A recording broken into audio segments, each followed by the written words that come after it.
Oh, baby, we're getting one of those references to start the show. It's not going down that road, Spadoni. Good morning to everybody out there. Get up to a graveyard shift. If you're at work, what is happening?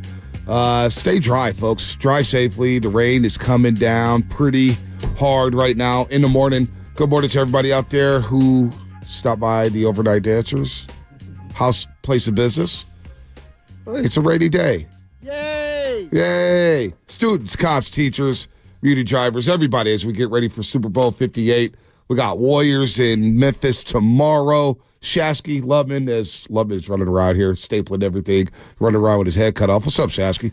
You're right. It is pouring rain out there. I saw some wild accidents last night just driving around. Had to do a quick Target run. And so, yeah, be very careful, especially going around the bends on 280 and 101. You know, you get these collections of water, and you will hydroplane in a heartbeat. So just definitely be careful. It was pouring last night. I don't know about your place. Nah, I was asleep. I was sound asleep. Sound asleep. I love when the rain hits at nighttime, though. It's so easier to sleep when the rain's coming down. Yeah. Little guy was not sleeping last night. Oh, yeah, that's not fun. Well, yeah. That's not fun. That's not fun. I don't miss those days. Yeah. By the way, shout out to YouTube and Twitch. Brought to you by First NorCal Credit Union, a smart choice for low auto loan rates and super simple online application process. We got Carmen Policy coming up at 8 o'clock. And Bill Romanowski, 8:30 to break down the Super Bowl.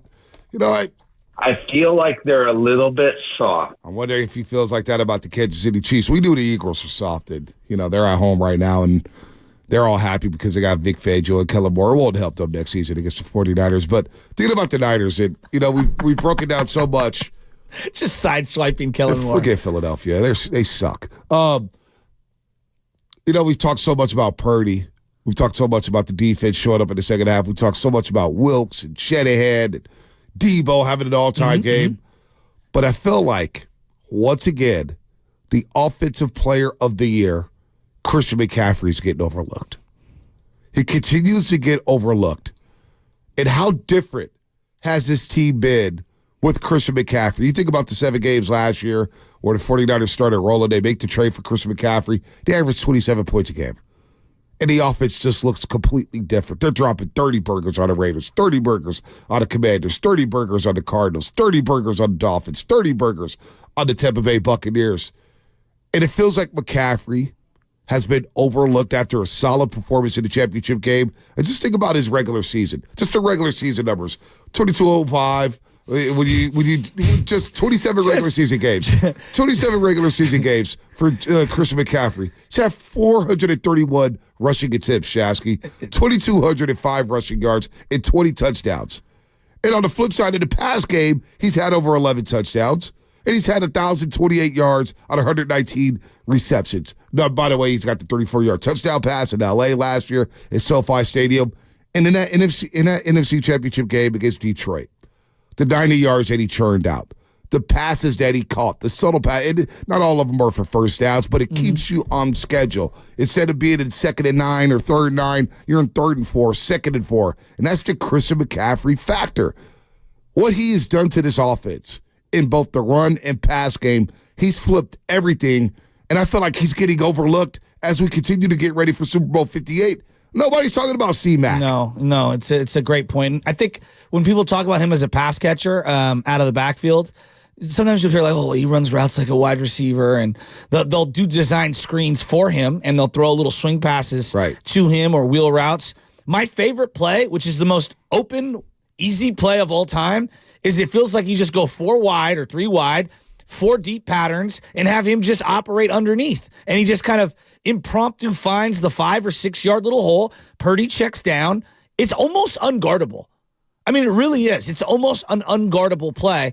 And if you notice, whenever they have a 2-minute drill and they just need to kind of mix it up a little, they'll go to that. And they went to that in that 5-minute drive that you've referenced over and over again. Championship drive. Where they have these different, like, I call them clear out routes, where, yes, maybe they try to attack deep, but like really what all they're trying to do is not take a sack and just dump it down. And it's just such an unguardable play. It's such a team-friendly play. And when I look at the difference between the offense outside of like Purdy versus Jimmy, but the biggest difference, like, how many teams in the history of the game have that weapon? Not many. I mean, he's a special talent. LaDainian Tomlinson, Marshall Faulk, Roger Craig. You think about all the great backs. Saquon Barkley was supposed to be what Christian McCaffrey has been for many, many years, and Saquon's a great talent. But you think about the 90 yards he rushed for, and Detroit was given nothing on first down. Hell, Detroit had the second best run D in all the NFL. That was overlooked as their pass defense was getting torched and torched and torched. They had given up 89 yards a game on the ground. And McCaffrey ran like a big boy. The championship drive was all CMC. It felt like it was all CMC. Now, it's highlighted by the Brock Purdy scramble. But followed up by the Brock Purdy scramble was the Christian McCaffrey run down to the 2-3 yard line. You know what I'm saying? The subtle underneath routes to set up the Brock Purdy scramble on 3rd and 4. The first down yardage where he gets 7 yards to start that drive. Christian McCaffrey could be the difference maker in this Super Bowl. With the plethora of stars, Travis Kelce, Deebo Samuel, Brandon Ayuk. It's Christian McCaffrey who may be the difference, and he's been the glue to this offense. I know Purdy's getting all the MVP love, and he deserves it. Purdy, the quarterback, gets all the love. Of course. But Christian McCaffrey, it feels like every time we talk about this offense, C-Mac gets overlooked. Yeah, I think he's the reason. I mean, I know quarterback gets all of the headlines, but he's the biggest difference between this team and the 2019 version, right? Yep. I mean, I think when you look at the reliability of him over, and they had great production of Breida, Coleman, and at the end of the year, Mostert. They did get great production that year. But CMC just puts so much more stress on the defense. He does. It's not even comparable. You keep calling Brock Purdy, some version of like a Tom Brady story. And when I think about Tom Brady, a lot of people go to James White. I go back to the beginning of their run. Kevin Falk. Yeah. And not that he was a top-tier back like McCaffrey, but he was just a reliable guy out of the backfield. You and I have often joked about this player, a Terry Kirby. Those guys that are third down, reliable playmakers are just so difficult to find. And when you have that guy baked into an apex number one back, you're talking about rarefied air. And he may be the missing piece. You think about Super Bowl 54 against the Kansas City Chiefs. Who did the Niners have to throw out the backfield? Mostert? I never trusted Mostert's hands. In the pass game, right? Although I know he went to the house the following year on like a 75-yard play in the Arizona Texas game. Route, yeah, but and yes, Jeff Wilson Jr. has caught a couple passes. Remember that year against Arizona? Matt Breida, a little bit. Yeah, but that wasn't their strength. But now we see the vision, though, for what Shanahan had for Jerick McKinnon. That's a good point. We see the vision for what he had from McKinnon coming from Minnesota, why they gave him the big money when he was a free agent coming from the Minnesota Vikings, and then he tears his ACL, and you don't have that asset. I think that's the difference between great offenses and good offenses in the NFL. You see Detroit with Jahmyr Gibbs. You see Kansas City, who had Jerick McKinnon, but Pacheco could catch. Who's a guy from LSU, Clyde Edwards-Helaire. He could catch the ball out of the backfield. He's coming on. James Cook in Buffalo. You think about the Bengals, and they've got some guys. Joe Mixon can catch the ball out of the backfield. That is the difference between being a good offense and a great offense. What made Tony Pollard so valuable alongside Zeke Elliott with the Dallas Cowboys. It's what made Philadelphia so dangerous last year when they had Miles Sanders and Gainwell. They could dump the ball out of the backfield. That could be the difference in the Super Bowl. And everybody knows Chris McCaffrey's a stud. Kansas City Chiefs are not overlooking number 23. No. But in all the storylines so far, I've yet to hear, because I don't pay attention to the national stuff right now.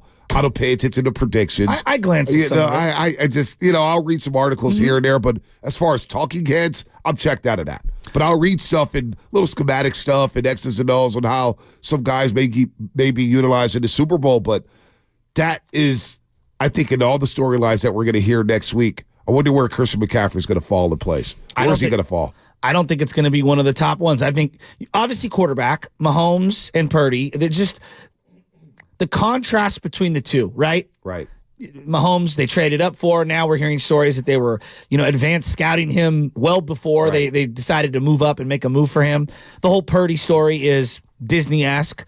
I think the coaches are larger than life figures, even though they don't give you a whole lot in front of a microphone. Like Andy Reid, I saw, this is off to a quick aside, I saw an argument that had the rule changes come 10 years prior, Andy Reid would have been Belichick, and Belichick would have been something else. And now, I don't know if I believe that necessarily, but what they were saying is that the bump and run and stuff like that, or excuse me, because of the bump and run and the physicality. Yeah, just how like offense is now more of a premium than it was 15 years ago, and it was a defensive era a little more, and now Andy's always kind of been ahead of the curve in terms of offenses. Again, I think that's discrediting the genius of Belichick, but I get the point of view that they're coming from. It's also discrediting Jim Johnson, who was a longtime D coordinator with Philadelphia. They had great defenses. Philadelphia, the problem wasn't defense. It was they didn't have wide receivers. James Thrash didn't do it for you? Yeah, Tom Pinkston. Come on, knew man. you were going to go there. I mean, but the point is, I think that the coaches are, they're going to get a big headline, and then obviously you got the Kittle-Kelsey factor, right? Kelsey and Taylor Swift on one side. George Kittle's just kind of a. He's like a WWE character. I mean, he's Hunter Pence's favorite player. He's everybody's favorite player. Most kids love George Kittle as one of their favorite players. I think there's going to be a Trent Williams angle. This is a guy who's one of the great offensive linemen of all time. I saw a highlight package that I had to retweet yesterday of Trent Williams, and it's like, linemen don't get highlight packages. Right. I was thinking about Jason Kelsey and how much love he got last year leading up to the Super Bowl. No, because he was playing his brother, but also because it was, hey, this is an offensive lineman who we haven't really given his flowers, and he might be at the end of his run. Let's give him the appropriate love. So I think Trent Williams is going to get a lot of love. I think a guy like Fred Warner is going to get a lot of love, and Nick Bosa. So to your point on Christian McCaffrey, I do think he's going to fly under the radar next week. Which is insane because, again, he is the offensive player of the year in the NFL. Totally agree. And nobody's talking about it. He has been, look, Brock Purdy has made this offense go to another level, no doubt about it. But it goes hand in hand to me. It's Shanahan, Purdy, McCaffrey. What would the Niners look like without Christian McCaffrey over the last 27 games? I don't think they'd be as prolific. Exactly. Just to answer your quick question. Yeah, exactly. I don't think so. And I think that's been overlooked here. In the playoffs.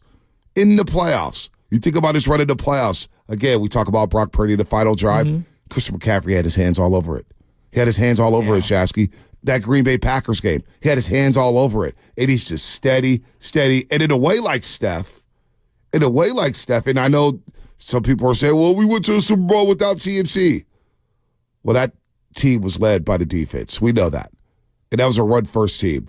They have Christian McCaffrey in that Super Bowl. They beat the Kansas City Chiefs, no doubt about it. You cannot discredit what Christian McCaffrey's done with this football team and this offense. I'm telling you guys. Do you think they go? Mostert was the lead back at the beginning of the Super Bowl, where they went till the 12 or 13 minute. I'm just going off the top of my head. 12 or 13 minute mark in the second quarter till he got a touch, right? Exactly. You think they go that long, not giving CMC the ball? Exactly. He's touching the ball 5 times a quarter at least. And then on that final drive, I wanted to run it. Even if you're not running it per se to CMC, you're utilizing him in another way, some way, especially with the heated up rush that they had at that time. And it's got the Steph-like factor, too. I'm hearing a lot of Purdy comps with Stephen Curry. And, we've obviously taken some calls there. To me, the Stephen Curry in this offense is Christian McCaffrey because without him on the football field alongside Deebo Samuel, the gravity they create for others, the spacing that they create for others. I keep going back to that play that at SoFi Stadium where we were all hyped up about Christian McCaffrey. They lose to the Chiefs, but we saw the vision, right? We saw, boy, if Christian McCaffrey could learn this offense, it's going to be dynamic. The fact that next game at SoFi Stadium where he scores a touchdown rushing, receiving, and throwing, obviously passing, there's that play where he goes out to the flat. And Malcolm Jones of the LA Rams, number 53, the linebacker, just sprints out to McCaffrey, and Kittle just suddenly goes down the seam wide open. And Kittle's looking around like, damn, I haven't been that open in a long time. And the gravity, because everybody's like, alert, where's number 23 at? We had to count for number 23. I don't know if the Chiefs respected their 49er running backs in the pass game in Super Bowl 54. I don't know if teams respected the Niners' backs in the pass game until Chris McCaffrey came aboard. I think about this all the time. They were so Debo reliant in that playoff run in 2021. If they had Christian McCaffrey, and I know that the whole season would have played out differently, but Bonte, you're not handing the ball to Kyle Juszczyk on a 3rd and 4 in SoFi with the season on the line. Absolutely not. I mean, Absolutely. that's how decimated they were at the running back position in terms of trust and injuries. It was bad. Remember that? Yep. Oh, I remember like it was yesterday. To me, like, I know we want to go back to the Super Bowl, which is obviously Right. the easy comp because it's the Niners versus the Chiefs again. But I think about some of their shortcomings in the 2021 Super Bowl run for the Rams. Right. And I think about that game, that NFC Championship game, over and over and over again. And it's like they needed one more playmaker, Yep. whether that be the quarterback, whether that be the running back, Yep. somebody else to try to alleviate that pressure. And part of why they dialed it up, and obviously Aaron Donald destroyed them as well. Like they felt so congested, didn't they? They did. They were congested. They didn't have enough playmakers. They had Ayuk, and you had issues with the quarterback getting the ball to Brandon Ayuk, and that quarterback was Jimmy Garoppolo. Deebo Samuel was limping. I mean, he was banged up. By the time that NFC Championship game was over, I know my guy needed a hot tub, needed massages, probably needed just 2 weeks off his feet because of the things he was doing with the 49ers offense. Without those playmakers, George Kittle, you couldn't get the ball to him. Jimmy Garoppolo missed him on the third play of the offensive week. So, when you think about playmakers, that's why when that trade happened, John Lynch, Kyle Shanahan knew we just need one more playmaker. I know. Danny Gray's not the guy. Juwan Jennings. Gray. Remember him? Goodness. Remember him? I do. How many running backs did they take in Bonte? I mean, think Trey about Sermon. They wanted him to work out with Trey Sermon. That's Joe a name Williams. I haven't thought about in a long time. Joe Williams. What was that? What's the TDP? What's his name? Oh, Ty Davis Price. Ty Davis Price. Thank you. Yeah, is he on the practice squad still? I don't even know. Didn't He they played waive more him and bring him fullback back? snaps Yeah. than he did running back snaps Right. last year. So CMC has helped out Debo. He's helped out this entire offense. It's just so far, and again, yeah. I haven't watched much ESPN in terms of like Super Bowl coverage. I haven't watched much Fox Sports 1 in terms of Super Bowl coverage. So I could be way off base here. But I was just thinking about, I was talking to Lubman last night, I'm just reading a bunch of articles and, trying to get to know the Kansas City Chiefs from this season.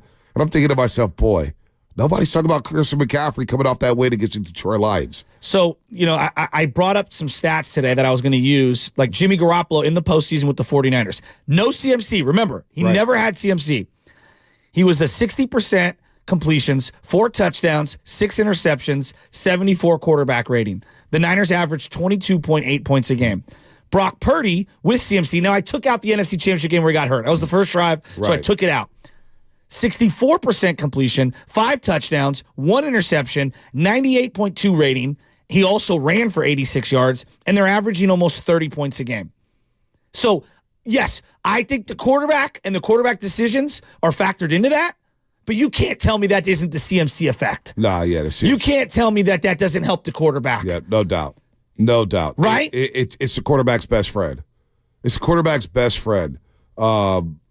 Having a check down running back. It helped out Tom Brady for years. It helped out Joe Montana for years. Helped out Peyton Manning for years. Having that safety valve. Where it's like, okay, the play's breaking down. Let me just get 4 yards. Let me just get 5 yards. Because that was the thing we cited when Christian McCaffrey got traded here. It's like you're going to go from 2nd and 9 to 2nd and 3.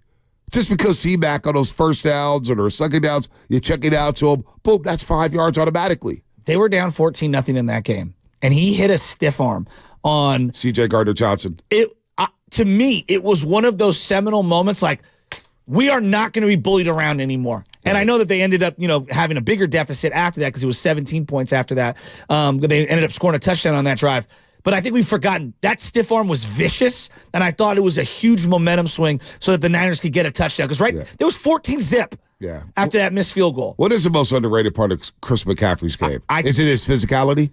No, I think for me, I think it's the vision and the patience. Because when I think about the best elements of Frank Gore, it was the patience and the vision.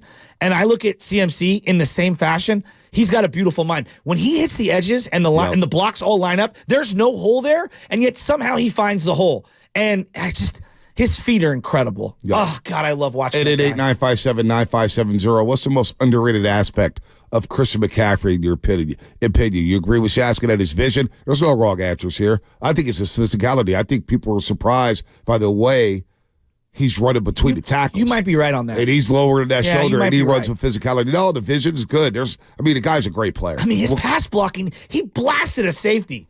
Yeah, no doubt. No doubt. All right, let's break here. More Chris McCaffrey talk. Get in here, 888-957-9570. We'll get to the Golden State Warriors as well. Steve Kerr, Joy Willard, and Debs yesterday. That'll all be brought to you by Safeway. The road to Vegas is brought to you by Ameriwest Credit Union. Working for you today, tomorrow, together. Find savings on freshness and warmth.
Romanowski.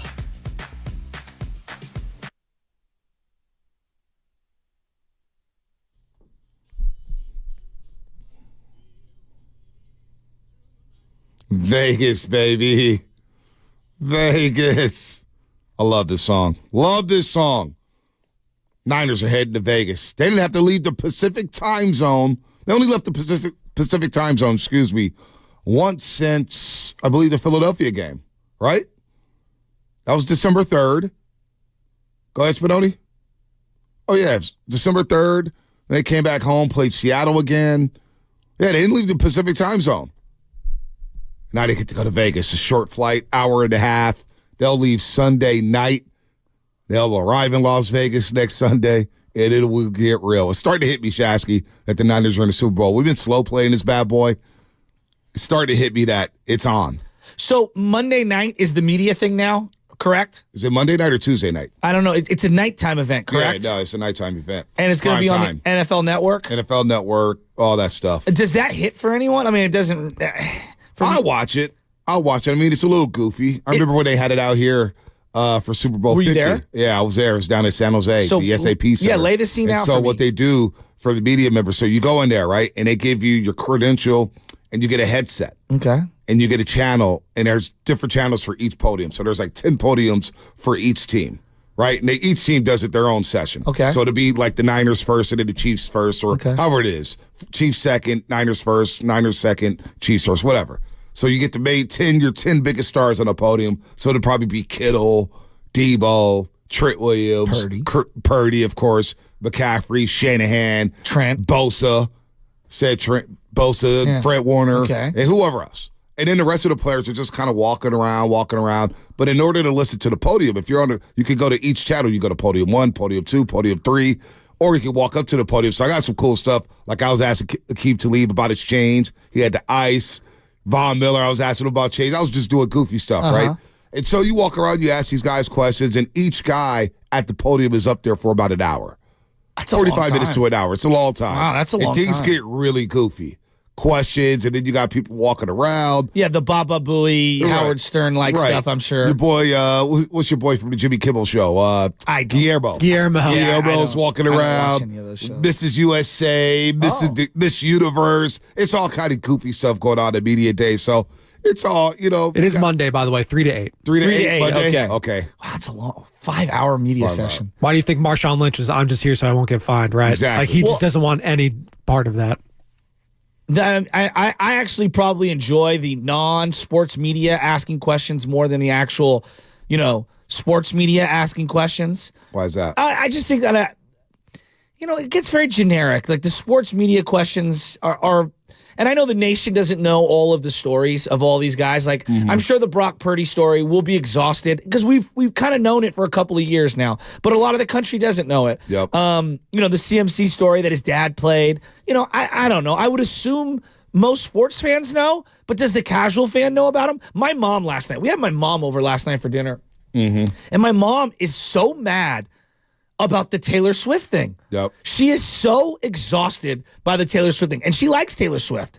But she's like, oh, these non-football fans. I'm like, Mom, you're like fighting for and I don't really care. Right. But I'm like, you're fighting for the pride of the NFL, the integrity of the NFL. She's like, I'm a Niner fan. I don't care about Taylor Swift. And so she's like, she's already prepping herself to hate Taylor Swift coming up. Taylor Swift's not bothering anybody. I think because the Facebook memes and the posts. This is great for the NFL. I agree. And like you sent me that article where Shetty Sharp says Taylor Swift moves the needle, right? And listen, the reason why maybe she's getting a lot more love from NFL fans or new NFL fans than say a Beyonce, so Beyonce already goes to these games. Yeah, that's true. And she's not married to a football player. True. She messes with Jay-Z, a rapper. When I think of Beyonce and Jay-Z, I think of them courtside at NBA games. The NBA games. Exactly. Yes. And that becomes a big deal. It's synonymous for me. And again, I'm a sports fan with her actual performing and all that stuff. And then like when you bring up Beyonce, I go Super Bowl performance. Right. At Levi's. Exactly. Taylor Swift is, look, I got no problem with Taylor Swift. I think everybody's making a big deal. Oh, my God, Taylor Swift. Oh, my God, this. Look, she's embracing the game. She's in love with Travis Kelce. It's a cute story. Embrace it. She became a football fan. And, like, if you're going to be annoyed, like, I don't really care. Like early in the season when I was like Taylor Swift, I was like, all right, let's not overblow this and just show her all the time. And then when you look at the actual footage of how many times they show her per It's game, less than 30 seconds. Yeah, exactly. So in terms of overall screen time. Right. So I don't really care about Taylor Swift. Well, my mom is so triggered. I couldn't believe it. And my mom's usually she's here for those things, And she's like, I just don't like the Kelseys. I don't like them. I'm sick of them. I don't want to see them anymore. I'm like, wow, Mom, just let your true colors come out. Everybody's got a little butcher in them. Couldn't believe it. My family, why does Bonte seem to bring up Beyonce when they talk Taylor Swift? I'm just making a comparison. I think everybody compares and contrasts the two. Everybody cares. Obviously, people care because they keep talking about Taylor Swift. Well, I do believe. Watch the news. The person who. And this is the person who has parlayed the Taylor Swift thing to the highest of heights, who maybe wasn't as acknowledged as they should have been, given what they've been doing in the design world. I mean, Juszczyk's wife has. I mean, you want to talk about someone who's really taken a great advantage and carved out a nice little business for herself. Like she really has nailed this. She now has a partnership with the NFL where she can build her brand and stuff. Good for her. What? Kristen Juszczyk. I mean, the entrepreneurship, I always respect anybody who can find a way to get that entrepreneur gene out there and is willing to go out on their own and do it. The way she's marketed everything, it's genius. No, it's been good. Kristen Juszczyk. I saw her on the field. I was like, man, those jackets are fresh. Oh, Klay Thompson rode in on the bicycle Saturday night into the Lakers game with the jacket on, with the Niner jacket. Yeah. He had the Warriors logo on the sleeve. No, that was a nice jacket, man. Kristen Juszczyk is her name. Juszczyk's wife, man. She's doing the damn thing there. But before the break, we were talking about, by the way, Exit Toast with the roast. Oh, Exit Toast with the roast. That's still happening. And somebody tweeted me yesterday saying, oh, man, I missed out. Well, you know what? You have another shot. 7:30 and 8:30, we'll be offering you a chance to have Exit Toast with the roast. Tune in at 7:30 and 8:30 to learn how you can win. This contest will go through next Tuesday. 2 winners each day, and each winner gets to bring a +1. Who is it? Chris Molina, who won one of the spots, and who's the other one so far? Chris Molina and Juan Valencia. And do you know who's going to be providing us with breakfast? Proposition Chicken. Dude, they got fried chicken that is unbelievable. No antibiotics, no hormones. I've had it a few times. They've got the sandwiches. They've got it as it is, by itself. They've got unbelievable chips. The chicken wings are screaming as well. I'm telling you, I'm fired up for Proposition. They got breakfast options, too, which is great. You think of chicken. I've never had the breakfast. Yeah, they got great stuff, so I'm sure we're going to have some next week. Yeah, I know. Ari came in here one time because he's a big Warrior fan, and he's one of the owners. And Max as well is one of the guys who runs things over there. Great dudes, diehard sports fans. I'm really looking forward to having that kind of breakfast. So I'm going to have to get some workouts in before then, being ready to roll so I can get that protein fill Friday morning. I'm ready. Absolutely incredible. Friday morning today, 2 days before Super Bowl 58. Proposition Chicken. Prop Chicken will be in the building. Roast, Exit Toast with the roast. We're going to qualify 2 people, 7:30 and 8:30, and we will ask a question about the show. You better know not just about today's show, but the history of this show, the entire history of the morning roast. We've been around for how long now? Couple years. Has it been a couple years? I'm looking at this signature breakfast sandwiches from Proposition Chicken. Oh, my God. Oh, my God. Barbecue breakfast sandwich, buffalo breakfast sandwich, buttermilk ranch breakfast sandwich. You a buttermilk ranch guy? I love buttermilk ranch. I do too. I mean, come on. Who doesn't like buttermilk ranch? Yeah, who doesn't like buttermilk ranch? That's a good call. I want to know. Who doesn't like buttermilk ranch? Who doesn't? I can eat buttermilk ranch with anything. Before the break, we're asking what's the most underrated aspect? I hate you guys. The most underrated aspect of Christian McCaffrey's game. Joe Hawks chimed in on Twitter. In all honesty, the most underrated aspect of Christian McCaffrey's game is his physicality. That guy would turn into a bulldozer, finishing off runs for extra yards. We knew he had heads and speed and mobility, his physicality, because he does a good. I rarely see him get hit backwards. That's a good point. He's always falling forward. He's always getting the extra 2. He's always moving the pile. He's strong, compact. I think his most underrated aspect is because a lot of people say, well, can he run the ball 20 times? Can he run the ball 15 times? Oh, we're worried about his touches. Well, he's been able to hold up, and he's still around, and he's been able to stay healthy for the most part until the Super Bowl. So we're happy about that. He's a full go. So physicality, physical running, I think that's the most underrated aspect of his game. He's had so many plays out on the edges where a guy tries to go at his legs or his feet, and he just like jumps over them or jump cuts around them. I mean, his highlight package from this year alone will look like a majority of people's career highlight package. Going back to college. Yeah, I mean, it's college highlight tape. Don't get me started with the Stafford sound. I love those highlights more than anything. Oh, man. Texas trying to get USC Pac-12 championship game, Levi Stadium. He's already the best number 23 in Niner history, right? Yeah, I mean, how many 23s Marquez are there? Pope. Oh, yeah, he's better than Pope. I think Tyrone Drakeford was 22. Yeah, I thought he was 22. Okay. So I'm trying to think like 23. All right, you think about that. We'll break. LaMichael James. James. Talk more about that. Brought to you by Fremont Bank, full service banking. No compromises. Smack me. The Red and Gold hotline is up and running. Niners go to the Super Bowl.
Take it away, Bonte.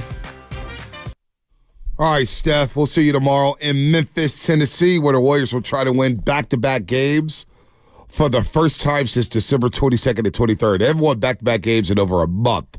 So we're going to get a little winning streak going on here with the Golden State Warriors. This segment sponsored by Golden State Lumber, serving the Bay Area for 3 generations. When you succeed, we succeed. Visit GoldenStateLumber.com.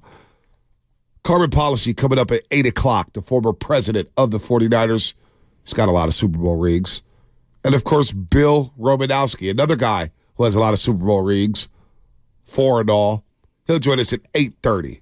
Okay. And we'll gauge his interests, or we'll gauge his thought process on the Kansas City Chiefs as we get ready for Super Bowl 58. All right. We've talked about this before. Mark, I know you're walking the dog somewhere right now. Mark who? Mark Willard. I love you. Oh, be careful. I love you, Mark. I do. I do love you. We're just different. You know, it's okay. I don't expect everybody in my crew to be thinking the exact same way. Wait, what's going on with Mark Willard? Mark put out on Twitter yesterday, and I want to ask the audience. Oh, I know what you're talking about. Bay Area peeps, me and my girl are looking for a perfect spot to watch the big game. So, ... where is that? Fire away with ideas. Now, we've talked long and hard about this. Oh, I think I replied to him. There are watch party people. Yeah. And then there are non-watch party people. Now, if it's a Super Bowl that doesn't involve my teams, I'm all for the quote-unquote watch party or going somewhere. My team is in the Super Bowl? Yeah, I'm not going to a watch party. And I'm doing a watch party? Oh, here it is right here. So, yeah, Bay Area Peace, my girl and I are looking for the perfect spot, watch the big game. I tweeted at him. What'd you say? The couch in your living room. Now I'm seeing some people, Keysar Pub, David Lombardi. Okay, first off, David, tell me you've never been to Keysar Pub without telling me you never. You're not even getting in the door on Super Bowl Sunday. What are you talking about? Fresno Dave, sit this one out. Somebody, Pam Francis. I'm watching the Chiefs win from my living room. Home is the only place I'll watch the Super Bowl if the 49ers are in it. House with TVs in multiple rooms. So there's some people out there. Allegiant Stadium, first row, 50-yard line. I like that one. Spadoni. Somebody also tweeted, the big game actually happened nearly 3 months ago. Talk about Stafford and Cal. Oh, give me a break. Yeah. Somebody else said one of the greatest comebacks, one of the sports writers in this area said one of the greatest comebacks, and he was referencing them all. He's like, the big game. Talking about the game between Cal and Stanford. You mean like the 6-6 Cal versus the 5-7 Stanford in 1982? Get out of here with that. Spadoni, let me ask you this. It was a great moment in Bay Area. No, it was a great moment. Kind of one of the greatest ever. But it's not one of the... It's got my time. It's all my Mount Rushmore. The ending was great. That was it, though. Thank you. The ending. Did you guys watch the full game? No, I'm not going to watch that game. Why? Two teams John Elway. that are John Elway, Stafford. Yeah. Final game. Great. Cool. Awesome. Oh, it was awesome. It was awesome. John Elway playing at Cal Berkeley. It was pretty good. Good for you. Exactly. Thanks. Would you watch your Raiders? If your Raiders ever made the Super Bowl, are you watching it at a watch party? No, by myself. Jade and I have already discussed this. When the Raiders eventually make it, probably when I'm like 85. It's in the prenup. Yeah, exactly. It's actually, yeah. It was actually at the altar. Father Mike actually blessed this. But no, basically I was like, hey, if they ever are in the Super Bowl, God bless Benjamin, baby Nora, whatever. I'm glad you guys can wear all your outfits. That's great. But you're out of the house for when real. The game starts. I am by myself because I'm going to be an emotional wreck one way or the other, and I don't want to be liable for any emotional trauma. I'm going to be honest. We watched the Super Bowl, and Sam, I'm going to get to you in a second. We all watched the Super Bowl together, me, Bonte, the crew at 95.7, because we were doing the pre- and post-game show. It was an awful watching experience because non-Niner fans wouldn't shut the hell up in the room. Oh, tell me about it. Tell me about it. I was pacing and losing my mind. I don't want to revisit that day. I don't. Because it was miserable.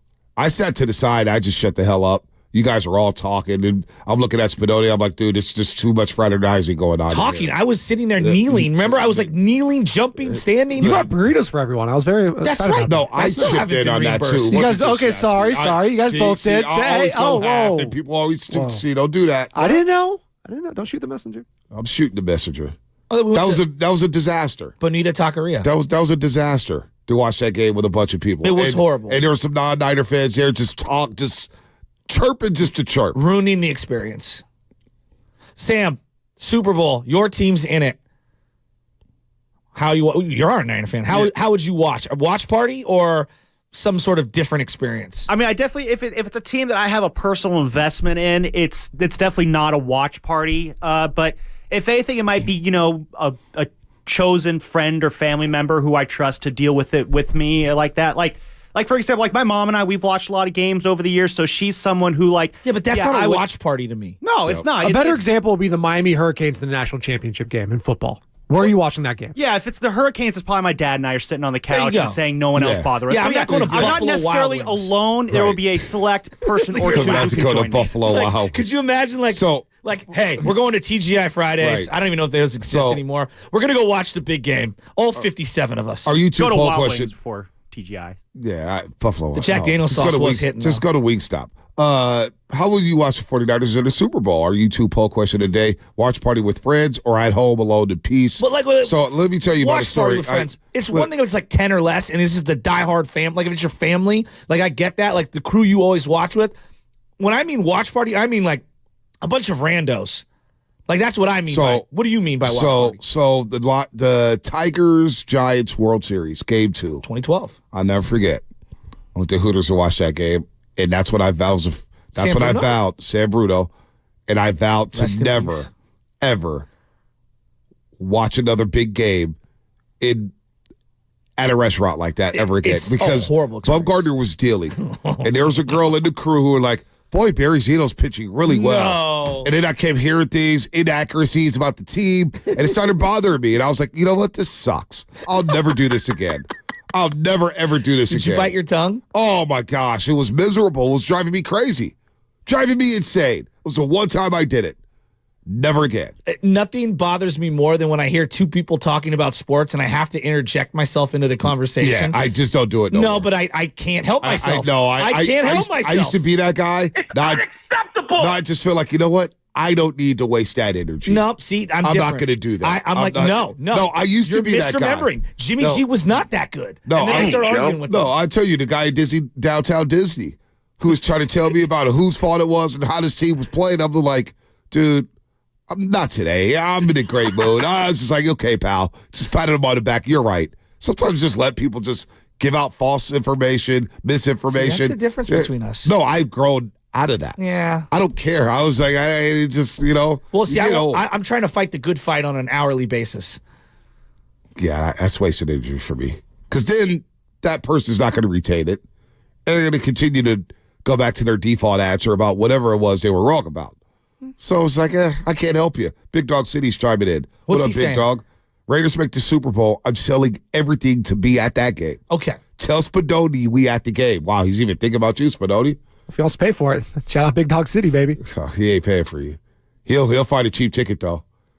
He'll make you fly Spirit Airlines. So the Niners played against the Baltimore Ravens in the Super Bowl, 2013. Family came over to my house for that one. So I went to my mom's house, and I did everything wrong. And I love you, Mom. I went over to my mom and dad's house, watched the game with my brother, my wife, my mom and dad, my sister and her husband, my brother and his wife, and we were all watching the game. And I was preparing, because they live right near Mission Street, to celebrate on Mission Street. And it was one of the worst viewing experiences of all time, because the entire second half, my mom's like, it's okay, we're going to come back. And I love my mom. I struggle to watch Right. games with her. Right. And she knows this. We just view it very differently. So when my dad goes up into the chair into the upstairs room and he's banished to the back room, we view it differently. And she loves sports. She loves watching. She's just way more optimistic than me. And I watch it on edge the entire time. Like I'm part of the coaching staff. Yeah, I mean, I watch it, but I'm not. I guess I am on edge, but I know how to cool it. Like, I feel like I'm coach. Pardon me. I just kind of like do the Bill Parcells, just kind of waddle around, not many facial expressions. I'm like locked in, though. I'm completely locked in. I just can't. I don't like to watch games anymore with anybody. That's who I am. I remember Steiny and Guru when I was on the show with them, and they were talking about, like, and Steiny was like, I don't get it. Bonte likes to watch games by himself. He kind of stressed. I'd rather do that. Yeah. Let me stress out by myself. Well, plus I want to feel my authentic version of myself. I've sent you my videos of my buddy Rocco. We watch games the exact same way. Hit that, get that, throw to him, boom, let's go. How's that not a foul? Like, That's how I'm watching, and I'm standing, I'm jumping, I'm on edge the entire time. And so this Super Bowl, we're placing Mahomes for crying out loud, guys. Mahomes, you're going to be on edge the entire time. Yeah, no doubt. It's a Super Bowl. The Niners could be up 50-0 with 2 minutes to go in the fourth quarter. I will not be on edge if they're up 50-0. And I will still be on edge. I will promise you. Until it goes 0-0-0. If they're up 50-0 with 2 minutes left in the game, I will not be on edge. If they're up 30-0 going into the fourth quarter, I will not be on edge. Really? Absolutely. They'll get 2 possessions. They had a 10-point lead and lost by... That's a 10-point lead. That's a funny I exercise, know, but they lost by how many points? That's a 30-point lead. How many points is enough for Mahomes to be like, okay, I'm not scared of Mahomes coming back here? Go into the fourth quarter Not up enough. 20. There's no. I was going to say a 20-point lead in the fourth is like, okay, I think they beat the Niners by 11, and the Niners had a 10-point lead. But that last touchdown, the Niners that's had just given what up. I'm saying. They didn't give it up. That was a 4-point win for the Chiefs. We know how close that game was. We know I how think we they know would how have that scored game on was every close. possession till the end of time had that game kept going right. on. So I mean, like, if the Niners are up 20 going into the fourth quarter, I'm like, just give me 2 possessions in which you get about 4 to 6 first downs, because you're going to run about 5 to 6 minutes off that clock, and you'll be good to go. Give me up 3 touchdowns going into the fourth quarter against Mahomes. I'm good. All right, we're good to go. Then I'm starting to text. Like, yo, where we at tonight? Don't do that, Bill Buckner. I won't do that out loud. I'll do that personally. Where are we going out tonight? Where are we going out tonight? Where is the party? Where are we popping champagne at? Are you kidding me? We could be up 50-0, 30-0, but it is Mahomes. I mean, they were down 17-0, and I know we're not Mahomes and we're not the Chiefs. The Niners were down 17-0, and it felt very bleak. Not that it was over. You mean down 17 at the half? Yes. Yeah. It was as bleak as it could feel. Don't forget, Mahomes did put up 21 in 8 minutes, though, in that Super Bowl. That's what I'm saying. He didn't put up Really 21. fast. He put up 14. The last possession of the game, Damian the Niners Williams were went right done. down, yeah. It was a rushing play on the first play, and he scored a touchdown, and the Niners gave up. Mahomes didn't throw a pass. That Hey, the picture- Chiefs scored 21. That Thank you. picture is circulating this week of the Niners defense celebrating in the end zone. And I wasn't mad at it at the time. Everyone was doing it. It's a reminder of like the score, the point in the game, how good things were going. Like, God. Well, the Niners blew that game. I know. Completely blew that Super Bowl. Completely blew it. That one hurts more than the Ravens one? For you? Yes, absolutely. The Ravens one, they weren't ready to play.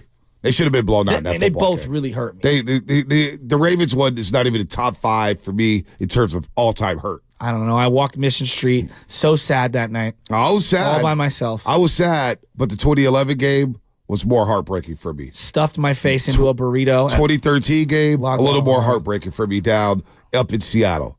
2019, a lot more heartbreaking. 2021, heartbreaking. The Ravens Super Bowl, we should have been in it. The lights went off and everything got jacked up and the game became goofy, but we weren't ready to play. Giving up kickoff returns, deep shots. First drive of the game, Ravens go down to score 7-0. First play of the game, the Niners line up illegally. One guy's not on the line, one guy's off the line. Vernon Davis, 20-yard catch gets completely wiped out. First play of the game. So they weren't ready to play. They had 2 They weeks weren't ready to play. prepare. And VD, by the way, he turned 40 today. Vernon Davis is lined up on the wrong. I just Right. It was embarrassing. It was embarrassing. God, they both hurt.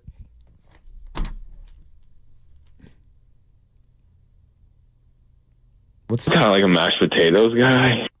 Vernon Davis, 63 career touchdowns, 2 Pro Bowls, won a Super Bowl at the Denver Broncos, about 500 career catches, just a little shy of Dwight Clark.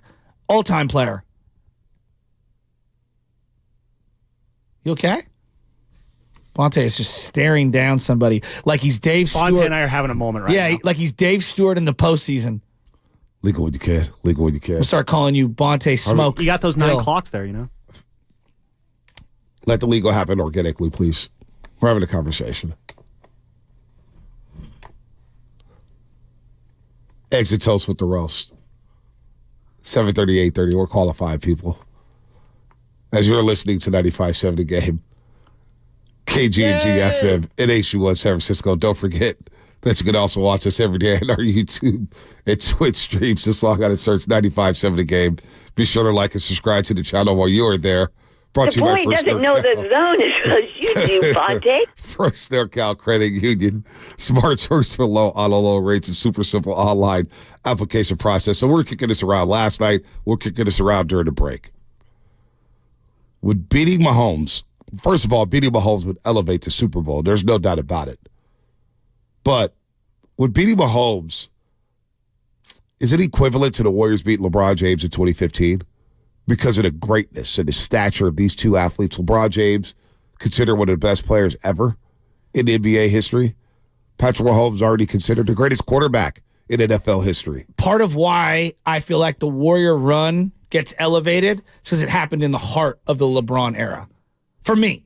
Now, I know there's others that are going to disagree, but part of why their championships are so sweet is because it denied him opportunities to have 6, 7, 8 championships, right? Yep. Like if the Warriors don't exist, how many does he have? 7?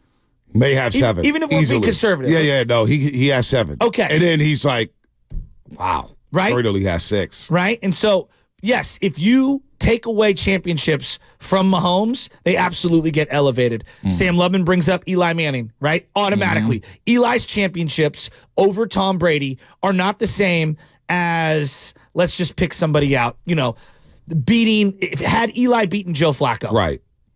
Yep. Eli beats Joe Flacco. What if he beats Big Ben? Do you get elevated there? Well, I think Big Ben kind of gets lost in the shuffle of all the great quarterbacks of the last 20 years. Yep. I mean, if there's no Tom Brady, I think we elevate Big Ben Roethlisberger. That's a guy who may have 4 Super Bowls, as opposed to 2. Drew Brees' 1 championship is elevated because it happened against Peyton. To me. I don't know how many other people do that. Like, I look at John Elway's championship. Why does John Elway's, he has 2, but why does one of them get elevated? Brett Favre. He beat Brett Favre. Mike Holmgren. During the middle of Favre's 3 MVP runs. And that Packers team looked unstoppable. I don't know if history remembers it the way I remember it, but that's the way I do the math. Yeah, no, that's So, like, when the Giants won their championship, oh, yeah, they beat the Rangers. No, they ended the Philadelphia Phillies. right. Does Russell Wilson get elevated because the Seahawks beat Peyton Manning? Although that defense really stuffed out the Broncos. I look at that game as like the Broncos offense pooped to bed. I'm sure that, if I'm a Seattle sports fan, you're elevating that to the fullest. Okay. So yeah, you're gonna bake that in. David Hernandez said a Super Bowl win is a Super Bowl win. I do agree with that. No but one. some just in the public eye may look more impressive. The like Marino Montana one hits harder today than it did in '85. Would you agree? No, Marino was no. I think that was a huge one in '85. I actually disagree with that. Well, see, Marino was on all the commercials, Yeah, but and everybody was talking about Marino. If you watched the Montana doc or read the book about Montana in that Super Bowl, he was a little ticked because they kept talking about Marino. No, I understand that, but what I'm saying is no one knew they were watching Joe Montana as the greatest quarterback of that era, and I think now, as history has revised it, Joe gets massively elevated because he stopped Marino from his one opportunity. Joe was still getting a lot of love, though, in that time. Commercials, left and right. He stole the show against Marino. Like, I think Joe was elevated. Now, if you go to, say, Niners and Chargers, everybody feels like the Super Bowl was played 2 weeks prior to that. That I agree with. With the Dallas Cowboys, because all of a sudden you go into the Super Bowl and you're playing Stan Humphries. You know what I'm saying? It's not the same. It's not the same. Not even close to being the same. So you beat Mahomes, it would feel like, wow, we just beat LeBron James. Like, think about where Mahomes was in 2019 to where he is now. Well, he was a phenom in 2019. Now, I mean, I've said it. Other people have said it. I don't know where you stand on this. I feel like I'm watching the highest level of quarterback play of all time. Remember the Monday night game? I think it was during the pandemic. They played Baltimore. Mm-hmm. And he had that first half. I think he threw like 4 touchdown passes. Yeah, pandemic season, I believe, 2020. And I thought to myself, we may be watching the greatest quarterback of all time. That was then. Fast forward 4 years later. Would you have thought that if he didn't have a Super Bowl championship already in his I would have pocket? thought he was a really good quarterback in the category. Like, I still believe Jim Kelly is a great quarterback. I do too. But he doesn't have the jewelry. And that's why not beating the Chiefs in 2019, how does it look now for Mahomes? I think the conversation is completely different. Because Mahomes goes back-to-back Super Bowls. He gets smacked by Tampa Bay. What does that do to Kansas City? Do they make any moves? They may draft differently if they don't win that Super Bowl against 2019. You know what I'm saying? No doubt. I mean, look at how the Niners have played out since not winning that Super Bowl with Jimmy Garoppolo. Yep. I mean, things change dramatically. So losing does affect things. You know, I don't know. Do the Warriors land Kevin Durant if they beat LeBron James Probably the year not. they won 73? I don't know. I legitimately don't know. I've heard that from a lot of people. Like, Yeah. I don't know. Probably not. I feel like Durant's a good example of somebody like his championships, even though they're against LeBron, get devalued. Because he joined the Warriors. Yeah, and that's not fair. No, it's stupid, actually. It's awful. It's really awful how we.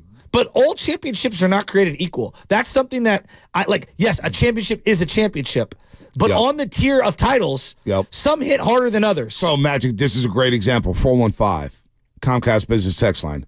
Bird and Magic elevated their status because they beat each other. Exactly. Think about that, because Magic had won 2 championships before he faced the Celtics in the NBA Finals. They had beat the Philadelphia 76ers in 1980 and 82, but the Lakers were like, we have to beat the Celtics. Then they lost in 84 to the Celtics in 7 games, and that really left Magic in a dark place. He had to beat Bird in one of those finals to really catapult himself into greatness, right? Mm-hmm. He was already a very, very good player, but to be great in the minds and be an all-time point guard, he had to beat Bird. Bird had to beat Magic because the first championship he had was against the Houston Rockets that he won. And they were just like, it's not the Lakers. It's the Rockets. We don't, it doesn't mean as much. That 84 championship means so much to that Boston community as opposed to 81 and 86 for Larry Bird. So to this conversation, to add clarity to this conversation, yes, if you beat certain individuals, I totally agree. you get put in a higher standard. You get put on a bigger platform. Like Jordan's championships, right? We were talking about this at the break. I believe that first championship against the Lakers completely elevated. Now, he already had an unbelievable status.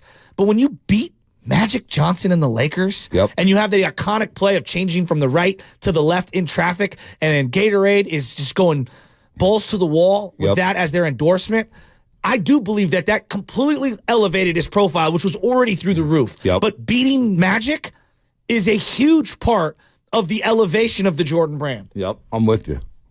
So, no, I think that if the Niners beat Mahomes, if Purdy beats Mahomes, if Shanahan beats Mahomes, it does hit different for these guys.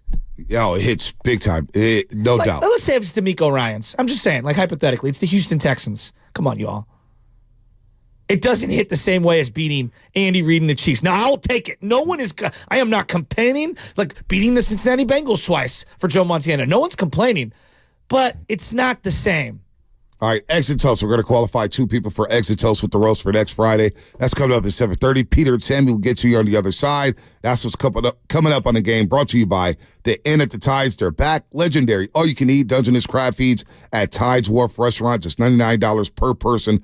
February 2nd and 23rd and March 8th and 15th. Make it a getaway and ask for the crab feed special room rate. Info at innattetides.com. The Road to Vegas is brought to you by Zinni, the official eyewear of the San Francisco 49ers. Shop from over 3,000 styles at 80% off retail prices exclusively at Zinni.com. How much you might call?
We're back. We're going to qualify 2 people to have eggs and toast with the roast, 7:30 and 8:30. What does that First mean? one's coming up at 7:30. Having eggs and toast with the roast. It means having breakfast with us next Friday here at the studio as we get ready for Super Bowl 58. We're going to have a listener party getting ready for the Super Bowl. So all the roasters who qualify, I'm going to ask a question. Oh, we're going to ask a question. This next question is 7:30. Boy, it's a tough one. It's a tough one. You have to know the show, not just today, but every single day. You have to know the personalities. Oh. You have to know what we do. Oh. You have to know who we root for. Eggs and toast with the roast. You got to get a question right in about 11 minutes. We'll qualify the first caller who gets the question right. Let's go to the lines real quick. Peter and Sammy been on hold for a while. Peter and Millbrae. Peter and Millbrae, what's on your mind, man? Not much. So, there are 2 reasons why I'm very, optimistic about this Super Bowl. One is that every team that we felt has wronged us, we've gotten them back this year. The Cowboys, everybody thought, the Cowboys are better than us in week 5, right? And then we came out and blasted them. The Eagles talked mess and all this stuff about, Brock Purdy didn't matter. Y'all didn't have a quarterback. We went out, we blasted them. The Chiefs they have been the nemesis of the Niners since that Super Bowl, and I guarantee you, everybody on that team is amped to face them. So I think they're going to be focused, they're going to come out, and they're going to do what they need to do to get it done. The other reason why is because of Brock Purdy. I was watching this YouTube clip yesterday, this YouTube video, where they had sounds from both championship games and Championship Sunday. And at the end of the last clip was Nick Bosa after they were in the locker room. And Nick Bosa was talking to Brock Purdy, and he was saying how does it feel to be a 7th round rookie? And how do you not lose confidence? He's like, it's just the team. It's the team. Right. Even in private conversations, he's like, it's you guys. And then Nick Bosa's like, well, I'm a 2nd overall pick, and I lose confidence sometimes. Yeah, it's a great clip. He's like, well, and Brock's like, I can do better. I can do better. He's like, how much better could you? He's like, I can do better. This kid is grounded. He's focused. He is a silent killer when the game is on the line. I love this kid, and that's why we're going to win it. There it is, Peter Millbrae. Here's Mahomes on facing the 49ers in the Super Bowl. Where's this? What is this on here, Spadoni? Oh, but I'll play it. I'll play the sound right here. It's always fun watching their team play. It's always fun watching their team play, and they've been getting after it for these last few years. I mean, even though they've been through a couple of defensive coordinators, they have a lot of the same players. They're a team that's won a lot of football games for a reason. It's because they have great players and a great coach team. How crazy is it to 4 years later be playing the same team that you played your first Super Bowl against? Yeah, it's extremely crazy. And, I mean, like I said, it's a lot of the same players. I mean, obviously, there's some players on our team that aren't here and some players on their team aren't here, but there's a lot of the same main guys that are on the football teams. And I knew we played them that time. They were a great football team. They're probably going to get back, and you never know that if you're going to get back. And the fact that we're both back in the Super Bowl and playing against each other again, it'll be a great challenge for us. And I know they're going to want to win because they didn't win the last one, so they're going to be fired up, and it'll be a great opportunity. 610 Sports in Kansas City. Patrick Mahomes. That was radio guy? Radio guy. Well, it's just I always laugh whenever I hear a radio broadcaster voice. I don't know why. It just makes me smile. You sound like a regular radio guy. Give me the question. If you could peel the question. It's just, you can't tell me he's putting a little extra on it. No, he's just asking a question. You don't ever put a little extra emphasis on one of your questions? Well, you emphasize certain words in your questions. Yeah, I know. But I don't that. change the inflection of my voice. Oh, stop it. I've been on that show before. That's how he talks. I don't think he's just doing his job. Stop hating, man. Sammy and Philly, what's happening? Sammy. Well, how you what's going on, guys? Niners in the Super Bowl, baby. Niners in the. Can you believe it? They're in the Super Bowl. Aren't you hyped? You're that Eagles fan, right, Sammy? Oh, you finally remember me after freaking a year and a half. Yeah, what's up, boys? Yeah, I hear you. We're excited. Don't worry about it. What do you want from us, Sammy? Why are you bothering me I this feel like morning? the Ben Affleck meme right now where I'm hitting the cigarette on the near the door. Why are you bothering me? Listen, I'm one of your best callers, dude. I'm one of the best all-around in your own callers mind. in the game. I got my own. That may be a WIP 94, but the bar he said hi out there. So you're not even in our top 10 here, Sammy. But give me something. Okay, give me something. I'll elevate you. Listen. You give me some you give me some good stuff right now. I'll consider you maybe as a top 10 caller on the show. You the next All right, Kellen Moore. Let's be honest. Listen, there was a report out that one of the Niners defensive linemen was about to be benched. Can you guess who that was? Who hasn't been showing up since he came here? Chase Young. Yeah, Chase Young. That's pretty bad. That was a big listen. You got McCaffrey in a trade that no one even talked about. You didn't give much up for him. That's a hell of a player. Now all of a sudden Chase Young comes over. He's buddies with Bosa. And my guy, Hargrave, he can't do anything either. So the bottom line is this. If you can get to Mahomes, you got a great shot. Let's be honest. That team hasn't been sacked that much. He's never lost a playoff. I mean, well, no, he's lost playoff games. Hey, listen, he lost the Super Bowl and he lost to Tom Brady in the AFC Championship game, and he lost to Joe Burrow. Hey, Sammy, let me ask you: how's Philadelphia accepting the fact that the Niners are back in the Super Bowl? What's that city like right now? I'll be honest with you. We are still not over it. We are still not over because it was that week. It was that December 3rd game that just kind of railroaded the whole season. I told you when Big Dom touched your guy, everything went down the drain. All the karma slipped away from us. But not the fact that Sirianni has no clue what he's doing on offense, right? Not the fact that your personnel is putrid on defense. The fact that Big Dom touched Greenlaw, that changed the season. No, but you have to admit, the karma just kicked in. Ever since that game, we were a shell of ourselves. And by the way, Kellen Moore, you talked about Kellen Moore, but you got to admit, he was good for Dak, Vic Fangio. Those are upgrades. Those are upgrades, dude. We'll be back in the NFC Championship game. Don't sleep on us. My guy's so distraught, he's calling us. Poor Philadelphia. Poor Philadelphia. What are you talking about? Poor Philadelphia. Now Embiid's bad. His knee's banged up. I do love Embiid. I do love it. I wanted Embiid. Remember, I wanted Embiid a lot more than I wanted Giannis Antetokounmpo. I love Bryce Harper, too. When I watch that, there's a lot of guys on that Phillies team I really like. I like Bryce. I like Trey Turner. That's a fun team. I was rooting against them to win because rooting against the city, but that is a really good team and a fun team. And I can remove my fandom and look at things from a journalist perspective. I believe Chase Utley should be into the Hall of Fame. What's that? There you go, journalistic perspective. Yeah. I believe Chase Utley should be in the Hall of Fame. And I don't like Chase Utley at all. But I respect him as one of the gold standards at second base. Yeah. Just my opinion. Yeah, no, Chase Utley was my favorite player for a long time. And I said that out here. Giants fans, how can you like Chase Utley? Mention that publicly? Yeah, absolutely. I love Chase. The popular opinion about the show is that, Bonte doesn't care about baseball. When in actuality, I watch probably more baseball than all these guys.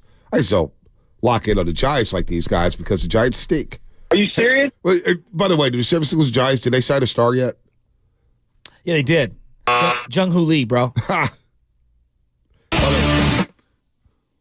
My guy is in a skirt. You see him? And he's taking batting practice stance. Don't forget, we got Robbie Ray coming back in the second half. Whole new staff in the second half. Dude, do you see Alex Wood sign with the A's? Oh, couldn't happen to a better guy. Giants baseball. As if things couldn't get bad enough for the A's. We're in no position to take pot shots at the A's. It was more a shot at Alex Wood. Yeah, well, sorry the A's have to deal with him. Don and Cocker. Oh, the Giants. It's a pitchers catchers report win. That's coming up soon. I totally February forgot 14th. Oh, wow. Yeah, 2 weeks. I totally forgot about Big Dom. I forgot about Giants baseball. What's up, Don and Cocker? Well, what's up, bro? Hey, how you guys doing, man? I haven't called in a minute. I went to 5 parades on Market Street, stood on a telephone booth one time, stood on a rooftop one time. I'm going to my 6th Super Bowl. I'm getting ready for Market Street.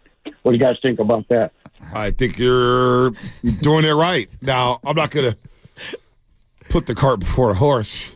What do you think about that? I would love that. I would love that, too. You know what? You guys going to watch from the top phone booth? Yeah, no, I don't do a lot of climbing these days. Do they even have phone booths? I got a story. Speaking of climbing, you just triggered me, Shasky. Before we qualify a lucky listener for eggs and toast with the roast. So Sunday happens. Go to Worldwide Health's tailgate with Chris, Ryan, and Mondo. Take a shot of Hennessy White. I'll walk over to Shasky and Deli Boy. Pole 10. Okay. Pole 10. The Bolognas. I met Delacello for the first time. Our boy Rod came through from the Olympic Club. Gino Benedetti. Good crew. Great tailgate. Gino Benedetti said, tell Daker I said, what's up? Gino, what up, Gino? Great tailgate. So we start walking to the stadium. Deli Boy, Shasky, Anna, and myself. And there's a little fence. We could have walked around all these cars, or we could have just hopped the fence and continued to do what we do. Deli Boy hops the fence. Anna hops the fence. I hop the fence. Shasky's like, yeah, I'm not hopping the fence. And walks all the way around. And it was like a little 4 foot, 5 foot. You know when you're a kid, you're hopping fences. Anna does it right away. And I'm like, wow, look at this. Look at this. Deli Boy's like, yeah, I'm hopping this. Pops. And Deli Boy, my guy, he's packing some pounds right now, just like me. He hops the fence, no problem. I hop the fence. And we go. Deli Boy goes, where's my brother? Really? He couldn't hop the fence? Said, well, Sausalito Shasky. He got to stay clean. I'll tell you why I didn't hop the little fence. The plantar fascia, isn't it? No. It's nothing to do with that. Years ago, this is a true story. Years ago, the night of Y2K, you remember, 1999, we were all going out. It was New Year's Eve. I hopped the fence. My pants got hung up on the fence, ripped the entire pants. I'm not joking. I walked around the entire night with ripped pants where you could see the boxers, everything. This is back in the baggy jean era. I'm out on hopping fences these days. I used to hop the fence every single day at my house. I'm not doing it anymore. It was a 5 foot fence. I don't care. That. Doesn't matter. 4 foot fence. Nope. Anna, who's as bougie as them all, hopped the fence. Yeah, I get my steps in. I go around, boom, I'm good. Not happen. Not and happen. then Deli Boy looks and he goes, where's my brother? I go, Sausalito Shasky, we don't hop fences. Not getting injured in the parking lot. Not getting dirty. And he talks about he's blue collar. And he always shouts out to blue collar workers. And my man can't even hop the fence at Levi Stadium. No, the little black. And everybody knows what we're talking about. I don't even know if it's 4 feet. It's like 3.5 feet. And he couldn't even hop. Yeah, I wasn't doing it. Speaking of climbing, so you're right. You're not climbing anything because I saw with my own two eyes. Like, wow, he could just climb the fence. Old TV Bonte hopping fences. Old Bougiana hopping fences. Deli Boy hopping fences. Sausalito Shasky. What happened the to you, boy man? doesn't know the zone as well as you do, Bonte. Hey, Tony in Oakland, I thought Butcher Boy was a butcher. Butchered his pants that one time. Somebody asked if Shasky changed the tire. No. Oh, don't admit that. You got to put the crank underneath the car. And Put the jack But what ends up happening, if you have a vehicle that is like a fleet vehicle for work, like on my work, the last time I had it was like the other work vehicle for my other company, you have to call in. You're not allowed to touch your own car. They don't want you getting injured or hurt or whatever. So for insurance purposes, you have to call their service. They come out and jack Kirby. it up. That's what Kirby's for? Well, Kirby too, yeah. I was 187 who said asking if you could change it. I could change the tire. I've had the worst tire problems. You guys know this. I have filled that tire with air. I see over and over and over again. Changing a tire, I do get a lot of satisfaction out of that. It's weird. Get under the car, jack it, get the wrench. You're going, lefty loosey. You're trying to get it loose, make those nuts loose. I should have said that. Unlimited possibilities. I say nuts. I mean the screws in the car. Anything can be clipped at any moment. I know. I'm out. You know what? Let's qualify somebody for exit toast. I want to do this. I want to play a little game of buy or sell on the other side here. After a little qualify. game of buy or sell? Yeah, you like that? I do like a little that. Buy or sell. If we got a little jingle, get the jingle ready. Trigger me, Shasky. Pause, as Cameron would say. The lug nuts. The lug nuts. But it is, you know what? I take pride in changing the tire. When was the last time you did it? I had to change one for Anna. Her Volvo caught a flat. I changed it at the gas station. Got under there. It took a little while, but you know what? I feel like Kyle Shanahan changed the tire at halftime last week. He did. They came out a little flat. The The lug nuts, guys. The lug nuts. Get your minds out the gutter. I know what's going on here. Oh my God! I have changed the tire. Trust me, Travis. I have. I've changed multiple tires. I've had to. I had to learn myself. All right. Anyway, if you would like to have breakfast with the roast, be the first caller right now in the contest line to answer this question correctly, and you will win one of 10 spots available. Call our contest line 415-523-4652. 415-523-4652. The question is, Vontae, Shasky, and Lubman are Warrior fans. But what is Joe Spadoni's favorite basketball team? Spadoni's miserable. The question is, Vontae, Shasky, and Lubman, they're Warrior fans. We are all Warrior fans. There's no doubt about that. But what is Spadoni's favorite basketball team? Answer that question correctly, and you, my friend, will have eggs and toast with the roast. Yeah, Spadoni's black. What? Spadoni's not black, Guru. What? Spadoni's not black. So you want to do some buy or sell? I want to do some buy or sell. And I don't want to get too far off track, but growing up in the backyard, we played a lot of ball in the backyard. Basketball, obviously we played strikeouts for days. I used to throw the baseball against the brick wall. It was like a cement, kind of like, I don't know, what are they called? Cinder block wall that we had in Excelsior, and it was this cement pad in the backyard. So I would throw the ball against the wall, and I'd work on fielding ground balls. That's what I did growing up. The ball would go over the fence all the time, and we would have to hop the fence all the time. I must have hopped the fence growing up thousands of times, and the neighbors had dogs, and I was petrified of dogs. Right. So you would have to jump over the fence before the dog could come and see you. So we would have my brother hang on one side of the fence, and like distract the dog while I jumped over the fence, grabbed our ball, and like throw the ball back over, jump back on over. Don't even start me with hopping fences. So 650 Comcast. I've retired from hopping fences. 650, the fact that you're still elaborating on that, I could tell it bothers you. 650 Comcast business text. That's what I think about. How do you hop a fence? Like what technique? So I always go my left foot first. I go halfway up the fence. You do it like the Undertaker because you're tall. Do it like the Undertaker. You know when the Undertaker enters the ring, he pushes it down a little, one leg over the other. Bit. I usually, when I was hopping fences. So you haven't hopped the fence in over 20 years. That's probably been a good 10. I refuse to do it. Ever since I found out one of my buddies broke both of his legs jumping over the fence. Wait. At Candlestick. First you said it was because your pants got that did, yeah. But I'm saying, like, I'm too old to get hurt. Well, these fences at Levi Stadium was 3.5 feet. Yeah, you weren't going to get hurt. I'm not doing it. You weren't going to get hurt. Where's Deli Boy? Can we get Deli Boy to call? I want to hear from Deli Boy about this because that did. I was like, wow, your brother's looking for you. He's like, hey, where's Joe at? Where's JoJo? I was 14 steps behind you. You're about 20 steps. Okay. We were waiting on you. I had to wait on you for about 45 seconds. And then I go, boy, Sausalito Shasky don't hop fences either. It just jogged my memory when you said it's climbing. all right. I was like, wow. Even Ed, I expected Ed to be like, oh, I'm not climbing that. Billy Joe? Who's Billy Joe? Billy Joe Hobart? Billy Joe Armstrong, lead singer of the Green Right? Oh, I was going Billy Joe Hobart, quarterback with the Raiders and the Washington Huskies. Billy Joe's going to have eggs and toast with this next Friday. Go. With a +1. Hey, it's not your last opportunity to qualify for breakfast with Shasky and Vontae. We're going to do it again at 8:30. Oh, right. 8:30. Billy Joe. Underrated the name. Lakers. The Lakers is Spadoni's favorite team, unfortunately. The boy. The Lakers stink. Yeah, they do. So you want to play a little buy or sell? Let's play a little buy or sell. We got a jiggle. We got a jiggle here. Quick Super hitters. Bowl next week, baby. Super Bowl edition. Let's go. Buy or sell. Some quick hitters here. And I'll ask you, Shasky.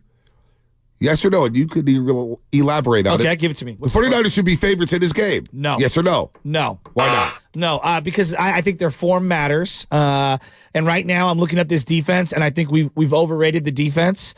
And I look at what Kansas City has done this year. They're going to try to run the ball, and they're going to try to take deep shots. Those are two things the Niners struggle at right now, currently, right?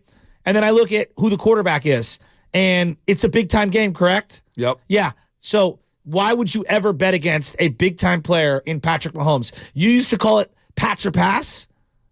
Pats or pass. Meaning you're taking the Patriots or you're not betting on the game. That's the way I feel Kansas City should be viewed for as long as Andy Reid and Patrick Mahomes are coach quarterback combo. We should be the underdogs in this game. So it's Pat. It's Pat or pass. Ooh, I like that. Pat or pass.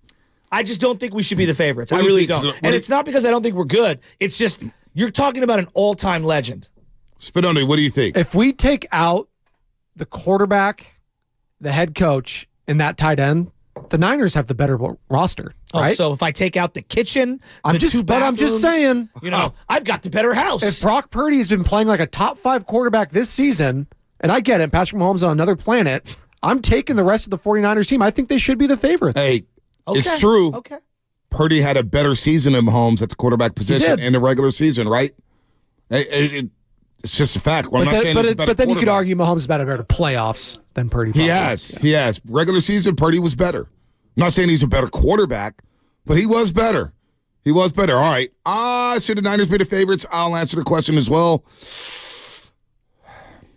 No, they shouldn't be the favorites. Kansas City should be favored by 3. That's what I'm saying. They should be favored by 3. It should be closer to a pick'em than what it is. Yeah, no doubt. I'm with you there. I don't want to sound like I knew what I was talking about in gambling. So anytime I can say pick'em, I'm going to say I'm not mad at that, Shasta. You like I'm not mad that? at that. I do my like that a lot. My lingo's getting better. Getting ready for Vegas.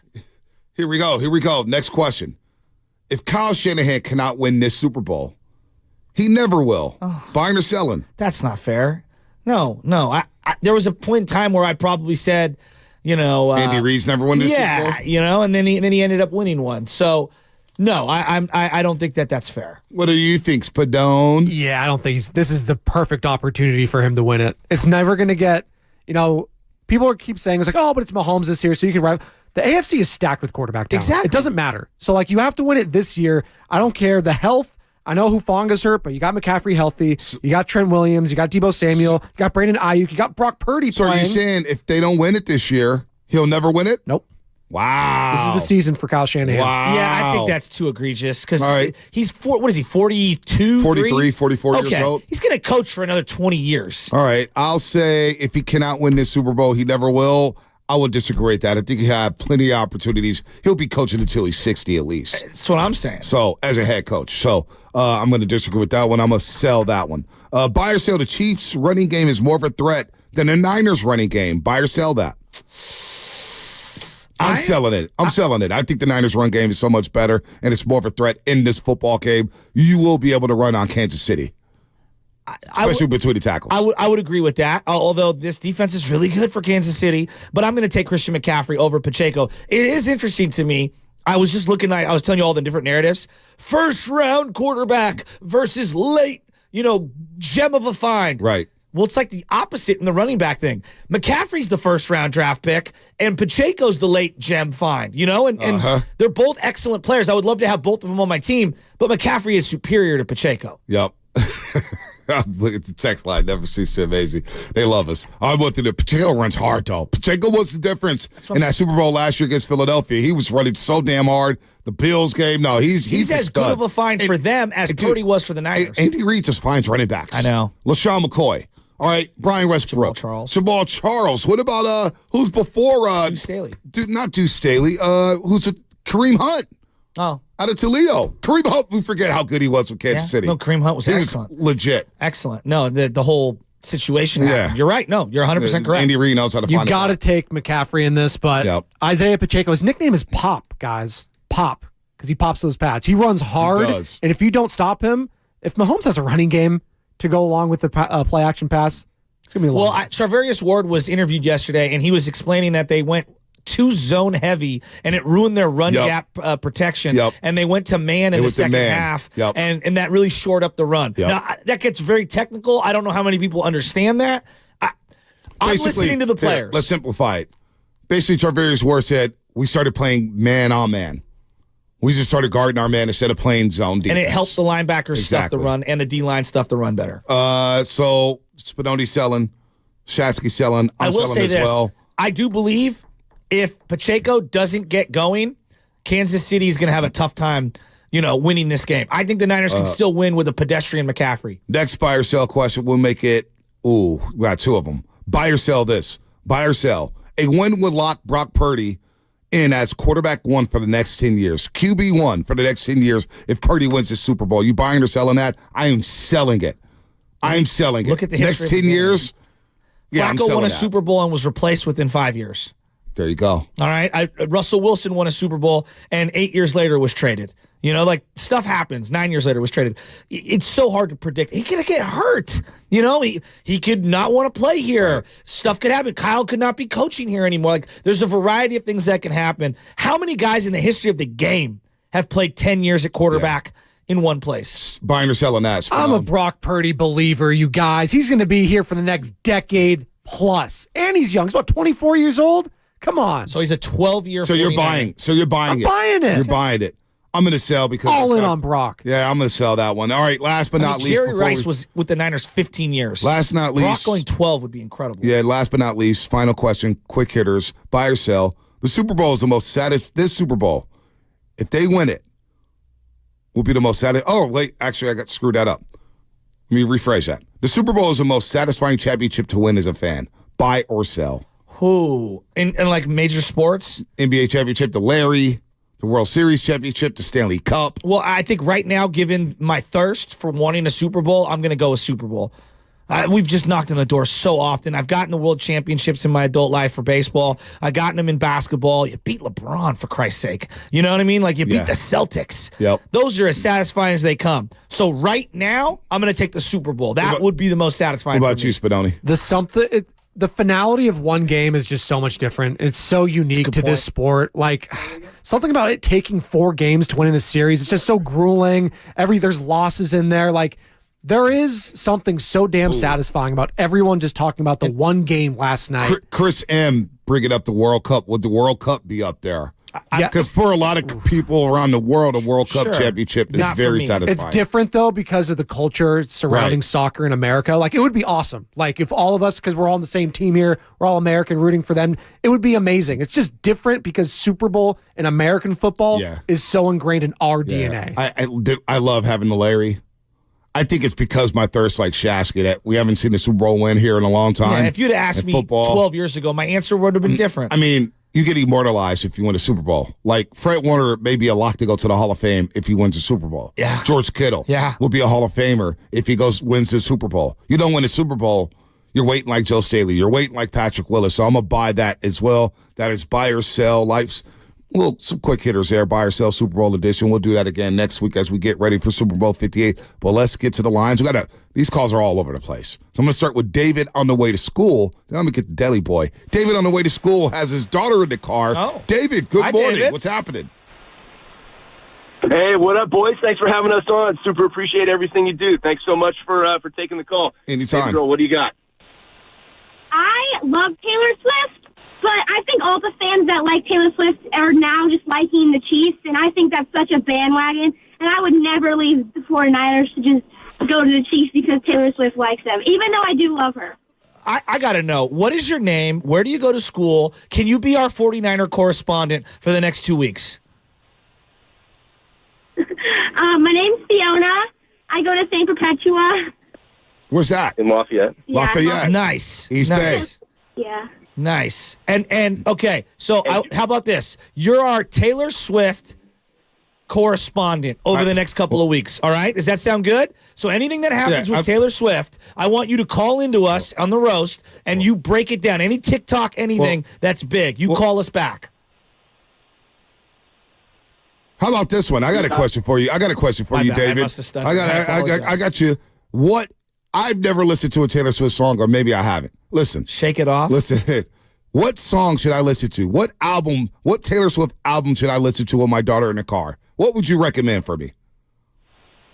That's a much better question for baby girl. What do you got? They're all great, honestly. I love her music. They're all great. They're all you sound great. like Steiny. Get off the They're fence. all great. I need They're all one album. great. So if the Niners come out to one song, what's that song that they would come out to kind of rub it into the Chiefs, a Taylor Swift song? Probably Bad Blood.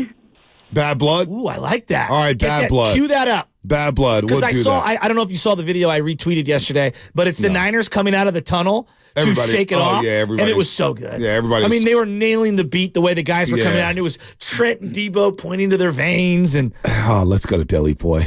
Let's go to Deli Boy. Deli Boy. Deli Boy. So good to hear from you. What's going on, buddy? Good morning, gentlemen. How are we doing this morning? I'm feeling great. Hey, Deli Boy, I took me a muscle relaxer. My neck has been all over the place for the last week, so I went to the doctor. She gave me some nice muscle relaxers. I feel like it's affecting me right now. It feels good, though. It feels like I'm in heaven, man. Are you serious? I'll tell you, I still have a lost voice from Sunday. I'm still my throat is still sore. Guys, what can I say? Hey, to say about the parking lot situation and the tailgating, they didn't really make it very smooth for people to go from one tailgate to the other. If your boy is in one, you can't just walk over there and go see them. You got to go around the gates, climb over things. I mean, Joe almost lost us. He found some hidden way to get through one tailgate. We got stuck behind. We had to climb over that little fence. I mean, what about if I fell? What, Deli Boy, what did you think about your brother not hopping the fence? Because the fence was, 3 feet high, and Anna hopped the fence. You hopped the fence. How is this a thing? I hopped the fence. And then we look back, and you go, where's Joe at? He couldn't hop the fence? And I said, Sausalito Shasky's looming large on a Sunday afternoon.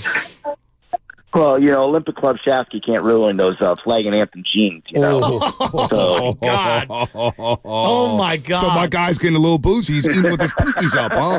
What happened to this guy? I thought he was a butcher. Now he's eating his shrimp with pinkies up? Well, you got the monocle on his eyes right now, so... yeah. The monocle is underrated. Yeah. I always think of the Monopoly guy. It was a little disappointing for me. I'm not going to lie. How many fences did we hop growing up? Oh, every single one. Every single one. A million. A million. Just to get the candlestick. Sometimes it was just you had to hop in or squeeze through. Relaxer before. I feel like, oh my gosh, I am floating. You ever? Of course you. I've consumed all kinds of. Yeah, things. I know. If there's something that's going to make you float, I've been on it. Yeah, well, I'm on it right now. Is it legal for me to be off a muscle relaxer right now? I popped it before I left the house. Operating heavy equipment. I feel good right now. No wonder the drive into the city was so fun. Seeing the big buildings. Oh my God, I feel high. Crack. Oh my God. Do we have that Taylor Swift song? No, we'll pull it up at some point. Okay, Bad Blood. This is Taylor. I like this song. Oh, this song's cool. So it's all right. Debo and Trent coming out to this with Jake Brendel not moving at all, just head going forward. This is a banger. And it's got a bangs. I do. Great call. What was her name? I forget her name. She knows me. She goes to a Catholic school in Lafayette. Yeah, Lafayette. Yeah. Was it Fiona? I think Fiona. Yeah, Fiona and Fiona. David. The dad was David. Wow. Underrated name, Fiona. Shout out Shrek. Yeah, good call. Man, Shrek's this so was good. Great. Maybe it's just because I'm off the muscle relaxer. It's hard, though. Got me ready for the Sunday. Niners do need to come out with the boombox to Taylor Swift, right? No, hell no. Hell no. You know what they need to come out to? I listened to the 21 Savage album yesterday. Okay. Dude, he got some bangers, man. A lot? He's got that one. Does he have a lot of bangers? Yeah, he's got about 5 bangers on that album. Isn't that one of his famous The one songs? with Travis Scott. Oh, my gosh, that song is a bang. I can't recite the words. It's called Nay, Nay, Nay. Or Nah, Nah, Nah, Nay, Nay, Nay, something like that. 21 Savage. He's always going 21, 21, 21, 21. Ready to run. 21, 21. Let's go to George in San Jose. What's up, George? I feel loopy right now. Bang, I may have to leave the show. I feel a little loopy. What's up, bro? Yo, good morning. Can you guys hear me? Yeah, we got you. I can hear you now. Bang, bang, baby. Niner gang all day, baby. Muscle relaxers make you listen to Snitch and Beauty. George, what you got, man? Come on, let's go. Let's go, George. Gotta see, is there any way possible we could tell Roger Goodell to start having the Super Bowls on a Saturday? Dude, I'm 100%. No, all right. Yes. No. Yes. No. Yes. Yeah, hell yeah. Celebrate when you win, hell yeah. Why not? NFL is played on Sundays. No, it's not. It's Sundays. It's played on Mondays. No, and Thursdays, yeah, Mondays. We'll and have the game on Saturdays Monday. once college Then. finishes. You guys want the Super Bowl on Monday? No. But mostly on Sundays.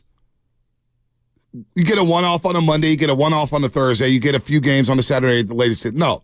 Hell no. No. Super Bowl Sunday. Still has a ring to it. Saturday Super Bowl. For what? Then we can't talk about it on Monday. It'll ruin Monday radio. Who says you can't? What we could do a show on Sunday. I'm not doing no show on Sunday. You already work on Sunday by going to the game. No one's doing a show on Sunday. That's why we all wait till Monday. I believe that it should be Super Bowl Saturday, and it should be a blowout party. Absolutely. America should absolutely have it on a Saturday. This is a long-standing take of mine. I've had it for about a decade. Nothing is worse than that Monday morning. For people that aren't invested into the two teams, like, you should be able to enjoy it. It sucks, like, oh, it's 9 o'clock. I got to go to work tomorrow. Does it really? Let's leave. No, I love going to work on a Monday after a Super Bowl because it's fresh on your mind. Super Bowl Saturday, you got this generation just getting late. Oh my God, we can't recuperate. We can't recover in time from work on Monday. The game's over at 7 o'clock.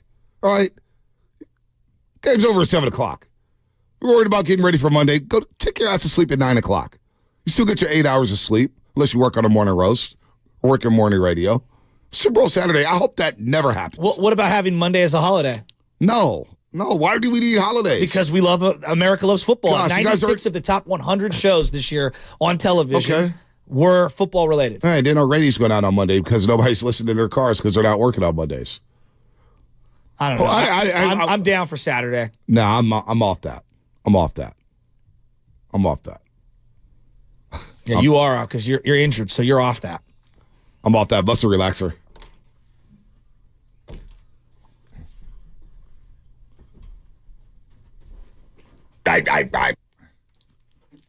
Ow!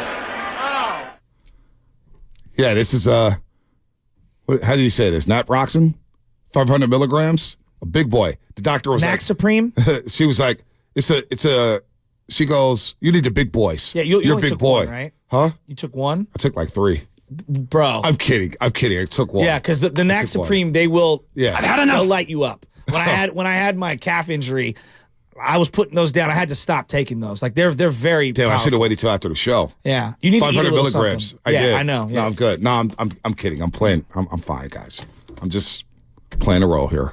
Sassy's getting all serious. Well, no, I know because those things lit me up. You want to play video games at an elite level? Take a Nax Supreme. It's a fun and show. Chill dude. on the couch. We got Carmen Policy coming out. Hopefully, I can stay awake here. Kadarius Toney, excuse me, missed the AFC Championship game. He's been on injury report with multiple injuries since the 27-17 win over the Patriots. Ankle, hip. He's had everything. Just had a baby, too. But Chiefs wideout took to Instagram this week to refute his injury status, saying it go from hip to ankle to this to that. I'm in a full body cast right now at this point. Head coach Andy Reid, when asked about the post, said he had not seen it yet, but said that if Toney was not injured, he would be on the field. He has been no factor for the Kansas City Chiefs.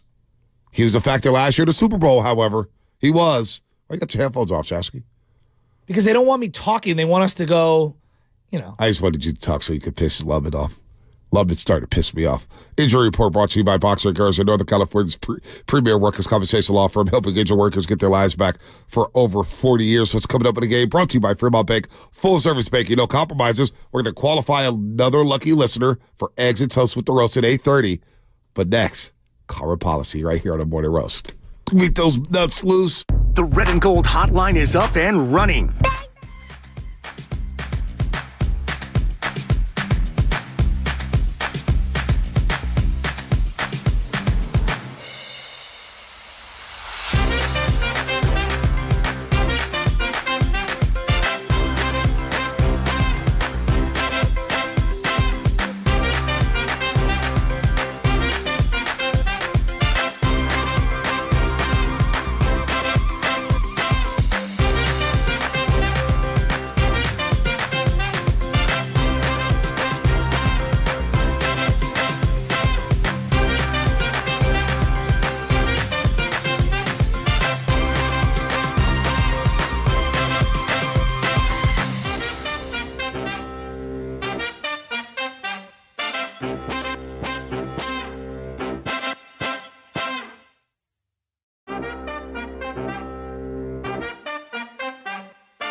Oh,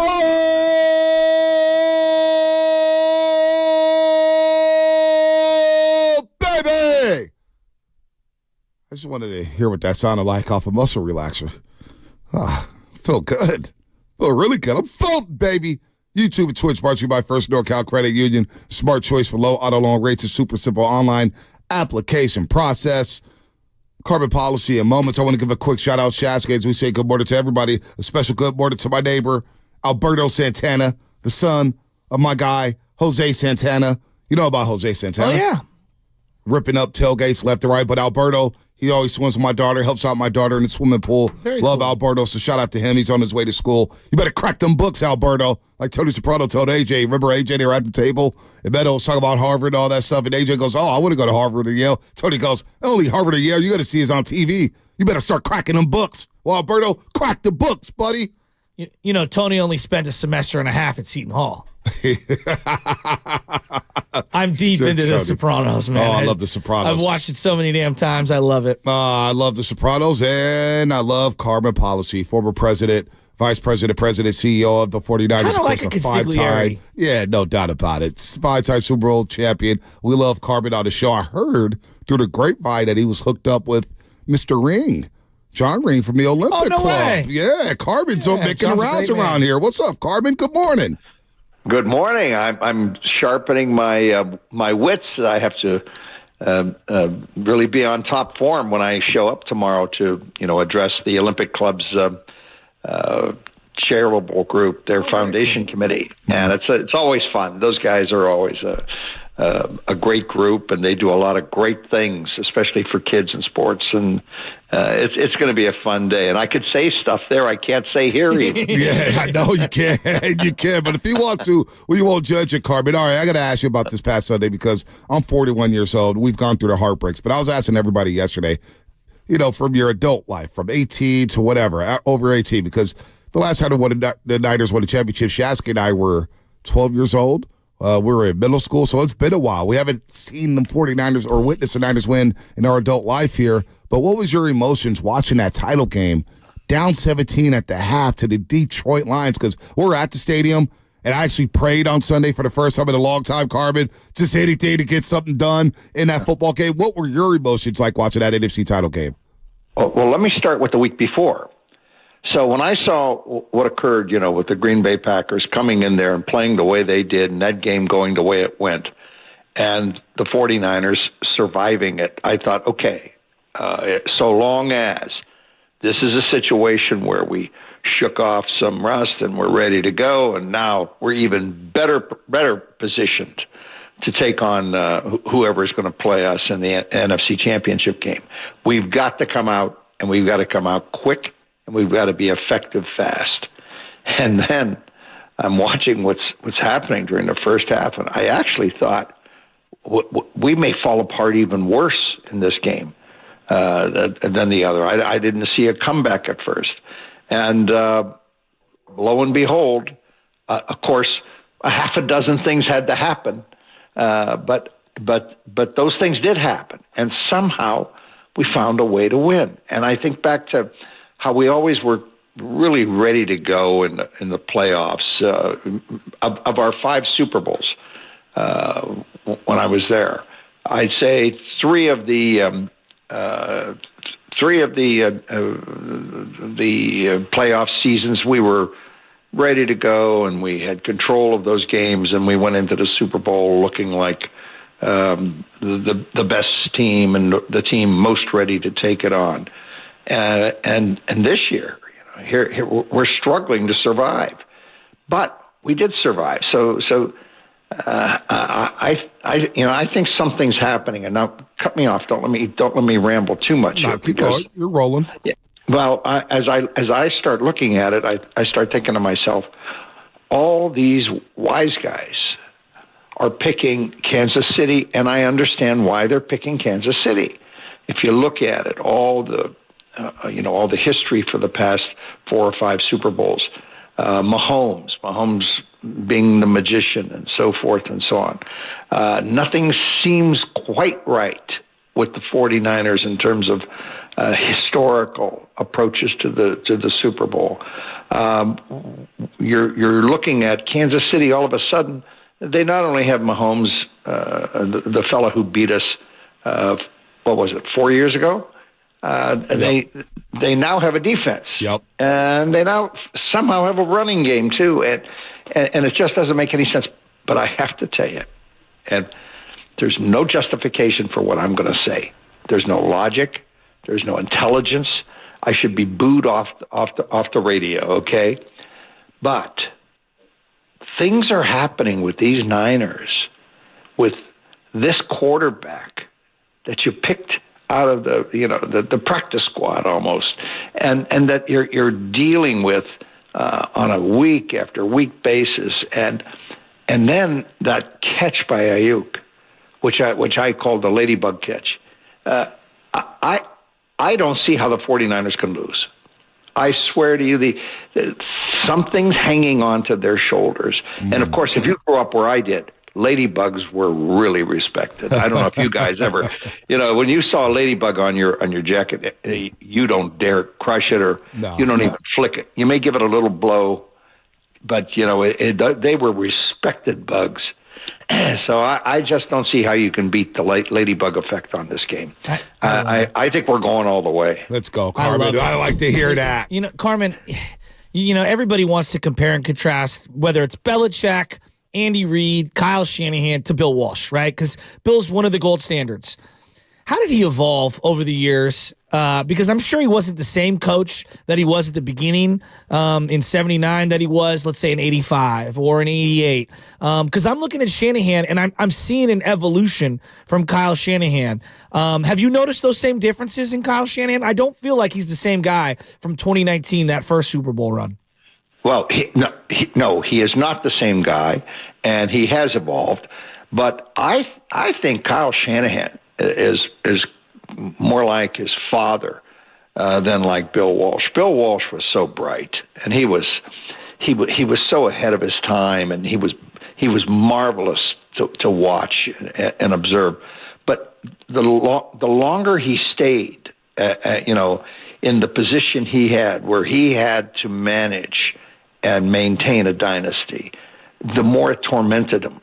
And the more it ate away at him, and he just, instead of reveling in who he was and what he did and how he did it and the people that were around him that he developed, as well as the history in the NFL, he was allowing that pressure to take away any joy, to take away any sense of accomplishment, to almost make it like, God, it's hard to get up in the morning. And I don't see that at all on Kyle Shanahan, and I never saw anything similar to that with Mike Shanahan. Mike Shanahan was all about, oh, this is great. Come on, let's go. If we can win, I could do this for 50 years, that kind of thing. And I think that Kyle he fell very close to the tree, and I'm if anything, he's going to get better and better. Yeah, that's how I feel. And I think that's another factor, not taking away from the ladybug effect. I think that's another factor that's going to make a difference. The Kyle Shanahan that's going to be coaching in the Super Bowl this year is different than the Kyle Shanahan who coached 4 years ago. Yeah, I feel like he's more aggressive with his play calling, and he trusts his quarterback, which he may have not done in 2019. We're talking to Carmen Policy, the former vice president, and CEO of the 49ers from 81 to 97. And, of course, he has 5 Super Bowl rings, helping the Niners dominate the NFL for a 15, 16-year span. What is this 2-week lead up to the Super Bowl like as a football team? What is it like? You get the bye week, you're prepping, and then you get down to the Super Bowl, or is it's going to be distractions at every turn? What is this 2-week lead up like for the players and the coaches and the front office? Well, first of all, it's great. It's great in many ways. You're going to the Super Bowl, and it's really great when your team is healthy. And I'm assuming that Debo is going to be in fine form by the time he takes the field on the 11th. 8 catches, 89 yards on Sunday, Carmen. I think Debo's just fine.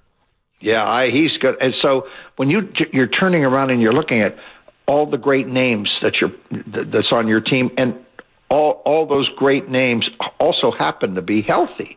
I mean, think about that. First of all, that's a plus. Secondly, it's all there now.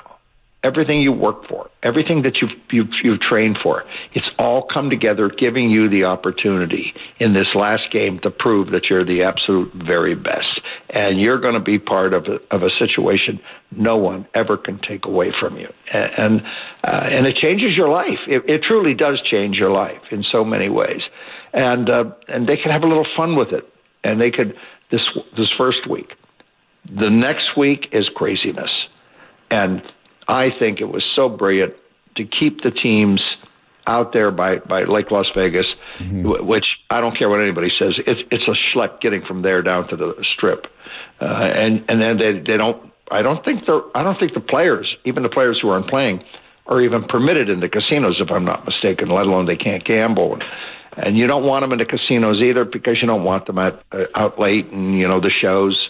And that sort of lifestyle, you just want them paying attention to this big game, one of the biggest games of their lives, and I think that next week will be fine as well. But then the pressure really starts growing when Wednesday hits, and you realize, here we are. I mean, when we were down in Eddie DeBartolo, just he tried to make it.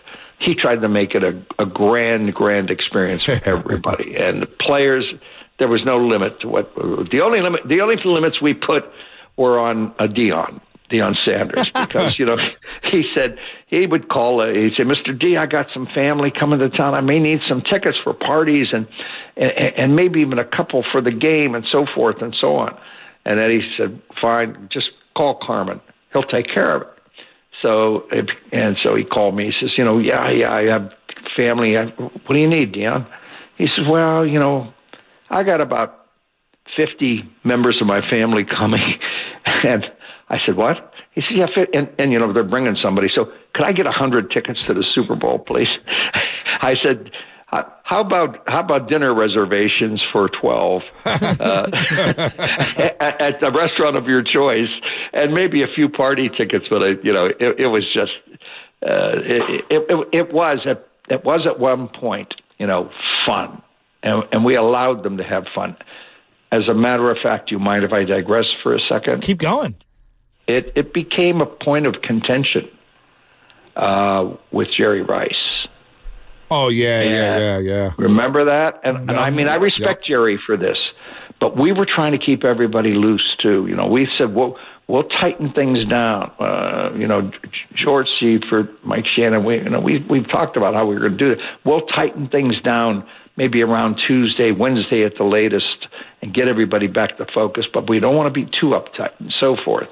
And Jerry, who had been to other Super Bowls, of course, just was feeling that things were not tight enough and that we weren't focused enough. And Jerry kind of expressed himself rather, I'll say, aggressively. And it created a little bit of a stir between him and Deion. But ultimately, it all came together, and those guys were all on the same page, and it worked famously well. Carmen, I'm sure that you keep in contact with all of what I call like the luminaries, the pillars of the organization, Joe, Steve, Eddie, I'm sure. Maybe you're still talking to Mike Shanahan himself, other great players from this team. If there was a group text message or some way to summarize what everyone's saying about Brock Purdy, like all the old school guys, like what are they saying about this guy, Brock Purdy? Because I'm watching this kid, and I don't care what the other people are saying outside. I'm just watching him, and I'm like, I can't believe he's doing what he's doing in these moments. And it's just, it's special what we're watching right now. What are you guys saying? Well, okay, without attributing anything to anyone particularly, okay? No names connected to this. Agreed? Okay, yeah, fair enough. Right. Agreed. They liked the guy. I'm telling you. And they'll say things like, when he ran the ball last weekend, and basically was one of the major reasons that the Niners were in a position to ultimately win that game. Those 3 scrambles and first downs and putting the team in the position he did and so forth and so on. They said he kind of reminded you of Joe when Joe would scramble. It wasn't pretty, but boy, was it effective. And, they'd say things like that. And there's this constant a referral back to Joe. Now, keep in mind, Joe's on a pedestal, okay? I mean, we're not talking about them saying he's the next Joe. We're talking about them saying they see similarities in his style of play and some of his qualities that they saw in Joe. And they like it. And they feel comfortable with it. And they think he's capable of taking this team and taking it to a position of being a championship team.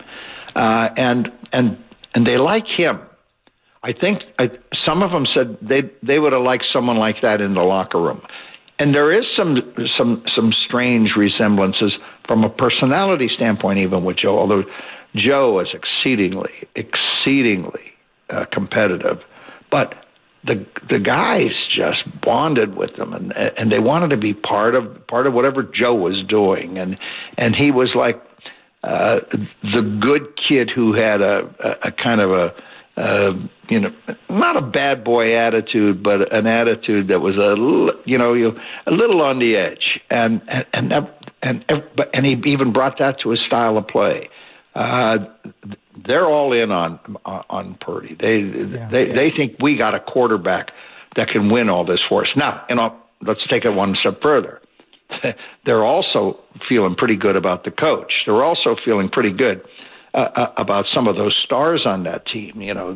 That running back. Oh my God, he just is. And don't you love him? He's the best. I watch him and I listen to him and I hear the stuff he says. And when he says it, he means it.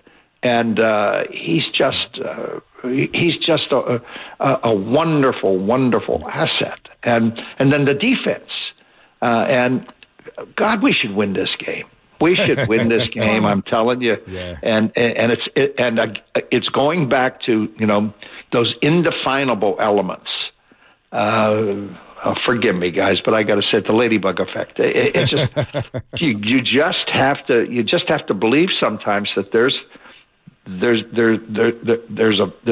an element of power and an element of almost fate that opens the door for teams sometime during the course of their existence. And I think the same element of power and fate have gotten in the way of the 49ers in the past. Take me into the...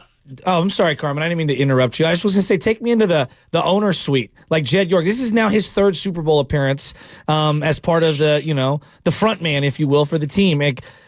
I'm sure you were sitting there next to Eddie as he was losing his mind during games at times and whatnot. We look at this as a failure or a success if you win it all. Like, take me through the owner's lens as he's watching these last couple of games and then winning at the end there.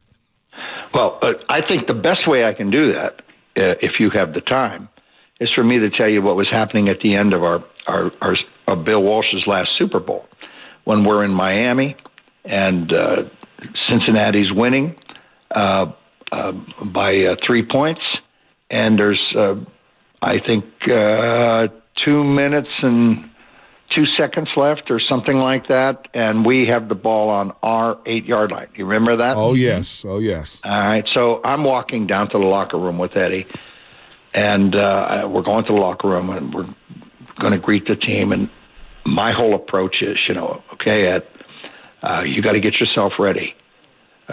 You've got to get yourself ready for that press that's going to be all over you. And they know how passionate you are and how losses affect you, and you've got to handle this with the world watching. You've got to handle this in a way that shows some grace and shows patience and shows the future's still ahead of us and so forth and so on, because there's a good chance we could lose this game. And he said something very nasty to me at that point. And after he said for me to go and do something to myself, he suggested that I stay on the field and watch the game. He's going to the locker room. He doesn't want to see me till the game's over, okay? He didn't want to hear it, just didn't want to hear it. Then John Taylor, God bless him, we pulled that game out with him and Joe, and I walk in there, and he grabs me and hugs me, and he says, I told you didn't know what you were talking about. And I mean, it's just and another time we were bouncing around in the stadium, moving from the owner's suite because it's too crowded, finding ourselves in the coach's box. We couldn't go to the press box because that was too crowded. It was one nerve-wracking second after another, and even when we were ahead, it was that way. And But I mean, for sure you're alive. I can tell you that. And I think that, we have to understand how hard it is to get to the Super Bowl. And I think that Jed and the 49ers getting there 3 times, that's quite a remarkable feat when you really analyze it. And look at Detroit. You had to feel good for Detroit getting to where they got. But I think, again, I'm going to say it one more time. This is the game. This is the year. This is the moment in time where it all pays off for the Niners, I think. And they break the drought. They break the Super Bowl drought. That's what we want. Will you be in Vegas, Carmen, for this game? Will Eddie DeBartolo Sr. be attending this football game? We got to run here, but quickly, will you be there? No. Will Eddie D be there? No, and I talked to Eddie, no, but I think Eddie's grandson and maybe some of the family are going to go, but Eddie's not going to go. He's going to stay at his ranch in Montana, I believe. And why? We need Eddie D here. We need him here, Carmen. Know. He needs to come out. He needs to hand that Vince Lombardi trophy to Jed and Kyle Shanahan. We need Eddie D in Vegas. Come on, Carmen. Work your magic. Be pretty cool. Work your magic. The I'm going to fans stay home and drink Casa Piano wine and hopefully see what I'm predicting. I love it. But you know what? Joe being on the stage at the NFC Conference Championship game was pretty cool. Yeah. I have to tell you. They had a little mix-up there with Michael Strahan, but it was darn cool seeing him up there on the stage like that. No doubt. Carmen Policy. Yeah, awesome talking to you as always. We wish you were recording to Vegas, you alongside Eddie D, but good stuff there. Carmen Policy, courtesy of the Boxer and Girls and Guest Line. Have fun at the O Club tomorrow. Always great to talk to you, Carmen. Take care. Thank you, gentlemen. I love you guys. Take care. Carmen. Love you too, man. Love you too. Man. Carmen Policy here on the Morning Roast. Of course, on the Boxer and Girls and Guest Line. What's coming up in the game brought to you by Fremont Bank, full service banking. Compromises. Bill Romanowski. But first, one lucky person will be qualified to have eggs and toast with the roast. We'll reveal the question on the other side. This is an easy one. This question is easy. Be the first to answer the question correctly. That's coming up. Brought to you by Fremont Bank, full service banking, no compromises. The Road to Vegas is brought to you by Merrill West Credit Union, working for you today, tomorrow, together. The Red and Gold hotline is up.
It is the first of the month. Boy, bills are here. Bills are here. Thanks. Sounded like a man who's got his direct deposit already spent before it's even hit there. I'm waiting for it. Is it payday tomorrow? Payday is tomorrow. We got Bill Romanowski. And before we get to Bill, I want to let everybody know, if you want to have eggs and toast with the roast, you have to answer this question correctly right now. 415-523-4652. 415-523-4652. The question is, Radio Bonte hosts the morning roast, but TV Bonte hosts the pre- and post-game show for which local NBA?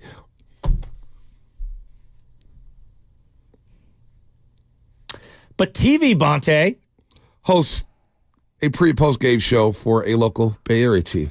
Professional. I don't know. It could be college. Might be the Cal Bears. I know this. That's very easy. Proposition Chicken's going to be coming into the studio next Friday. They're bringing us breakfast, and I'm looking at this signature breakfast sandwich. I mean, my God, I don't even know which one I want. I don't know if you want to read it right or now. Buttermilk Ranch. I don't know if you want to read that right now because Bill Romanowski has always been on a strict diet. Hey, Bill, good morning to you. How do you feel about it? We love our food here. We love our food as we talk to Romo on the Boxer and Grocery guest line. Your thoughts? Fried chicken, buttermilk ranch. Are you into that? You're on League One Shakes, right? You know what? Fried chicken is probably not the best diet food you guys should eat. But, hey, every once in a while, you need to treat yourself. What is your cheat meal, Romo? Because you don't cheat a lot. You're still rocked up. I don't think you have an ounce of body fat. What is your cheat meal, though, if you do get out of your lane? Here is my cheat meal. It's pizza with gluten-free crust, or what I do is I just take the cheese off and the toppings, and I don't eat the crust. So that's my cheat meal. Wow. Yeah, because I go kind of a keto / plant-based. I eat a lot of salads, a lot of vegetables, and, I eat meat and, pretty high fat content, but very low sugar. So now I got to transition to the game. There's no easy way after you explain your diet because it's making me feel very fat. Those workouts that we're doing is worth nothing, Robo, because we're eating all the wrong things. that Lions-Niner game, you're watching it, and so much is made about this quarterback, Brock Purdy. What was Bill Romanowski thinking watching that guy run around there in that third and fourth quarter? You know what? They were a team that were not going to be denied. And they came out in the second half and they said, okay, we played the worst first half of our lives, and now we got 30 minutes to get to the Super Bowl. And a group of men came together and friggin' we're not going to be denied. And that's what they did. And it was, pretty amazing comeback. The way that game turned, let's just call it what it is. Their coach is a dumbass for what he did. So they basically, got thrown a bone by their head coach in going for it on fourth down. So, hey, the ball was bouncing their way in the second half, and the Detroit Lions were also throwing them bones. So you didn't like phenomenal. You didn't like the 4th and 2 of the first one when they were up 24-10, huh? Even though the kicker had only made 45% of his kicks from 47 out, and that's what they do. You did not agree with Dan Campbell. You thought he got in over his head, huh? Absolutely. You take points and you move on. Because think about, and then the last one they went for. That was silly. Yeah, of course it was. But on top of that, not only was it silly, because let's say they got the first down, they still had to go, let's just say another 30 yards to put it in the end zone. It was, I'm watching the game and I'm like, that's the dumbest move I've ever seen in my life. This guy is giving the game away. Wow.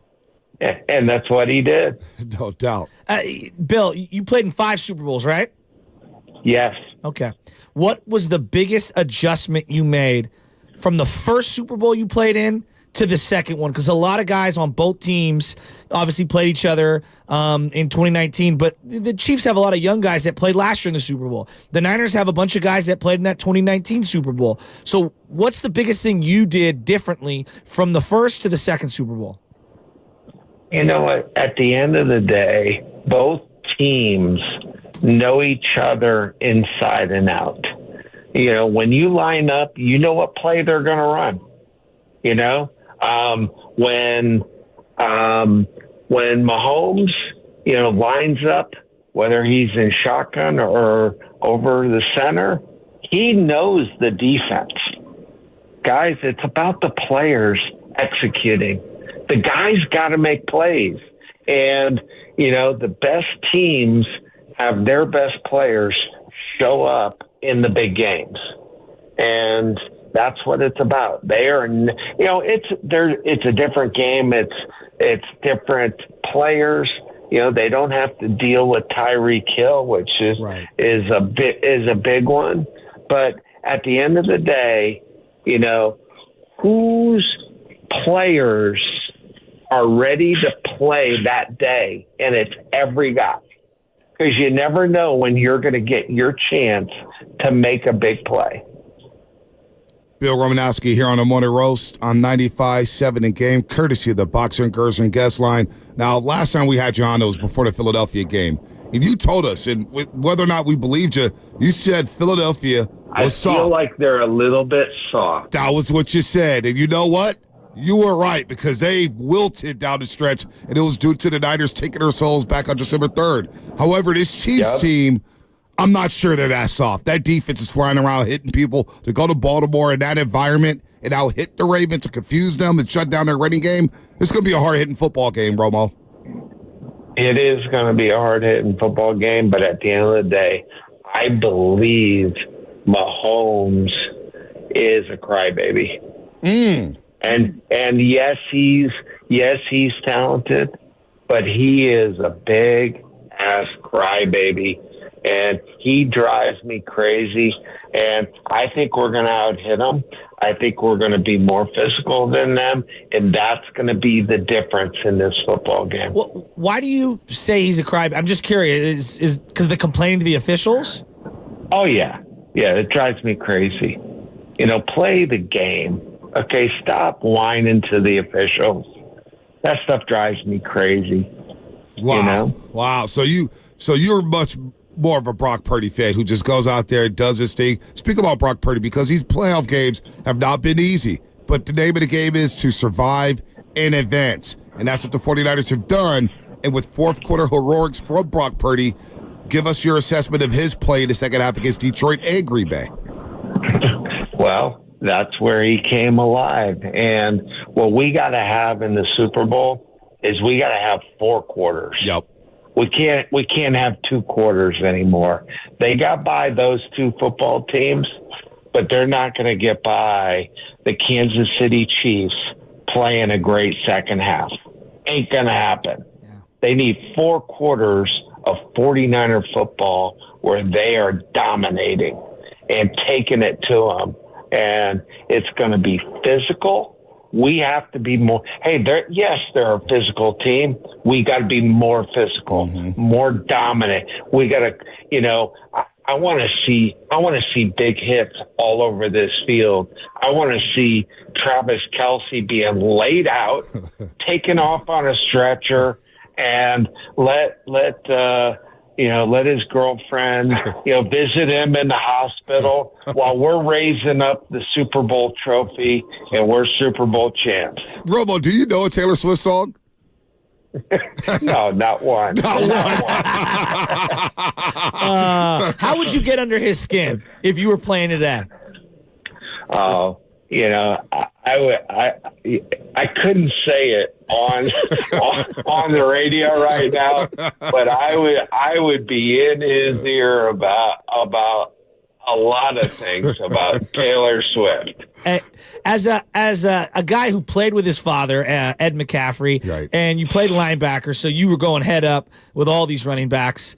What's the thing that pops the most for you when you watch Christian McCaffrey play? Because I think he's as good as I've ever seen.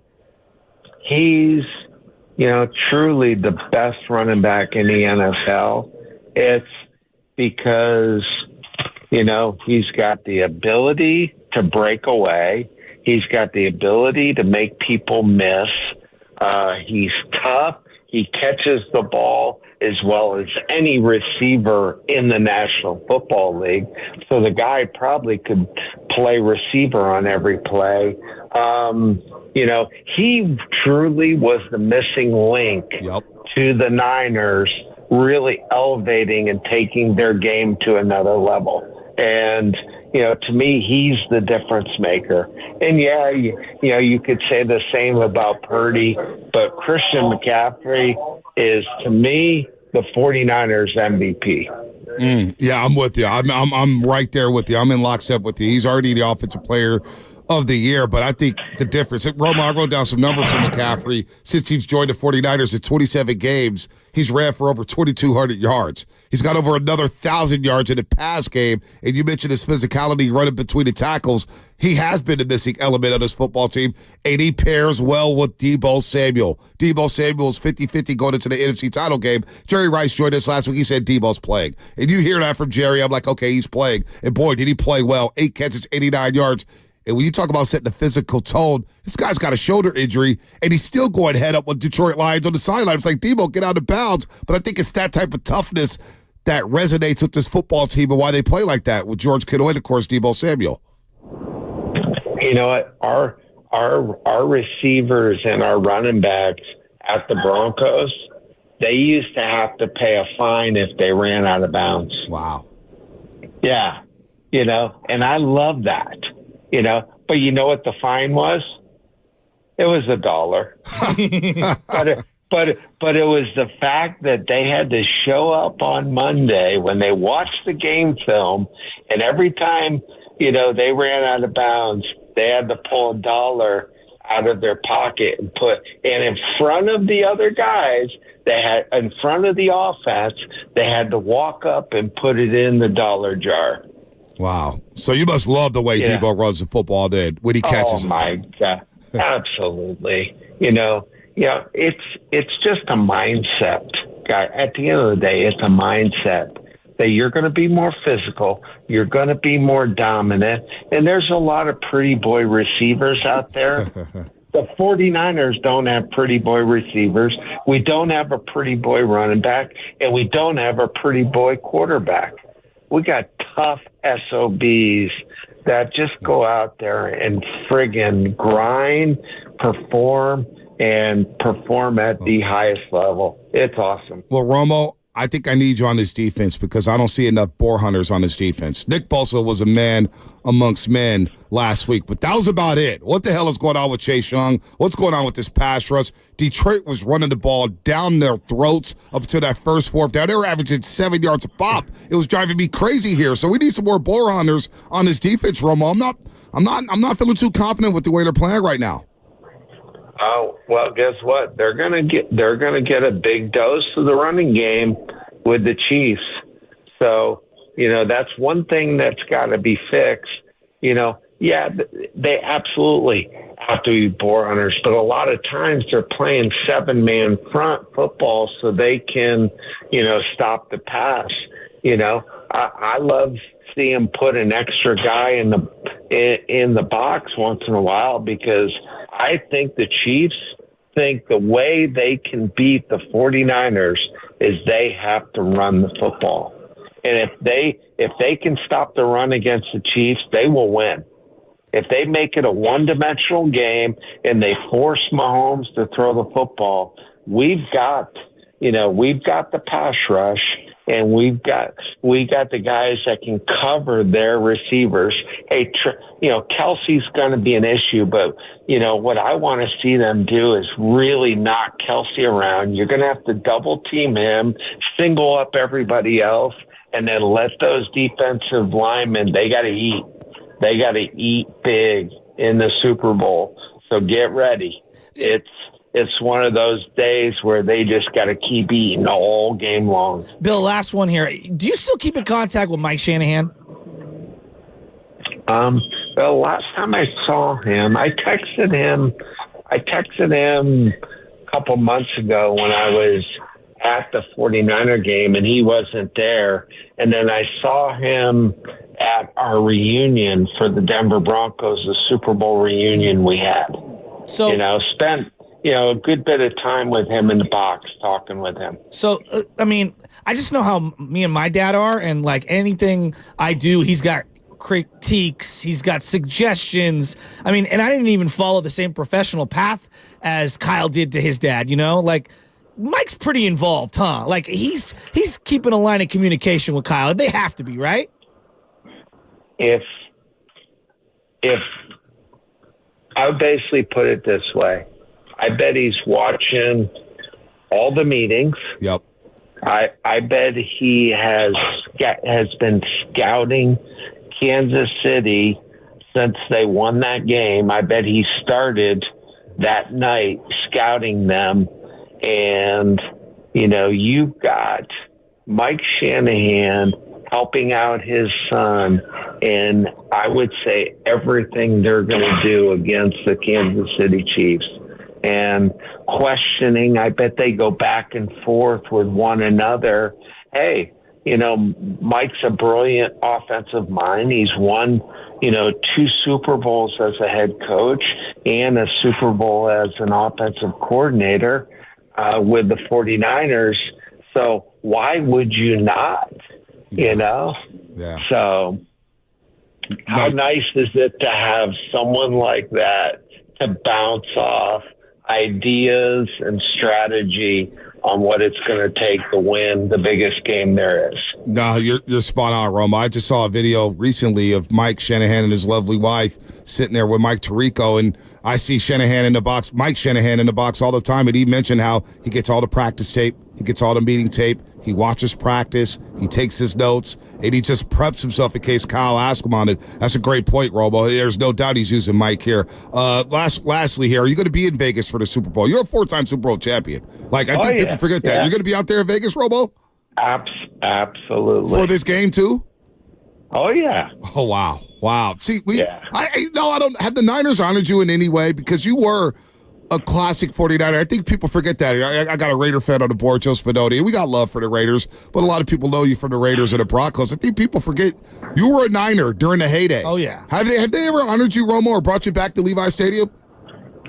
I've been back and been honored, but it's been honored with the group and the great teams. Right. What I learned when I got there is I learned how to be a pro, and I learned how to win and what it takes to win. And the greatest gift I ever got from the Niners was that. And then, 2 Super Bowl rings is pretty damn special. No doubt. I was around some of the greatest players to ever play the game, and it was an incredible ride. If you see all the great players that you've played against, and they're all at the Vegas on Super Bowl Sunday, and you're all on the field, who's the guy in your mind you'd like to stick the hardest? Oh, man. You know what? All the quarterbacks, from Troy Aikman, to Dan Marino, to Brett Favre, that I was able to, sack or hit in my career. Yeah, but there's probably one guy. Well, you know what? There's too many out there. There's not one that stands out. You were going to give us a name. Tom Brady, huh? The name was Tom Brady? Well, there was a receiver that played for the 49ers, and I'm sure you guys could guess who it is. Oh, boy. Number 81. Number 81. You wanted to stick T.O., Terrell Owens. Oh, there's nobody on this planet that I would rather stick really hard than him. Why T.O.? And you know what? But you know what?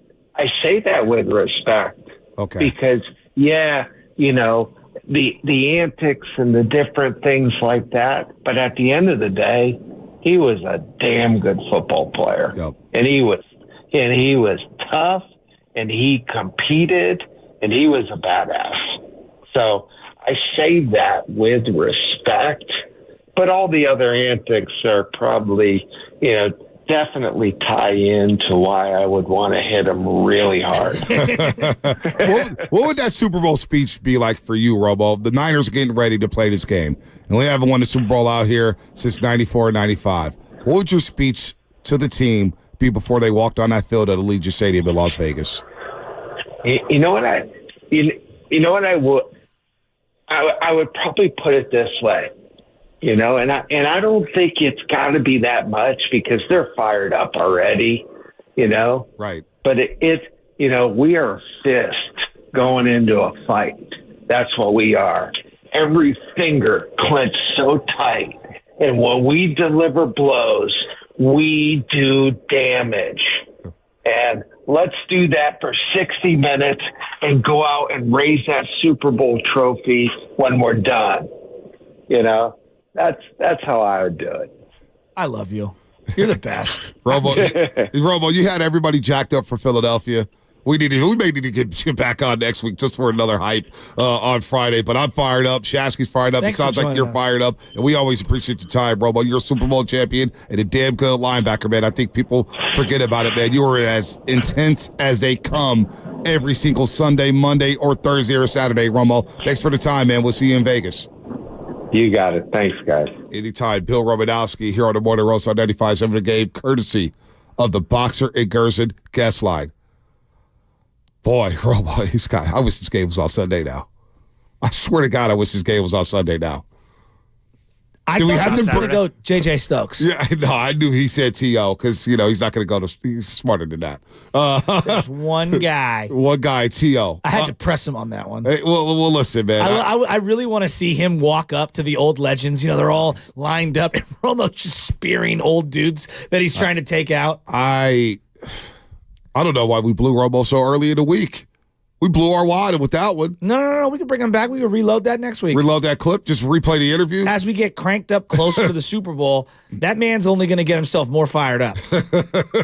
My favorite is me and Covey had him on one night, and this was after Antonio Brown froze his feet off, and he was He was dead serious that he wanted to have Antonio come stay with him in the cryogenic chamber, and then he was going to help fix his feet. He was dead serious. Oh, we've had him on. We had him on the day after Myles Garrett swung his helmet at Mason Rudolph, and it was Guru and I. What'd he say? Oh my gosh, it was unbelievable. This one, he brought up the J.J. Stokes situation, unsolicited. Remember that, Spino? Yep. And what did he say? He said he had to stand up when he got to the Raiders and the Broncos and apologize to his team and stand up in front of everybody. He said it was the most nerve-wracking thing he had to do, and he had to apologize for that. He dropped some curse words, and he drops one. He goes, I'm sorry. I say, Romo, you're good. Just keep rolling, man. Keep rolling. Just keep going. I mean, I don't know how many interviews I've done with Romo. On radio, we'll dump it. YouTube, it's live. So he used to do the football hour with Low Neal, the voice of the 49ers, or Romo. And Romo one time said, I swear to God, I can't make this up. He goes, one day it was a game against Arizona, Veterans Stadium. He was a Philadelphia Eagle. And he said he felt he crossed the line. Because he stomped on Larry Sitter's head like 7 times. I was like, what? I mean, Guy Romo is unbelievable. You imagine if he played in this era? I love when he called Mahomes a crybaby. Yeah, that will get clipped. That will get clipped. Let me go ahead. What do you got? I'll say we pulled it if you guys want to replay it. Oh, well, play it. Play it. Sorry, I put Spinoni on the spot there. Oh, yeah, you put us all on the spot. That defense is flying around hitting people. To go to Baltimore in that environment and out hit the Ravens to confuse them and shut down their running game, it's going to be a hard-hitting football game, Romo. It is going to be a hard-hitting football game, but at the end of the day, I believe Mahomes is a crybaby. And yes, he's talented, but he is a big-ass crybaby. And he drives me crazy, and I think we're going to out-hit them. I think we're going to be more physical than them, and that's going to be the difference in this football game. Why do you say he's a crybaby? I'm just curious. Is because they're complaining to the officials? Oh, yeah. Yeah, it drives me crazy. Play the game. Okay, stop whining to the officials. That stuff drives me crazy. Could you imagine Romo trying to do TV announcing for an NBA game? The amount of crying to the officials. Oh, he probably doesn't watch the NBA because of that reason alone. I was so proud of him. The Raider came out in there. He hates the Chiefs still so much. I love it. When he starts talking about hitting quarterbacks, he's like bringing up Dan Marino and Brady and Aikman. I'm like, man, Romo goes back. Think about he played like 15 years. Well, he went late 80s, 88, I believe he was drafted, or 87. 88, he was drafted, and then, played until the 2000s. I mean, in the era where men were men. Yes. Not that men aren't men now, but it was just a different era. Did you ever see the hit he laid on Kerry College in the preseason? Yes. He broke his jaw off the edge. It was a clean hit. In the preseason. In the preseason. I'm going to break somebody's jaw. I mean, Xavier McDaniels, we need a round table. That's what it is. If we had an all-time round table tough guy discussion. Xavier McDaniels. I'm going to break somebody's I got Nolan Ryan on there somewhere. Okay, you want to bring in Nolan Ryan? Well, I got Romo to my left, and I got Xavier McDaniels to my right. You can pick whoever else. I mean. I'll go Ron Artest. Ron Artest is it. Well, he's more like, Dennis Rodman? No, Rodman's not on that level. Draymond? Draymond. Absolutely incredible. Draymond saying that Kawhi Leonard stole a Defensive Player of the Year from him was one of the funniest parts of his second podcast that he's released. I love that just for a second, we haven't talked about it, just a minute. Okay. Him being surprised that he's left off the Dream Team or the USA team. He said that on the podcast. He was surprised. I mean, it's like, why is anyone surprised? We want relations with the rest of the countries to be good. He's out here choking France out. Like, what are we doing? Slapping Bosnia. It's like, come on. That's a great point. There's no chat. He is Mr. Worldwide. It's not Pitbull. Where's Nurkic from? Mr. World War III if you're not careful. That's what I'm saying. Oh, man. He's already got 2 gold medals. He wanted that third. He wanted to be in Paris. Grant Hill was like, it's just for team unity and stuff. It's probably best to not have What is it, the Isaiah Thomas meme? I met the criteria to be selected, but I wasn't. That's so true. So Draymond is Xavier McDaniel, Romo, and my coach is coaching the Dream Team. Chuck Daly. Man, I am out here crying, man. Romo is an all-time. I swear, he won Interview of the Year on the Jim Rome Show 2 years in a row. I think he's like the only guy to do it. No, his interviews are epic. Hey, we starts talking boar hunters. If I said guys you would least want to get hit from in their prime, he's the guy, right? Oh, he's one of, him, Pat Swilling, Steve Atwater, LeVon Kirkland, Ray Lewis, Kevin Green. Kirkland. Now that's a name I haven't. You're Greg so Lloyd, right about that. Greg Lloyd was Green.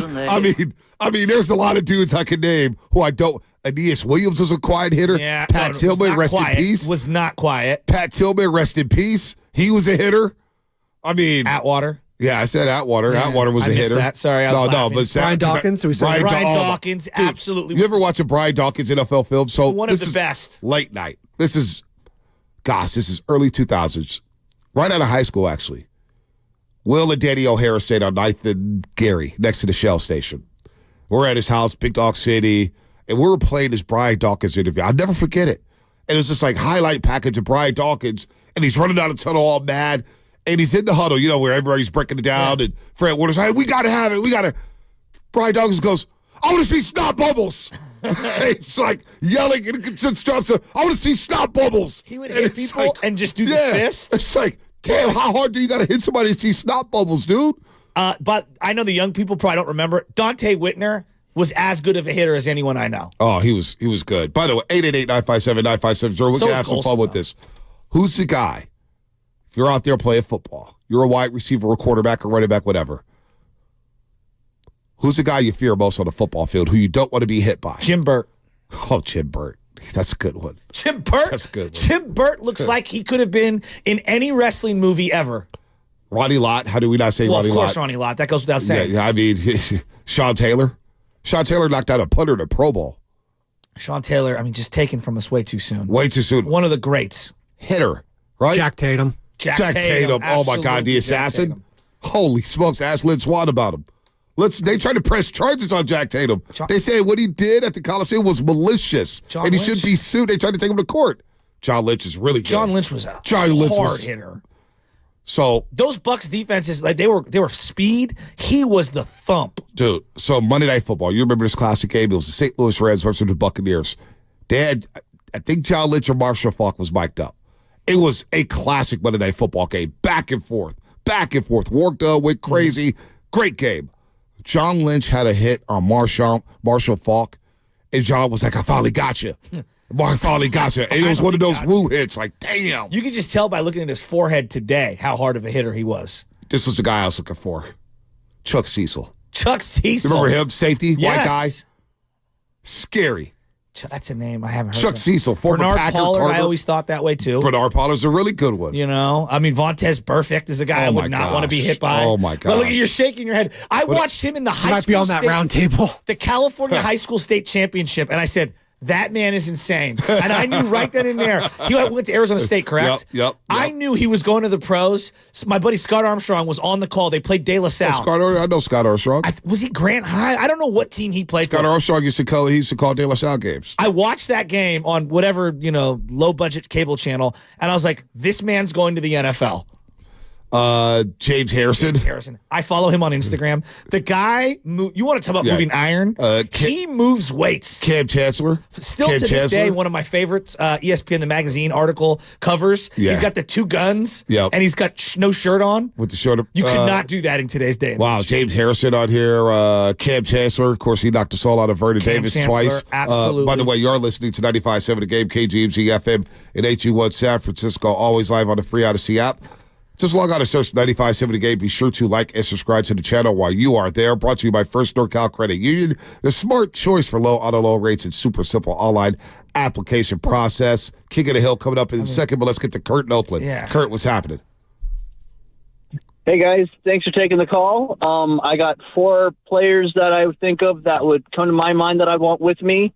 One is an offensive player in Lorenzo Neal, who made a living of leading with his head and knocking people over. 100%. Another one who's a D tackle, Reggie White, even though he was generally a nice guy, you just don't want to get him mad. Mm-hmm. Another one, the classic hitter, Dick Butkus. Oh, yeah. And then for the NBA, although people didn't know that he was going to be that type of player because he wasn't, Arvydas Sabonis, who lived that life in Russia and Lithuania and came over. There was a quick story That's a where different one game of his... that you're playing. That's a different game. That's like people you don't want to cross. I think this one's more like hard hitters. I don't know if Arvydas, I don't know if he squared me up, I don't think it would hurt to the same degree as Dre Greenlaw squaring me up. Yeah, no. Do you get what I'm saying? Very good point. Very good point, yeah. That's a different game. The game you're playing is guys you don't want to cross. And yes, absolutely, Arvydas Sabonis is on that list. Like, Arvydas Sabonis could have been the guy in the Sopranos episode that they wandered into the woods. The Russian, yeah. Yes, exactly. Who's the guy Different who game. smacked Brady Cooks in the Super Bowl for the Eagles? He was an Eagle, smacked Brady Cooks, knocked him out the game. He was a hitter. He was a safety with the Eagles for a long time and Saints. I want to say not Malcolm Butler, not the corner. I forget. Well, I'm getting text Doug Plank from back in the day with the Bears. Okay. Big time hard hitter. Mm-hmm. I think Dre Greenlaw's on Malcolm that list. Jenkins. Malcolm Jenkins. Malcolm Jenkins was a underrated hitter. Florida? I don't know if he went to Florida. I don't know his college, but he smacked Brady Cooks hard, knocked him out the football game. He was a hitter. Well, going back on hard hitting, Ickey Woods, if you've ever watched any of the deep dives on him, Ronnie Lott ended him. Yeah, Super Bowl 23. The Ickey Shuffle I remember the Ickey Shuffle. We all did the Ickey Shuffle, right? And when Ronnie Lott came through the middle and banged him. Super Bowl 23, he set the tone. One of the great hits of all time. And it's like Steve Atwater. When I think of Christian Okoye, I think of Steve Atwater because he ended the Nigerian nightmare. Ended him. Malcolm Jenkins was Ohio State, not Florida. Oh. The Ohio State. I knew it was one of those two. The Ohio State. I hate when I get the colleges wrong. Tim McDonald was a hitter. He was there. T-Mac was sick. Golston, the Hawk. Money. Deshaun Golston. Deshaun Golston was good for one horrific penalty every game late. And one decleater. And he would hit you right in the spine. One decleater. Wow, there's a lot of hard hitters that I just would not. Brian Cushing was a maniac. Brian Cushing. Dude, he was always bleeding. All-time steroid team. I mean, Lattimore right? program. I mean, come on. Lattimore in the program. Team. He was Lattimore.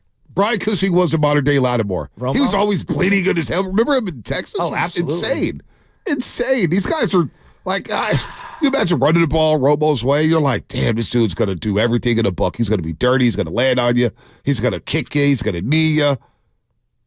He's going to do some other things. I mean, wow. Wow. Brian Bosworth, was he a hitter? I don't know. I mean, until Bo Jackson ended his soul. I mean, I feel like Bos was a lot of very overrated. Yeah, a lot of hype. Him and A.J. Hawk, way overrated. Great names. Great nicknames. Who's on the all-steroid team? All-steroid team? Yeah. All time? Yeah. Well, Sean Merriman's on there somewhere, right? Von Miller. Von Miller, wow. Well, that's the all-substance abuse team. That's he's all over the place. Yeah. He's all over the place. I got love for Von Miller. He works out in the Bay Area in the off-season. Ocean Beach, he's always out there. I mean, the all-steroid team. Yeah, Kevin Green. Kevin Green's there. Are we going just football? Yeah, I was just going for Antonio David Gates Boston is absolutely on this lineup. David Boston is absolutely on this lineup. I was watching the 30 for 30, 97 Heisman chase. Dude, and David Boston was talking smack about Charles Woodson. Like, he ain't better than Sarge Spriggs. I don't see anything special about him. And Charles Woodson dominated that football game against David Boston. David Boston was that dude, though. He had a year. He was sick. He had a year. And then the juice stopped. Then he started getting popped with the juice. And that was that. Don't sleep on the deer antler spray. Remember that, Ray Lewis? Oh, my God. Week of the Super Bowl. How could I forget it? 12 years ago. Oh, gosh. Wow, you guys got to do that. Do you see that comment on YouTube? No. Lars Taylor on the you-know-what team? Oh, that's not cool. That's not cool. I'm not going He there. makes an appearance in Sopranos. You'll see it later on. Oh, no, where I know. he's at the gambling table. Oh, I remember. And it's hilarious. I remember. Tony bows to him and says, Sir Lawrence of the Meadowlands. Yes. Well, any given Sunday, Lawrence Taylor basically played himself. Yes. He was Lawrence Taylor. 100%. Like, he didn't have to act. That was like, oh, you don't need a script. You just do you. Just be you. We'll be fine. And he almost stole the show. Come on, just give me the shot, Doc. Just give me the shot. Just give me the shot. Jack Lambert is a guy you wouldn't want to get hit by. Oh, no. Lyle Alzado. Wow. He's on the all-steroid team. Now we're for playing sure. a game. Now he's on the all-steroid team, too. Well, the whole 70s Steelers were on the all-steroid team. Who are we kidding? Well, they said the first steroid team was like the 60s Chargers. They were the first team to introduce steroids into the NFL. Seriously. There was a story on ESPN a few years ago about that. Melky Cabrera has to make that team somehow. Oh, well, we're talking football here. Well, no, I know. We go baseball. He built a You fake go website baseball. to pretend to be a football player. You go baseball, you could build like 5 franchises Yeah, on the Bay Area all-steroid might team. be just a team in the South. Team of the century. Bash Brothers and Bond. Logan Webb. Oh, what? Well, he had a minor league suspension for. No, we don't talk about that. Logan Webb's a friend of the program. I love Logan. I'm just saying. Dude, Roddy in Fort Lauderdale before we hit the break. Roddy, what's happening? How you guys doing? Good, Roddy. Good. Hey, the question you asked, who you don't want to be hit by, you guys forgot to mention Steve Atwater. Oh, no, we mentioned him a few times. Oh, you did? Oh, Yeah. okay. I didn't hear. No, well, I think you're good. that. Do you remember that hit he put on Christian Okoye. the guy that Christian Okoye, the Nigerian Nightmare? Yep, Monday Night Football. Yes, sir. Yes, sir. Hey, I love listening to you guys every morning. Thank you, Roddy. I appreciate it, Means a man. lot. Thanks for calling all the way out there, Fort Lauderdale, Florida. Love it, love it, love it. Oh, man, there's some good names on here. Dat Wade, Bobby Boucher. Well, Lawrence Taylor did make a KBO Waterboy, huh? Yes. The line was... Lawrence is for sale. What was the line he made? Oh, no, he Don't didn't say smoke that. crack. No, he didn't right. say. Oh, my God. He did. No, he did. He did. Yeah. Crack, crack. They're saying the all crack team, man. Come on, that's not cool. That's not cool at all. And there's some names popping up, and I'm not going there. I'm not going there. Oh, you guys are too much, man. Why is this show? Because Romanowski makes us get goofy. I love him. No, he doesn't make us get goofy. He makes I us think about. feel like they're a little bit soft. There's a name from Coach Grimlock in South City that we're going to get to.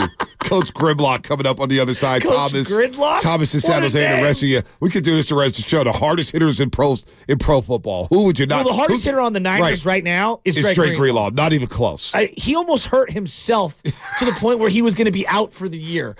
Tackling Laporta. That collision with Laporta. I watched it back over and over and over again. You hear Craig Olsen? He goes, wow. Yeah. He almost jumped out of his seat. Craig Olsen.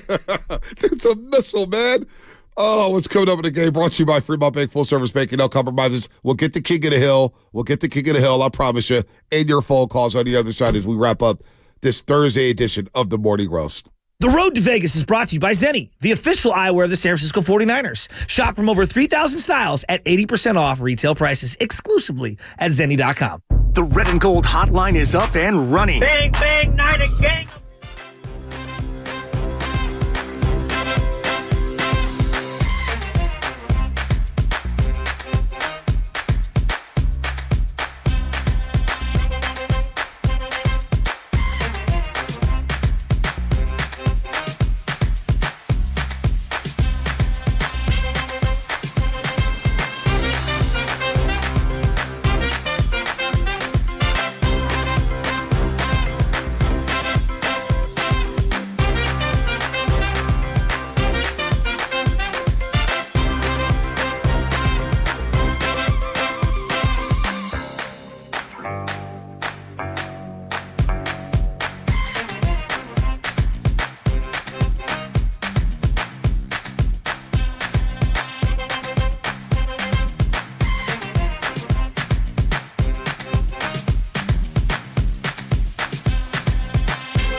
This is Eno Benjamin with a little hop step, and he struck Drake Kirkpatrick and takes it in for the touchdown. Oh, my goodness. Now, back to the morning roast with Bonte and Shasky. My guy, Kevin Kugler, on the call. We all remember that day. That's when the 49ers became the stinking-ass 49ers with Colt McCoy. Ooh, look at the sound. Oh, my God. Can you play it again? Oh, my gosh. It's got physically Colt at the line McCoy. of scrimmage. Could you just play the whole call one more time? Just 2nd and 5. This is Eno Benjamin. A little hop step, and he struck Drake Kirkpatrick and takes it in for the touchdown. Oh, my goodness. That's what James Conner looked like. Earl Campbell and Eric Dickerson all in one. Best 49er hit this year had to be the Diamond Lenore on DeAndre Swift hit, right? I'm going Fred Warner on Najee Harris. Okay. But I like that hit. I do like that hit. I think the Fred Warner one, the degree of difficulty. Like, Lenore's standing there as the guy's coming across. Some might say it's a cheap shot. I don't know. I mean, I don't see how that's a cheap shot, but I don't know. That Diamond Lenore hit on DeAndre Swift. I mean, I think he wiped the soul out of that entire city. I love Fred Warner's hit on Najee Harris because that set the tone for the entire season. Okay. The entire season. Trey Greenlaw's hit on LaPorta. I mean, best hit you've seen ever in your life for Niner on anyone. A Niner? Yeah, on anyone. Oh. It's got to be Whitner on Pierre Thomas. Oh, my God, what a great hit. I mean, Whitner was celebrating the fumble. I mean, he was celebrating the hit. There's a ball on the ground. It's like, dude, go recover it. I asked Whitner about that. At the NBC, yeah. He goes, well, my job was done. It's for them to clean it up. Dude, before Pierre Thomas hit the ground, he was out cold. He was cold. He was done. Now, the hardest hit I've ever seen in my life, shout out my guy, Key Jackson. I've known him since kindergarten. Okay. G. Parker Elementary School. Okay. College of San Mateo. He's played at College of San Mateo. Now, Key Jackson, Pop Warner, is a Pop Warner legend. Okay. He's played as safety. Obviously, he was our starting running back at George Washington High School. Won a Turkey Day. Would just lay people out. His reputation, Key Jackson may only be 5'6", 5'7", 160, 170 pounds. Okay. He's quick, and he will lay the lumber of strong safety. They were down in the game at College of San Mateo. You can look this up. They're down like, I don't know, 28-3, 33, whatever. They're getting blown out. This poor wide receiver runs a crossing route or a drag route, something. Keen lays this young man out. Now, I don't think the young man ever played a snap of football ever again. And I don't even like talking about it because it's that devastating. But San Mateo ended up losing by like a game-winning field goal because of that hit. Wow. And he laid out somebody. If you ask people, Keen Jackson, the streets of San Francisco know Keen Jackson is pound for pound the hardest hitter I've ever seen in my life. And I've seen Antonio Cooks. I've seen guys, Donald Strickland. I've seen Tapeti was a hard hitter. I mean, he was a DJ nasty. Williams at De La Salle. Pound for pound, I'm taking Keen Jackson. Randy's. I'm maybe a little biased because I've known him since kindergarten, but I'm telling you, Shasky, this guy, one time we were playing at Pop Warner, and he was mad because he had to play offensive line this game in Hillsburg. I'll never forget this. Hillsburg. I'm playing center. He's playing guard. He's literally crying as we're about to hike the ball. Linebacker comes on the blitz, and he absolutely depletes him. And I'm like, this guy's sobbing. He's just not even here, and he's laying dudes out. He had a reputation that, I mean, I'm telling you, man, Jay LaFrey had to tackle DJ Williams. DJ Williams, high school sports focus. He had the hit of the year my senior year. We watched it. He was a player of the year. He went to Miami and was a two-way player. I know. He played running back and linebacker at the height of the UM experience. He was a fullback, starting fullback, and scored a touchdown in the Sugar Bowl against Florida. I mean, come on. He had the hit of the year against Clayton Valley. This poor young man ran a wide receiver screen. Rod Bursey's like, in our hit of the year, DJ Williams. He cracks him. The guy's mouthpiece comes flying out, and they played it like 3 times in a row. And we're like, damn, how would it feel to play against DJ Williams? Not good. Not good at all. We got full lines. Talk about hard hitters. I like this as we get ready for the Super Bowl. Have a little fun. We could talk Warriors trade. We could do that tomorrow. Oh, my gosh. The Warriors aren't making a trade. And you know what? I'm okay with that. Yeah, okay. I'm okay with that. Maybe it's not the market. Let's go to Coach Grimlock. He's got a hard hitter that we haven't even mentioned yet. Give it to me. Coach Grimlock, what's happening? Hey, what's up, fellas? Thanks for letting me through, man. First time, long time. How you guys doing? We're doing good, man. Doing great. Yeah, man, thanks for taking me down memory lane there, Bonte, man. Just remembering my childhood and watching football and loving the game. One thing I really love is open field hitters, DBs that come up and hit and play in the box. Man, Rodney Harrison, definitely a thumper, man. And his teammate, I got to throw in Junior Seau, the late, great Junior Seau. But Rodney Harrison, definitely. Absolutely. That's a great call. That's a coach. Great call, coach. He was a rookie on the 94 Charger team that went to the Super Bowl. Yep. Rodney Harrison is one of the forgotten great players, even though he's on like in the media and like he's telling guys like, "Oh, I played in the league." It's like, you were amazing. He was sick with the Patriots too. He should be in the Hall of Fame. Pro Football Hall of Fame. That Charger team, I know we've forgotten. I think the receiver was it Ricky Williams. They had Natron Means, Stan Humphries, Junior Seau. That team was good. They were stacked defensively. They were a good team. They went to Pittsburgh and beat the Steelers at Three Rivers Stadium to advance to the Super Bowl. The goal line stand? Yep. Bobby Ross was the coach, former Georgia Tech coach. Bobby Ross. The guy on that team we haven't mentioned, Troy Polamalu. Wow. We haven't mentioned him. The hair, the flow. Polamalu was Polamalu was a big-time hitter. He had to hit on Willis McGahee. No, was it Polamalu or was it Ryan Clark? Who was it that hit Willis McGahee in the AFC Championship game in Pittsburgh, one of the more physical football games I've ever seen in my life? It's up there with Niners Seahawks. It's up there with Niners Giants, 1990. Yeah. Was it Ryan Clark? Ryan Knocked Clark him out.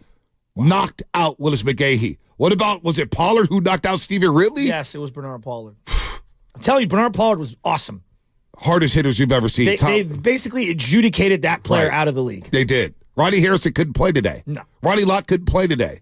John Lynch probably couldn't play today. I don't know if Dante Whitner and Golson, you couldn't have those two safeties. No, you couldn't. You couldn't. Those guys were. Oh my gosh! I don't think people realize like Dante Whitner for the size and this is like Dre Greenlaw. They're not that tall. I mean, they're wide. Don't get me wrong, wide. They're not that tall, and they're blasting fools. 3 times their size. Dick Butkus, all-time hitter. There's no doubt about Singletary used to break helmets. He did. He did. Vicious. Those 80s teams, like the New York Giants. Joey Porter. Joey Porter with the Steelers, of course. But those 80s teams, like the New York Giants, and then you get the Washington professional football team and Charles Mann and Dexter Manley and all those guys. Then you get Philadelphia with Seth Jordan, Clyde Simmons, Reggie White, Jerome Brown. Damn, dude. Like, how do you form a team like that with all those vicious dudes? Imagine being an offense. Like Montana in that great game at Veterans Stadium when the Niners had that great fourth quarter, 38-28. They win in Philadelphia. Did he get sacked like 9-10 times in that football game? On concrete. On concrete. The game was so different. It was so That's why when I violent. see people comparing, this, it's just so different. Lance Schulters was a good hitter. Lance Schulters. Very underrated. Him and Zach Bronson at the early part of my Niner love. I love Zach Bronson. And Zach Bronson was one. I think he had multiple picks against Peyton Manning in the famous playoffs. Yeah. Playoffs, He had a Rick? pick That was six. against the Niners. He had a pick 6. Yeah, that was against the Niners at the RCA Dome in Indianapolis. Zach Bronson, I believe, had 7 interceptions that season. Tony Parrish was underrated right after those two. Yeah, he was. Tony Parrish broke his leg and wasn't the same, but he was badass. Saints game. They're playing the Saints. Ricky Waters, Deuce McAllister, Madden's on the call. Somewhere. And John Madden had the coach's clicker. Remember, he would go, look at this. Boom. And we run. Boom. Look at this. He had one on Lance Schulters. He comes out flying in the box. Pops Ricky Williams. His helmet, you can't even see his face because his helmet goes sideways. And Madden just going crazy with the coach's clicker. Look at this. Boom. Boom. Let's go to Thomas San Jose. Boom. Thomas, what you got? Hey, guys. Thanks for letting me through. First time, long time, since day one. Thank you. The 2 guys I'm going to mention are probably one of them is nobody really knows about or nobody cares about, but Peyton Hillis, the fullback for the Browns. Madden cover. And, yeah, he's like the low budget of my absolute all-time favorite guy, Mike Allstott. I knew you were going Love there. Mike Allstott. Nobody wanted to tackle Mike Allstott. Love Mike Allstott. Nobody wanted to tackle him. Coach was Buck, sick. Coach Buck coming in for rear to Coach Buck. Give it to me. The Dole Patrol. Yeah. Ricky Jackson, Von Dunbar, Pat Swillig, Sam Mills. Sam Mills was so sick. I mean, they had 4 linebackers just flying around, just popping dudes. I just hate the Saints. I mean, just imagine watching film. You're in a film room, right? And you're getting ready for that game. You're game planning. You're watching film of the other team. And you're like, damn, Sam Mills, wow, Pat Swillig, whoa. Ricky Jackson, what? Von Dunbar. Like, you got to get ready for that mentally. Ponte, if you're the Chiefs, you're watching the game back from the Niners, Detroit. Right. I've said to you at the break, the Dre Greenlaw hit on Laporta is a humongous human being. It's one of the best hits I've ever seen. And Dre Greenlaw almost knocked himself out for the season. Greg Olsen was loving it. Laporta just jumped up from it too, like nothing. Right. Like, Because how does he's that like happen? Freaking Frankenstein. He's humongous. These tight ends are huge. Dre Greenlaw is basically my height. I mean, he's way bigger physically in terms of the width and the biceps. I don't think people understand how hard this man hits. He's a throwback player. I mean, I love Dre Greenlaw. Oh, he knows an underrated Jared Allen. Allen. Remember the Jackass movie, the Jackass 3, where he hits Johnny Knoxville and he's just standing there all the time? No, that's good. That's good. Wow, Dipper's coming in. Loneal was a rookie with the Dome Patrol. That's right, with the Saints. Right. He was a rookie Didn't with the Dome Patrol. one of those guys pull a knife out on him in the locker room? I don't know. Over like a gambling debt? I'm dead serious on Pulled this. a knife on who? Loneal? Yeah, he's had a story, I think, about that on air. Yeah, Wow. he had, like one of those guys pulled a knife out on him. I mean, that is Gilbert's, putting a gun in your face over a card game. War Whitehead coming in with the new GM of the Carolina Panthers. Dan Morgan. Dan Morgan was Miami University. Another Miami guy. He was a great player too. Luke Kuechly was a hitter. Yeah, no doubt. Luke Kuechly was a hitter. But he was a run and hit guy. Yes. I mean, he would fly. Doug in San Francisco. Doug, what's happening? You're on the roast. Morning, guys. Wanted to add Terrell Suggs to the list. Sizzle. Oh, yeah, T-Sizzle. He's good. He would hit you. But still, the hardest hit I think I've ever seen was NHL. Brian Campbell on R.J. Umberger. Umberger had no idea where he was. Damn. Who was the guy? Eric Lindros used to get knocked around a lot with the Philadelphia Flyers. No, Eric Pronger had a hit on somebody years ago. Was it Eric Pronger or Chris Pronger? Was it Chris Pronger? St. Louis Blues? Yeah, number 88. He Yeah. was a defense. He's humongous, and he would always lay people out. Oh, the 6'9" guy? Yeah. Chara. That's Chara. No. Chris Pronger is St. Louis Blues. Yeah, Chris Pronger. I believe he was with the Oilers at the time. Okay. He was all over the place. Yeah, Benjamin Lopez spent $5 to say Cam Chancellor. There's no doubt Cam Chancellor was a huge hitter. Big time hitter. Let's clear these lines. Yeah. Get in, get out. Give us your hard hitter because we're getting ready for the Super Bowl. I'm fired up for the Super Bowl. We got Super Bowl coming up. I want to hear these names. Romo said this about Travis Kelce. You got the Travis Kelce cut? This is how Romo thinks about these games. When you see premium players on the opposing team, you just want to lay them out. This is what Romo said. Just to Mahomes. All right, we'll get to Kelce in just a second here. Let's go to Robin in the city. Robin, what up, sugar? Sugar, can y'all hear me? Because I'm in Half Moon Bay. Can you hear me? We can always hear you in Half Moon Bay. They got the best reception in the world. So a couple of things. That Dre Greenlaw hit remind me of Ronnie Lott because he used to hit people and hurt himself too. Okay, I'm telling you. Okay, I was just saying, Ronnie, come on, stop hitting people because you're hurting yourself too. Okay, and then the second thing is, Jack Taylor's probably the hardest hitting person. Listen. The Raiders that was their philosophy. They used to knock the hell out of Sammy White. Him and George Atkinson. Hit him high, hit him low. And they knock his helmet off. That was their technique. Hit him high, hit him low. Okay? Now, let me tell you something. One of the hardest hits, I don't know if he's the hardest hitter, but one of the hardest hits I ever seen was his name Clemens when he knocked the hell out of Tom Brady. And Brady got up like Jilly Bo Bob, like, I'm cool. His knees was wobbling. Go back and look at that. He knocked the hell out of Tom Brady. Peace out, you guys. Good call. It was the anniversary a couple of weeks back, of Siragusa belly flopping on Rich Gannon. Yeah, that was... Siragusa was humongous. The helmet does not fit this man at all. It's one of the more incredible, swan dives on a quarterback I've ever seen. Patrick Willis hit on Brad Smith against the New York Jets and Brett Favre at Candlestick Park. That was vicious. I mean, he went down to both knees. Yeah, that was Willis. Actually, so it's funny that you reference that. Willis had a hit on Adrian Peterson that same year because they were both rookies that no one ever talks about that I think was as good as that hit. Yeah, I can never find it. No, yeah, I can't find it either. Anywhere. I think Adrian Peterson got his scrub from the internet. Because I've been looking for that hit, too. You know what I'm talking about. I know exactly which one you're talking about. I know exactly the hit you're talking about. Brian Cushing hit on Marshawn Lynch. Yeah, Brian Cushing was a hitter. He's also probably on the all-steroid team. And, you got the all... Somebody said the Tony Montana team. There was a MJD hit as a blocker. Maurice Jones-Drew as a blocker on somebody at the goal line that he decleated. Those are always my favorite ones. Those are fun. Let's go to South Bay Mike. South Bay Mike, what's happening? You're on the roast. South Bay Mike. Oh, we'll get there. We'll go Mike Daly City first. All right, Mike Daly City, what's happening? Hey, hardest hit I ever saw from the Big Blue Wrecking Crew was Jim Burt laying out Joe Montana. Yep, that's a good one. That was sad. That was on that turf at the Meadowlands. Yep. Joe Montana had to get helped out by 3 people. He went to Go the back to the hospital. tunnel. Niners got beat 49-3. They got rolled. It was like a WWE Monday Night Raw script. He went to the hospital. Yeah, no, he got helped by 3 dudes. 3 dudes. South Bay Mike, hardest hitter. What you got, South Bay Mike?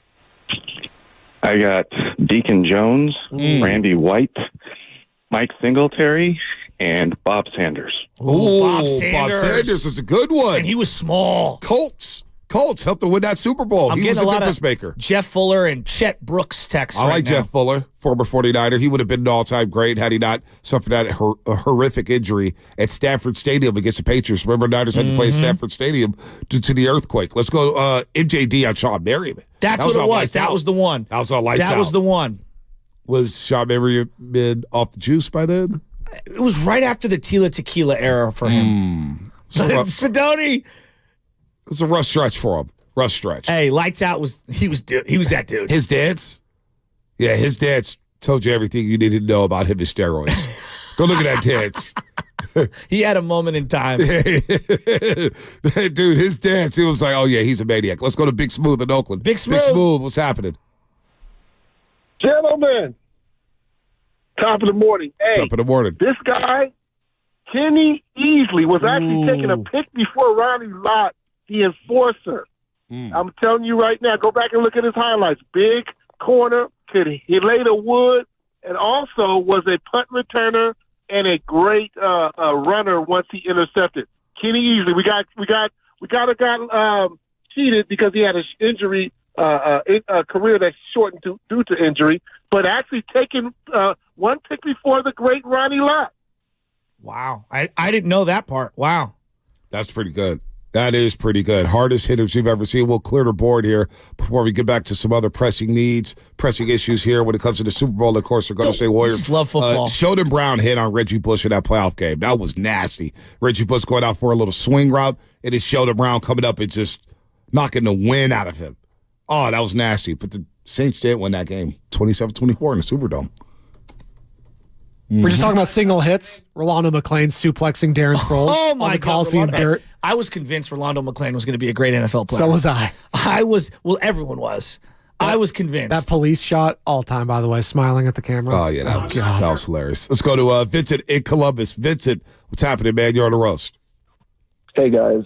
My hardest hitters, obviously biased. I would say Troy Polamalu and Ryan Clark, especially the hit he had in the AFC Championship on Willis McGinning and the hit he had on Wes Welker in 2008. I would just think it's such a hard hit. And honestly, just the 2010 Steelers team, that defense just changed some rules. So, yeah. Hey, I keep seeing Chuck Cecil. Go look up Chuck Cecil highlights. 408 Comcast Business X, like Packers Chuck Cecil. Go look at Chuck Cecil, dude. I was a kid. We used to just get his football card, and every time you saw a highlight from him, he was knocking somebody out. I was like, he was born to hit. Did you grow up on those same VHSs like I did? Of course. I mean, I'm 41 years old. No, but like some people didn't have them in the house. Like we had all those tapes, the bloopers, the highlights, and it was always the hardest hits. The NFL's hardest hits. Yep. And I loved those videos. And it was always on turf. Yep. Was on turf. Right? All the biggest hits were on turf. Yeah, unfortunately. These guys would go just get flying knocked in the out. air. Here's Romo on what he'd do to Travis Kelce in the Super Bowl. Oh, I couldn't say it on the radio right now, but I would be in his ear about a lot of things about Taylor Swift. That's what he said in terms of trash talking, but he also mentioned how he watched Travis Kelce to go out on a stretcher. I mean, we're getting stretcher talk from Romanowski. Come on, Romo. But that's how these guys think. I know. That's how they think. We're going to put this dude out. Like, they would take pride in a guy getting helped off the field. They would take pride in a guy being placed on a stretcher and getting into the ambulance. There was a vicious game in the 90s between the Redskins and the Eagles. It was Monday Night Football. And the Eagles were just knocking these dudes around. And there's player after player being helped off the field for Washington. I remember Monday Night Football had the graphic. They were like putting Band-Aids on every player. It was like they can't put together an offensive line. That's where the term, I think, body bag game came. I don't know. Yeah, Frank Gifford did get hit. So you see the text from the 707? Chuck Bednarik, his hit on Frank Gifford. I think it ruined his career, if I'm not mistaken, 707. Miles in Fort Mason. What's happening? We'll clear these calls. We'll go back to sports. Yeah, and I have one particular hit that I think you're going to remember. Okay. Miles, what's happening?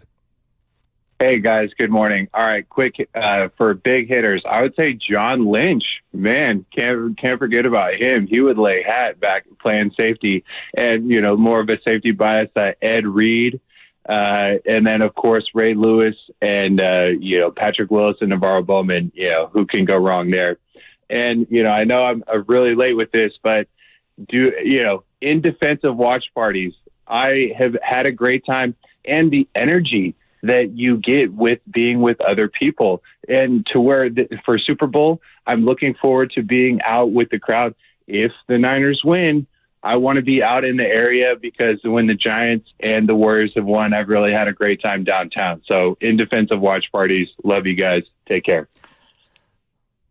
Bonte. I'm not doing a watch party. I'm not doing a watch party. Yeah, I don't. What about the Lee Woodall goal line play where he went 96 Buffalo yards Bills against Buffalo when they met up in the air? Buffalo Bills in the rain. Yes. Yeah, that was my first ever football game I attended. Really? Yeah. Was that a Sunday night game? Sunday Night Football. Okay. And who was Lee Woodall didn't make the hit. Who made the hit at the goal line? I think it was Gary Plummer. Was it Gary Plummer? Might have been Gary Plummer or Derek Smith. I don't know if Derek Smith was on the team at that point. It was like 95. Had to be Gary. It had to be Gary Plummer. Had left before Derek Smith came. It was Gary Plummer. And Lee Woodall scooped it up and ran, came all the way down like towards the scoreboard. Yeah, Sunday Night Football, Buffalo Bills. Gary Plummer was a hitter. Oh, Gary Plummer was he was sick. Steve in San Francisco, what's happening? What's going on, guys? What's going on? I want to talk. I got an offensive player that was a big hitter. Earl Campbell, when he ran into Isaiah Robertson. And then I got some old school ones, too. I got Dick Butkus, Jack Lambert. They were some hard hitters back in my day. And then last but not least, my first game ever was a 1970 championship game at Kezar Stadium. Yeah, the last ever game at Kezar for the Niners. Exactly. And I was at the last game at the Stick. I'm a laster. You know what I mean? That guy would come up last. Love it. Yep. Let's go to Riff Raff, Daly City. Riff Raff. What's happening? A lot of people want to talk about hard hits, man. I'm surprised. Jody High Roller? It's just a throwaway. I was like, hey, who's the header as soon as you see it? Everybody wants to talk about it. Riff Raff, what's happening?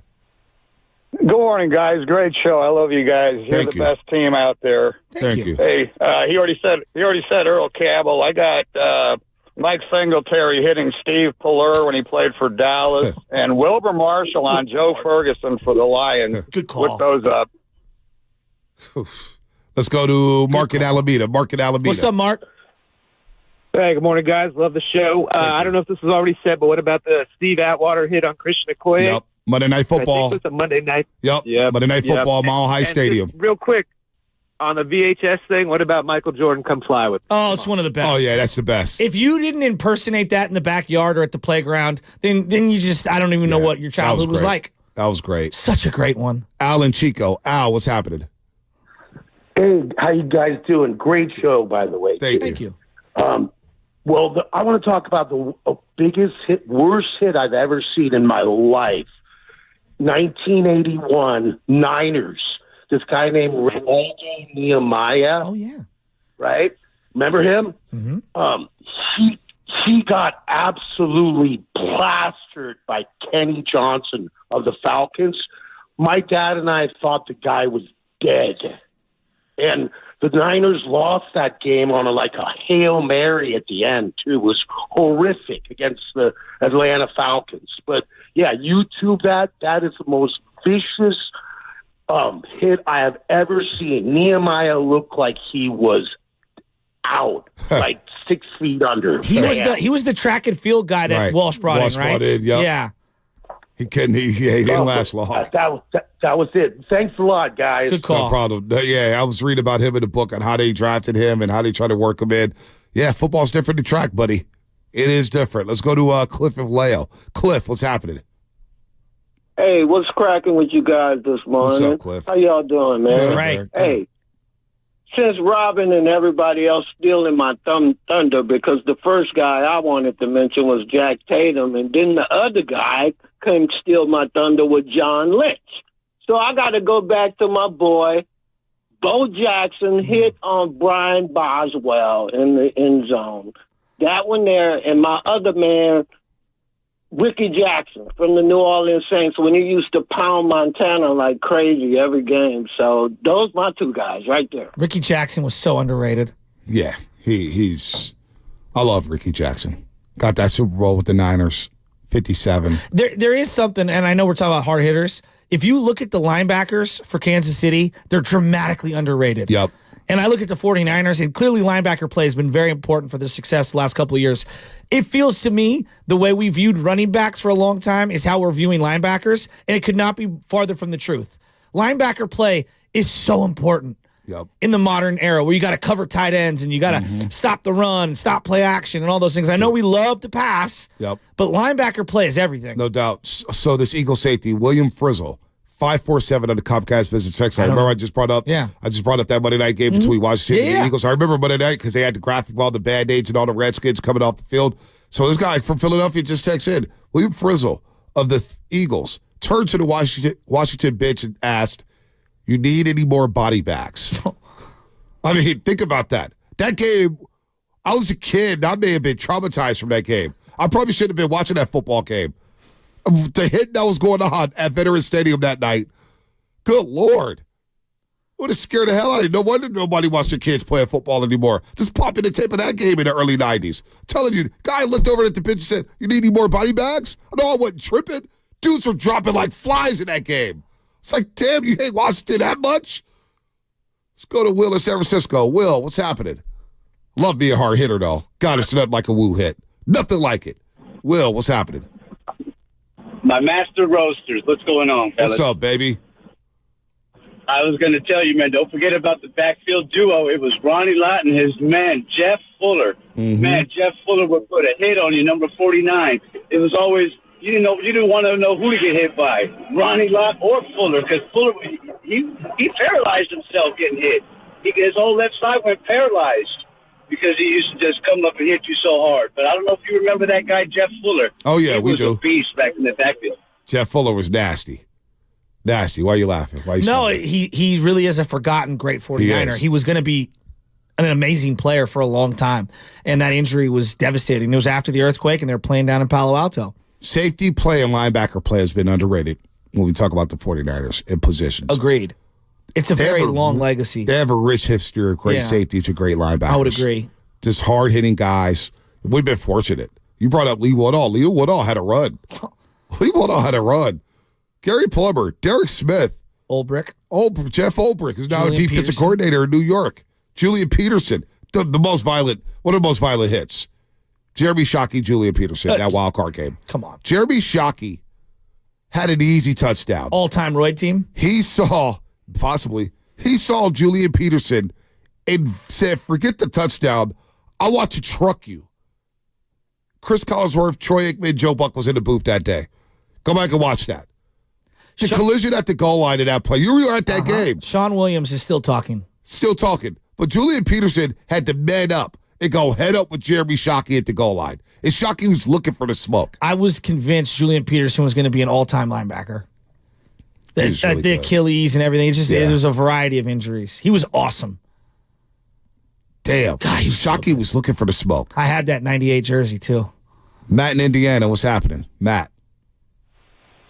Hey, fellas, love the show. Hey, what about Dante Hittner when he said night to Pierre Thomas on the Saints? Remember that one? Oh, yeah, we remember. The North remembers. How can you not? Game of Thrones. How can you not? By the way, the Game of Thrones Khaleesi edition was pretty good. How is that what? The one they focused on Khaleesi? Well, the spinoff of Game of Thrones. House of Dragon. It's about her family. Her bloodline. Yeah. It's like 100 years before. Yeah. No, that's when is that good. coming back? Yeah, I think this summer, I believe, because they took a year off and now it's coming back this summer. Yes. All right, yeah, no, that was good. Matt in San Francisco. A lot of incest in that show. Boy. Hey, how's it going, guys? What's up? Biggest hit I think that I've seen was the hit that Brian Dawkins laid on Reggie Bush when Bush played for the Saints, as well as Jadeveon Clowney. You sure that wasn't Sheldon Brown?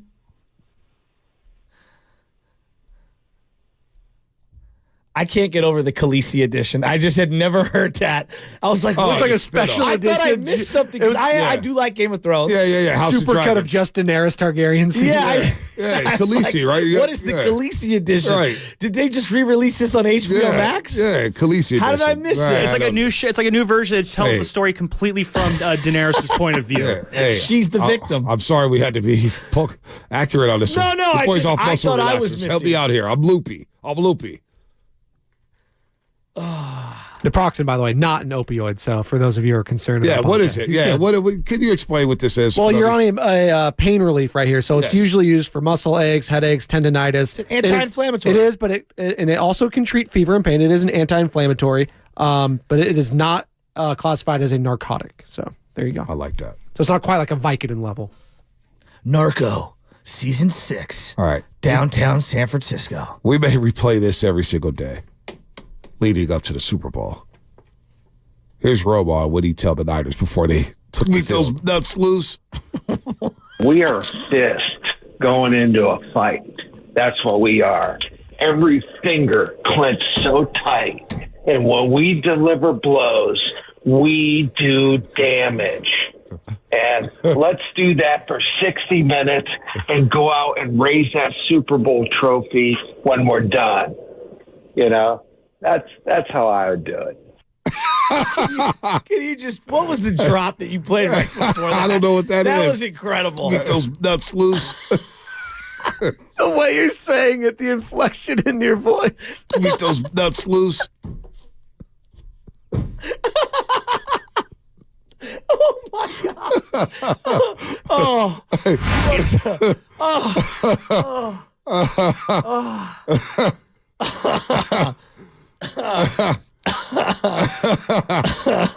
Hey.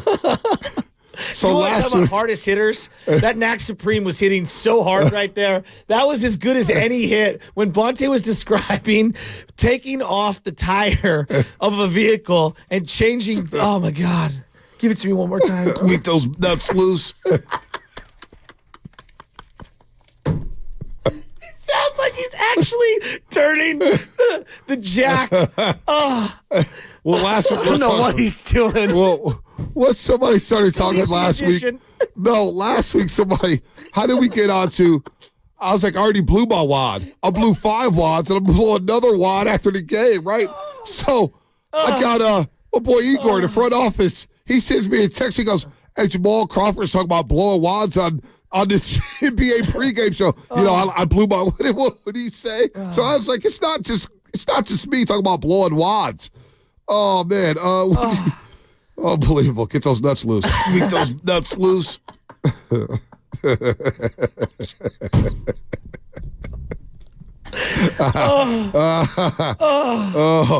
goes, Jamal Crawford is the man. Today he said on TNT, did they shoot their wad then? Pause. Shooting our wads. We're not even in the week of the Super Bowl yet.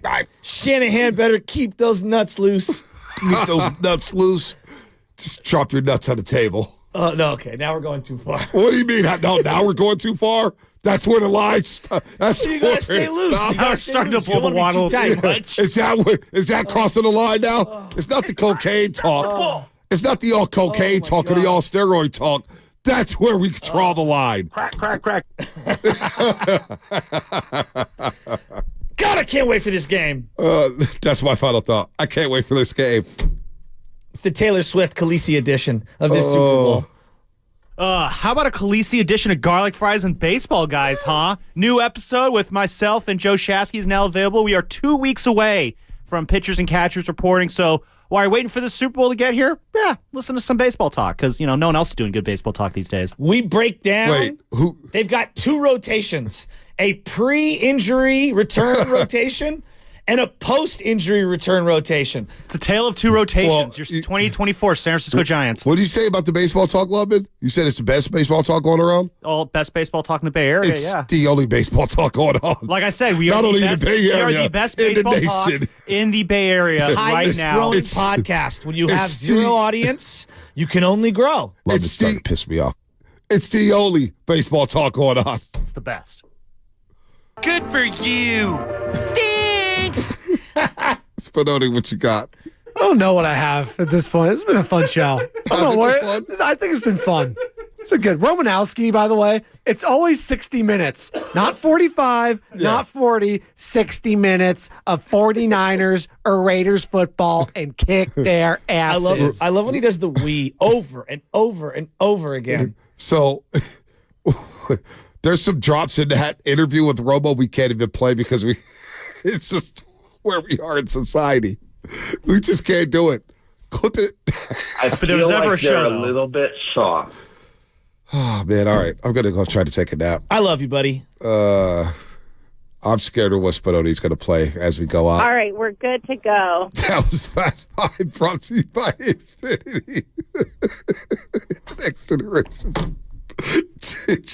Network. I feel like we've already blown our wad. We got a week to go before we get down to the Super Bowl. Muscle relaxers. I promise I won't take one. I'm going to be rejuvenated. Payday tonight. Next generation 10G network, only from Xfinity.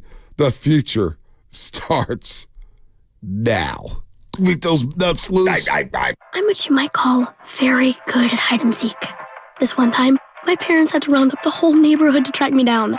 It was a mess. A lot of tears. Well, now that we got Xfinity, we have Wi-Fi.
I'm out.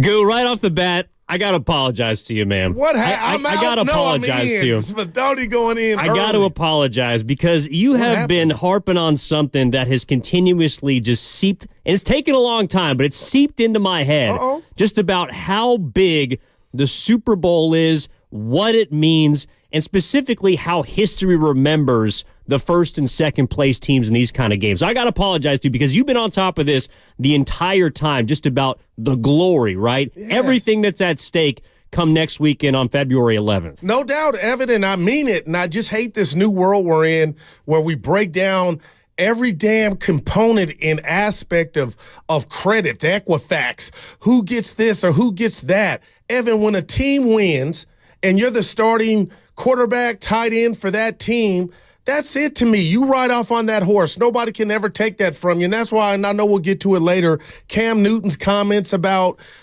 this and that. And I wonder just how much it is social media has to do with Evan Giddings, the Super Bowl winning quarterback. Not got us there, but the winning quarterback. And then 10 guys can come over the top and gals. Well, how important was he? When did that flip? And that's why if Brock Purdy gets this done, where we at, 8 days, Evan? Yeah. Yeah, 8 days. Middle finger to 10 now. 10 now. Double bird, Kyrie to I won my bowl. I won my chip. When do we start doing this, man? I really believe I'm asking and giving the answer. I believe it's straight up social media. People got too much time on their hands. Well, over the course of the next 4 hours, I do want to dig into that. I want to get to the bottom of that. I want to get to this idea of this coaching matchup between Andy Reid, Kyle Shanahan. How have they grown? Have they matured at all? Who you taking in a one-game winner-take-all type of format, which, of course, is the Super Bowl. I think an idea that Steiny actually, and I do have to apologize to the audience. I know we promised Steiny would be back today, but he's got to do what he's got to do to get himself right. Be back Monday. He'll be back on Monday for sure. I told him Look to call that in. I got crickets. Yeah. He's not the kind of guy that would call in. He ain't the Johnny Carson. As much as I would love Steiner to call in, I don't think he'd do it. I would do it.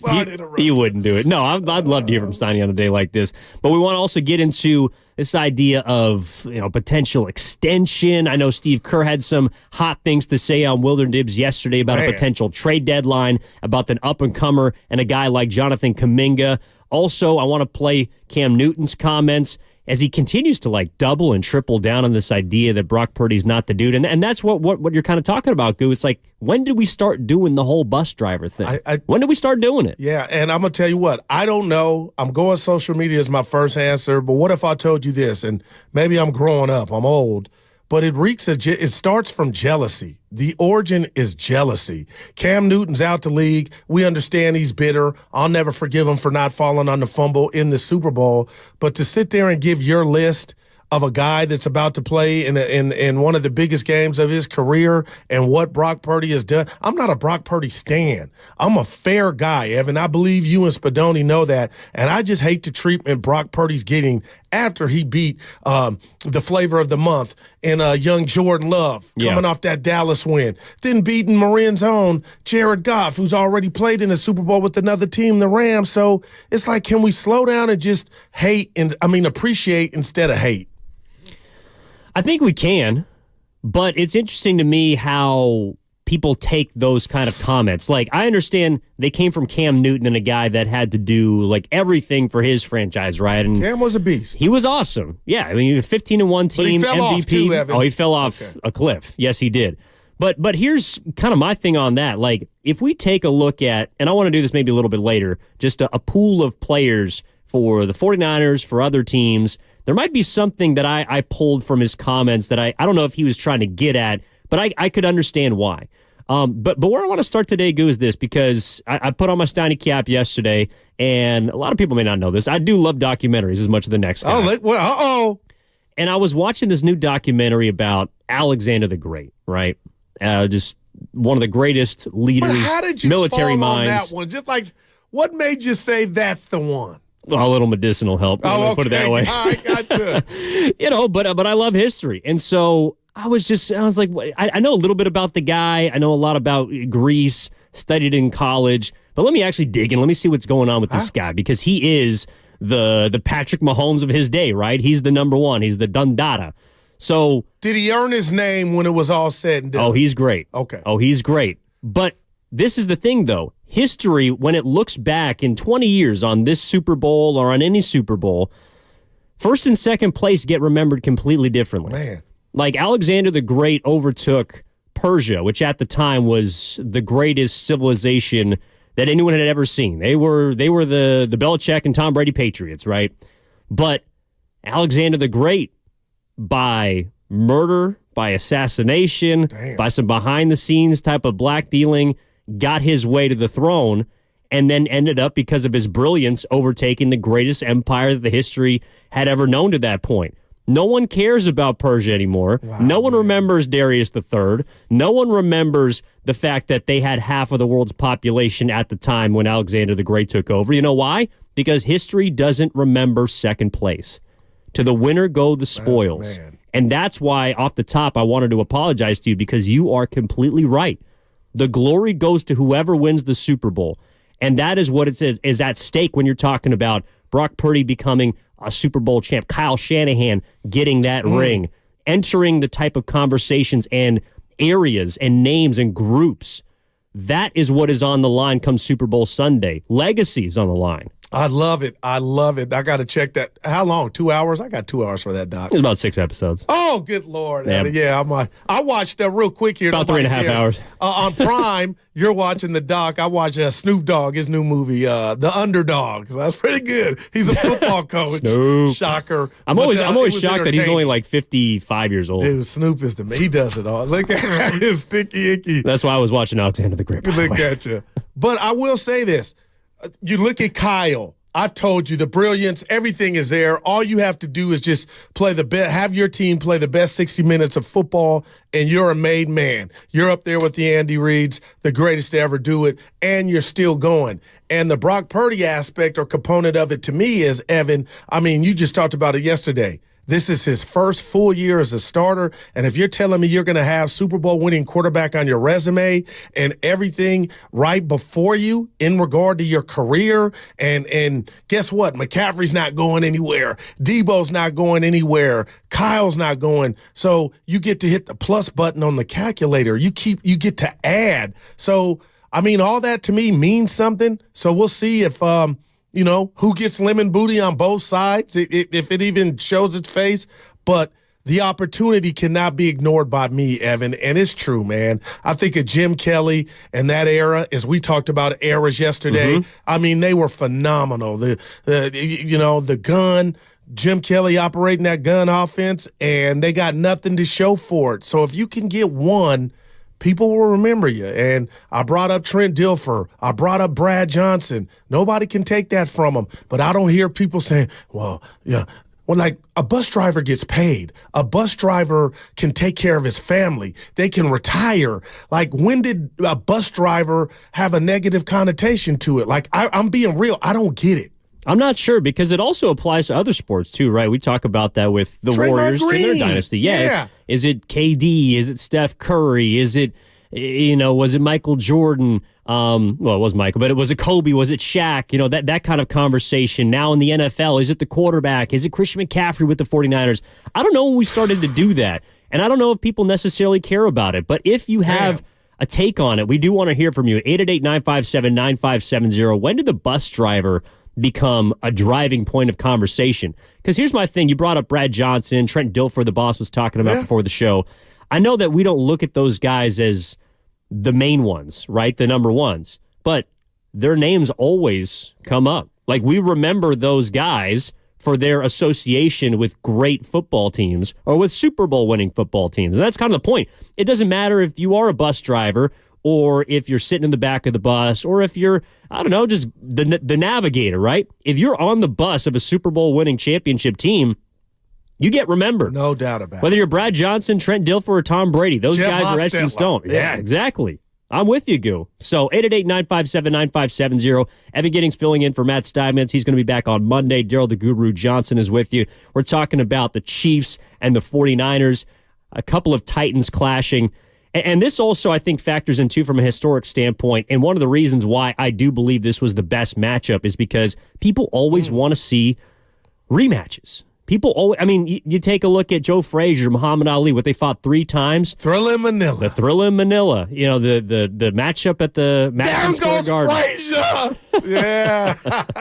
What was that? What was that? Remember Down Goes Frazier? Howard Cosell. Yeah, my bad. But that's people love rematches, man. God. Yeah. No, you're right. Come on. I mean, this is probably, I don't know if this was the matchup that everyone wanted. It's the one that I wanted to see. I'm curious if it's the matchup that America wanted to see, Goo. You think so? Wow. Well, okay. I'll put the right on the table early, brought to you by ATCO. Mm-hmm. Detroit was a cute story, but never once before that ball was kicked off did I think the Lions as a whole, and speaking of underdogs, it's Snoop Dogg, that's what the Lions were, even coming into this season. So that caught traction, but never once did I think they would have given Baltimore, Kansas City more of a difficult game than the San Francisco 49ers. So as far as from a competitive standpoint, Evan, I thought Kansas City and Baltimore washed each other out. And it was about the Niners, and now it's about Kyle. It's about this offense and this defense, although they haven't been playing like it the last 2 weeks. So I think they got it right, Evan. I'm juiced, and right now I feel like I'm a big Star Wars nerd. I feel like it's Darth Vader versus Obi-Wan Kenobi. Like with Andy Reid, I don't know why I'm calling him bad, but he's already got the hardware twice, but he's been in the same place that Kyle was, and unfortunately in Philly, he wasn't able to get over the hump. Now, I mean, how sweet would it be for Kyle to hoist up that Lombardi knowing what you just talked about? This was part 2. You got us the first time 5 years ago. Lots changed. I got my young quarterback. I got my running back. Bam. I mean, just the storylines are endless, Evan. And this is one, and I got to put myself in Kyle's shoes, Evan, because every loss hurts, even the Super Bowls. But this is one, if Kyle can't get it, it kind of follows you, that you think about it until you get to camp or OTAs or whatnot. It does feel like this has been their best chance under Kyle Shanahan. And I was looking back at the 2019 team 5 years ago. Of course, they played the Kansas City Chiefs and they lost. But you could make a case, because I get the feeling that people believe that this current iteration of the Niners is better than that one. I do. But I was just looking up and down the roster, and there's a few areas in which I could make the argument that that team is better. Overall, like the roster was better in 2019, was more effective. The defense, the defensive line, I think the cornerback room was a little bit stronger. I think if you look at the offensive line, they might have been a little bit better. The 2019 team was more of a depth-driven group. They weren't as top-heavy as this team. They're not as many big names. But the biggest difference, of course, is the quarterback. No doubt about it. And I think that's the reason for confidence. Now, let me ask you this, and no shade at Mostert, but what about the impact of McCaffrey, to go with the quarterback? 4 years ago. Thank you, Ernie Chavez. Appreciate it. Doobie winner, as he is on our YouTube channel. Yes, sir. But what about the running back position? And no shade at Mostert. He's a baller, but he's not McCaffrey, Evan. And that's why I feel like just as far as the offense as a whole compared to 19, they are more explosive. And now Ayuk kind of cancels out Emmanuel Sanders, who they got midway through the season, and Debo was obviously there too. But I just feel like the weaponry and firepower from this current iteration of the 49er offense is more deadlier than with Jimmy and Mostert as opposed to Purdy and McCaffrey. Absolutely. But defensively, you got me. I'll give you that. And George Kittle might have been a better version of himself back in 2019. I know he has similar statistics this season as he did. He was an all-pro tight end in that season, first-team all-pro tight end this season. And the running back room is consolidated instead of the two-headed monster of Tevin Coleman and Raheem Mostert, who kind of split the two postseason games leading up to the Super Bowl. Like Tevin Coleman had 2 touchdowns against Minnesota. Raheem Mostert had the legendary performance, 4 touchdowns against the Green Bay Packers. But you put that all together, right? There's no conversation to be had when Christian McCaffrey's in it. Man. Christian McCaffrey and Bill Romanowski, by the way, go check out that interview on the Odyssey app with Rewind. He was on with the Morning Roast, and even he was like, Christian McCaffrey's the MVP of this team. Yeah. I don't know if people take that as a slight either. I don't think you can. If it's true or factual, Evan, I don't think it should be a slight at all.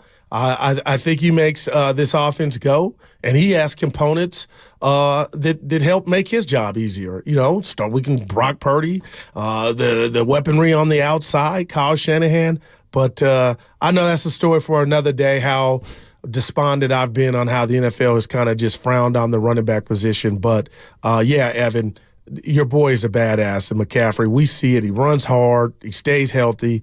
It's just incredible. And if I were to bet prop bets, and I know we'll get to that next week, but, I would go into that game thinking McCaffrey could be the MVP. I could be totally wrong, and betting on Brock Purdy might be a great bet just from a Niners standpoint, or Debo, what have you. But those are the ones that stand out. Like, somebody's going to do it, and you just hope they can get their 6, because I've been looking at I don't know if you know, Evan, there's only 2 teams ahead of the Niners as far as most Super Bowls ever. Can you name them?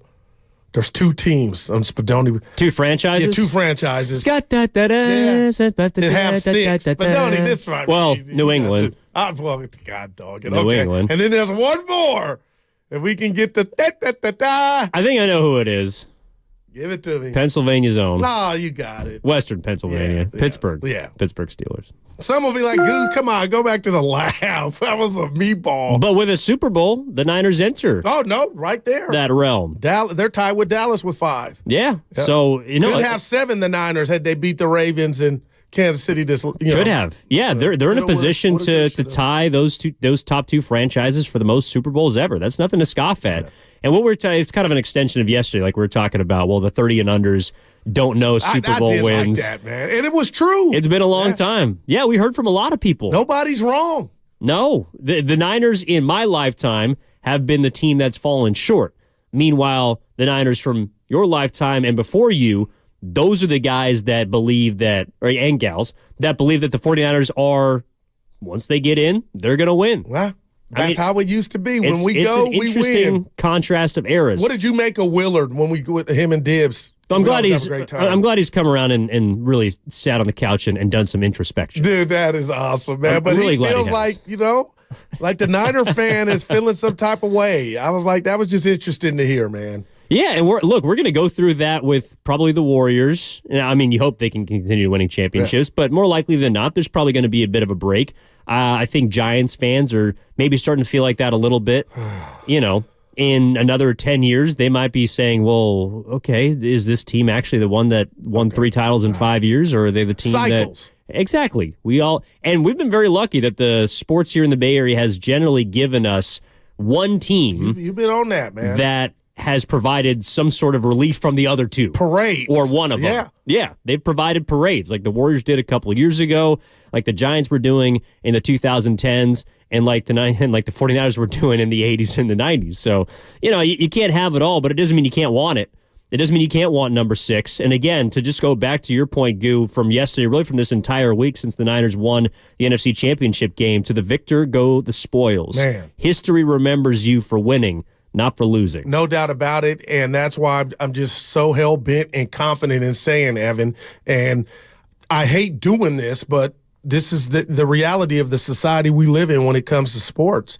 If Brock Purdy can win this game, and I don't know how he's going to play, but the bottom line is if they get it done, Evan, I can look you dead in the face right now and tell you he's going to be the quarterback for the San Francisco 49ers for the next 6 years. I'm willing to go that far. Now, Evan, somehow they lose, and I know people don't want to hear that, but it's a possibility. Somehow they lose, and let's just say he looks like he did again in the first half against the Green Bay Packers. Mm-hmm. Evan, I can't look you in the face and say he'll be the quarterback for the next 6 years. Now, some listening may be like, Goo, why are you even going there? But it's just a feeling I have that makes what we're about to watch, regardless if the Niners win it or not, the Super Bowl that much more spectacular, because there are what you talk about, history and legacies on the line. So these are the stages where legacies are made. That's true. And labels. And it's why I'm coming more around to your point about Brock Purdy being around for much longer if he wins. Oh, he is it. This is the ticket. I'm still not sure, though, if his future is murky if he doesn't win it. Okay. As much as he'll get all the love and he'll be the man and he'll be on the track to be Brady or Montana or all the rest. He certainly won't be on track to be the 10th best player on his own team. Yeah, we'll get to and that. We can have some fun with that on the other side, too. We are going to have a draft. Play the ding. Yes, yes, he will. He's going to keep something. All right. So Spinelli's the man. Come on. He got a big game tonight. Lakers in Boston. Oh, yeah. Yes, he does. Maybe not. Stink. He's been on that for a minute, by the way. Even when they were playing the Warriors and they won that game, he was like, God, this game means nothing. This game means nothing in the grand scheme of things. Unlike the Super Bowl, which means everything for the San Francisco 49ers and the Kansas City Chiefs. Evan Giddings in for Matt Steinmetz, Gerald the Guru Johnson. 888-957-9570 is the number. Let's start with Joe in San Jose. Joey. What's going on, Joe? How you doing, my man? What's going on, gentlemen? Hey. First off, I just size these teams up. How do the 49ers lose this game? That's number one. And number two is, as I've been watching this kid, and I got to break it out to you, I'm a Cowboy fan. Brock Purdy, I mean, I like him, man. He is nice. He is like this. He gets better every week. It's like a magician that just goes from town to town with better tricks. And I just think the 49ers are just, overall, they're just better, well-founded, better coached.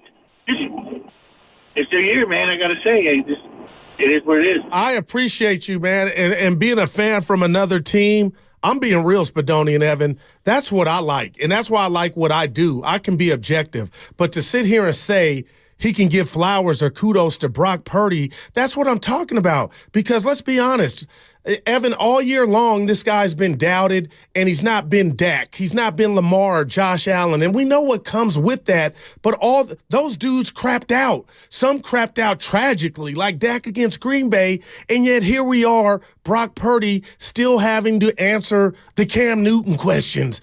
Like we just saw a game-winning drive in the playoffs against Green Bay. They were down 17. He on those two occasions, did not get lemon booty. And I am sick and tired of all these other quarterbacks, and I can't control. I can with my remote. I could turn it off, but I'm not. I'm a real one, Evan. I just get sick and tired of who they pick and choose to cover or try to build. And then when those guys collectively fall off, there is no, you know what, we got it wrong. Now here you go, a young kid, his second year playing as a starter, Brock Purdy. I appreciate that call. Like, give Brock his kudos, man. That's not hating. It's interesting to me, too, because by putting Purdy in a particular category, I don't think it's a slight to other quarterbacks. And maybe that's why he feels like he has to say what he's saying, because if Purdy's in a certain echelon, then that reflects more poorly upon him and other quarterbacks that he feels like are either more talented or have better numbers, or I don't know, but whatever the case may be. Maybe that's the reason behind it. But I thought that you brought up the question of the day to me, at least for right now in this first hour, which is, when do we start doing the bus driver thing? Like, when do we start doing it in basketball? When do we start doing it in football? Doesn't matter at this point as it pertains to the San Francisco 49ers. Who's the bus driver? Who cares? 888-957-9570 is the number. Also on the other side, I think to illustrate in my opinion, the larger point that I think Cam Newton was hoping to get at but didn't really articulate this is his second well. Crack at it. It might be his third. I mean, this guy's doubled and tripled down on this throughout the season. He's getting his clicks. He's getting his views. But I want to dig deeper into it because I think there's something else there that's important as it relates to the Niners. So we're going to do draft down to the other side to kind of illustrate this point, right? We're going to do that. But we are taking your calls. I see you, Auntie Lisa, David, and San Mateo. 888-957-9570 is the number. Evan in for Steiny with Guru. We're also going to go down to Santa Clara later on today and hear after the press conference in which Kyle Shanahan is speaking at. We're going to catch up with our Odyssey reporter, Jake Hutchinson, who's live there at 12:30 after the 49ers speak, getting a feel for what it's like in the locker room right now as the Niners get themselves ready for next week, which, of course, is Super Bowl 58. Also, later in the show, I do want to get into something with the Warriors about what Steve Kerr had to say yesterday on Willard and Dibbs. Not sure if there's going to be much movement at the trade deadline, which, of course, is rising fast. A week away from the trade deadline in the NBA. All of that and more is coming straight ahead here on 95.7 The Game. That segment was brought to you by Safeway. The Road to Vegas is brought to you by Zenni, the official eyewear of the San Francisco 49ers. Shop from over 3,000 styles at 80% off retail prices exclusively at Zenni.com. Find savings on freshness and warmth this week at Savings.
On 95.7 The Game. Some people don't age, Goo. I'm serious. Not the thanks, Evan. I don't know if it's. Yeah, not to. Shout out Black History Month. Boy. What? Well, right? Leap year. You said it was the shortest month. You got an extra 24 hours. Right. And Brianna, real quick here, Brianna, unapologetically black on Twitter. Okay. You set me up early with back of the bus, and I didn't shout out Rosa Parks. So I want to shout out Rosa Parks, and she tweeted me. Thank you. We can do that every single day for this month. We can shout out something of importance. I'd rather not. Let's do it the whole year. The whole year. Yeah, 360. There we go now. Exactly. Yeah. 365. 365. But the bus conversation has been not about who's in the back of the bus. Shout out Rosa Parks. It's who's driving the bus, right? Because that's what everyone seems concerned about. With Cam Newton talking about how Brock Purdy is the 10th best quarterback or 10th best player on the 49ers, not even 10th best quarterback, 10th best player on the 49ers. And I don't know if it's just him digging in, if it's him tripling down, if it's him feeling salty, if it's him speaking his truth. I'm not sure where it comes from, but we're talking about it at 888-957-9570 because I think it does get into a larger point. And again, you brought this up, Goo. Like, if Brock Purdy wins the Super Bowl, it doesn't matter that you might be the 1st or the 10th or the 5th. It doesn't matter because your name is remembered in history as a Super Bowl winning quarterback. No doubt about Phil it. Phil Simms, Brad Johnson, Trent. I know Phil Simms is better than them, but all the quarterbacks. Russell Wilson's got one. Aaron Rodgers even got one early in his career. He got cobwebs on that thing. Yes, but he got one. And what's my guy, the substitute in Philly? Nick Foles. Nick Foles. He's a legend in Philadelphia. Take that from him, man. He's a legend for that Super Bowl run that he was on. Joe Flacco. Man. He's a legend in Baltimore. So it doesn't matter how you get it done. But here's where I want to go, and as we get into our draft, right? Let me just ask you this, Goo. If we're taking San Francisco 49ers players, because I think this illustrates the larger point that I took away from Cam Newton and his comments, not as much about demeaning Brock Purdy, but here's where I'm at. If we're doing a draft, right? I'm ready. Ooh, fired it up. The San Francisco 49ers, who's the first player you are drafting for your team on the San Francisco 49ers? Thanks, Miguel. Goosebumps. McCaffrey. I'm with you. All right. Okay, number one. He's off the board. Yep. Number two. Mr. Ohio State. Mr. Bosa, come on down. I was going to ask if I could take it. Oh, yeah, go ahead. I was like, Evan, you want me to do it? Go ahead. I was going to take Nick Bosa. All right, there we go. Nick Bosa. Reigning DPOY. Okay, number three. Mr. Deebo Samuel. Come on down. Deebo Samuel, 3rd overall pick. Number 4. I'll take Trent Williams. Okay. Best left tackle I've ever seen in my life. I'll take Trent Williams. All right. And with the, I believe, 5th pick, Dre Greenlaw, come on down.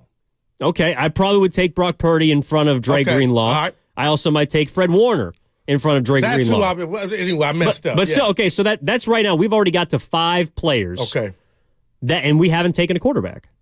That's not a knock to me on Purdy. That's just the reality of how good the roster is for the San Francisco 49ers. And my next pick, or had it been your pick, Evan, would have been Brock Purdy. Exactly. So where's the shade in that? But here's my point. Let's take your team now, the Dallas Cowboys. All right. If we're drafting players from the Cowboys, who's the first person you're taking? Micah Parsons. Who would be the second person you take? CeeDee Lamb. Over the quarterback, Dak Prescott. Oh, CeeDee Lamb. Okay. Then it would be Diggs, the cornerback. Okay, I would take Dak Prescott second on that team. Wow. Behind Micah Parsons. Okay.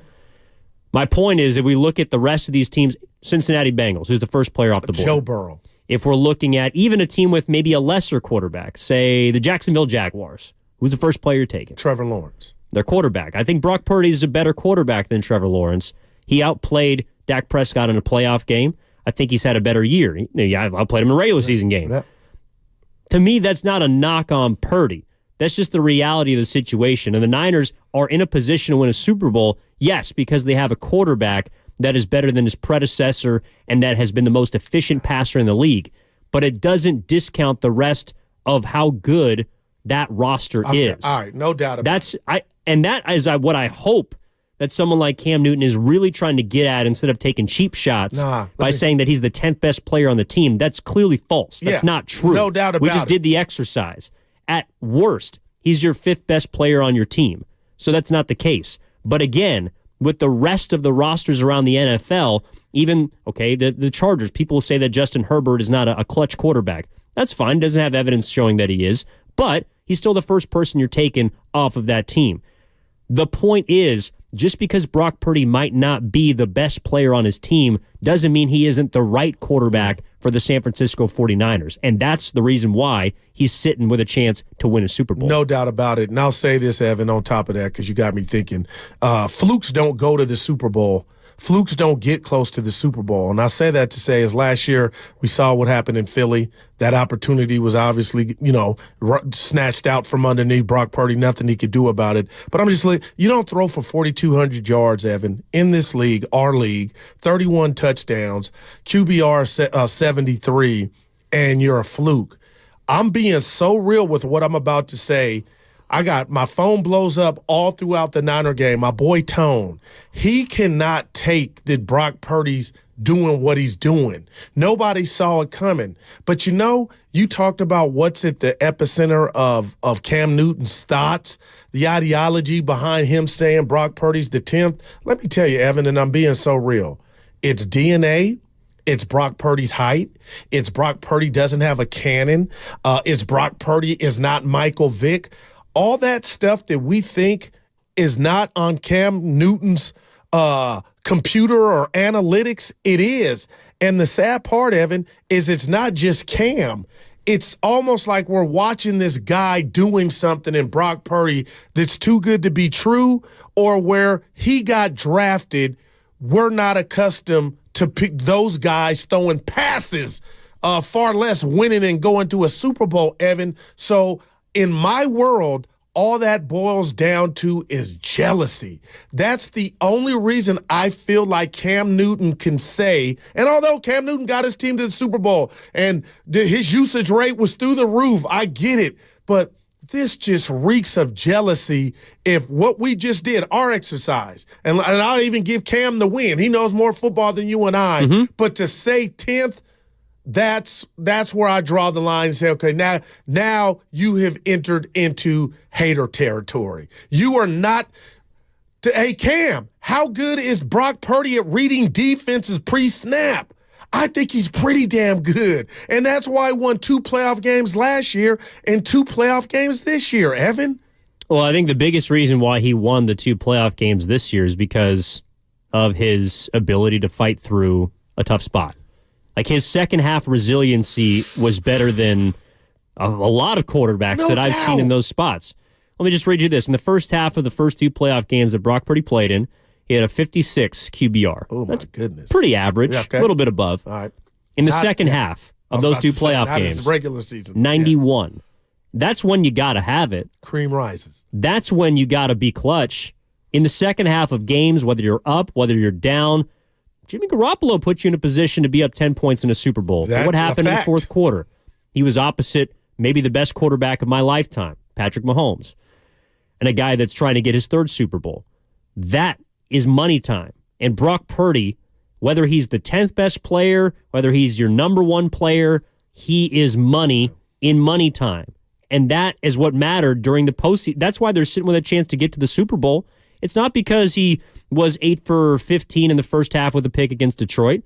No one's going to remember that first half. You know why? Because they won the game. Again, history gets written based on the winners, not on the losers. And that is what is going to be frustrating, I think, about this specific team for the 49ers if they don't win the Super Bowl. Because I think this has been their best team under Kyle Shanahan. And I think Brock Purdy has been the difference for this team as opposed to the 2019 team. Oh, man, I'm not mad at any of that. And it's just funny what stands in their way, Evan, is a coach that, when it's go time Andy Reid could pull a rabbit out of his hat, and he's done that twice. And you talk about composure. In a crazy way, I think my respect for Brock Purdy has grown, Evan. The fact that they didn't come out and win 35-10, and we could just say, Evan could have quarterbacked that team because everything was perfect and the defense was dominant and they suffocated this and that. But the fact that it was ugly, and the word you used was resilience. And he showed that on the biggest stage twice. So that's better than him going out just kicking the crap out of a team and somebody naysayer saying, you know what, he wasn't really tested. He was in the mental grinder. He could have been his worst adversary. You know what I'm saying? He could have been his worst best friend, Evan, on that stage. You're like, you know what, the clock struck 12. I'm thinking of what Twitter's waiting on me when I get to my locker room to check the phone. So I look at that like, I know it's crazy. That was more impressive, the fact that he had to get up off the mat like Rocky Balboa and get it done at the end. 888-957-9570 is the number. Steiny's going to be back on Monday. Evan Giddings in for him alongside Daryl the Goober Johnson. Let's get out to San Francisco, bring on Auntie Lisa. Hey. Lisa, how you doing? What's going on? Hey, y'all. Hey. I call myself Auntie Lisa because, listen, auntie like me is not supposed to be doing what I'm doing. Listen, I went back to San Francisco State's broadcast department, graduated, got work on the air with CBS, iHeartMedia, all the major media outlets. Look at you. And I was over 50 years old. Talking about jealousy, those little babies, the Generation Zs in the classrooms, they all doubted me, right? But then when I was on the air doing the work, the haters came from everywhere. Just like now, I'm running my own media organization. The haters come from everywhere. I'm getting write-ups in other news outlets because I'm not supposed to be doing what I'm doing. Just like the 49ers. I've been watching 49er football for over 40 years. I grew up next to Candlestick Park in the projects. Hey, this is black girl magic. Nobody can measure it. Put a bunch of different variables into the mix of my grind, and it comes down to me and my grind. Wow. What I'm able to do, what kind of energy I put into the work, into the game. The difference comes when I'm on the big stage. Give me a microphone, I will turn it out. Wow. Okay? I'll tell you what, the 49ers.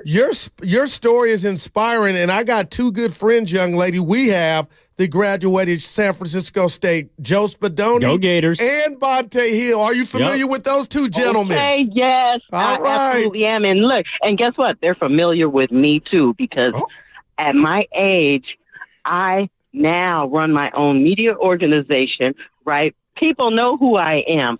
I couldn't make it as a sports reporter. I was in the dugouts. I was in the locker room with the Niners with Vern Glenn, holding the microphone as an intern. But listen, now I make six figures running my own media organization.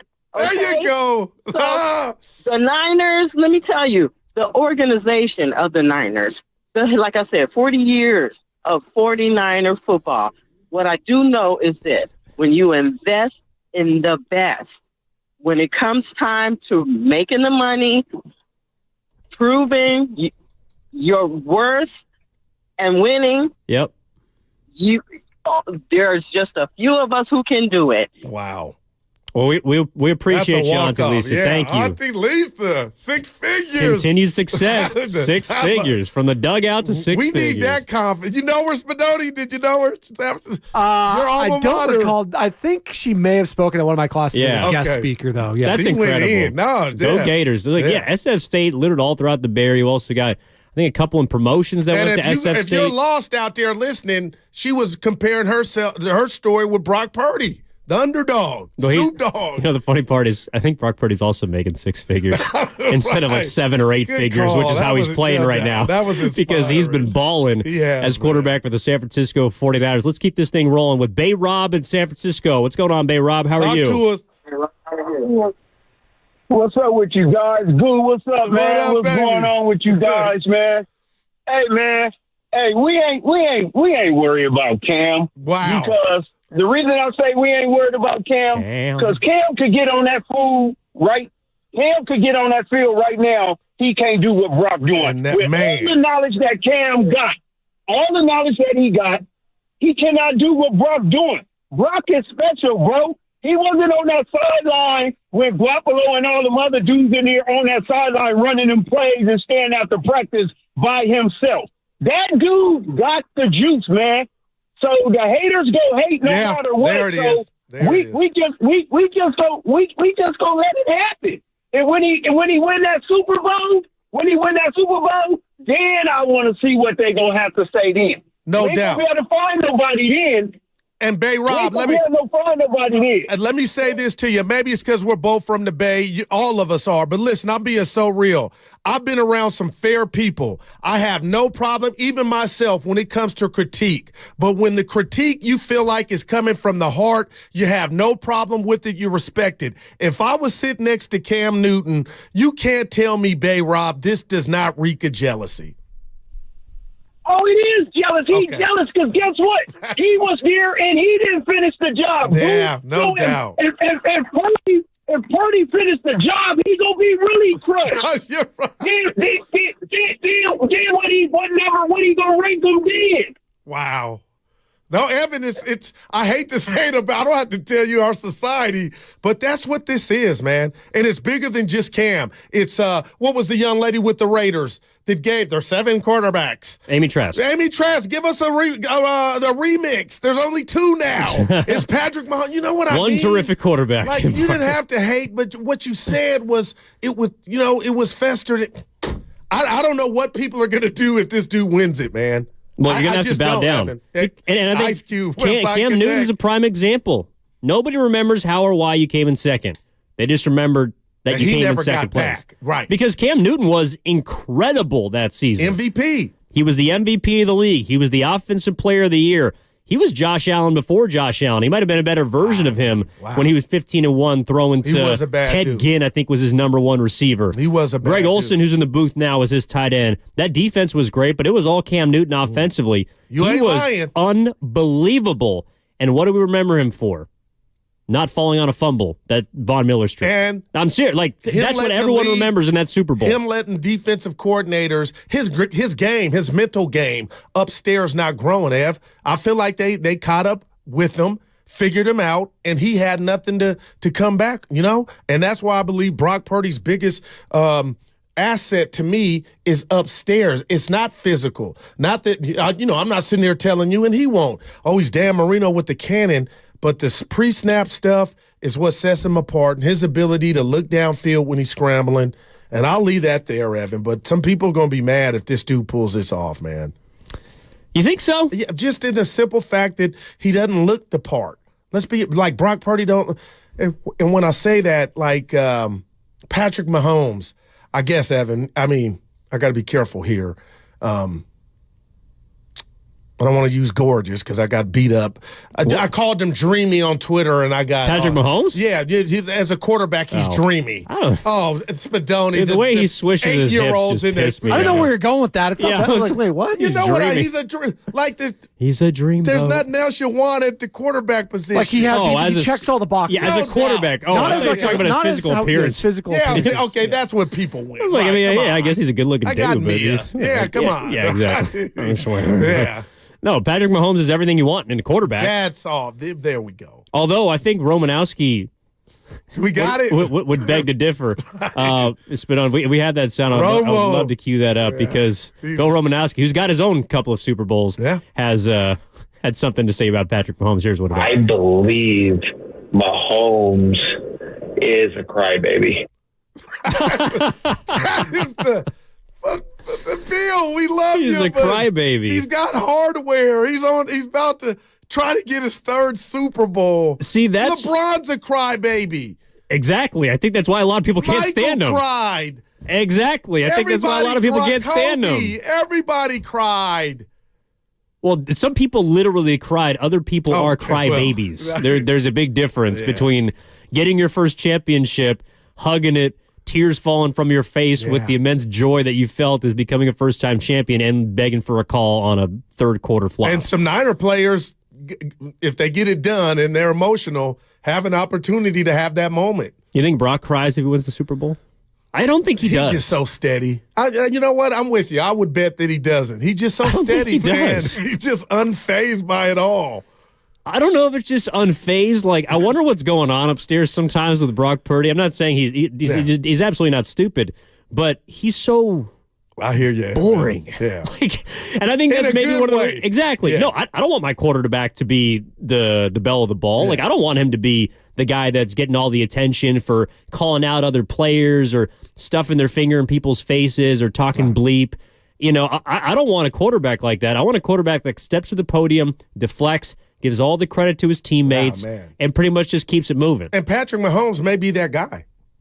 Who? The guy that you just talked, those characteristics. We never see Pat doing too much. Oh, yes, we do. What about, was it Valdez-Scantling that dropped the ball and he said, I should have threw a better pass? Like, that was the ultimate sign earlier this year of he could have just went and just ripped him. Oh, he doesn't throw his teammates under the bus.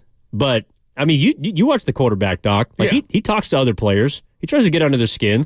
Now, he does it in a playful manner, but Patrick Mahomes is a killer. Now, I said, oh, that was a great dog. All I remember is Kirk Cousins on that thing, man. Him being a dad. Like, now I got to go back and see your boy. So you telling me he was talking? Oh, yeah. Mahomes. Yeah. Now, see, I missed that. And he'll definitely throw it back in people's faces if and when he wins the game, because unfortunately for everyone else, that's what he tends to do more often than not. 888-957-9570 is the number. Let's get out to the Central Valley. Bring on Jason. Jason, what's going on? You're on with Evan and Goo. Hey, guys. Thanks for having me on. Yeah, this Brock Purdy thing is just – the way I look at it is if you tell me that the Niners are going to make the Super Bowl with the last pick in the draft without even mentioning a guy like Brock Purdy, you would think, everyone say, no way, they don't have a chance. Insert Brock Purdy's name, and that's exactly where they are now. This is a great underdog story. I can't believe people are hating on this. If the Niners have been a powerhouse since 2018-19, that's why they don't look at Purdy as a relevant player on this team. But I mean, the quarterback is always the most relevant player on the team, and the fact that he's been doing what he's doing, carrying the team, leading them to glory, to the Super Bowl right now, they're in a good position to be successful, and Purdy's going to absorb all of that. And just a take from the NFC Championship game, I just remember Greg Olsen giving his take on Purdy's skill set, saying that he's not much of a runner. Then all of a sudden, like 51 yards later, then boom, it just happened. Purdy's a killer, man. I think he's very underrated. And, of course, my key thing to say about him, he's only in his second year, guys. Man. Wait till year 5 or 6. This guy might be one of the elites. So, and shout out to Cam Newton on the jealousy tape. All right, guys. Yeah, that's what it was, Evan. Well, you can make the case with his statistics, Scoot, that he's already in the elite category. No doubt about it. And I just read the fourth out, 4,200 yards, 31 touchdowns. Like, that ain't a game manager. And I got to take a step back, Evan. I'm rooting for the Bay. I'm rooting for the Niners. But if you told me, Goo, who would you like to see in a win for the Niners get MVP? Is none other than Brock Purdy. People's heads are going to explode if he were to get the win, obviously, and the MVP. I mean, that you couldn't come down his road, man. See, I really don't care who gets the MVP. That's the Steiny in you. Yeah, I've just pictured Steiny saying that. Well, I just started going through some of the Super Bowls, like, for example, Tom Brady, right? Because he ran off 3 out of 4. I think he and the Patriots are the last team to go back-to-back, right? Could you name me the get one? The what? Edelman, didn't he get one? Yeah. MVP. Go ahead. Well, no. I'm saying of the first 3. So you look at, he beat the Rams, he beat the Panthers, and then he beat the Eagles. How many of the MVP awards do you think Tom Brady won of those? 3? 1. Exactly. Can you name the other 2? Edelman. No, it was a wide receiver, but Edelman wasn't on the team in 2004. Gronk. Wasn't on the team. Julian. Wasn't on the team. Deion Branch?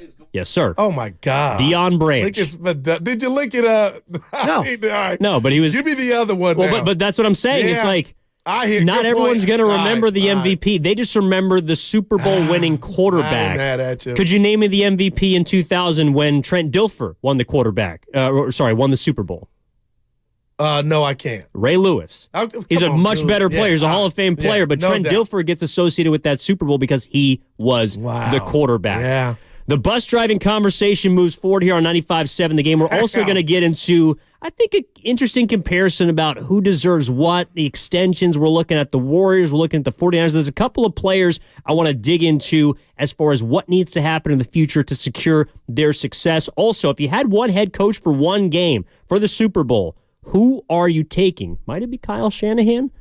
Might be Andy Reid. Evan Giddings in for Matt Steinmetz with Daryl the Guru Johnson. Coming up next, your calls, 888-957-9570. Also a reminder to catch all 4 hours of Steiny and Guru on the free Odyssey app, plus watch us on YouTube and Twitch, powered by First NorCal Credit Union. The Red and Gold hotline is up and running. Bang, bang, not again. You're going to the Super Bowl. Call it anytime. Get excited.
This is Tim Roy, and you're listening to Steiny and Guru on 95.7 The Game.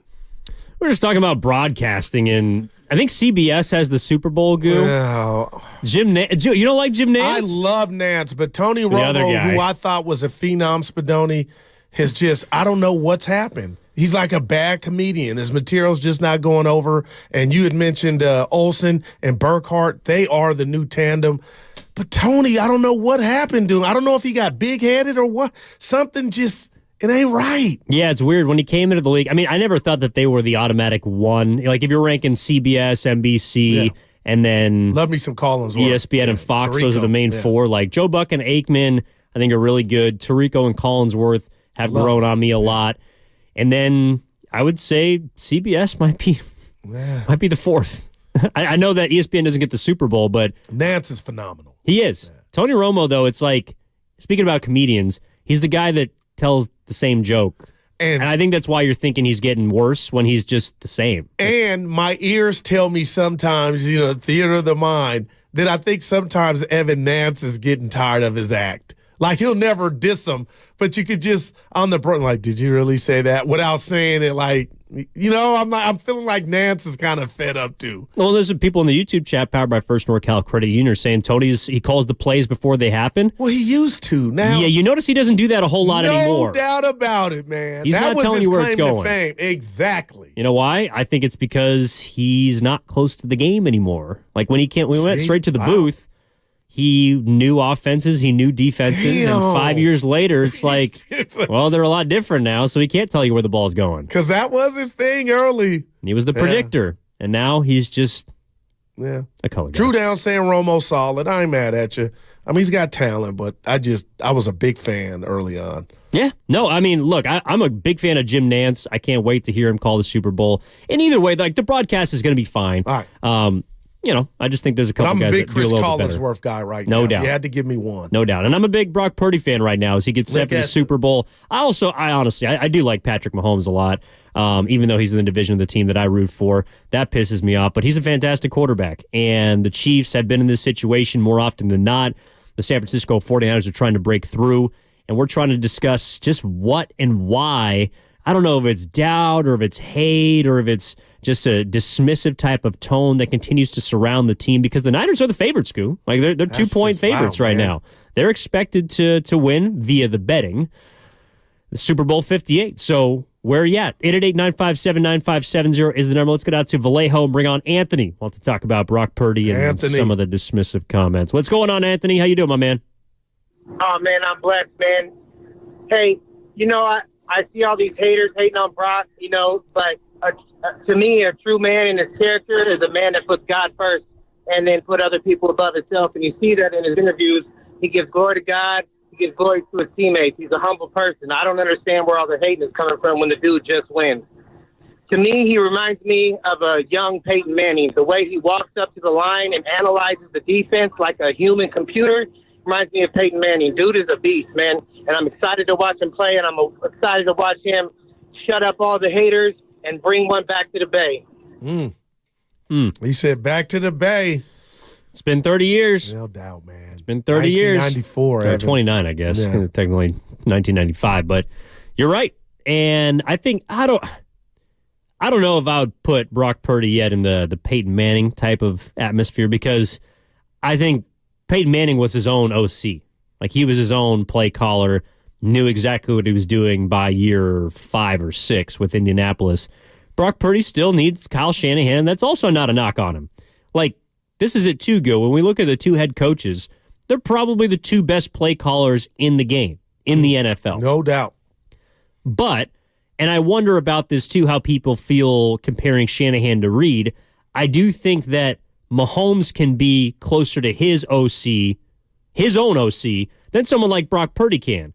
And that's just where they're at. Like, Brock Purdy's 24 years old. It's his first year as a starter. Patrick Mahomes has been in the league for, 6-7 years. He's been to 6 straight AFC title games. I mean, this guy has had the blessing of being with a great play caller in Andy Reid, but also playing with great talent around him in Travis Kelce, maybe less talent than in years past, but also having now seen almost virtually every single situation there is to see in the NFL. So, yeah, I would expect him to be more of the OC on the field than Brock Purdy. I don't think that's a knock. Yeah, no, not at all. And, again, the job description, Evan, doesn't require be a computer on the field, but I'm totally with you. And you look at Andy Reid and what went into his psyche to look at Patrick Mahomes at Texas Tech and say, okay, this dude could be the next best quarterback in the NFL. You look at the return on investment Andy's got for that draft pick, that's through the roof. And then I got somebody right behind you. Can I interest you in the draft pick? Forget Trey Lance. Brock Purdy and the ROI on that draft pick by Kyle Shanahan. So we'll see next Sunday in Vegas how sweet who sung that? How sweet it is to be loved by you. But I say that to say is how sweet would this Niner victory be for everybody involved that they beat Andy Reid in his brilliance from a Kyle Shanahan vantage point, and then also on the flip side, hey, Brock, who did you beat? Oh, I just beat a guy named Patty Mahomes. Yeah, that's what he's going to tell the grandkids. How sweet can that be? It could be. And, it would be the sweetest, right? Like, I think that the players on the 49ers wanted to play the Chiefs. Wow. I know we discussed, who would you rather face? I think the Niners match up a little bit better with the Chiefs than they do the Ravens. And we'll dig into the X's and O's and all that stuff next week when Steiny's back on Monday. But for me, if you're asking the players, of course, they want to get their revenge. They felt like they took a chip from you in 2019. They did. They 6 did. minutes. They took your championship. Mahomes fumbled. Your boy hit him. 97. Bosa hit him. It laid there, and your boy got it back, Patty. And again, if we're thinking about moments from that Super Bowl, there was a lot of good that happened for the Niners. That's how you get up by 10 points entering the fourth quarter. But the lasting image that I'll have is not the Emmanuel Sanders missed throw, but Jimmy Garoppolo throwing with his eyes closed. Wow. That to me, that is something you will not see. Let me go on a limb and say you won't see Brock Purdy throw a pass with his eyes closed in Super Bowl 58. I watched that game, and Bonte and I go back and forth laughing at it. When Jimmy looked like, where was roughing the passer? Because Chris Jones hit him in the Wally mopped him, and he was holding his jaw, and I was like, man, oh, man. One play, nobody cares. Revisionist history, Evan. The offensive PI right before halftime. That, no excuses, but that was a big call. Good pass by Garoppolo, but they called offensive PI. And then the rest was history. I do remember Sherman getting beat in the second half. I forget who got behind him, but, that was one of the big plays. But Sammy Watkins. Thank you, Smatoni. So shout out Clemson. Yeah. Niners will be in their white, and I don't know what we call Kansas City, the red, right? Yeah, just the red. KC they red. got something red. I'll find out what it is. Yeah, Niners are in all red right now, probably at practice. We're going to catch up with Jake Hutchinson about in an hour. Odyssey senior writer. He's going to be at the podium, the press conference with the 49ers speaking today. So we're going to see what's going on down in Santa Clara, get inside the locker room. He also kind of had quietly a little one-on-one moment with Brock Purdy after the game that I want to bring to the air that I thought was really interesting. So we're going to talk to him in an hour. Right now, it's all about your calls. 888-957-9570. Steiny and Guru. Evan in for Steiny. Let's get out to Pleasanton. Talk to Dave. Dave, my man, how we doing? Great. The first thing I want to do is I've been waiting to say this for about 5 days. Gooster! Oh, there you go. I love that. Low is special. Okay. Yep. So when you talk about the announcers, we cannot forget about Tim Ryan. To me, Tim Ryan is the GOAT right now. I love watching broadcasts with him. So Cam Newton came out and tried to defend his statement against Brock Purdy.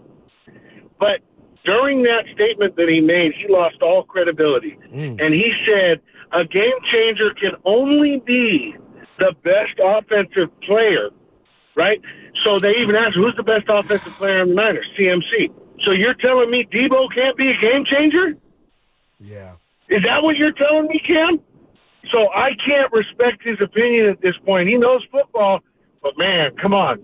You can't do that. That's all I got, guys. Thank you. No, appreciate it, Dave. Thanks, man. Also, Evan, go ahead. I was going to say from the 628, how sweet it is, James Taylor. Okay, there you go. Appreciate it, Comcast Business Text Line. And let's be honest, he's got a podcast. You know, he's trying to be Club Shay Shay and Cat Williams and break the internet. That's what it's about, clicks, right, Evan? If you say the regular stuff or the smart stuff, I don't know if in our society now you're going to get a lot of clicks. But if you say something derogatory or that Evan thinks he's all, you know what I'm saying, mixed with that, that's where people are, the numbers will go through the roof. Well, I'm out on Cam. I'm hoping that smart Big J journalism still has a place in our society. You would think. I'm hoping that smart coverage and analysis and thoughtful conversation still has a place in society. Maybe it does less so than it did 10 years ago.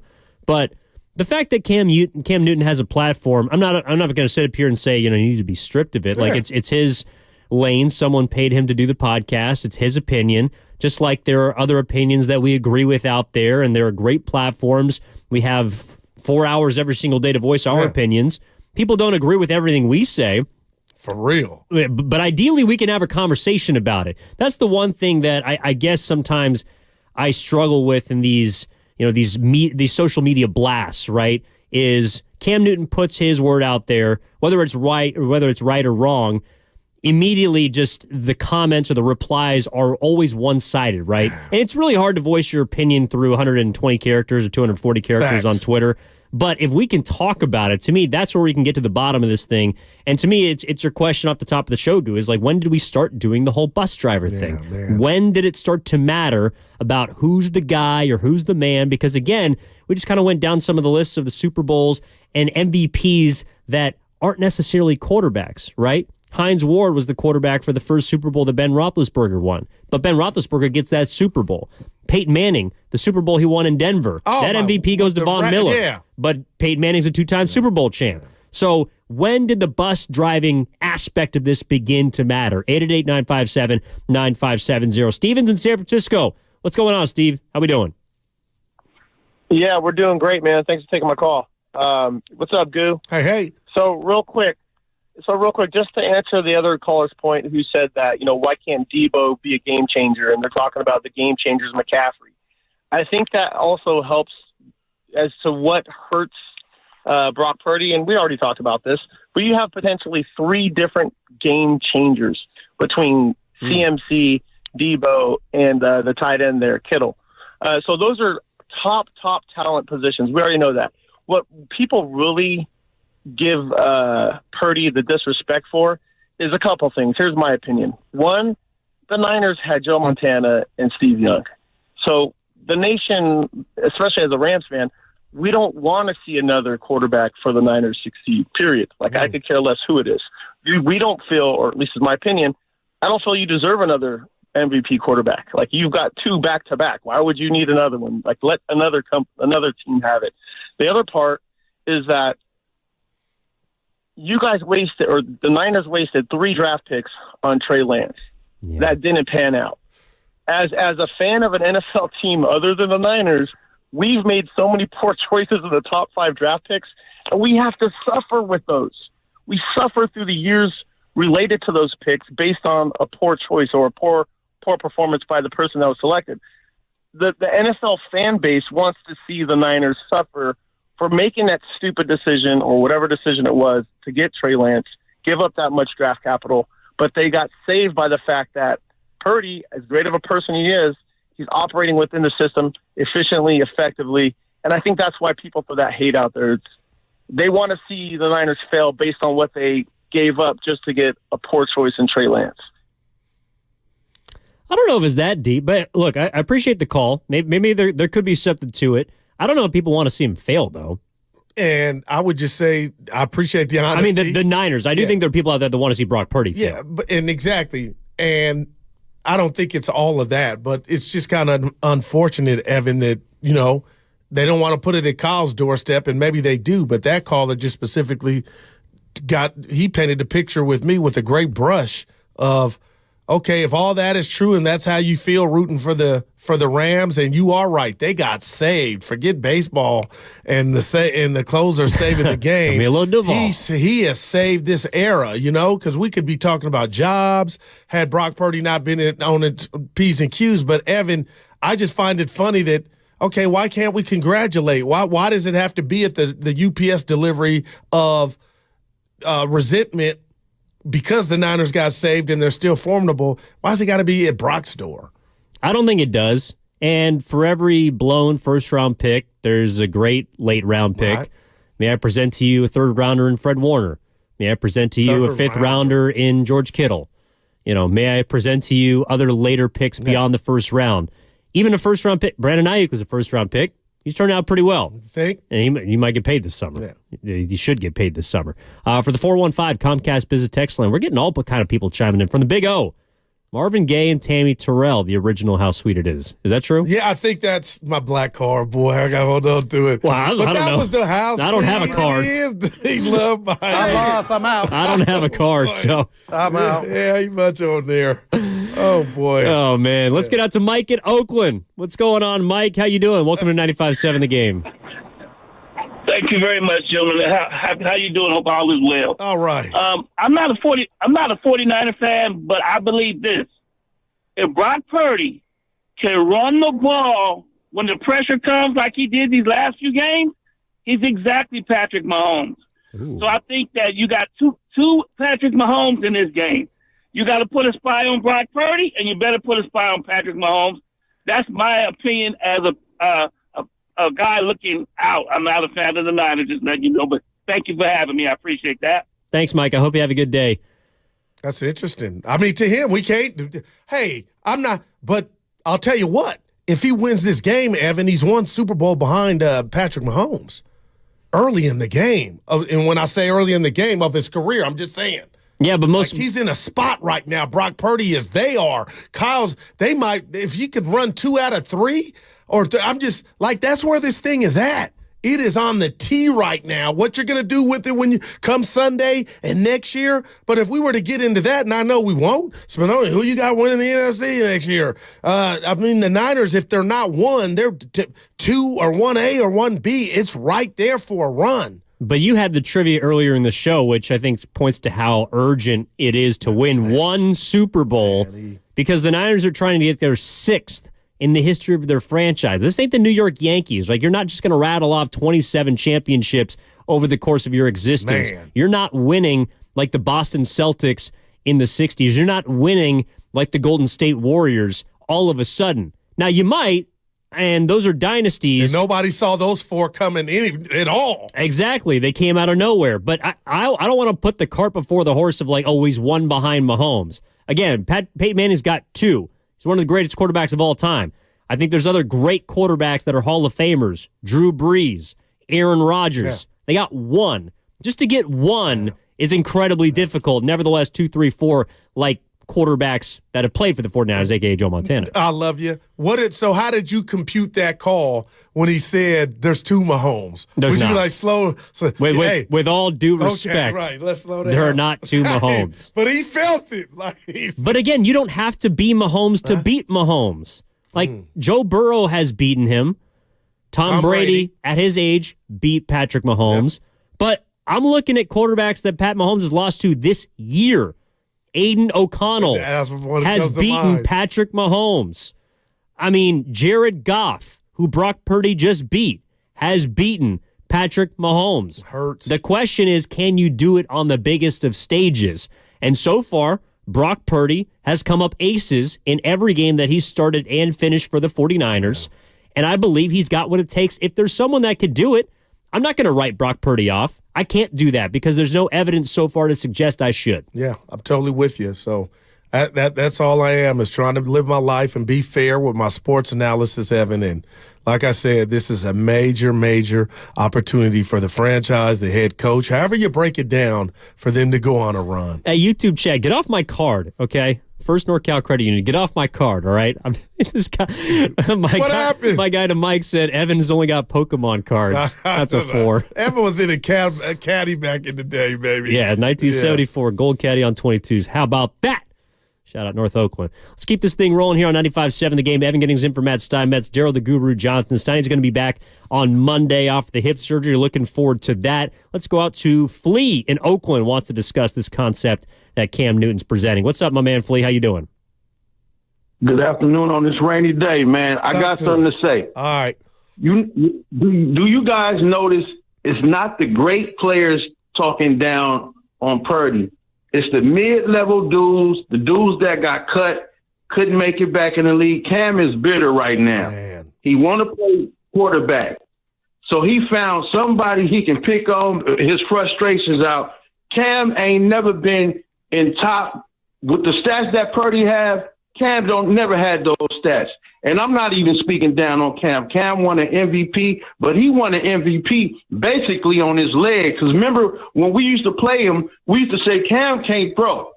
He got to aim the ball. He can't just drop back and kick the ball to you. He got to stop, look at you, wait for a second and aim the ball. If I was speaking to Cam person, I'd say, man, you wasn't even a passer. You was a big dude that could run the ball. If you get the ball at the 5 or 10 yard line, 9 times out of 10, you're not going to pass it. You're going to run it in because they don't trust your arm. So for him to even speak down on Purdy is blasphemy because he couldn't drop back and make the passes that Purdy can make. So that's the sad thing that and let me reiterate this. It's not the great players speaking bad on Purdy. It's the dudes that's out the league that was probably made it to a championship, never won a Super Bowl. Purdy is in his second year, then been to a championship, and now a Super Bowl. If you telling me that's not a great quarterback, and I don't know how you guys feel, but if you was 23, 24 years old, and you went to a championship, then turned around, went to the Super Bowl, brought your team back in the fourth quarter, back-to-back games, got hurt the year prior, your shoulder got hurt, or whatever part of his body got hurt, and they saying that y'all would have won the game if they had you. You ain't great, or you ain't on the road to be one of the greatest quarterbacks in the league. That's crazy for them guys to not even acknowledge that. Peace. I love listening to you guys. But good stuff, man. Want to be one of the great. Good stuff. Thanks, man. Flea. Yeah, he's on that track. But I also want to say this. If he doesn't win the Super Bowl, which is, God forbid, an option, that doesn't mean that he didn't have a great year. It just means it didn't culminate with the historic finish. I love that, Evan. And guess what? Unlike Cam Newton, your career's over. And I think that's where a lot of this resentment and jealousy stems from. Evan, you're right. He'll be in year 3 with another pretty good damn chance to get back and climb that mountain. I just, imagine had this been Peyton Manning or even Tom Brady, who newly retired, it would carry more weight. From my vantage point, Evan, looking at Cam Newton, the turf monsters he was throwing, why he was exposed and never went to the lab to figure out how to improve his throwing mechanics or whatnot, I'm being real. That if I were him, I'd probably be doing the same thing. Okay, I can't understand how Brock Purdy's this successful. He knows his job, Cam. You got exposed. I don't know if he did. Talk to me why his career was cut short, Evan. I know where I'm going. He's 36 years old. Typically, that tends to happen to quarterbacks. But on the other side, I also want to get into another one-on-one matchup. We made a lot about the quarterbacks, right? Purdy versus Mahomes. We can continue that conversation if you want at 888-957-9570. But I also want to get into the head coaches, Goo, because the boss had an interesting question about one game for your life, who you want. Shanahan, Reed, and I think we see this a little bit differently, so let's dig into that on the other side. 888-957-9570. What's coming up next on The Game is brought to you by Fremont Bank, full-service banking, no compromises. Steiny and Guru back after this. Evan in for Steiny on 95.7 The Game. The road to Vegas is brought to you by Merrill West Credit Union, working for you today, tomorrow, together. I'm what you might call very good.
Now, back to Steiny and Guru on 95.7 The Game. Lucas, get out of here.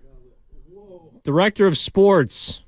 Steiny rubbing off on you. I don't know. He's not here. Like you, but still. He's not here. You got to leave my boy Luke alone, baby. I know. The director. We love Luke. We love everyone we work with, to be honest. Do. Spadoni. Except his choice in chips.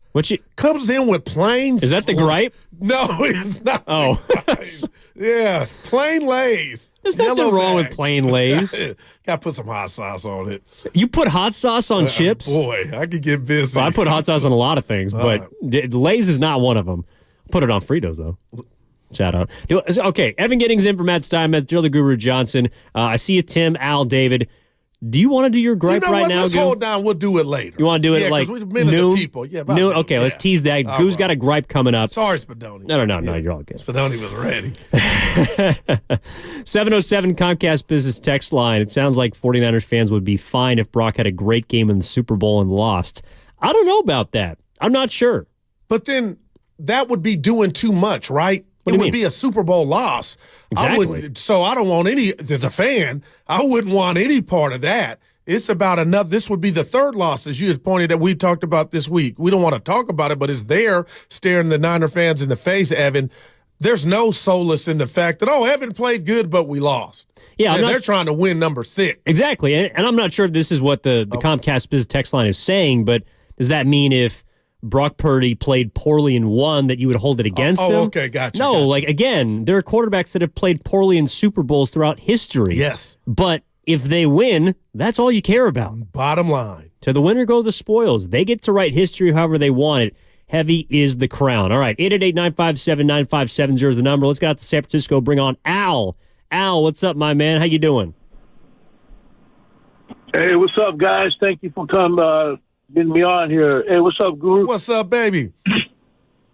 Hey, I just want to have one thing to say about Cam Newton. His remarks about Purdy. He's a crybaby that's washed up and jealous of this man, and give Purdy his flowers, man. I mean, a quarterback position, and he was a quarterback. Respect the game, man. Wait till after, see what happens. And then say something. But to say something about Purdy now, where was he at all this time? He didn't go as far as Purdy did. So, Cam Newton, he's just a wash-up crybaby. A lot of jealousy. Whatever it is he's got. But he should wait till after Purdy wins that trophy and the MVP. That's all I got to say, man. Go Niners! Yeah. Thanks, Al. Well, it does come off as hater-ish. There's no doubt about it. And I don't want to make it about Cam Newton. I think that if someone else... Because he had some others on the list real quick, too. It wasn't just Purdy. Dak was on there.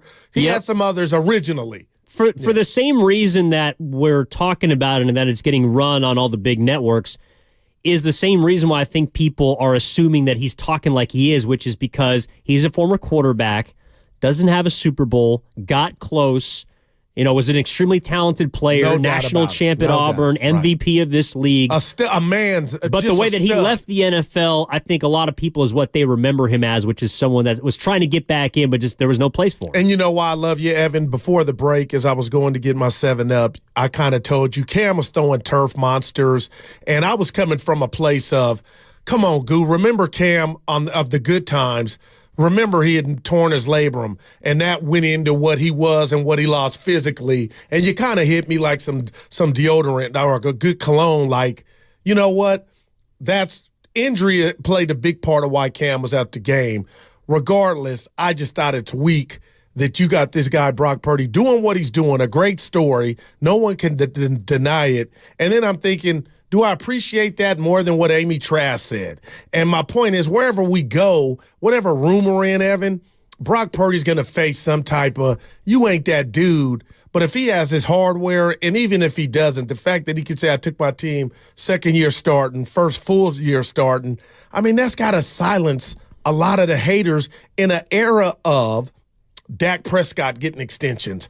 All these guys, Kyler Murray disappointing before he got hurt, that are supposed to be the man, but never answer the bell. Exactly. There's a lot of quarterbacks that don't pan out or don't reach their potential, and you can't say that Brock Purdy hasn't squeezed every ounce of the juice right now at this point in his career. And may have another flavor up his sleeve. Exactly. And that's a credit to him. Like, the reason why he's in these conversations and the reason why you might feel like he's getting the hate and the doubt, to me, it is almost a compliment, because if he was truly Mr. Irrelevant, we wouldn't be talking about him.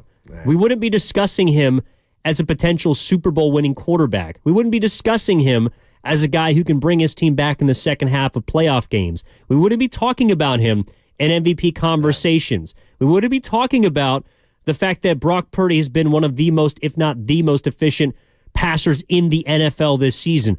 All of the conversations we're having now are, yes, because he's at the doorstep of destiny potentially, but also because there's really nothing else you can say. Like, this guy has checked so many damn boxes through what he's played 21 regular season games, or started 21 regular season games. 3-1 in the offs. 4-1. He's 4-1 in the playoffs. Oh, you're right. Got 2 wins last year. He's 4-0 in games that he has finished. Boy. And that's what he's got for him so far. But of course, he's going up against a guy that is, I believe, a better quarterback than him. And that also, like, this is something too, and I know you've made about it the team of destiny, but you could even say, I mean, maybe the Chiefs feel like they're the team of destiny. I would totally get that. And Evan, I could say maybe they've been the team of destiny, because, you know, I still just can't get over being at Mark Willard's house with you and the rest of the gang at Dibs, watching that game and watching Mahomes, who I thought was really hampered on a bum wheel, and won that game. But Evan, to that point, I just think of Christmas, the Christmas game here at Levi's against the Ravens. I can look you dead in the eyes right now and say, you know what, Evan? And Lamar's going to win it. But your boy, Brock Purdy, had his name. Had he had or won that duel, his name would have been on that MVP trophy. I firmly believe. Okay, and he had a bad game, and rightfully so. He's not going to win it, but he's still playing. But that just puts perspective on how good of a season he's had. From the 864 on the Comcast Business text line, what will the narrative be if Mahomes throws 2 INTs and Brock outplays him? Well, I think that's going to be determined by who wins, because the last time that Kyle Shanahan had a large lead, the first time he had a large lead in the Super Bowl was with the Falcons, right? You look at those stat lines of those quarterbacks in that game. Matt Ryan, 2 touchdowns, no picks, 17 of 23, 284 yards. It's a pretty damn good stat line, right? Tom Brady threw an interception in that football game, 466 yards and a turnover, threw it 62 times. He had more yards, but he was a less efficient passer, but they won the game. Who remembers the comeback? Who remembers the quarterback? It's the Patriots. Whoever wins gets remembered. Them's the rules. No doubt about it, Evan. And I don't want, how about this, partner? I don't want them to change. No. Because that's how it should be. Exactly. Tim's out in Berkeley. What's going on, Tim? How you doing? You're on with Evan and Goo. Timmy. Too much, because last time I did, Steiny hung up on me.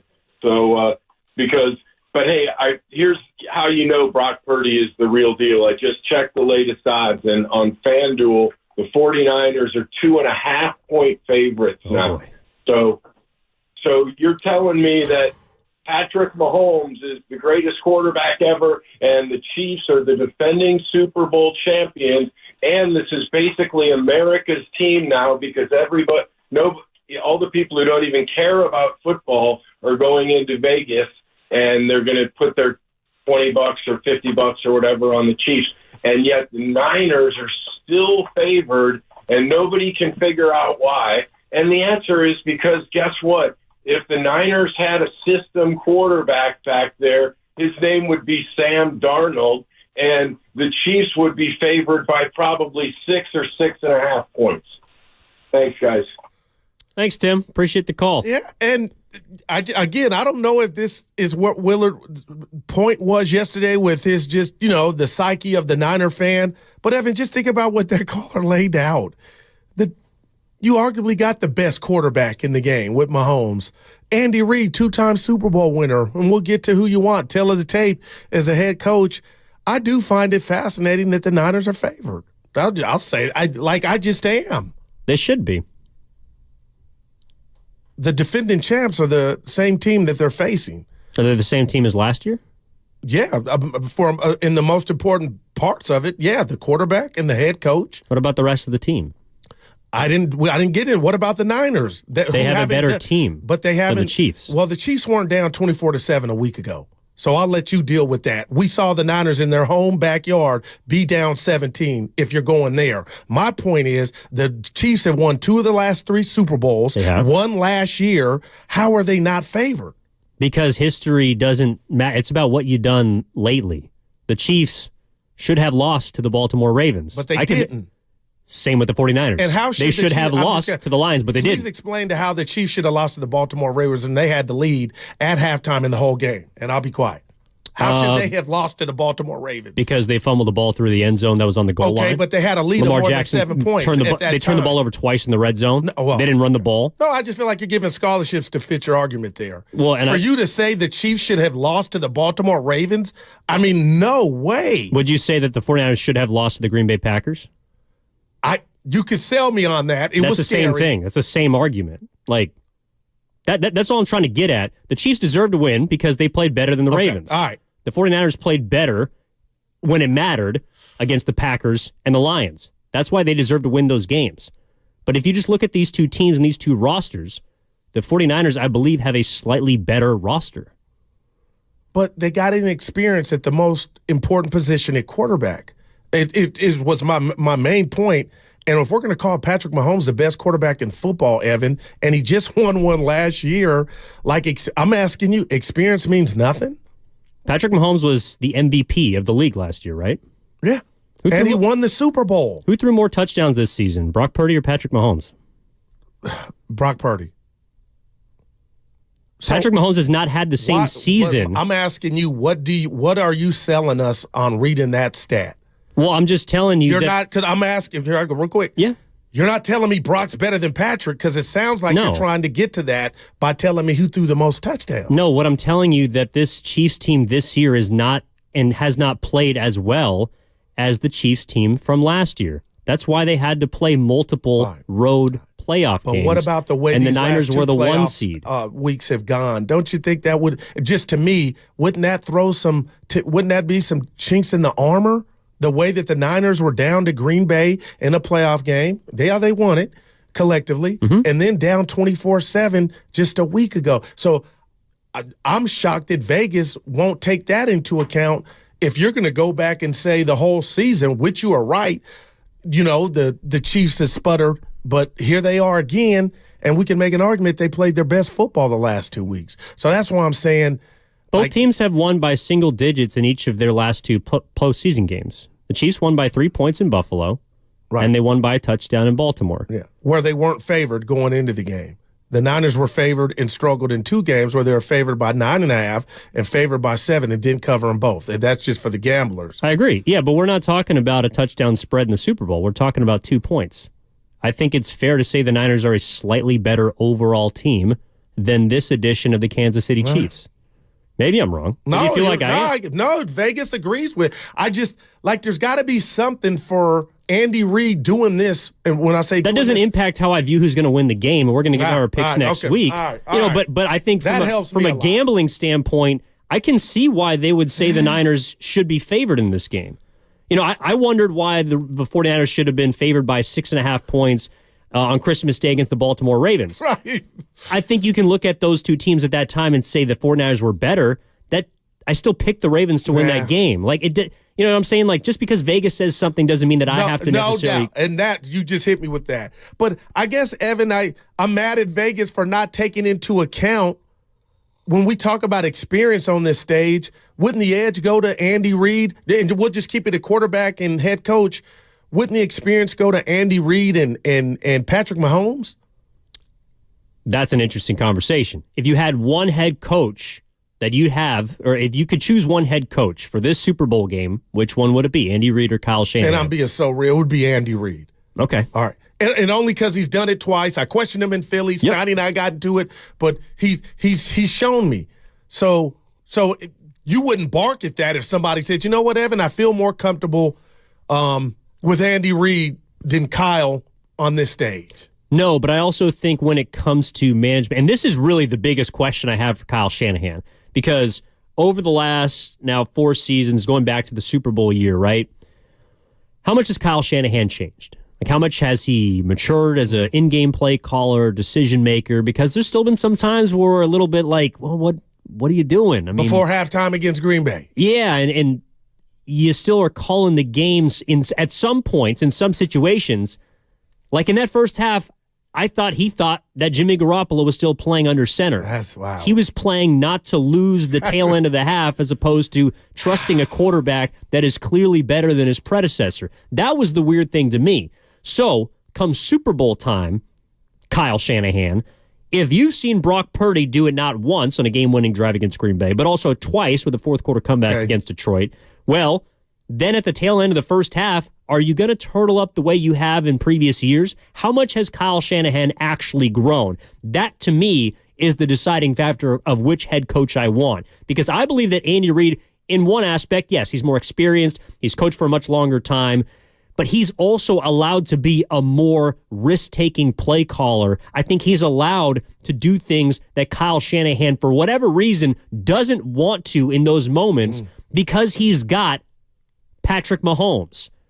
We'll see if Kyle Shanahan believes that Brock Purdy is the dude, I think, in this Super Bowl game, because if he doesn't, then I'm with you, man. You read the choice. And, wow, that's good stuff. And I'll say this, too. You tell me what you think of this one about has Kyle grown. Evan, I'm going to say yes, and I'm going to say Exhibit A is the fact that on the fly, he could, like, I give him all the, it's like Eminem and Dr. Dre. Dr. Dre made him that great beat. He produced him, right? Yep. I feel like that's what Kyle has done with Brock Purdy. So would you scoff at the notion that enter Brock Purdy and now look what he is, a budding, maybe superstar, perhaps, that would be enough for anybody to say, you know what? The fact that Kyle could come off of Jimmy, have the, Trey Lance, 24 hours and he's gone. But the fact that he's back at the Super Bowl with Brock Purdy, I'm gonna give Kyle a plus in the, you know what? He has improved to be able to do that. I'm still a little bit wait and see, man. I mean, again, I just more times than not seen Kyle Shanahan revert back to the guy that might be a reason why you lose a big game as opposed to the reason why you're winning. Now, he's the reason why they're in big games, and that you absolutely should get credit for. But if he turtles up in the Super Bowl again, we're going to be saying the same thing that we've been saying on Monday. Front line. Exactly. So, look, if you've seen Kyle Shanahan grown to the point where you'd feel comfortable taking him over Andy Reid in the Super Bowl, I want to hear from you at 888-957-9570. If you feel like it's because he's got a better quarterback, Andy Reid does, that's why you would prefer the head coach. But if I just put them in a vacuum, Kyle Shanahan, Andy Reid, head coach for your life, head coach for one game, who is it? 888-957-9570. Let's get out to Palo Alto before the break. Bring on Priest. Priest, my man, how are you? All right, man. Talk to us. Thanks for taking the call. Yeah, listen, the thing is, when he was talking about Kansas City and Baltimore, and Baltimore is so far superior football team to Kansas City. It's not even funny. The reason Kansas City Chiefs are in the Super Bowl is one person, two people. Andy Reid, well, three. Andy Reid, Patrick Mahomes, and Spagnuolo. Yeah. I'm going to tell you, Spags is no joke. But that's not a good football team. The Kansas City Chiefs are not that good. This dude drugged them to the Super Bowl. The mistakes that Baltimore had to make to lose that game were staggering. I still cannot believe they let Kansas City walk in there and beat them. I still can't believe it. The 49ers, if they lose this game, they're going to lose it. They're going to probably have to beat themselves. This is not close. And it's got nothing to do. And when it comes to Brock Purdy, I wish you guys would let this stuff go, man, because it's not that big of a deal. Opinions are just what they are, personal, right? And so you can't get so upset about somebody saying something that they think because you don't agree with it, man. The kid is a really good quarterback. I would not call him great, but he's really good at what they ask him to do, and he does it at a very high level. Thanks, Priest. Yeah, appreciate the call. Yeah, point taken. I wanted to jump in and ask him, Evan. Okay, I get that, and I kind of feel the same way. But the whole point of bringing up Cam Newton's comments, I believe, Evan, that was below the belt. Like Priest he's a damn good what they asked him to do. I get that, but my whole thing with the Cam Newton thing, I believe that was below the belt. Yeah, he double and tripled down, and I don't know why, but I think the point that he made about the Chiefs versus the Niners. I never said the Niners are head and shoulders better than the Chiefs. I just can understand a 2-point spread. I don't think that Chiefs team is as bad as it made it. And maybe Priest, I think he respects them. Like he respects their championship pressure ready. makes pipes burst. And I believe Baltimore early on felt a lot of that, mainly from the two most important people. Lamar Jackson, by far. I won't even throw John Harbaugh in there, but Evan, I'm not going to sit here and say Kansas City should be penalized or take away from the defeat. They went in there and only scored 3 points in the second half, and there were extenuating circumstances. But I guess, Evan, I'm just trying to tell you from a Kansas City perspective, they got nothing to apologize about. No, they shouldn't. I feel like they made life difficult on Baltimore, even though I thought Baltimore was going to win the game. But Priest is like, it sounded like Priest was saying the only reason they won is, the defense was a big part of that too, Priest. Yes, it was. Their defense, Kansas City. This might be the best defense the Kansas City Chiefs have had in the Patrick Mahomes era, but I think their offense is significantly worse in this season. I think that's why they lost 6 games and why they went 4-4 before the playoffs. But because of, and understandably so, what they've done recently, there is an air of inevitability of, invincibility surrounding this Chiefs team. And maybe that's what gives people pause about the 49ers being favorites. Why do you think that the 49ers are favorites in this Super Bowl? 888-957-9570. Is it the head coach? Is it the quarterback? Is it the defense? Is it the rest of the roster? I have some thoughts on that on the other side. Also, a reminder, if you want to be featured on our Red and Gold hotline, give it a ring right now and leave a message and let us know how excited you are about your team being in the big game. The number is 628-400-9880. That's 628-400-9880. Brought to you by Psalm Station Wine, the wine company. Experience some of the best wines you've yet to discover at SOMMstation.com. Evan Giddings alongside Daryl the Guru Johnson. Steiny's going to be back on Monday off of hip surgery. We appreciate you tuning in. We'll continue the conversation on the other side. I want to hear from you at 888-957-9570. Well, if the Chiefs are so dominant, if they are so inevitable, why are the Niners favorites? We'll try and figure it out on the other side of 95.7 The Game. The Red and Gold hotline is up and running. Niners going to the Super Bowl.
Back to Steiny and Guru on 95.7 The Game.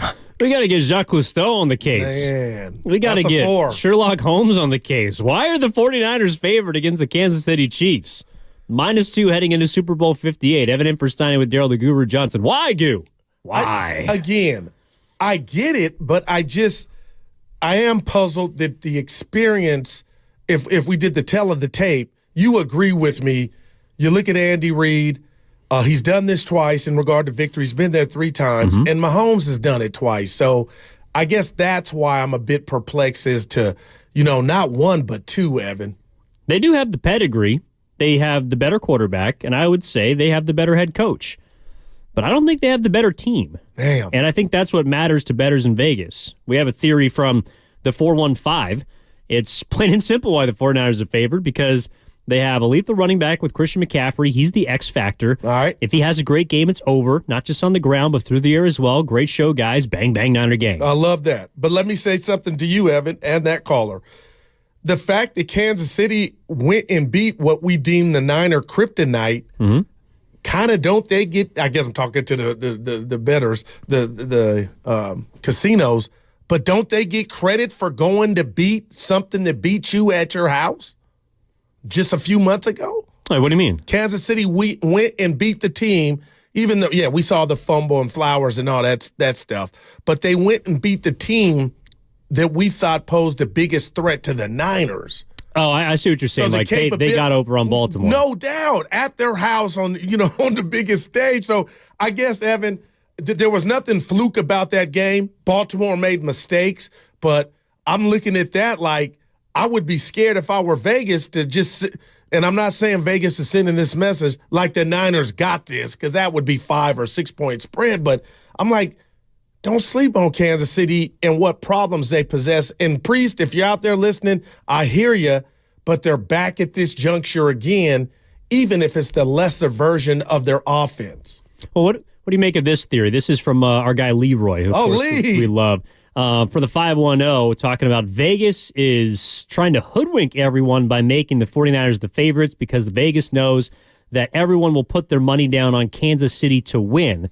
And he thinks the 49ers will win, so it's kind of reverse psychology. Right. I'm not sure. I mean, that could be part of it. I mean, the goal of Vegas is to generate as much interest and dollars spent as possible. So I think there are going to be a lot of people that are on Kansas City +2 just because they see them, well, they got the better quarterback, they got the better head coach, and they're favored, or and they're not favored. Super Bowls and they got 2 Super Bowls. They got all the feeling in the world. It's like... Right. To me, I'm split, but I can understand why the 49ers are favored in this game, and I want to get to your calls. 888-957-9570. Rolando's hanging out in Napa. Rolando, what's going on, man? How are you? Doing good, guys. I'm a big fan of your show, and like I said, dealing with Bay Area traffic, I told your screen that I love listening to you guys. You guys make all the dreading Bay Area traffic go away, so you guys keep it real. I appreciate that, and keep it up.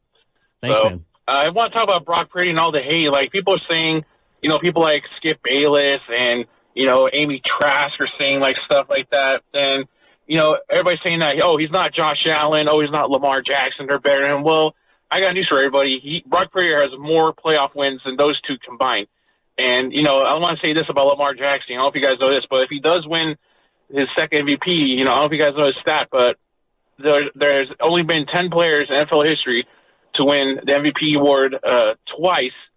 All of them have Super Bowl victories except for one, and that's Lamar Jackson. So that is my stat. So I want to say everybody, like, he's not Josh. Josh Allen's better, Lamar Jackson's better, But hey, at the end of the day, Brock Purdy has more playoff victories than those two combined. So I think this guy is a real deal, and I think my personal humble opinion, I think Christian McCaffrey is going to go off in the Super Bowl because he wants it so bad that it's his first time there. I think he's going to rush for over, I'd say, 150 yards. He might break 200 in the Super Bowl. That's my gut feeling. I wouldn't be surprised. Thanks, Rolando. Yeah, appreciate the call, man. And I don't want to get so much into Brock Purdy hate. I think that's something that is inevitably going to be there no matter what, even if he wins the Super Bowl. Even if he wins Super Bowl MVP, people are going to wonder about him. But I think the McCaffrey thing is, I thought one of the biggest reasons, if not the biggest reason that the Ravens lost to the Chiefs is because they didn't run the ball, Goo. And they have a great running attack, which the Niners also do at the helm of Christian McCaffrey. I think they are going to try and run the football early and often and test this Chiefs front line. Yeah, and I'll say this. Buffalo ran the ball 39 times for 182 yards, Evan. 4.7 a pop. Kind of went away from it, but they had success on this Chiefs defense. So styles make fights, and this has all the ingredients for a big one. You got the young and upcoming Brock Purdy, which we've talked about all week, and rightfully so, all season. And he's trying to take something from the guy that a lot of people believe is the best quarterback in the league. But I do want to say something about the day that comes. I don't know if you know when they announce the MVP, but I get the feeling.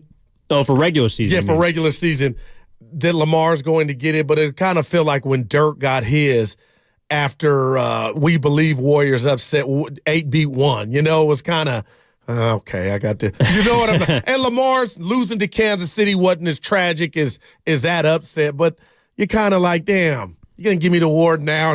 I saw I lost at home when they said this was the easiest track to get to the Super Bowl, so.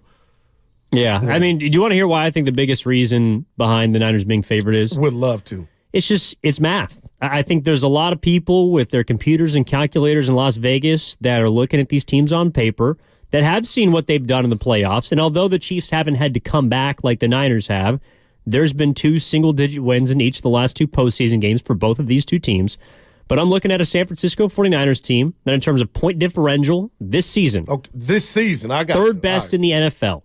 If you take a look at yard differential, what you've gained versus what you've allowed, the Niners are number 1 in the NFL. The Chiefs in those respective categories this season as a whole are 6th and 7th. This isn't the KC team from 2019 offensively. I think they're a very good pass defense, but since week 10, they've had one of the worst run defenses in terms of efficiency in the NFL. So maybe the path for attack, which of course we'll talk about all next week, is more of a run game as opposed to a passing game. Maybe it's not Pat versus Brock. What does this matchup come down to? I think, to me, why they're favored is just because guys are getting their calculators out and saying, well, this is how this team has been over a large sample size, and it's kind of understandable for me why they trust the Niners more. Evan, you know what? You hit it out the park, and let me tell you why you hit it out the park. Because I want to focus on the last 2 weeks, thinking that would be recency bias for the sharp guys to do what they do, but you kept it real. They are going back on the whole totality of the season, and not once would I look at you and tell anybody that the Chiefs have had a smooth sailing in regard to their season. I didn't know this thing had got ugly. So if they're taking all that into account from week 1, you are correct. And you talk about that point differential, that's heavy. And we'll see how it plays out. But I kind of was like, oh, these last 2 weeks is what they'll be looking at. And I get it. You know what? You kind of painted the picture. They're starting from week 1 all the way through. And with that, it ain't just about how the Niners defense all of a sudden, to me, and maybe us, the last 2 weeks didn't have their best performance, but they're using it all. And I see you smiling. What you got? No, someone on the YouTube chat, powered by First Norcat Credit Union, pulled my card. I apologize. You're right. It's not Jacques Cousteau. He's the French deep diver and oceanographer. Inspector Clouseau is the guy from Pink Panther. I apologize. That's on me. Thank you very much for the correction. I love it. Evan in for Steiny with Daryl the Guru Johnson. Let's get back to the phone lines. 888-957-9570. Let's go out to San Mateo and talk to David. David, my man, how are you? Doing pretty good, man. Hey, what's up, Evan? What's up, Guru? All right, you got it. Hey, thanks for taking me in, man. Hey, Guru, man. I know you feel it just like me, man. We wait for our dream to get here to the Super Bowl. No time for no doubts to set in, man. Looking for CMC, like I've been always telling you all these last weeks. I've been calling you, Guru. Let's get CMC going. Looking for him to have a monster day. But it's true though. I am concerned about Patrick Mahomes dropping back, just like he did in the Super Bowl, spreading this out, going to Watkins, going to Hill. So our secondary is going to be pressed in that fashion. But nevertheless, looking for the Niners to stabilize that ground game, man, and then we'll get it to Debo and Kittle and IU to get us home for the win. Appreciate the call. Thanks, David. And let me throw this at you, Evan, because you had mentioned, the Niner fans, we threw it out yesterday. Would you prefer Baltimore or Kansas City? How much of the experience factors into your confidence level in this game? And I guess I'm not giving my prediction yet, but I'm starting to feel it. Mm-hmm. Like this would have been Lamar Jackson's first crack at playing on this stage, dealing with the 2 weeks. But he would have had in his pocket, we went to Levi's. But the Super Bowl is on a neutral field in Las Vegas. I guess I'm asking you, partner, is there any trepidation the fact that Andy and Patrick together, and I know it's not just them two, have been and conquered, this stage twice in the last 3 years? Oh, yeah, absolutely. Yeah, I mean, you're going to feel, I guess, a bit apprehensive when you look at the other side and you see multiple Super Bowl rings. I think that's why, I don't know about players, but a lot of fans, whenever their team was playing Tom Brady, you're wondering, okay, well, how are we going to beat the GOAT?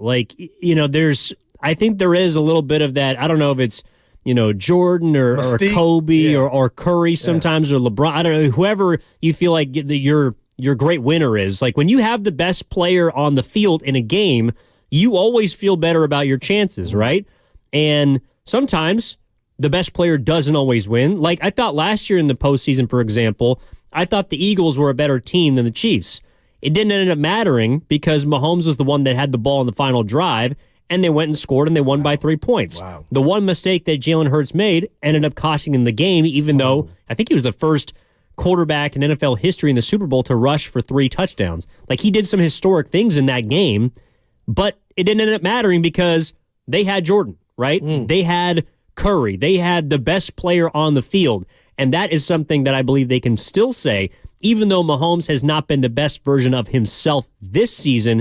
Maybe it's because of the receivers. I would also like to think he's been less accurate than he has in last years. Just from watching him, I don't think he's been the MVP that he was last year in the regular season. But to his credit, through 3 postseason games, he has looked like that MVP. And that's what would scare me the most, is that if Patrick Mahomes is playing his best football, sometimes there's nothing you can do. Wow. Yeah, man, we've seen it, and we'll see if the Niners can change that narrative. But I just feel like, the Chiefs going to Baltimore and beating that physical team the way that they play, and we still don't have answers as to why Baltimore went away from the run and only had 19 attempts on the day. 8 of those were from Lamar. Evan, that's for another different story.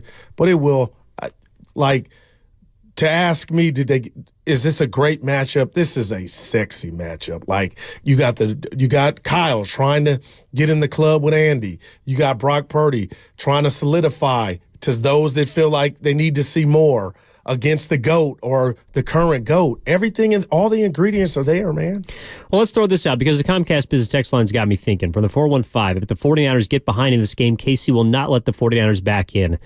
That is a concern for sure, that the Niners don't have their best foot forward to begin the game, because that's what's happened each of the first 2 postseason games, right? But I wonder, 888-957-9570, do the comebacks make you feel better or worse about the 49ers' chances against the Chiefs? Because I can make the argument, Goo, that the 49ers hadn't shown us this entire season that they could come back in a football game, and they did it twice. So the fact that they overcame a 17-point deficit, like you brought this up during the break, I almost wonder if fans would feel better or worse if they had won 35-10 in each of those 2 games. I think they'd still be favored for sure, but would fans feel good about that because you got Pat Mahomes on the other side, who's shown in a Super Bowl that he can come from behind? The 49ers had not proved it yet in the regular season, and now they have. Does that make you feel better or worse about their chances in the big game? I love the question. It's better. And it's an element of griminess. I think of Draymond Green that gives this Warrior team a different element of nasty. And Evan, what's been your word? I don't even know if you know it for the last month. It's been front running. And when you have that 0-30 going in the fourth quarter, well, you know what you're telling with that stat, and I know it's bigger than some of these guys that have been here, is saying once you get behind, you're a one-trick pony in a sense. But now I feel like the Niners picked the best times to do away with that and dispel that and show the world we can come back. You got to think, if they were to get behind 10 or 7 early on or down 7 in the second half, that what they just experienced and conquered on the biggest stage, and especially the Green Bay, you drive or you lose pretty much. Like, that's, to me, that just, not fulfillment, Evan. It kind of gives you more clarity in regard to we can do it all if we need to. And now Brock and those guys know offensively and defensively, bend but don't break, that stats out the window, and we could do it any type of way. Yeah, I'm kind of with Lori Matthews and Zick1 in the YouTube chat powered by First NorCal Credit Union. It's got to make you feel better. The comebacks definitely make the 49ers better. It disproves the narrative that they couldn't come from behind. I'm kind of with you. I think that in order to win a Super Bowl, in order to be an all-time team and hoist the Lombardi, you got to show that you can win different ways. Yeah. And the 49ers have now done that through the postseason. And I think it is because of the difference at quarterback compared to 2019. So 888-957-9570 is the number. The fact that the 49ers have come from behind twice in the postseason, does that make you feel better? Or does it make you feel worse about their chance against the Kansas City Chiefs in Super Bowl 58? Let's get out to Vegas and bring on Mark, who also wants to help us with some betting. Yeah. What's going on, Mark? How you doing, my man? I'm doing all right. This is my theory here, is that the Raiders play Kansas City, and the Raiders they took care of them. And the reason why they did the run game, they had a young quarterback, and they had the receiving core, with Adams. They had a really good game, and I think that's the example that they're thinking of as why the Niners are going to win. It's not that they're in their defense. Their defense, the AP quarterback. It's just that they want to win for Shanahan, just like they won for AP. I know it's kind of a weird theory, but I think that's the reason why they're using the betting for that, because they're going off of what the Raiders did. All right, thank you. I think that's why some people here in the Bay Area might feel good about the 49ers' chances, because... You think Priest had an element to that? Because we know he's a Raider fan, where he was saying just Kansas City's not the same. Well, and that's not specifically because of the Raider game, but again, from watching the Kansas City Chiefs the last 8 weeks of the regular season beyond the bye week, they looked mortal. Now, they've looked immortal throughout the postseason because it doesn't matter if they've been behind, if they played from ahead.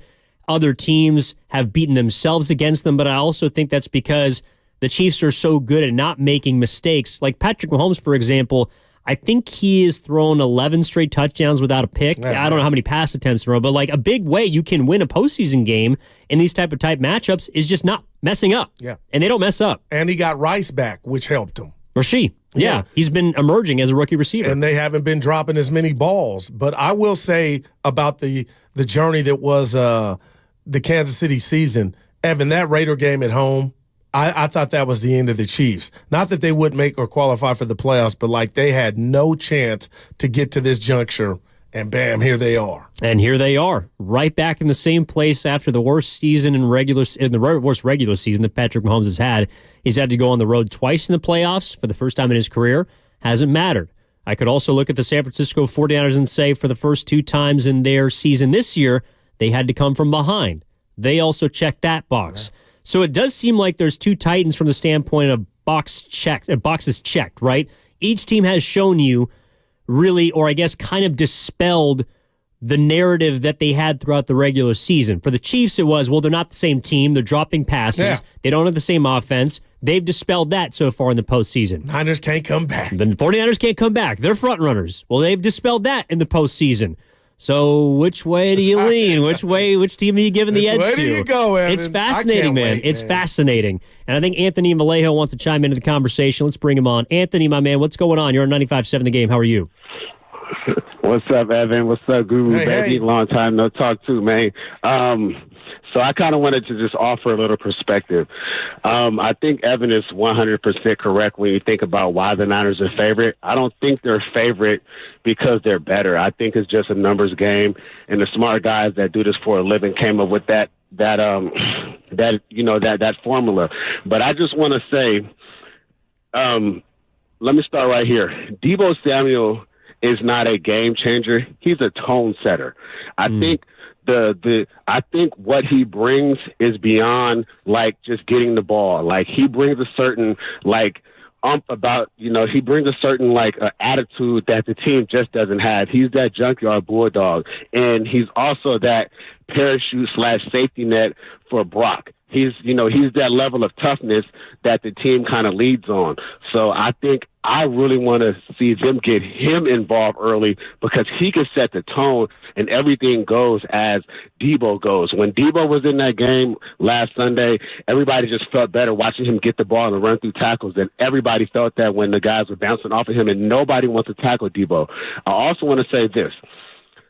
Patrick Mahomes and Andy Reid have been here 3 times now, and they walked away with 2 of them. And I think that's really something that us 49er fans have to consider. I know we all want to be on our high horse. We're back there again. Brock Purdy's the man, all that good stuff. But let's not forget, Andy Reid and Patrick Mahomes have been there and done that, and Patrick Mahomes is a different type of quarterback in the playoffs. I don't care what happened in the regular season, because in the playoffs, he's been dynamic, and the Niners cannot afford to fall behind like they did against the Lions or Green Bay, because Spags and Andy Reid and Patrick Mahomes and Travis Kelce, they are something to behold, and they really are a dynasty. So we got to have our chin straps on tight, and Kyle Shanahan has to come correct. But more important, Brock Purdy cannot make the same mistakes he made these last 2 weeks, because I just don't believe that they can overcome that type of deficit against a team that's tried and tested. What you guys think about that? Good stuff. Thanks for the call, Anthony. And Evan, I won't steal Anthony's thunder, but I feel like I've been consistent with it does scare me that the Chiefs have been to this game 3 times and 2 times they come out a winner. You know, that experience, as soon as they kick off next Sunday, may not mean a damn thing, Evan, but I just hate it that they've been here and they conquered, and it wasn't like 4 years ago with last time we saw the Niners, obviously with the different quarterback Kyle had with Jimmy, but it was just last February. Like, that may not mean anything in the grand scheme of things, but I just think, man, what if they cash this and then we're talking 3 or 4 and we're watching Mahomes and Reid in the midst of their Belichick and Brady run? Like, that stuff scares me. It does. Even if the Niners were the Packers. You know, like, there's a lot riding on that stuff, man. Well, and that's part of it too, is right. You don't want to be a footnote in history. You want to be create your own. You want to be the start of the chapter. You want to be the you don't want to be the victim of history. Right. You want to be the one that gets to write it. And the 49ers have a chance to do that, and they have to go through what we're talking about, this behemoth that has been the Kansas City Chiefs pretty much since Patrick Mahomes stepped into the saddle. This guy has only lost in the postseason in overtime. Right. That's the only time. Never not played in the AFC Championship. No one's ever beat him in the in regulation. Like, that is pretty daunting. And I think that's why a lot of people are feeling like, well, why are the 49ers favorites? Why should they be? Because history has said that this dude is so damn hard to beat. And the 49ers might have to do it in regulation, which no one has. Yeah. Wow, man. I can't wait. Me too, man. Me too. If you want to tell us why the 49ers should be favored or not favored in Vegas, we want to hear from you, 888-957-9570. Also, does the fact that the 49ers haven't come back twice in the postseason, does that make you feel better about their chances against Patrick Mahomes, who seems to have this air of invincibility surrounding him? Does it change the way you look at the Niners? Does it not? How are you feeling about him right now at 888-957-9570? Evan Giddings in for Matt Steinmetz alongside Daryl the Guru Johnson. We also got Guru's Gripe coming up in just a little bit. Down at practice, Jake Hutchinson is going to report live after the press conference. I believe Kyle Shanahan spoke. Also sounds like, just got a text from him, that Jed York is going to speak in just a moment. We played sound from him yesterday, so looking forward to hearing from the owner from the San Francisco 49ers. All of that is ahead and more when we return on 95.7 The Game. The Road to Vegas is brought to you by Zenni, the official eyewear of the San Francisco 49ers. Shop from over...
That's Steinmetz with Daryl the Guru Johnson. Yes, that's my fault. In the AFC playoffs, Mahomes has not lost before overtime. In the Super Bowl, of course, he lost to Tom Brady. So the GOAT, Joe Burrow, those are the two players that have beaten Patrick Mahomes. Brock Purdy's trying to be the third. Yeah, no doubt. He's trying to be the third, Gil. And it would be a humongous third if he could pull this one off. No doubt. No doubt. Evan Giddings in for Matt Steinmetz. That's good. We got Jake Hutchinson reporting live from Santa Clara in just a moment after Jed York speaks at the podium. Kyle Shanahan earlier today as well, talking today about this idea of, whether it's the bus driver for these teams. I've seen people chiming in talking about how that was something that started due to Charles Barkley and Stephen A. Smith talking about the Warriors. Is it Durant? Is it Curry? I don't know if anybody's calling Brock Purdy the bus driver for the 49ers. I mean, Bill Romanowski was on earlier with the Morning Roast. Go rewind on the Odyssey app and check that out. He was calling Christian McCaffrey the MVP. I think that's something that's fair. But to me, the idea of whether it's a bus driver, best player, game changer, game man, it doesn't matter. Right. Can the player help you win the game? Yes. And, Evan, I'm going to say this. If I'm in a playoff game and my coach dials up 39 pass attempts, guess what? I'm not a bus driver. And there's nothing to be ashamed about if somebody says, like Bill, he thinks McCaffrey's the best player on the Niners team. Okay, no, that's fine. But I just don't get 39 times to drop back and make a decision and win a football game. To me, that ain't a bus driver, Evan. I'm the quarterback. I'm the starting quarterback of my team. Yeah. Give me my propers that come with the position, with the wins, with the seeding. Give me mine. He quite literally drove them down the field against Green Bay, and it was mostly passes. And what about those legs last week that he used? That was him putting the dagger in the Detroit Lions after coming back down 17 points. Meanwhile, Patrick Mahomes played from ahead against Baltimore.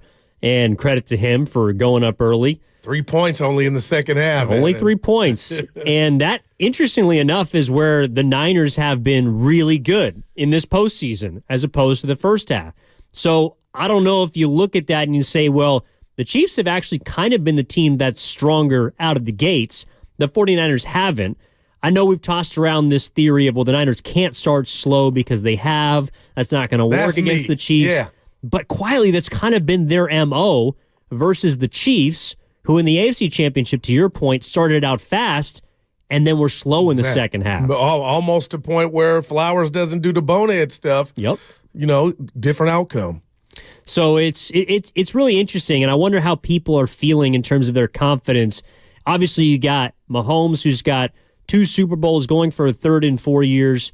He is someone that has been multi-MVP of this league, well known as the best quarterback in football. Brock Purdy is someone that's in the MVP candidacy conversation, probably not going to win it this year, plays with a great team, as does, I think, Mahomes quietly plays with a great defense, or much better defense that he's had in years past. I wonder where the confidence level is from 49ers fans at 888-957-9570, having seen the 2 paths to this point in the Super Bowl. Because to me, if there's a path that I would rather choose, I would choose the path of more resistance to get ready for a situation like this. Not that the Chiefs haven't had to overcome two playoff road games. Obviously, they played more. They played in the wild card game. They had to play that game in like a negative 30-degree wind chill against Miami. They've beaten good teams along the way.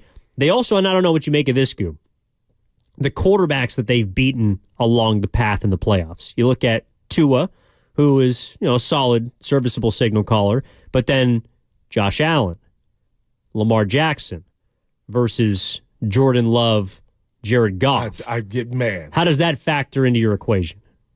You know what? I don't think it'll mean a damn thing come Sunday, but it scares me and gives me less confidence, Evan, that Kansas City has faced Captain America and Flash Gordon in regard to the 2 you mentioned, not counting Tua, who's been Dua. But, Evan, I do wonder now, like, you got one of the best. You got the Michael Jordan of quarterbacks. That's what I called Patrick Mahomes under center. So maybe you call a great defense, a defensive play, it wins, but it really doesn't win because he's so experienced and seasoned and mobile enough to ad-lib and turn something bad into a good play. So there's so many factors into going into what you just asked me. And I was like, what does a slow start look like on the Super Bowl, if they were to do that? But I know we got all next week to look forward to the game, but I do want to share something with you. And maybe this is what I subconsciously was feeling about the line. Evan, I never once in a million years, I told you, you kept telling me about Green Bay, even before the Dallas game. Well, I still thought they'd cover. I'm being honest there. Yeah. Well, but they came in and ran on the Niners. Yeah. And then people told me, hey, don't stop there. You won that. But Detroit can do it with their two-headed monster. And, Evan, I will never forget that first half of offensive dominance by the Lions. I say that to say is, can Kansas City, and I like Pacheco, but they got a different run system, do you think they can pick up where Detroit and Green Bay left off? Or now that you got the break in 2 weeks for Wilkes and company to get it fixed, I just don't know I can't wait to see if Kansas City can attack the Niners on the ground like we saw Green Bay and Detroit do. Oh, I think they can. I think they'll try to. Yeah, I mean, they ran it 24 times with Pacheco against Baltimore, and that's a significantly better run defense, I think, than what the Niners have. Now, conversely, the Chiefs' run defense is also not very good, and that's why it was a big surprise for me to see the Ravens not try and test them more on the ground. It was a really confounding game plan offensively that they put together. 16 carries total. Only. Yeah. Why? I don't know. You got to ask. Well, who's our guy over there now? Not McDonald. He's defense. The Georgia coordinator came up from college. Apologize. His name is. By the way, they lost their DC. He's out to Seattle. Yeah. Speaking of DCs, you no longer have one in Dallas because Dan Quinn is Adam Peters, who was with the 49ers previously, first hire in Washington. If Grandy would play the Steiny, yay! That's how I feel about that hire. Maybe it's a hoodie, maybe it's Ron Rivera, but I think, it was time for him to move on. But he's a head coach. I thought he had the Seattle job with the history he had there with Dan Quinn, but somebody told me this morning he wasn't a system. He was just, calling it. It was the players with what they had built with the Richard Sherman and company. Yeah. With Legion of Boom. Legion of Boom, the young guy. So, we'll see. I'm kind of curious to see who gets that job, that defensive coordinator job. With those hires, I do think the 49ers factor into this. Like the reason why Mike McDonald, who's the DC in Baltimore, is in Seattle, I think he got a 6-year deal there. Man. I think why he was the natural choice for them is because of what Baltimore showed defensively this year against Kyle Shanahan, against everybody almost. Mike McDaniel, against Bobby Slowick, against the Shanahan tree, essentially. And if you're going to beat the likes of Shanahan, but also the Rams, who look like they're going to have something to say next year, of course, with Sean McVay calling plays, you need a defensive coordinator. You need a guy who can call plays on the defensive side of the football that can figure that out. Man. Now, I don't know if Seattle has the personnel to be able to stack up with San Francisco or Los Angeles to combat those offenses, but that's where the 49ers factor into me. Quietly, Kyle Shanahan and what he's done as an offensive play caller has dictated where particular coaches are going and where particular teams are trying to stack themselves to beat the likes of San Francisco, especially if you're in the NFC. No doubt about it. And I'll tell you what, again, this is Wilkes' first year, but we can rest assured, plus there's no openings, Evan, that nobody was coming to poach him. No. Yeah. No, there's no. Well, now and officially, what the head coaches without jobs. We're also starting to see a shifting of the guard in terms of getting younger, right? Because Bill Belichick does no longer have a head coaching job. End of an era there, although he could be back. Pete Carroll, no longer a head coach. I love him. And Mike Vrabel, who's been around for a while, I think 6 years in Tennessee, no longer has a head coaching job. So people are shifting younger. People are trying to find their Kyle Shanahan. Yeah, no doubt about it. And who was the kid that looked like you? The man, 42 years old. I believe it was, is it Atlanta's coach? Oh, Raheem Morris? No. The other guy. I don't think we look alike. Grandy, he looked Tampa like OC to Carolina. Look at Dave my Canales? guy. Dave Canales. Talk to me. Okay. But dude, he looked like a kid. He's 42 years old, but I kind of thought I got Kyle vibes, but 42, not 32. But I was like, man, they're getting younger. Well, he got a lot out of Baker Mayfield this year, and so I think that's the reason why they hope he can get as much as possible out of Bryce Young, because they're in trouble. But the big game that is next Sunday is Super Bowl 58. It's between the San Francisco 49ers, of course, and the Kansas City Chiefs. 2019, or I guess it was technically in 2020, but a rematch of the Super Bowl 4 years ago between these two sides. Is there a slight edge in this game? Do you think it's just math? Do you think that Vegas is trying to bait people and debating into betting, on the Kansas City Chiefs? If you actually think the 49ers should be favored in this game, where's your gut leaning towards? Because to me, I think this game is much closer to a pick'em. I don't know if I lean a certain way, but I can understand why the 49ers are favored.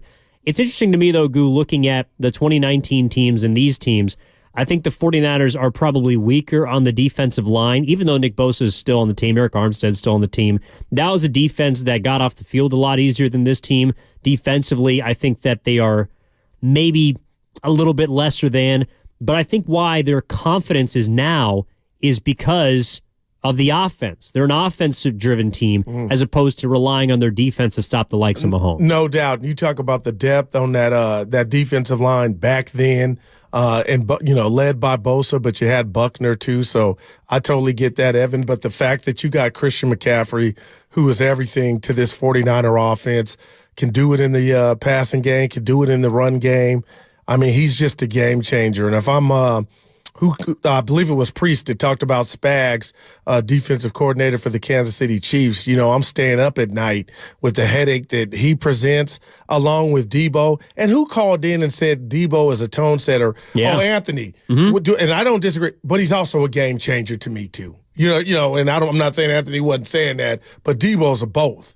I'll give you tone setter and game changer, Evan. So it's kind of going to be fun to see what Spags can do to try to offset Debo getting the ball, where he gets it, how explosive, if they can limit those plays. I know it's not the prediction show, but, man, the Niners are working with a lot.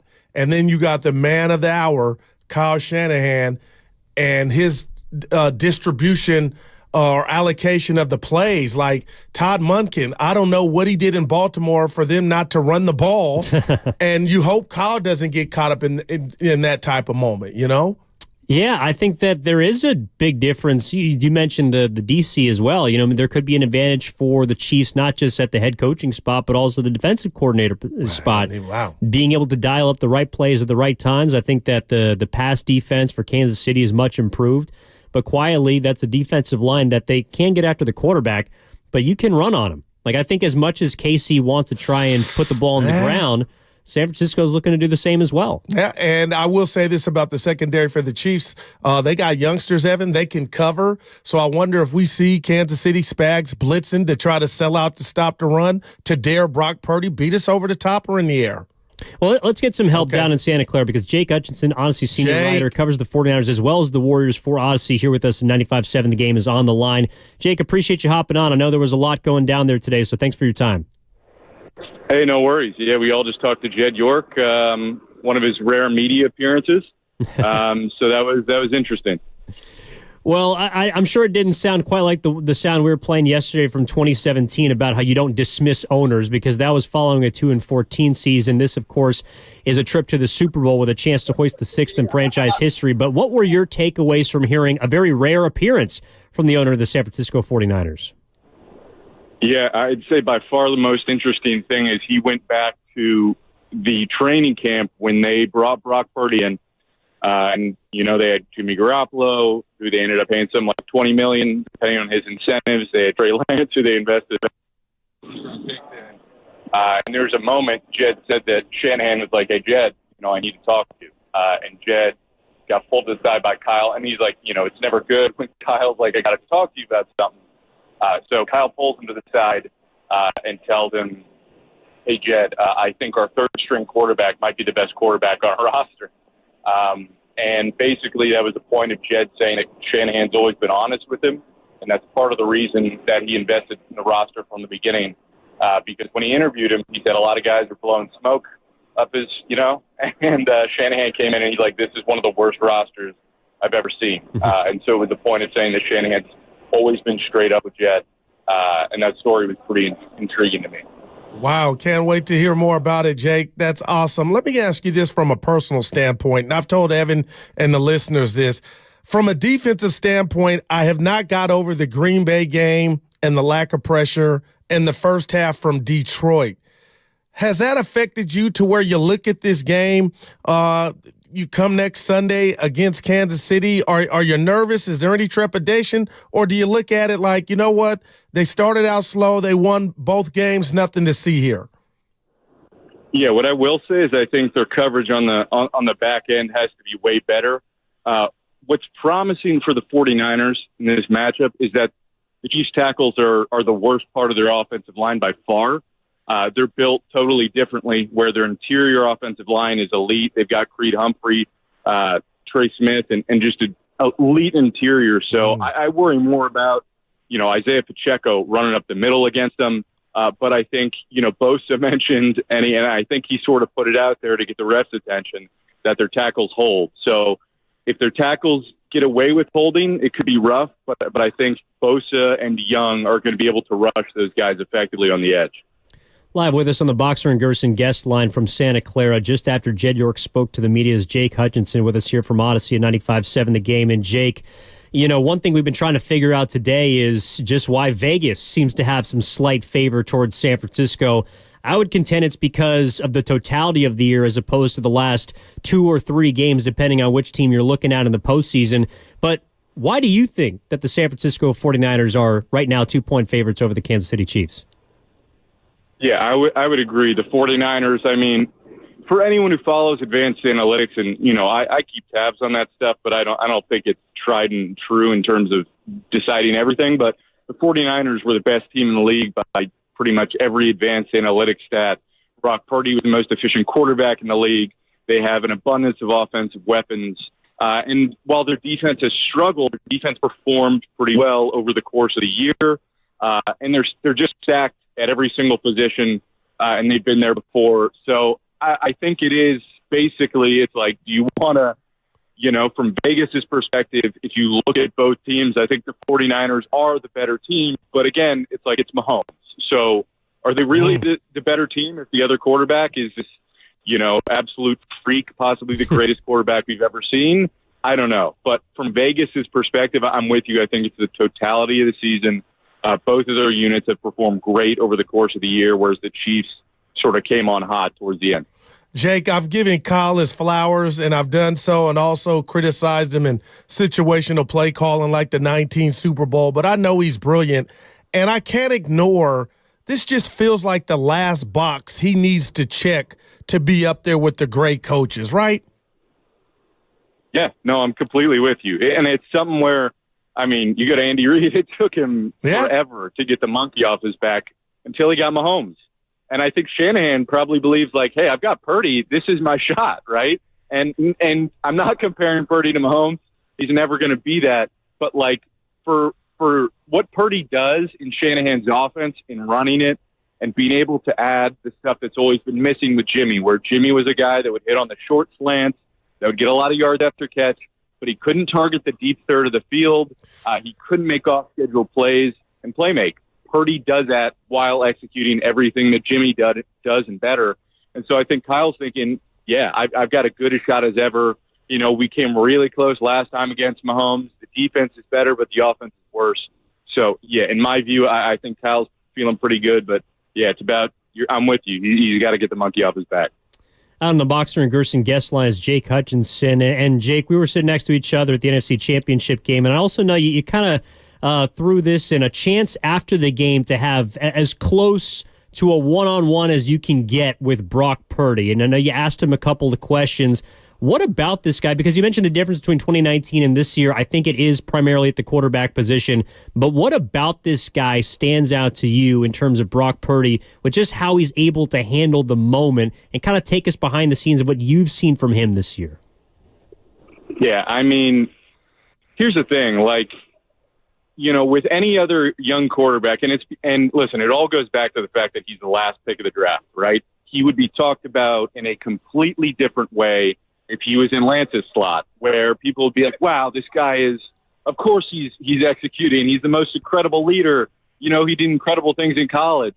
But I think it goes back to the fact that he had to carry an Iowa State team, which is he had one good wide receiver. I think it was Xavier Hutchinson, but he did not have elite weapons. He had to carry that unit. He played 4 years one on the road in Norman, Oklahoma, like playing these big games. And for him to come in and go from where he has to carry everything to just having to get the ball off to the most elite weapons in the league and having an elite head coach, he was probably like, this is actually pretty easy for me, you know? And I think people miss that a little bit, but I also think his leadership is crazy. He's 24. He's in basically not even his full second year in the league, and he just comes with a poise and intelligence and studies in a way that like is top tier level. And he has the trust of Shanahan in a way that Shanahan has never trusted a quarterback he's had with the 49ers. You know, they'll talk about stuff at halftime, inject a play that, you know, they didn't even have in the game plan just by talking about it. And that's something that this team has lacked forever. And that's something where, you know, against Green Bay, he probably threw the ball too much with Purdy instead of running the ball. Like, I know they had a lot of big boxes, but like he trusted Purdy in bad conditions to get it done. And like, there's no shot that he would have done the same thing with Garoppolo.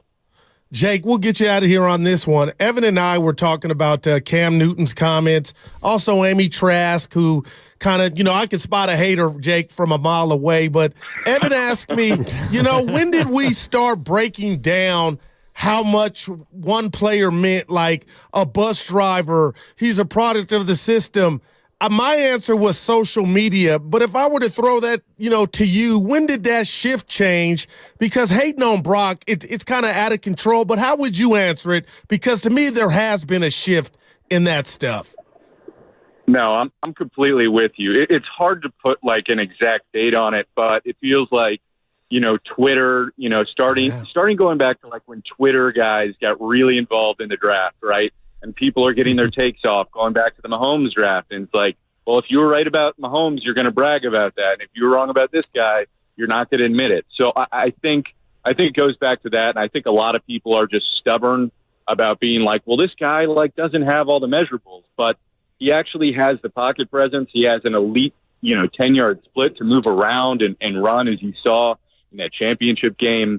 And it comes down to the fact that like people don't want to admit that Purdy's not Garoppolo, even though it's abundantly clear that he's miles beyond what Jimmy did. So I'm with you. There's definitely been a shift in how we talk, and I think it's silly. Like if you watch tape, if you actually watch what, you know, Purdy has done the last 2 years, like you don't have any doubts about this guy in terms of being able to execute the offense. You know, he makes some head-scratching decisions sometimes. He gets a little carried away, but he is far and away, you know, the best fit this offense has ever had here. Well, Jake, I know you're heading out to Vegas, so I'm sure we'll chat down the line, but thanks for taking your time. Thank you. And thanks for peeling back the curtain for us here this afternoon. Appreciate you guys. Thank you. That's Jake Hutchinson on the Boxer and Gerson guest line. Odyssey senior writer, covers the 49ers and the Warriors for Odyssey here at 95.7 The Game. Want to pick apart something he said specifically about Jed York in relation to Kyle Shanahan, because he's been a theme of topic throughout the day, the comparison between him, Reed, but the fact that Kyle Shanahan said what he said to Jed York, it sounds like from what Jake is reporting, that's very interesting to me. I want to dig into that on the other side. Evan Giddings in for Matt Steinmetz or Dale the Guru Johnson. 888-957-9570 is the number. We're back after this on 95.7 The Game. This one goes out to all the Scratchers lovers. Scratchers are perfect.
back to Steiny and Guru on 95.7 The Game.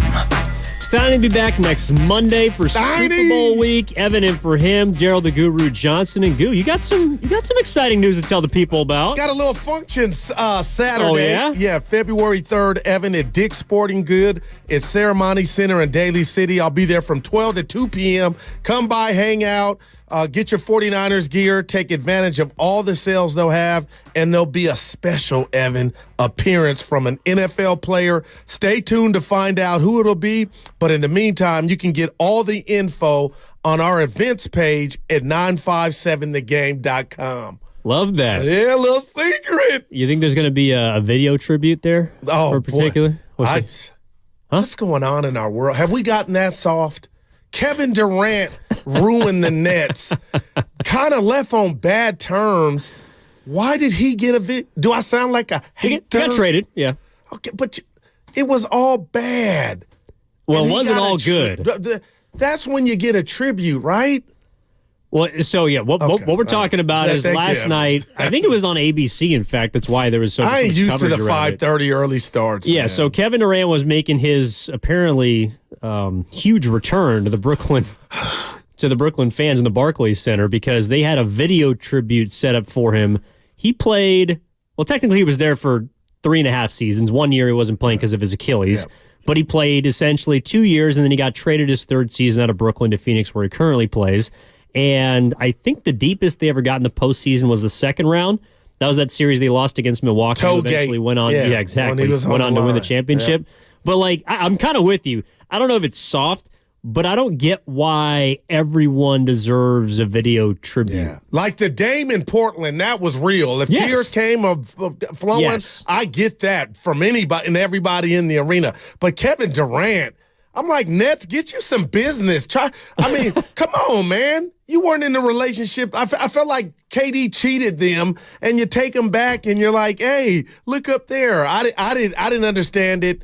I hope I don't sound like an old head, but that one just didn't. That was odd. Well, it was also weird, too, because I'm not a Nets fan. I don't know many of them, but I also imagine that I don't know one. That wasn't the greatest era in Nets. That's an debacle. Era, you associate with underachievement. So your video tribute, was the foot on the line in the video? That is you just want to remind him of what you almost didn't get? And when does Kyrie get one when he returns to Brooklyn? When does James Harden get one? That my whole point. That was a debacle. With Nash, that was a debacle, man. You think a video tribute for Kyrie, they just show highlights of him jabbing? Yeah. I'm a Kyrie fan, but get it because he I'm going to give you that. I'm going to give you a 3. Because he didn't get the jab. No doubt. Evan for Steiny, Daryl the Guru Johnson. I do want to get to those comments that Jake Hutchinson before the break brought up about Jed York in relation to Kyle Shanahan.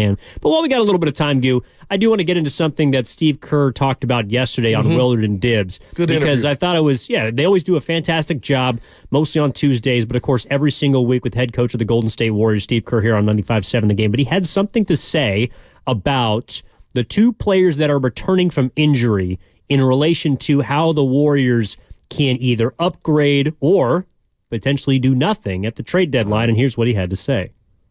I mean, we're not going to find better players than those guys, in a trade. I mean, it's exceedingly rare to make a deal where you can upgrade your talent to that level. So I'm excited about getting those guys back. Moses, too.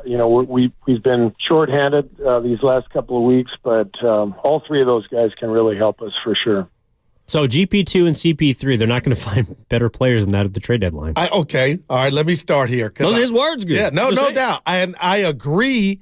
But then, Evan, you pointed out to me during our Warrior discussion yesterday, you want everybody back and healthy, but can there be too much of one thing to where now guys lose time because you're trying to appease everybody else? So the word I was looking at or thinking about when it comes to the Warriors and the deadline, February 8th, was consolidation. Could you consolidate maybe 2 or 3 pieces for that one guy that can do a lot of things, a jack of all trades, and kind of change your fortune? But when I hear those names, and he's right at this juncture, I don't believe there's anybody that's going to fit or mesh with you guys like those two. But Evan, I'm going to be honest, when they are healthy, I am going to wonder if this team starts to get hot before they get back, and we're kind of seeing a little glimpse of it.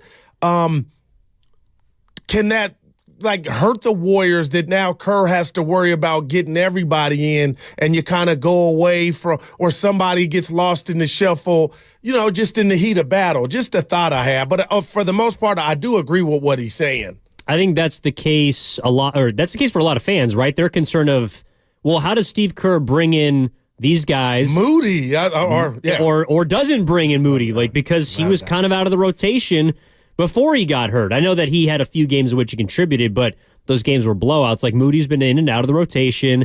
GP2's a guy that's clearly valued more than him. CP3, obviously. So if Steve Kerr goes back to being the guy at the podium that's saying, well, we have 12 rotation players and we can't play all 12 of them, which ones get to play? Does that mean that all of a sudden TJD is out of the rotation? Does that mean that Moses Moody comes back and doesn't play again? It won't be Kuminga this time, though. It's not going to be Jonathan Kuminga. But this is where I am, I guess, a glass half full about that issue or question, I guess. When and if it happens, they could make moves at the deadline. But if your starting five has proven now with Curry, Clay, I love it, Kuminga, Wiggins, and Draymond, that they can be the reason why you're winning games, and everyone else gets to fall into line. Yes. I think one of the big reasons why Kerr had such a difficult issue identifying 10 out of the 12 on a given night is because he didn't know what he was getting from his starting five. And if your starting five is going to be a plus more often than a minus, which wasn't the case throughout the first half of the first quarter of the season, well, then those decisions I don't think are as glaring. Moses Moody not playing isn't as glaring if your starting five is carrying the bulk of the load. It's not as glaring if TJ doesn't get in if you don't have to be involved in close games because your starting five is carrying you. So if this does in fact work and the commitment to this starting five, and mainly the front line of Kuminga, Wiggins, and Draymond, if that commitment pays off, I don't know if we have as many questions about the back end of the roster. No, I love it. And I think they would love for the starting five to continue to do that, Evan, because you are right. You think about it, especially, again, and you slowed me down yesterday. Goo is operation, unfortunately right now, play in, not play off. But, Evan, you know what postseason basketball is about. Rotations shrink. And you kind of wonder, would the Warriors ever get there if that kept up?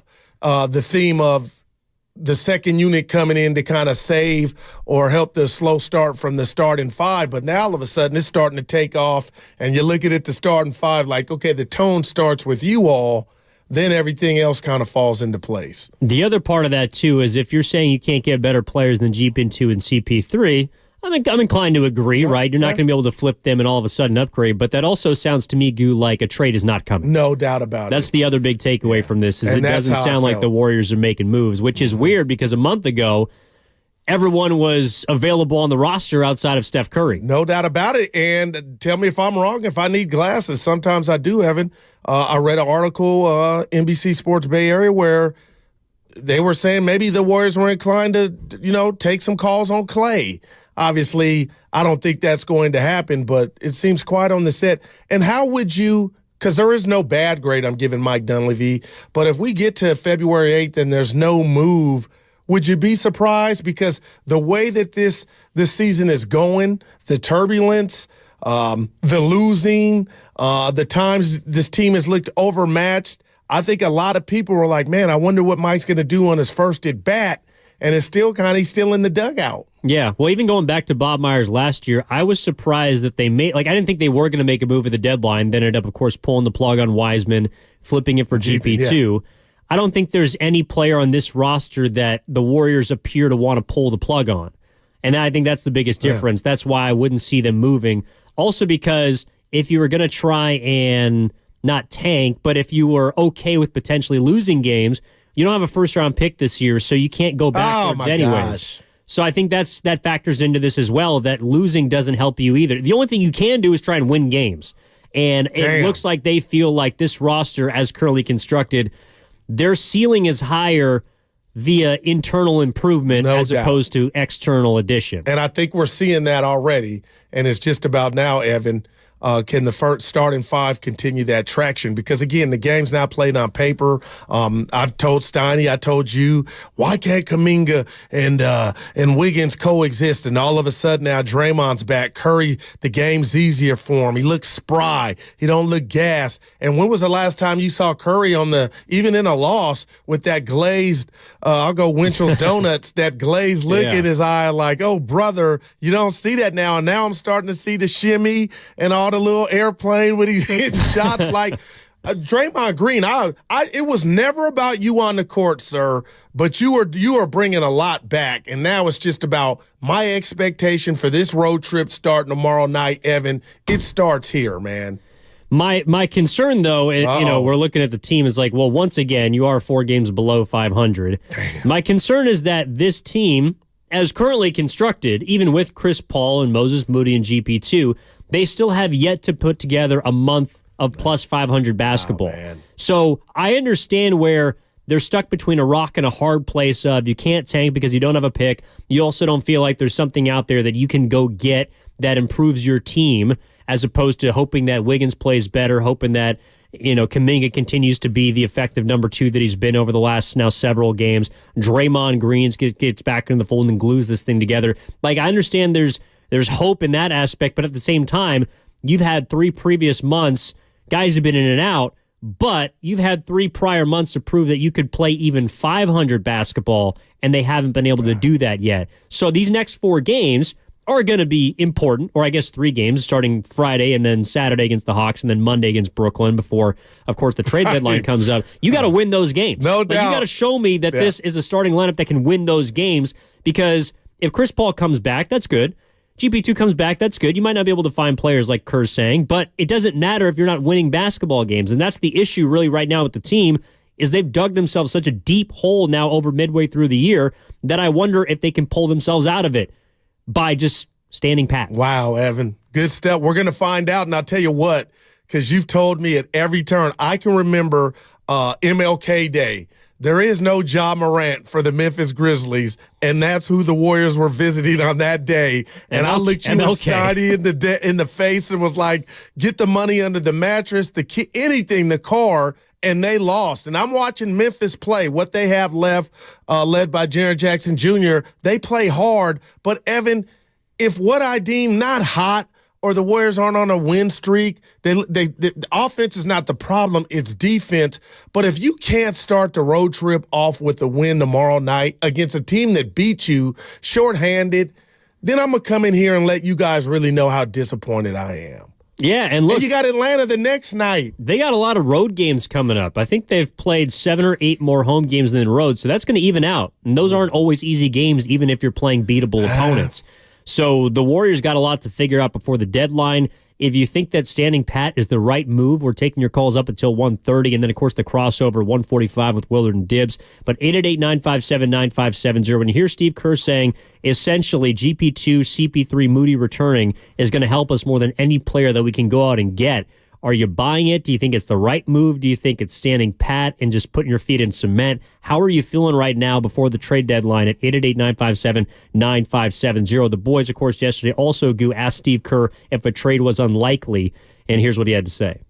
I think a deal is almost always unlikely, but that doesn't mean a deal won't happen. And that's Mike's job anyway. It's really not anything that I concern myself with. Mike will obviously call me and keep me in the loop if something's going on. But, the fact is most trade deadlines, not much happens. So you just, try to do the best you can with what's happening at that particular time with the team. And that's what we're doing right now. I think we're getting better. I know we've had 2 really tough losses this week, but I like the direction our team is trending. And I like the guys who are coming back off of injury. I do too, Steve, and I believe him, Evan. And at this point, it's kind of funny. I don't have a bunch of names. I feel like what's left right out there in regard to changing the fortune of your team is like a Halloween costume store where you go in the hour before it's about to close and everything's gone or on the ground. I'm like, Evan, I don't have any names that I think are realistic to where the Warriors would go pull the trigger, and then the way that Kuminga's playing, which I think is your biggest asset, I just think he's going to remain in the Warrior uniform. And it's funny I bring him up because Steiny, Texas, he was healing, but he asked us on the thread, would you extend Kuminga? And I put that's a no doubter. And then you came over, Spadoni came over the top with who gets extended first, Evan. Number 11 for the Niners or Ayuk or Kuminga.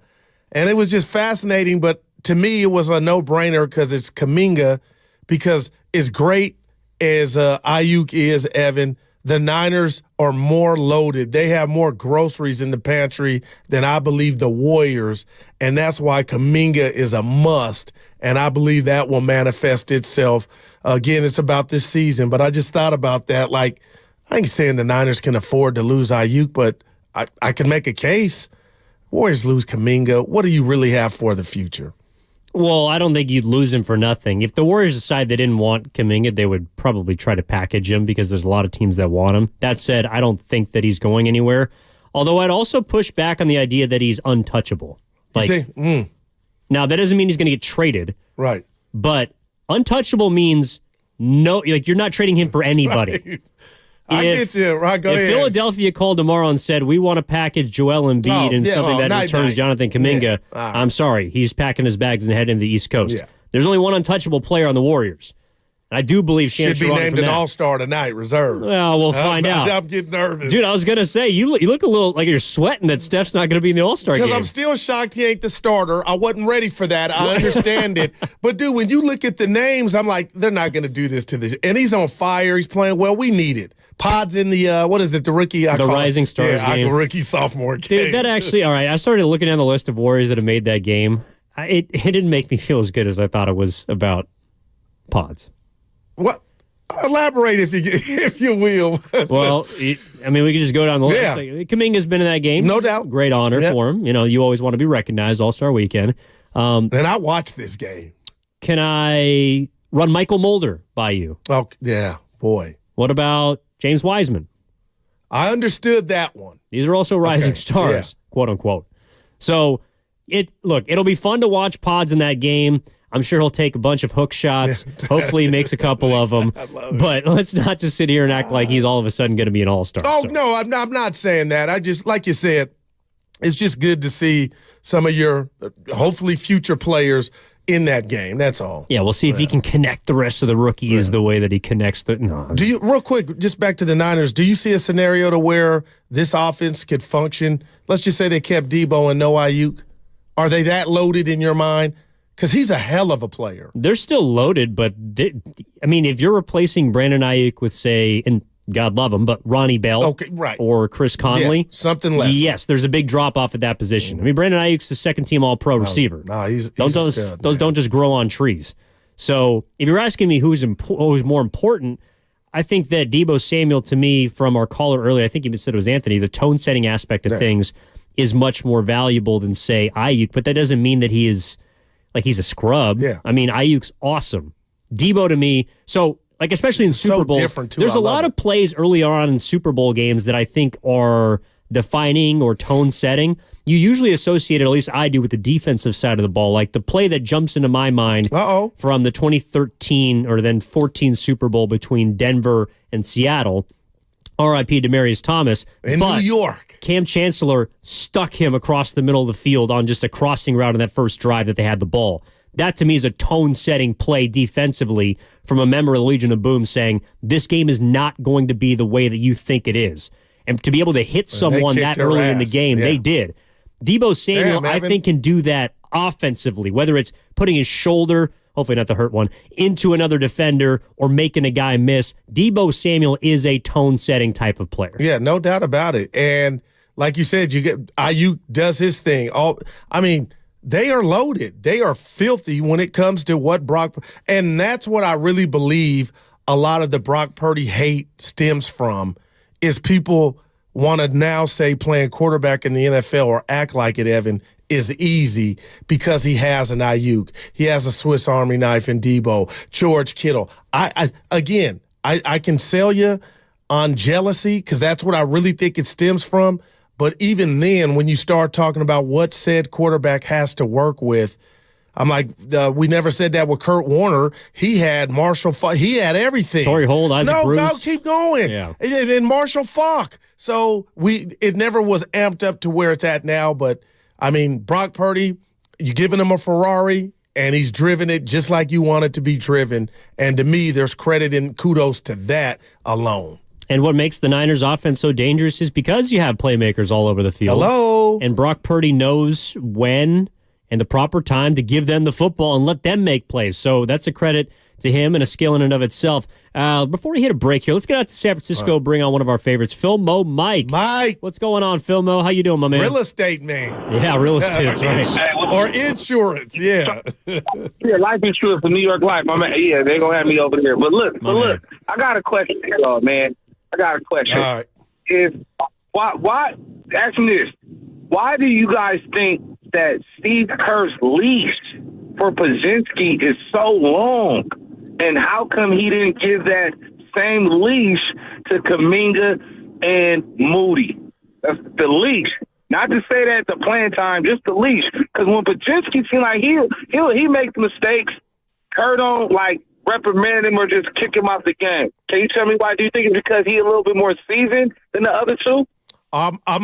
Can I speak my truth, Evan? And Mike, I love the question because when I was in for Steiny and Evan and Dumas was with me, I had about 5 or 6 calls. And I'll be honest, Evan, all different walks of life, races come up, but I know that's not the answer. It just must be confidence that Steve Kerr has in Brandon Pajinski to give him that leash. And I asked Steiny, why wasn't Kuminga's leash that long? Why wasn't Moody's leash that long? So I'll just throw it to you, Evan. Again, I'm not bringing out the race card. I've heard it, but it just must be maybe something Kerr learned from maybe pulling the cord on a Wiseman or pulling the cord too soon on a Moody or Kuminga to where now he has young Brandon and he's giving him more rope. But if I had $1 for every time I heard this question and different theories, it's incredible.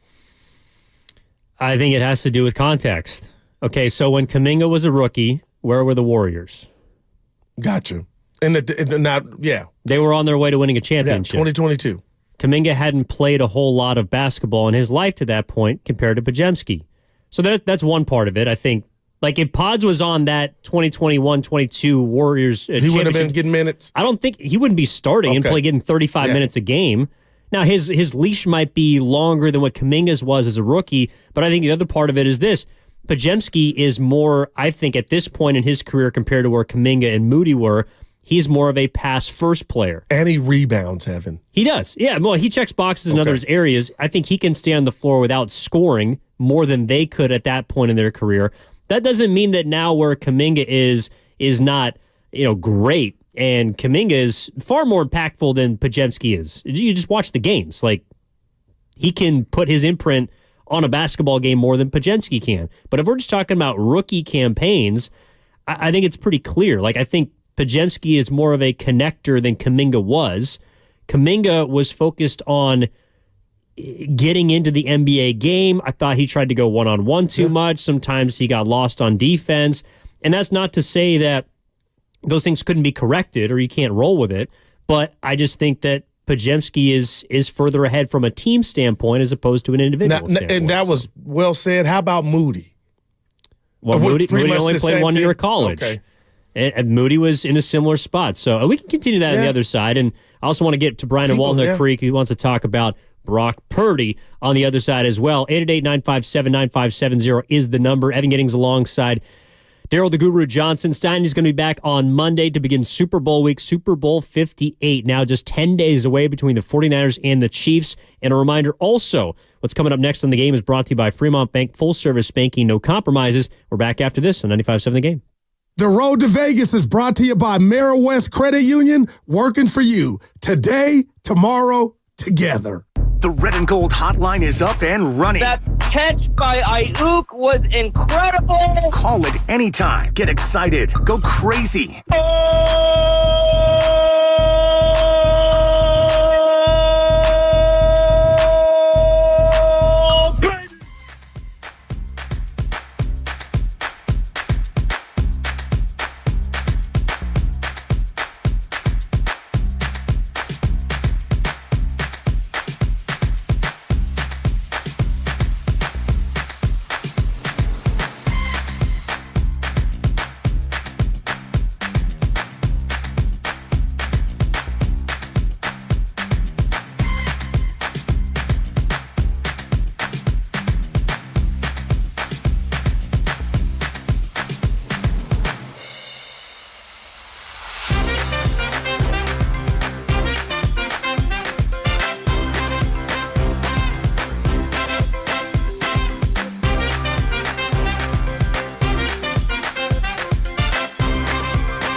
Now, back to Steiny and Guru on 95.7 The Game. Evan in for Steiny with Daryl the Guru Johnson. Steiny's going to be back on Monday for Super Bowl week. Super Bowl 58 is on the horizon next Sunday. Looking forward to that. Also got into some Warriors here right before the break, but want to kick up before we get into... Because I got a question for you. It's a random one, but yeah, let's get to the calls. Oh, I love random questions. Before that, let's clean up the calls here. Brian's out of Walnut Creek. What's going on, Brian? How are you, my man? I'm doing great, guys. How are you? All right. Fantastic. Hey, Guru, I love you. And anytime someone prefaces a statement with "I love you," you know there's a but. Oh, yeah. Go ahead. There you go. And, you prefaced this conversation about Kwasinski with, I hate to bring up the race card. But you did. And it's something that would not have occurred to me. It's something that probably wouldn't occur to most of your listeners, at least I hope not. I think it's a ludicrous comment. I think that the justification for him getting the minutes was pretty much spelled out by your partner. The other thing is, guys, I used to call him Guru. You probably remember me calling in as Badger Brian. So okay. I'm no dog in the fight. All right. Yeah, I'm a Wisconsin guy. There's my loyalty. But when my Wisconsin teams are not conflicted by your guys, I'm pulling for the local teams for my kids' sake. I want to say this. So I listen to sports talk throughout the day all over the country. I only hear this Brock haters thing on this station, nowhere else. I'm really, as an outsider looking in, I think it's unjustified and uncalled for. There are no Brock haters. There could be Brock doubters. But I think, as a Packer fan, he's put that to rest. I would like to see less talk about haters, more talk about maybe doubters at the very worst. With stations I listen to right now, the dialogue is pretty much positive and overwhelmingly positive with Brock Purdy. Please stop referring to anybody as Brock haters. Does that make sense? Yeah, let me do that. Because I appreciate you, Badger Brian, and I do remember you. But first, let me give you two things. One, you may be correct, and I wish I could walk in your shoes. But two, turn on the TV. It's not just the radium. It's not just the radio medium that's not giving Brock Purdy his credit. It's in print. It's on the TV. It's on the all the networks. That's just my experience. And what I need to share with you just real quick here as a black man hosting this show during the holidays with Jason Dumas, I had a lot of other black men call and insinuate that Pods was getting a scholarship, which I didn't agree with. But nor have we ever on 95.7 The Game told somebody they can't share or voice their opinion. So that's why I brought that back up, because I owed it to my brethren to let them know that I didn't think that was the case. Well, having said that, I agree with you.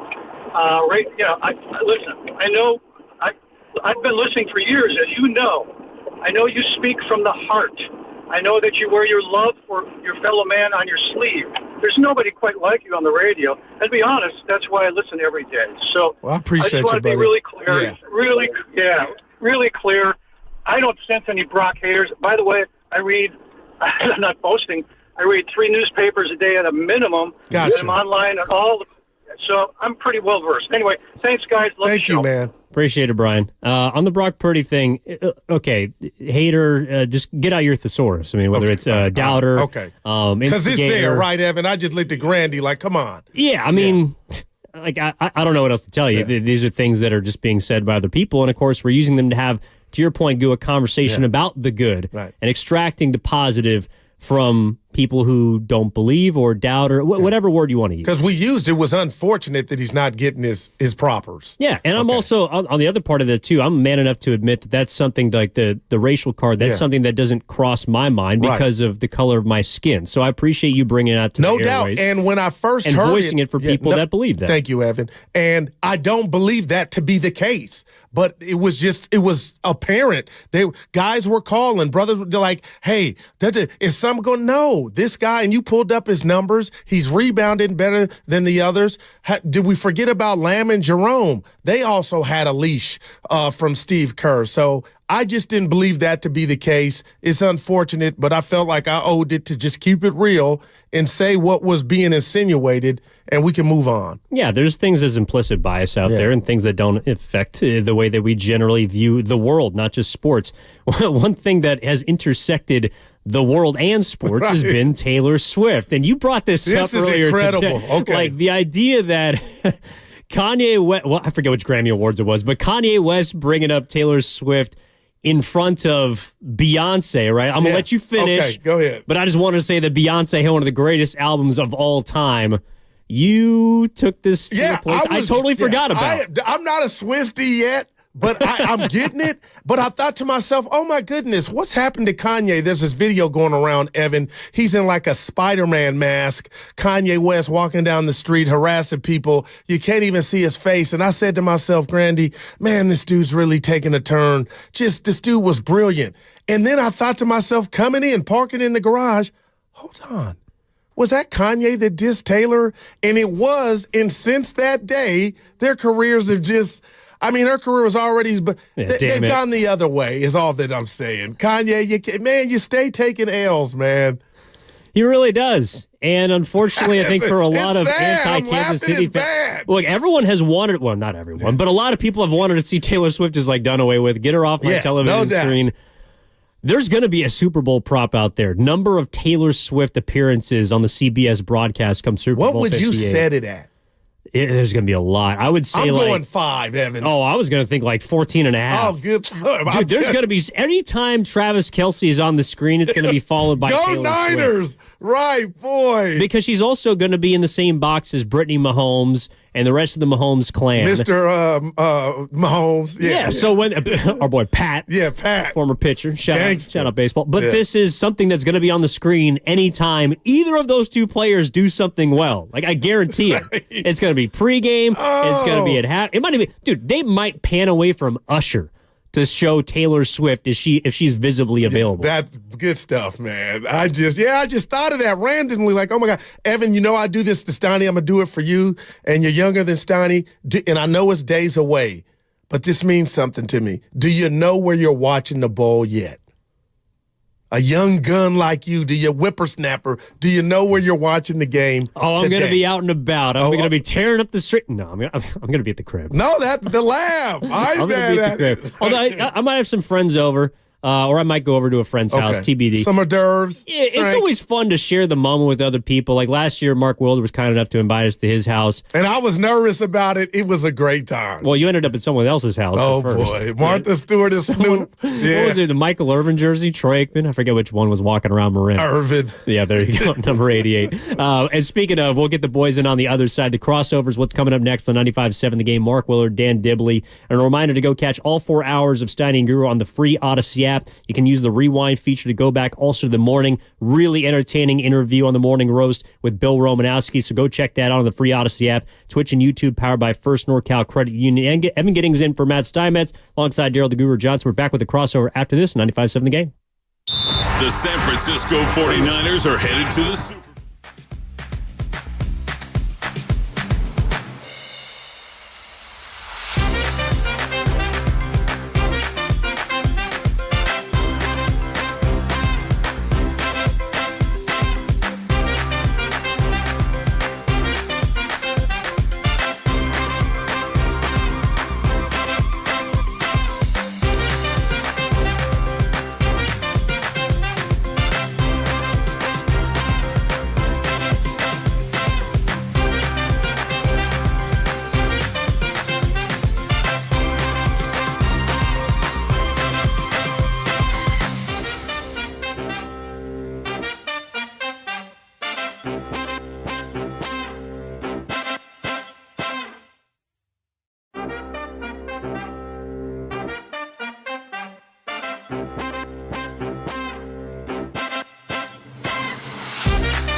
Taylor and Smith, when you watch them on film, Taylor's, I think, leads the NFL. Ton of penalties. Anything stand out when you watch them? They hold a lot. Now, back to Steiny and Guru on 95.7 The Game. That was a good question by owner Larry Krueger. I thought he almost said Taylor Swift. And that's what I thought it was. Turn that on. Well, they need to turn it on, too. Yeah, everybody exactly. turn it on. Turn it on. Yeah. If Larry Krueger asks anyone in the next week and a half any Taylor Swift questions, I am going to flip upside down. Wow. He does not know the first thing about music, and I really That is hilarious. Nick, when you're held, do you feel like you need to shake it off? That would be amazing if somebody actually. Totally. I bet someone will. You know how the Super Bowl gets. For sure. Someone will go to media day and ask all questions in the form of Taylor Swift songs. Oh, man. That's a good idea. Hey, Nick, is there bad blood between you and the Chiefs? Yeah, I mean, I just want to say that. I'll be your one. Dude, I was looking That's for the my one. guy, So yeah. Yeah, I don't know if Nick boasts because I think it was one of the greatest holds of all time. I'm gonna let you finish, but you know, Wow. it's just, Yeah, not bad. I don't know. Like it's gonna be a major part of the Super Bowl, just because of the distraction and all the views and the eyes that they're bringing. But I think we set the number like 14.5. I think it's 14.5. I still might take the over. Yeah. I'd take the over in the amount of appearances that we see on television. 14 and a half during the game? Yeah. Dude, That's what it's about 4.5. Yeah, I'll take the I over. said 5, dude. I'm taking the over. Joe, see Cowherd's rant? No. On I got it waiting on me at home. No. Go check it out. Go check it out. It's really it is. It's worth 4 minutes of your time. And Pro Taylor or anti? Oh, pro Taylor. I mean, basically the misogyny that is on the down low being displayed by people who have decided, stay away from my football. I don't want to watch Taylor Swift. Oh, wow. They aggregated how much time she is actually on the average broadcast where she is in the building, and it works out to about 24 seconds. I was going to say 30. Yeah, So, yeah. it works out to about 24 seconds, Yeah. plus the amount of football that you're actually watching in 3 hours plus 14 minutes. That works out to about 18 minutes. Oh, okay, he'll be out. And so when you start to think about all the other things that we are force-fed during our football broadcast, but those things don't bother us, right? He kind of goes in on what it says about you, if it bothers you that they're showing Taylor Swift. It's pretty interesting, and by the way, spot on take. If you've decided to make this your thing, pick another thing. Like, for God's sakes, nobody's doing anything. Two people are dating, and she's famous. Yeah. What's the problem here? Would you guys say it's like the Brock Purdy hate? Like, there's how many haters do you think there are on Taylor Swift compared to Brock Purdy at this point in the season? Oh, it's probably 100-fold on Taylor. You think? Taylor's got an entire political party against her, so there's that. I ain't touching that. More people like Taylor and more people hate Taylor than people like Brock and hate Brock. It's not even close. But I got to be There careful are more here. people who hate Taylor than even know who Brock is. I'm going to be careful here. Yeah, we just I had got a my head in the caller. sand, We were man. talking about Pajimski and, his leash and Kuminga and Moody didn't have a longer leash. And I've been dealing with that about a month, okay? The radio, outside of the radio, and there's nothing there. That's just my 2 cents. But I do wonder, is some of the Taylor hate because their favorite artist is not up in the booth or being on that type of platform? Because we do have a lot of people that hate that don't even know they hate naturally, Dibs. Yes, and I do wonder if that was a different somebody, would it be different? Like who? The Beyonce. Got it. The one that comes to mind. I just throw it out there, or whoever. Put your favorite artist in there. I don't know. But for you to say this 20 seconds, let's move on and go to the game. Yeah, boy, it ain't 10 minutes. Well, you know what surprises me about the whole thing is how many people don't buy this. They think it's a publicity stunt. Well, that is now. And I understand what the NFL is making in branding because of this. I understand what this has meant to the Kelsey family. Hell, I mean, my sister. People who are like, and she's a huge 49er fan, but she doesn't sit down and watch the Bengals and the Chiefs on a Thursday night. She could tell you everything, forget Travis, about Jason Kelsey. That podcast is being watched by everybody now. It is a total crossover phenomenon. So I understand all of it, but I don't want to be here anymore if I ever get that cynical. If I ever get that cynical that two famous people are not allowed to date and it's not allowed to be a little sweet and we're not allowed to show it on TV because they're uber famous and good looking, and it all must be fake. So, and we're all, being taken on this ride. Good God, the Illuminati! Stop. So What's the problem? We don't have the same level of hate for Christian McCaffrey and Olivia Culpo. Okay. And Olivia is not Taylor Swift. I'm not pretending she is, but she is a big time star in her own sphere with 5 million followers on Instagram. But we don't feel that same way because she's not Taylor Swift. So, and you can look back to any Super Bowl. And, famous people with their famous spouses or girlfriends. And, we think about it differently, but Taylor Swift is, for whatever reason, polarizing because she's been this popular and maybe you don't like her music. And so it's easy to hate on her. Well, I've been waiting on you too, Evan, if you help me out, because he's been I've been a kid on Christmas. I liked Evan to play some sound. And then I'm going to say what I think of the sound and get your guys' opinion and see what you give me. Go ahead, Ed. This is Jed York from 2017. We played this yesterday. We haven't accomplished enough. I own this football team. You don't dismiss owners. I'm sorry that's the facts and that's the case, but that's the fact. And I'm going to do everything that I can to get this right.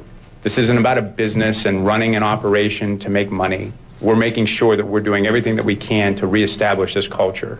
And you spoke earlier today, Goo. Yeah. What would you guys give me if I said that was kind of, and I got the vibes of the Joe Lacob moment when he got booed and said he was going to hang banners, and York, from all my vantage point, is got out the way, let the guys do what they do, but for him to stand up there coming off a 4-12 campaign, and now you see where they're at, it's almost, I just feel like that was his Joe Lacob moment. Well, we were joking about it yesterday when we were all listening to it, and I said, well, he's definitely jumped in the Bay Area owner rankings since that press conference. He was behind, Peter McGowan and whoever the Giants ownership group was at that time, because they were on the back end of winning championships, and he's definitely in front of them now. I don't know if he's in front of Joe Lacob, but. Yeah, Dibs pointed this out a bunch. He's done exactly, and you, Goo, as a Cowboy follower, you would love it, I bet, if Jerry would get out of the way. Just seriously. Stop talking, stop being the face of the franchise, stop acting like you've got personnel decisions in your brain that we care about. Stop. Go away just be an awesome owner. And that's what Jed did. And that sounds more arrogant than it is, his answer there, because he was specifically asked. I want everyone to know that. He was asked, should you step down? No, we know who asked. It's like, no, you don't fire the owner. Man. You don't fire the owner. So, and since then, name 3 words that Jed York has said in those 7 years since then, until today. And that's where the kudos come from me. Okay. Because you said what you said, and you hired Shanahan, you hired Lynch, and then you got out of the way. And you let the people do what they did. But before that, it was, we're about winning championships and we're about hanging banners and all the rest of it. We're going to win the Harbaugh friction. All the rest of it. He was talking. He talked and he talked and he talked. And then he hired John and Kyle and he stopped talking. And owners, the only time you should ever hear from them is when they're getting the Lombardi. And I just want to give thanks to John and Kyle and the whole staff and Parag and wow, we did it, guys. Yeah, wow. That's what I was trying to tell That's Evan. the only time you should ever hear from the owner. But your owner, Jera, all he does is chop, and give Joe Lacob credit because when he got booed in the Mullen retirement ceremony, after that he kind of stepped away until they got it done. He hired Jerry West. And he hired, he elevated Bob, and he brought in Steve, and he did what he did, and they won it all. And then you heard from him. Yeah, I mean, I think there are multiple ways to own a team, but the hands-on approach, more often than not, doesn't tend to work. I would say Joe Lacob is obviously much more hands-on than Jed York is. But yeah, I would prefer that an owner doesn't meddle the way that Jerry Jones does. I mean, the team that I root for, the Spanos family, is very famous for having their fingerprints all over that team, and a lot about that, Mark Willard. And I think I heard something. And allegedly they might be turning a corner because it sounds like they're willing to hand power over to Jim Harbaugh, which I think is the right thing to do. So someone like Jed York, I also want to make it a point that at the time in which he was, I don't know, kind of in a combative state with the aforementioned Harbaugh, he was a lot younger. I mean, he's like 45-ish or in his late 40s right now. Yep. So I think he's also grown up a lot, not just from a business standpoint, but quite literally. And I think that's a big reason why he acts the way he does. Well, and things got thrown to him in a very unsettling way, and he wasn't ready for it, right? Like, if you know the history of the 49ers and how the whole ownership situation sort of evolved to even land in the lap of Jed York, he wasn't ready for it. He wasn't ready for it. That's why the whole organization was terrible from the top down for so long. But yeah, and here's the other thing. I don't think it's necessarily off the table for an owner to have a big presence, but I don't want that owner to hire his son to be the personnel guy. Go somewhere else in Dallas. And I know he just sold his stake, but Mark Cuban never bothered me because Mark had a lot to say, but it was usually about other stuff, right? Sometimes he'd get mad at a ref and there'd be a press conference or whatever. Sometimes. Right, but Mark Cuban was never now I'm going to do my weekly radio show to tell you how we're assessing players from Wichita State in the upcoming draft. Dude, what are you talking about? You're rich. That's all. And by the way, that's all you're ever going to be translated as to an audience. I don't want to say they're in a tough spot, but from a PR standpoint, owners are never going to win over fans. We're just going to see you as rich, white, lucky people. That's it. Until you win. Thank you. But that's what Jed figured out. But even when you win, you know what I mean? Come out, say your stupid 38 seconds, Robert Kraft, and then go away. No, but Joe Lacob has belied that because now Joe Lacob feels like one of us, even though he's not. And we know Joe's story, and Joe came from meager beginnings, and he became a millionaire. Then he became a billionaire, and we would resent him, except he's delivered 4 titles. So Jed York is a silver spooner who never did anything other than be born to own this team, and now you have a chance to elevate yourself from silver spoon, lucky duck to, okay, quest for 6. You got one. So if he does that, and he's done nothing other than own the team, but if they win one with him as the owner, his narrative changes. Sure, we'll allow more from him. I still have no interest in hearing who he wants in the 3rd round next year. No, and he's stepped way far away from that. And Correct. That's where Jed has figured it out. And that's why I give Jed all the credit in the world. And you talk about the various Johnsons down on 3rd and King, and when you come out and you say, well, we're just trying to kind of come close to breaking even. Well, and when I hear that from you, everything else you say, you are an idiot. Right. Because you don't understand what fans really want. And that's where he missed out, and Jed missed out years ago, but Jed has figured it out, and I'm pulling for Jed as much as I am the team now. Yep. By the way, you're listening to 95.7 The Game, KGMZ FM and HD1 San Francisco, always live on the free Odyssey app, Twitch, and YouTube, powered by First NorCal Credit Union. There is a flip side to it, though, and that's why I tend to lead towards winning cures all, because if you are a silent owner and your team stinks, well, then people want to know where you're at, and people want to know why you're not talking and why you're not explaining about why the team stinks. So, and even I would say Mark Cuban in the 2011 season, which they won it, he wasn't a driving force of the narrative behind the Mavericks the way he was when he first got the team and was making all the noise, was on the sidelines. That was expected, but I think even he took a step back. So there's definitely a gray space that owners can kind of operate in successfully, but at the end of the day, you got to win. And I think maybe that's what Jed York, to your point, and your point both, understands. At the end of the day, it doesn't matter how vocal or non-vocal I am. If my team wins and I put the people in position to do that the best they know how, then it'll take care of itself. Well, but your actions speak words too.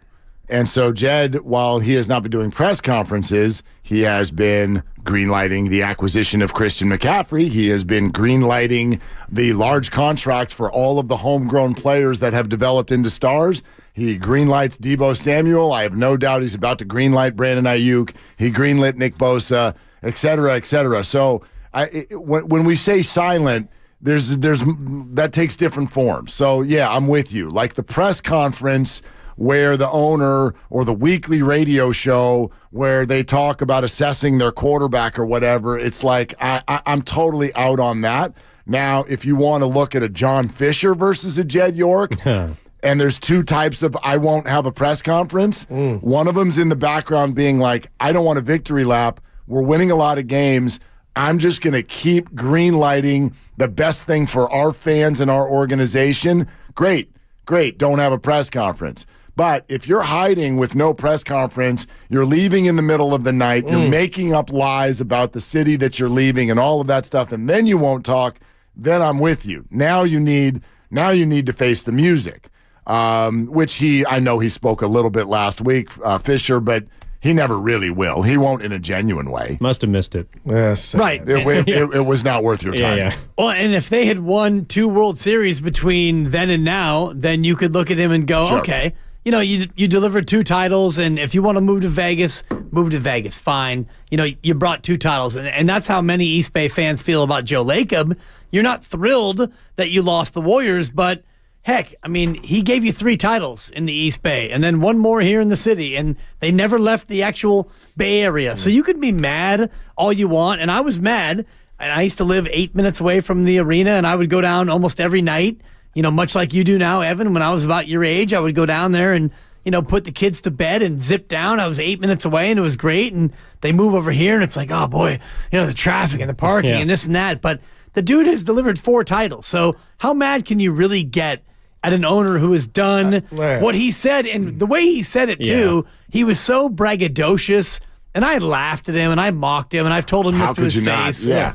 Joe and I have had this conversation in person where I said, you know what, Joe? I was one of the first ones to not only mock you, but boo you. And here we are in our 4th parade. So that's amazing. Good on you, Joe. Score 1 for you, Joe. Don't you guys think all a fan really wants is to trust the owner? That's all. That's all he wants. So and you want to win, right? But exhaust all your resources. Those are connected. Yeah, like sure. I trust that what you're trying to do is win. You're trying to put good people in good positions, and you're trying to give back to the fans who line your pockets. Yep. There's a give and take there. And that's all we really want. And that's the problem for the Giants right now. People don't trust them. And they shouldn't, Will. They shouldn't. Yeah. They absolutely should not. And that's at the root of everything that's going on there, financially and beyond. And we trust Joe Lacob. And because of his actions since hiring Kyle and John, I trust Jed York. And it's been a long road back, though, because Jed was a punchline for many years. Totally. And winning with class. All that stuff, right? And you look at what he's done in that cut that Evan played a few moments ago when that happened, and he's like, yeah, basically you don't fire owners. I'm going to be here. And he stepped back, and he brought in John and Kyle and everyone else around them, Adam Peters, who is now, off to his own gig in Washington. But hell of a first hire. You brought in great people, and they've done great things. And now here you are again on the cusp of maybe getting a Lombardi. Oh, man. Well, let me ask you this, though, Good, because I wonder about the trust aspect of ownership. I see someone like Jerry Jones as someone who almost cares like too much about the Dallas Cowboys to the point where he inserts himself into literally every part of the organization. But if he'd been winning, would you trust him more? Because I do think there is a buy-in, and from that standpoint, you would trust him, but the results are not where you want them to be. Well, it's twofold for me. Willard, you just talked about it. If Joe Lacob, I believe, lays in bed, I know it sounds crazy. He lays in bed at night and he's thinking about how can I get my team better? How do we win? I believe that. Jerry Jones is, to me, after delivering 3 Super Bowls, after going 1-15 in 4 years, his way was working. But now, if I were and I hired and gave somebody the title of head coach, I know what that means. I know what that is like. There's responsibility. If anybody gives a State of the Union Sunday right after the game, I should have enough respect for the head coach. But this dude is giving his State of the Union while 2 reporters are talking to the head coach about what went down, and you're in another room with 500 people. And you're neutering your head coach. So from a personal level, that's telling me you're not even getting that That's simplistic, Dibs. That's not Rodney Dangerfield. That is disrespectful. Right. Even if you want to fire off all that that's not the time to do it. And I see Lacob, I see Jed York who's figured it out. And that's why I give York all the props for biting his tongue, knowing it's about the team, not my words. And that's what's killing Jerry, man.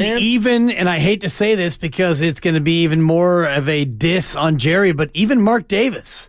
When you haven't seen Mark Davis get up there and talk about, like, here's how we're going to go about doing this. He makes his moves behind the scene, and you may like him or not like him, but he's not out there talking about, on a weekly radio show about what's wrong and what's right and what they're going to do. Well, and going back to the word trust, like Ev, you said maybe Jerry Jones cares about the Cowboys too much.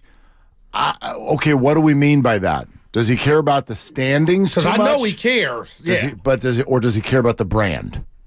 I think that's two very different things, and I think he blends them too much. In other words, when he's looking at what's going on with the Dallas Cowboys, he is looking at as a brand, as his personal brand, as the star, and losing is bad because it's bad for the brand. Yes. Not because it's bad for the fans or for the players or any of that. I think he's much more about his bottom line, his standing within the NFL in terms of the power structure. I think that's what bothers him when the Cowboys lose, not the crying fans. Because it's embarrassing now, the 30 years of not even making, not the Super Bowl, just a championship game. That to me, I think kills him. Yeah. I don't care how much money's going in his pocket. Do you trust him? You paused. Well, that's all I need to know. If we look at the draft, which he's a part of, they hit more than they miss. He's not throwing he's not throwing interceptions. Right, but why don't they get the results that other teams like the Niners and the Eagles do? I think it's because of his ego. No, it's because you look at Dak Prescott and think he's Brock Purdy, or you got to pull the plug when a guy shows you maybe I'm good in the regular season, but when it's go time, this guy doesn't have it. I can't go give this guy $60 million because it's going to look good and sound good. So I can't blame Jerry for Dak's shortcomings on the field when he has nothing to do with it except putting him in that position. No, you wouldn't blame him for any player on the field. Right. That's not the point, But why are you paying the guy that showed you he's not it? Well, so now we're in an indirect conversation. You don't want to blame him for Dak's shortcomings, but hold on. Who has he empowered to make personnel decisions? His son. Yeah. All right. So if you don't like your personnel, who do you want to blame? Family. You're the one who put him in that spot. You're the one who gave him a job. I don't know that he's qualified for it at all. And that's where Jed, I think, figured it out and got himself removed from any possible crosshairs because he was given the job by Dr. John, and Dr. John got it from Denise, and Denise only got it because Eddie made some mistakes in Louisiana. So it all comes down to Jed, and whether or not Jed was involved with all the bad years or not, he made it clear that he was no longer a part of it. So Jed shows up, and he does the Lee Corso, he does the Queen Wave, and you've got Adam Peters, and you got John Lynch, you got Kyle, and you have all the other layers, and if they don't do well, then he can come in and make changes. But you know what? They've done well, and he takes no credit until they win the whole thing, maybe in 10 days. He gets emotional, which he'll is be in the locker room. Yep. Exactly. And he'll be one of the first people to hold that thing up, and he'll give it right to John, and he'll say about 30 words and go, I'm really happy for my dad, for Dr. John and Mom Denise, and, Uncle Eddie and the rest of it. We did it! Oh, man. You know what else he did today? You know what else he did today? The 49ers are going to fly the entire organization, front office staff, all the way down to interns. See, that's the stuff that they will me. all of them will go to Vegas on Spirit for the Super Bowl. Actually, no, I have that answer. Multiple charter jets will be making the trip to Vegas. That's what it's about, man. That stuff matters to me. Nobody gets that left. matters to me. Wow, that matters to me. Matthew Berry, the fantasy guy who's a famous Washington Commanders fan, quote tweeted this fact, which was originally sent out by David Lombardi. And Matthew said, I'd like to remind everybody that Dan Snyder made all of his employees buy their own coffee. That's wow. So that's the disparity we have in the NFL. Dude, coffee's not cheap. Dude, that is wow. I bought the wife a cup this morning. It was $3.25. You see blue bottle around $3 the corner? $3.25? It's like $5.50. That's half what I pay. Dude, yeah. $3.25? What is it? She just got a black cup of coffee in a styrofoam cup? It was a paper cup, yes. What'd you do? Well, your coffee's like, I know. Your coffee is super frilly and this and that. Yeah, my coffee's got coffee somewhere in there. Right. And then You've a bunch got of some, other like, stuff. flavors. That's why I and bought my little Mr. Coffee iced coffee maker. Hey, bottom saves line, me though, tons of money. Jed is winning. I'm Mark Williams. Jed This is is coffee. Jed is winning with class. Jed is Well, winning. grab a cup of coffee, pull up a chair. Next 4 hours, Wilton Dibs. That's what's coming up next on 95.7 The Game. They're longtime friends. Let me tell you something real quick about Dibs that I'm sure not everybody knows. And first-time partners. Hang in there, big guy. There'll be brighter days ahead. Now, these two homegrown Bay Area boys finally come together to take over sports talk. Get the hell off of my doorstep. Major League Baseball, you stink. It's Willard and Dibs on 95.7 The Game. Yeah, I tell you what, I love Talk this. to me, Mark. Well, I love this conversation. This is not where I thought we would be today, but here we are.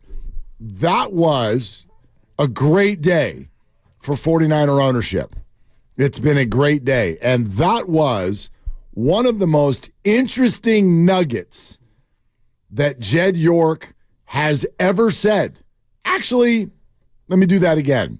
That was the most interesting thing that Jed York has ever said today. So we can talk about winning with class. We can talk about him getting out of the way. We can talk about smart decisions like hiring Kyle Shanahan and John Lynch.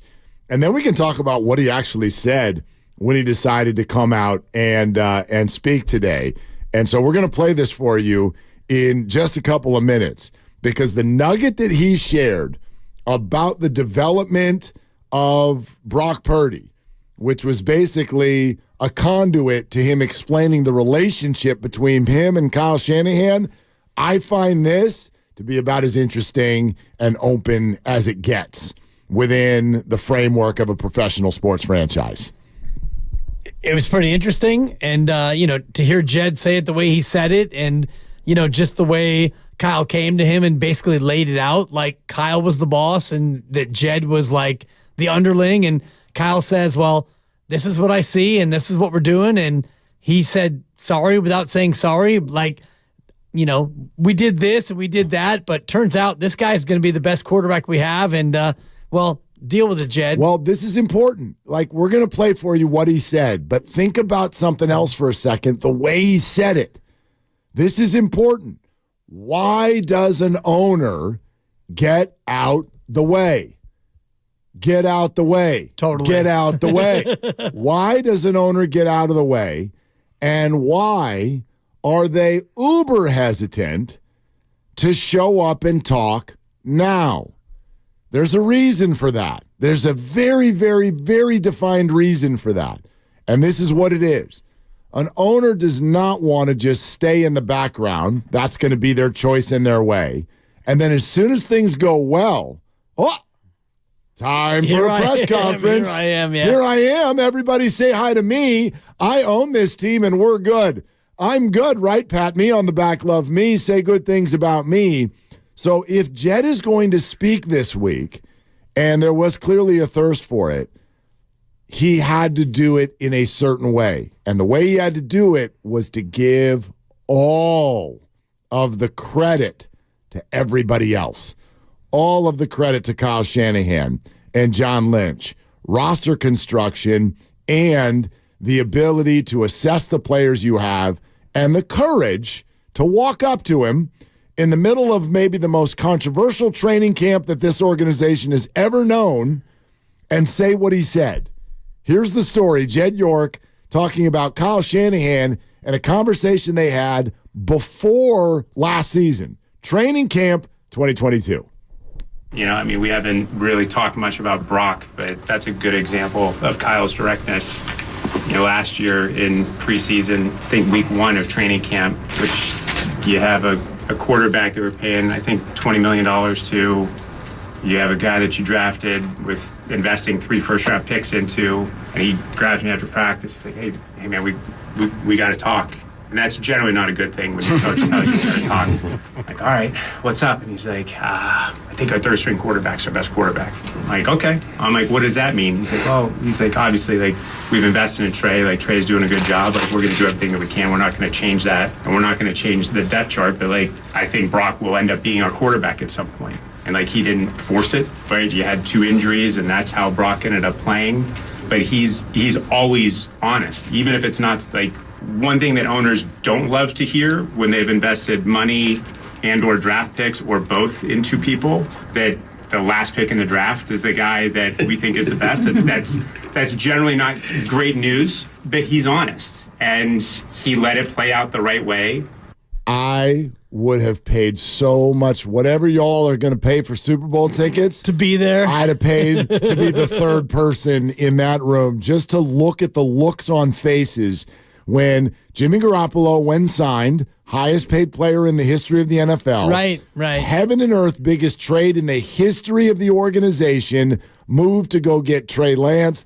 Then you awkwardly bring Jimmy Garoppolo back for millions more to be your backup quarterback. And oh, by the way, Jed left one thing out. Brock Purdy, for parts of that training camp, was not the third stringer. He was the 4th stringer. Exactly. Because Nate Sudfeld had been given $2 million as well. Sudsy. And Kyle walks up to him and says, I need to tell you something. And Jed says, that's never a good thing. Oh, my gosh. Right. That's the greatest conversation ever. All those millions and all those draft picks that we kind of had you pay and expend, well, go ahead and wad those up and throw them in the trash. All because waste. At some point, this guy, Brock Purdy, is going to be our quarterback. And Jed probably looked at him and thought, his thoughts were probably like, oh, no effing way. No way. But the other part of him is like, I hired this guy. I believe in this guy. And if he thinks that is the case, well, I have to go with it, because you hire Kyle because he's an expert, and you hire John because he's an expert. And if you're the owner, you do that knowing that there's a lot of things that are out of your control. And even though that conversation was, I'm sure, very uncomfortable for both, Jed at the end of it has to be like, okay, Kyle, I believe in you. I mean, I hired you. I believe in you. Okay. That's how we're going to win. Let's see. It's Brock, right? Right. It's yeah, Brock. What's his name? Let's see. Rick? That's right. Rick Purdy? Yeah. Let's see how this Rick Purdy can play. Well, and he doesn't rush it, right? He's not like, hey, Jed, I think we need to start Brock Purdy week 1. Right. Not doing that. And Kyle has spoken to that at least once or twice. It wasn't like firmly spoken about, but he's like, we're not in a position to make that kind of a move. He'd never played an NFL game. But I wonder, does this change the Brock Purdy story for anybody, even in just a little bit of a way? Because there is something, not that we need to know this now. He's been great. He's top 5 MVP. He's in the Super Bowl. But this legitimizes the story a little bit in my mind, because what do we know about the Brock Purdy narrative? The Brock Purdy conversation has always not just been about what he does, but it's where he came from. Did you know he was good? Is he actually good? Or is this just some sort of systematic presence that has developed out of 49er football at this time? What this tells me is that in no uncertain terms, not like, that guy's kind of good. No. I'm going to firmly walk across the grass. I'm going to call a meeting with my owner, and I'm like, hey, owner, that's the guy. Right. That's the guy. Maybe not now, but he will be the guy. And, just so you know, he's going to be the guy. I'm working with him for 4 weeks. Right. That's what I'm looking for. That's what we've been looking for. That's doesn't that put a different spin on the Brock Purdy conversation? Because I think a lot of people have been cruising around for 2 years now going, well, a couple guys broke their legs and, well, he just went out there and sure. Debo and Christian were standing there, so he had no choice but to be good. No, they saw this 3 months before that. A little bit of the Obi-Wan, Luke Skywalker vibes, where Luke is out there, whining about having to go get power converters, living with his uncle and his aunt in the middle of nowhere. And Obi-Wan's like, no, you're the guy. Come with me. Right. We're going to train you. You're the guy. Or like The Matrix. I mean, Keanu Reeves in front of his computer. You are the chosen one. Right. What? I'm high. What do you mean I'm the chosen one? No. You are the chosen one. Yeah, a little bit of that Neo vibe. Exactly. And that's kind of the way it goes. And, you go to the owner and you say, look, Jimmy, I know we're paying him $20 million. Sorry about that. And I know we spent 3 firsts to move up to get Trey. My bad. But, hey, the good news is, Jed, I think I found a guy who's better than both of them. So, yeah, at some point, he's going to be the guy. And, man, it's going to work out, and you're going to love it. All right, Jed, I got to go. I got to go to practice. Good talk. Yeah. What? Totally. Like, wouldn't it have been great to follow Jed to the car? Hey, Jed, what are you thinking right now?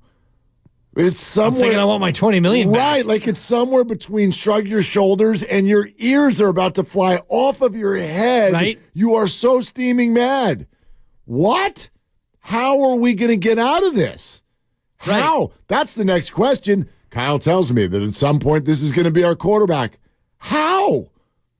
How are we getting out of this? Like, I get the Jimmy part's easy. You get one more year. Sure. And then it goes away. But the Trey part. But Trey, what are we? Hey, coach.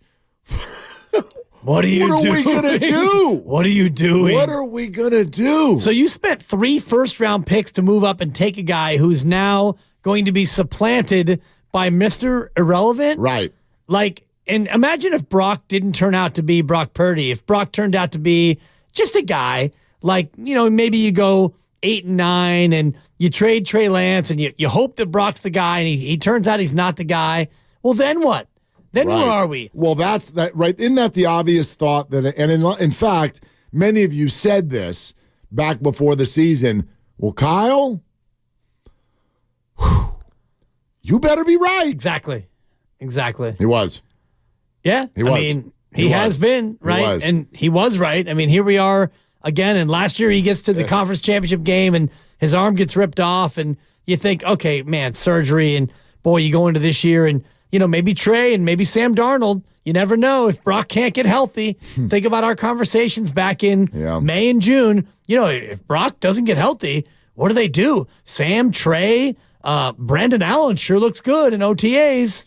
Do you ever go through some of the major 49er injuries of the last 3 or 4 years and think about gosh, I don't want to be disrespectful, but sort of kind of thank God they happened. It worked out, right? Like Nick Bosa's on the team because Jimmy tore his ACL. Right. What if Trey never got hurt? Well, at some point, Brock's going to be the QB. How?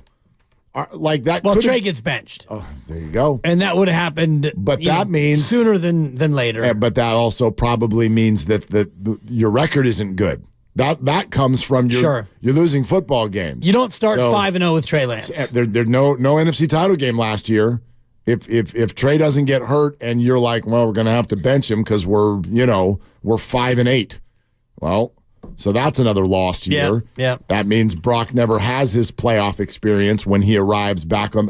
I mean, like the sliding doors effect is unbelievable. It's incredible to think about. We're sponsored by the Farmer's Dog. Peter King joins us in 45 minutes. That's always fantastic. We're always welcoming to your calls. Fire that on up, 888-957-9570. Cam Newton's name came up on our show yesterday because we're like, oh, he hasn't had a podcast lately. He hasn't had much to say about Brock. It was as if he heard us saying that because guess what he did? He went out last night and he uncorked another podcast. Guess what he said about Brock? We'll have that for you coming up next on Willard and Dibs. Poops to more energy. When you switch your dog's food to the Farmer's Dog,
Now, back to Willard and Dibbs on 95.7 The Game.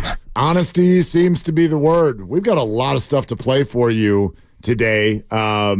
Jed York's conversation, we got that started, and it's interesting. Nick Bosa had a lot of things to say. I sure did. that were interesting. I mean, he took a shot at the Chiefs' offensive line. They hold me a lot. Indirectly. His answer to a question of has he seen anyone on the 49er defense behave selfishly this year was an interesting answer. Okay. So we got all that. We got all that coming up. And I have no doubt that Nick wanted to hold a big press conference today because he's like, I'm not letting mom speak for me.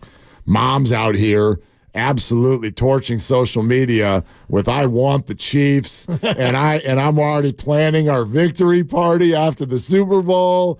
And I think he's probably like, Mom. Totally. Right? And so he's like, we better hold a press conference. And so so he's out and about today, Nick Bosa.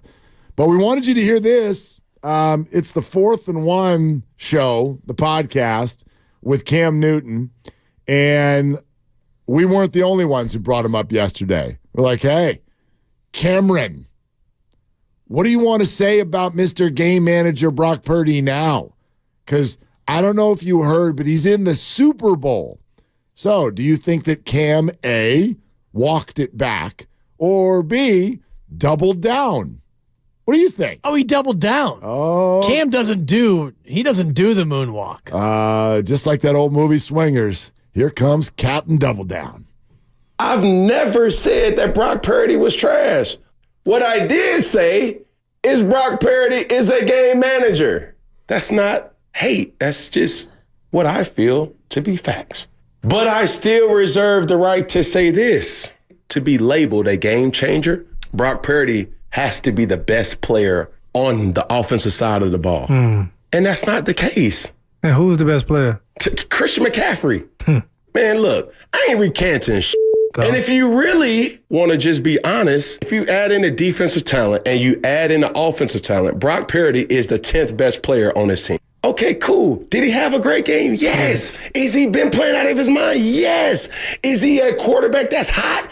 Yes. But he's still the 10th best player on his team. That's the stupidest bleep I've ever heard in my entire life. Yeah, wow. You didn't lose me when you said that McCaffrey's the best player on offense. A lot of people think that. You didn't lose me. But once again, do you see what gets tucked underneath the covers here? Brock Purdy's not good. He's hot. He's playing out of his mind. Oh, he's playing out of his mind, you say, Cam. Well, for someone to be playing out of their mind, that would mean that they're playing better than they normally do. Please take me to the time when Brock Purdy played normal and bad, but now he's hot. You can't, because he's never had an extended period of poor play. The owner is in public today suggesting that the 49ers knew prior to last season that he was by far and away their best quarterback. Why? Because he's good. There is nothing sadder to me in sports, and I mean this now genuinely. There's nothing sadder than ex-athletes telling you that what you're currently enjoying is not as cool as what they used to do. It is pathetic. And Cam Newton, who I think is younger than Steph Curry, is Exhibit A today of the ex-athlete who nobody wants anymore, even though you're still playing age, and you are on a rocking chair at the barbershop or at the corner of the bar telling everybody how it would be if the man hadn't kept you down. It's absolutely pathetic when ex-athletes do this rather than assess and uplift because they're in your same fraternity. They're out there doing what you did. You know better than anyone how hard it is to do. To smack them down when they arrive, especially when you don't see them coming, I think is some of the saddest stuff you can ever see in human life. Well, I think that maybe Cam is looking in a mirror in terms of his own career where he had 1 year where he flashed and he was the AP MVP. He was the Offensive Player of the Year, and he made 3 Pro Bowls, but the 1 year that he really flashed, they went 15-1, and they went to the Super Bowl and they lost, and that was it. His last 4 years as a pro, he was 13-23 as a starter, and he turned out to be, not even a system guy. His career completion percentage is 59.9. That's also 59.9%. Also known as not good enough. Right. Not good enough. And, when his ability to run, quickly went away, he became a quarterback that no one would want. And so now Brock Purdy's a guy who no one saw coming, and he is more than just a system guy. He's actually gotten to the spot where you got, Cam, and it took you, it went 5 years to get there, where it took Brock Purdy 2 years. And yes, Brock Purdy's team is better than your team, and he likely will be back there again, but it's just sad when you have a guy throw that much shade, and Brock Purdy's already won more playoff games than Cam Newton ever did in his long career. Again, we can all disagree, so that's fine. I honestly don't care. How could it not be that way? Not everyone's opinion is going to be the same, but I do think it's sort of like getting into a bar. You got to get by the bouncer, and you have to have an answer that allows you by the bouncer. Brock Purdy is the 10th best player on the Niners, doesn't get you by the bouncer. I'm sorry. You're allowed to have differing opinions. You're not allowed to have that opinion. I'm sorry. You can't be that far off and be welcomed to the table. That is patently absurd. The 10th best player on the 49ers, if the quarterback is the 10th best player on your team, you automatically have a losing record. Automatic. Well, unless you're Brad Johnson. They have the ball. Or Trent Dilfer. Even then, they have the ball on every play. The 10th best? I mean, you could argue those two guys were the 10th best player on their team. You couldn't name 9 players on those teams. Well, the Tampa Bay defense had like 6 Hall of Famers. Okay. And then, you had Warwick done on offense. And, you could look at the roster and you could make that argument. But I think for this team, even if Brock Purdy is the 10th best player on the team, then you probably would be winning 17-0 or 21-3. And those Brad Johnson, Trent Dilfer examples that people bring up didn't happen twice. Brock Purdy has been to the Final Four in both of his years as a starting quarterback. So that's all I'm talking about. Cam Newton is not under my skin from the perspective of Brock Purdy. He is a little bit from the perspective of, this is one of the things that I don't enjoy in sports media when ex-athletes do this. Doesn't mean that you can't assess. You know what I mean? Like, I'll give you an example. A couple years ago, Shaq was, I think, respectfully critical of Donovan Mitchell and was talking about how I think that Donovan becomes a little bit of a lesser player in big moments, but he's a really good young player. And I want Donovan, I see something in him that suggests to me that maybe he can be even better than he realizes. And so there was a criticism there, but it was respectful. It wasn't like you'll never hear Shaq. Shaq is not one of those guys that'll be like, yeah, that's great. He's good, but he's not as good. Couldn't hold my jock. Not as good. Like, couldn't have played in my era. Stop, Kendrick Perkins. Totally. Shut up. Stop running around to every microphone you can find to tell people that what we're watching now is not as cool as what you did. Because it is. It's usually cooler. There are thousands of ex-athletes in sports media, and you can smell them around the corner. The ones who are just there to tell you about their Al Bundy days and how that was when men were men. And that was when the game was played the right way. It is such, to me, a bore to listen to ex-athletes do that. And in fact, when non-ex-athletes in sports media get that kind of hung around their neck, well, you never played, sometimes I actually think it's a detractor. Sometimes, not for most.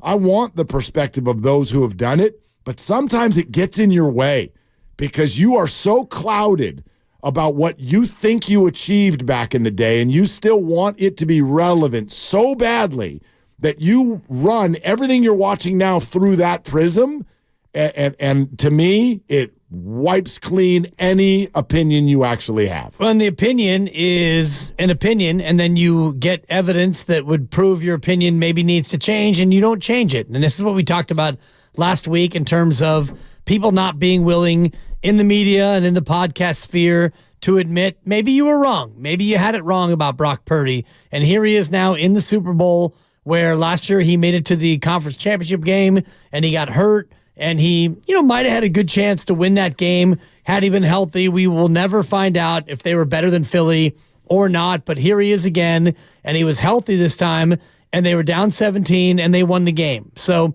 it's okay to look at that and go, you know what? Maybe I was wrong about Brock Purdy because he was 16-19 in the second half, and he was amazing, and he led his team back to, 27 unanswered points in the NFC Championship game, and he put that thing on ice. So it's okay to look at your opinion and change course, but we don't do that in today's day and age in the media and in podcasts, and certainly Cam Newton never would. Well, it also feels like we've just got this weird obsession with labels. Very, very weird obsession with labels. We need to categorize things and label things. I mean, we do this. It's not just sports, right? No, it's all of us. Taylor Swift is a great example. Is she pop? Is it country? What is it? It's just Taylor. She's a star. Right. It's just Taylor. Is she a pop star? A country star? Whatever. Yeah. Just enjoy the show. Just enjoy the show. And a lot of people do. Yeah. Brock Purdy doesn't have to be Patrick Mahomes. He's not. He won't be ever.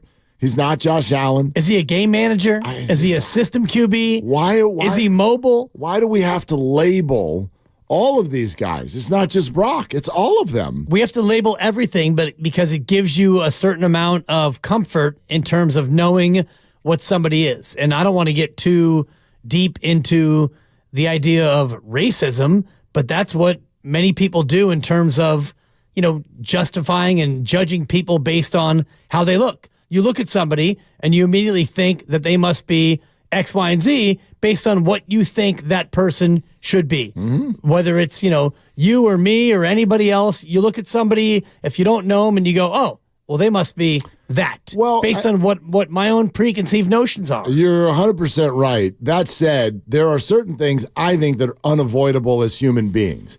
We love to think that we're judgment-free. We're not. None of you are. I'm not. We're not. It's impossible. We judge each other constantly. Constantly. And the whole, don't judge a book by its cover. I'm sorry, you will. We will. I will.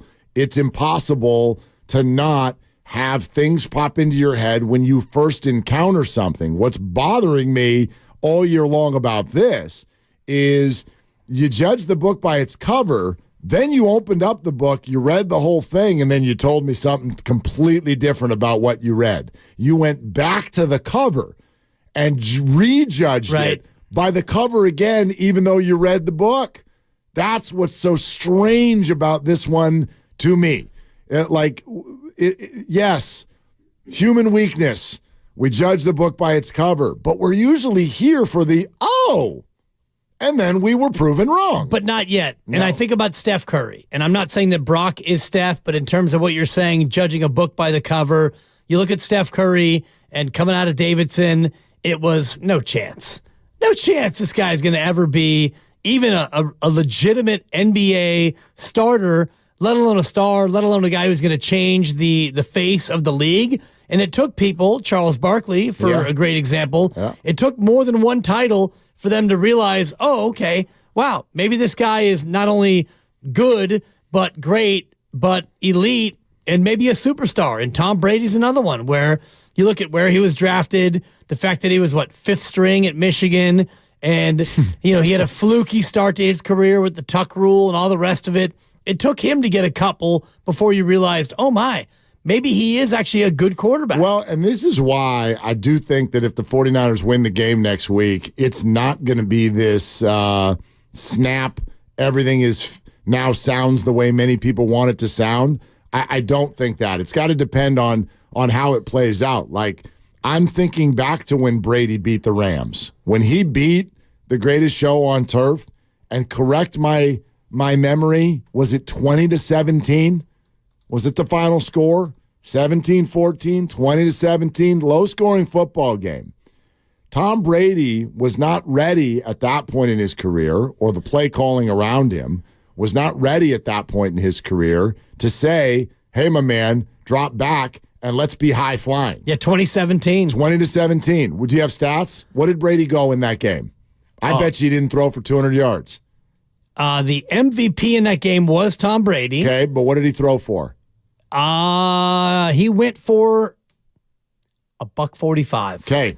16 of 27, $145. $145. $145? $145. Dude. And he won Super Bowl MVP. But I remember this clearly. We did not $145? We did not come out of that game going, oh my God, Tom Brady can sling it. Because he didn't. They ran the ball, and they played defense, and they had a money kicker, and he held both sides of his head with that beautiful smile and went, oh, my God, I can't believe this is happening to me. $145, It wasn't like he went out there.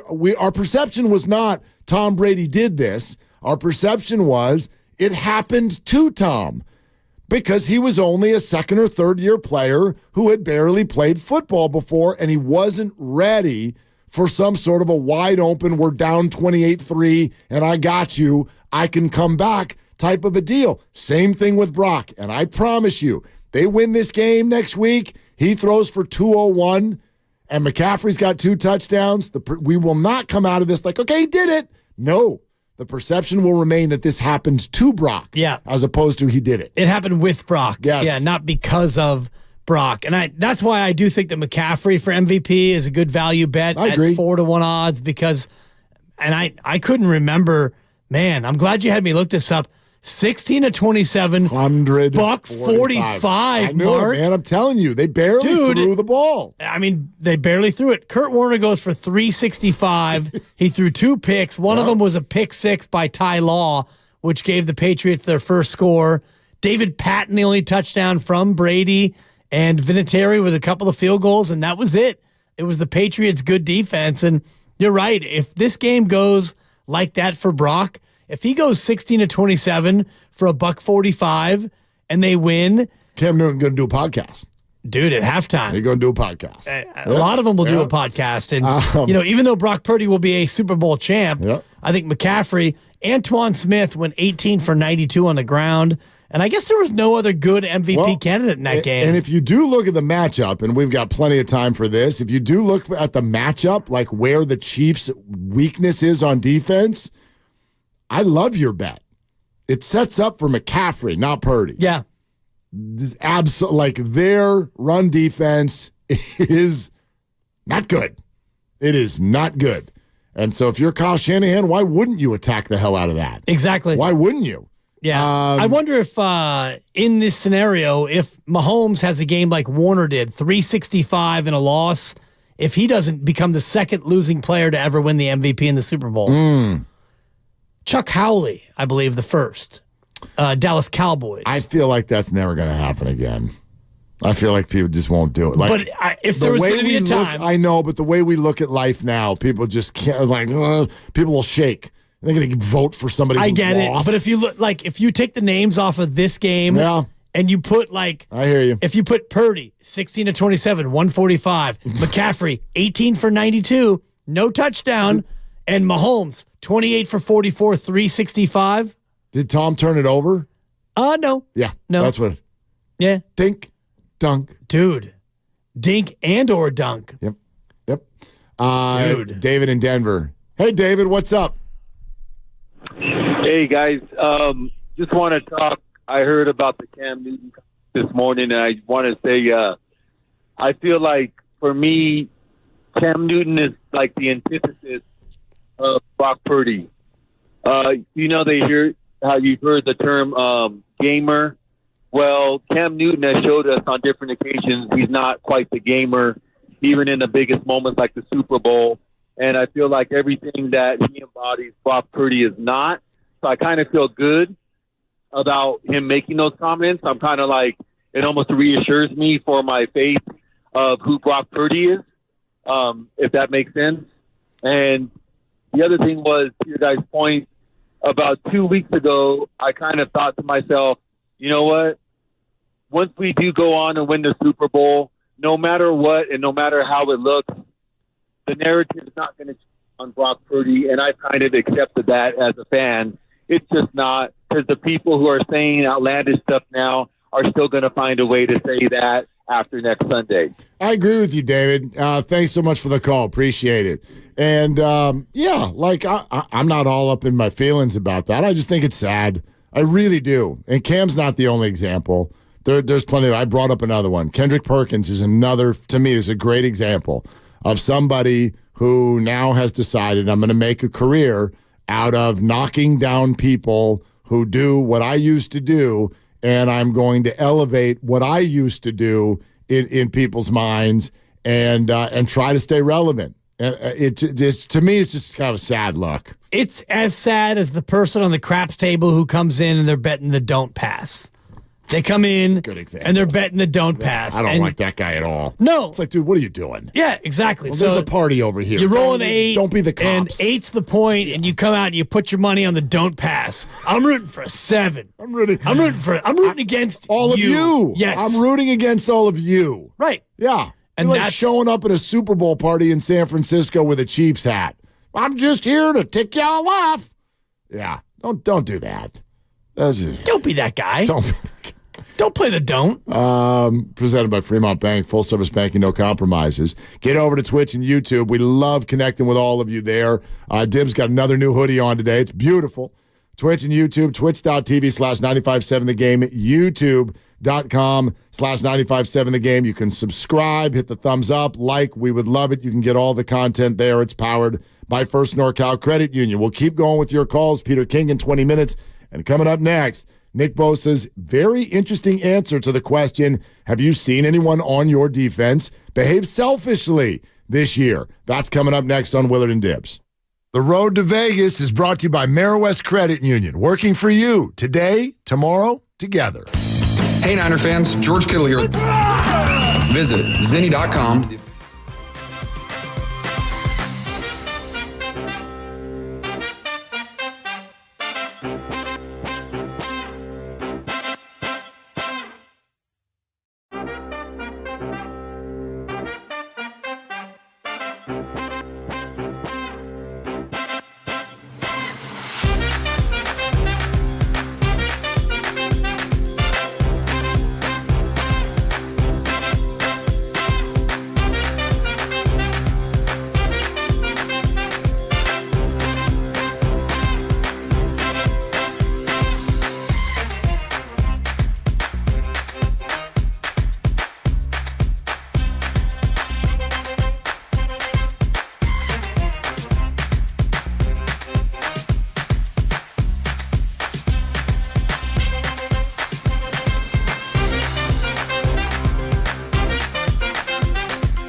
powered by First NorCal Credit Union.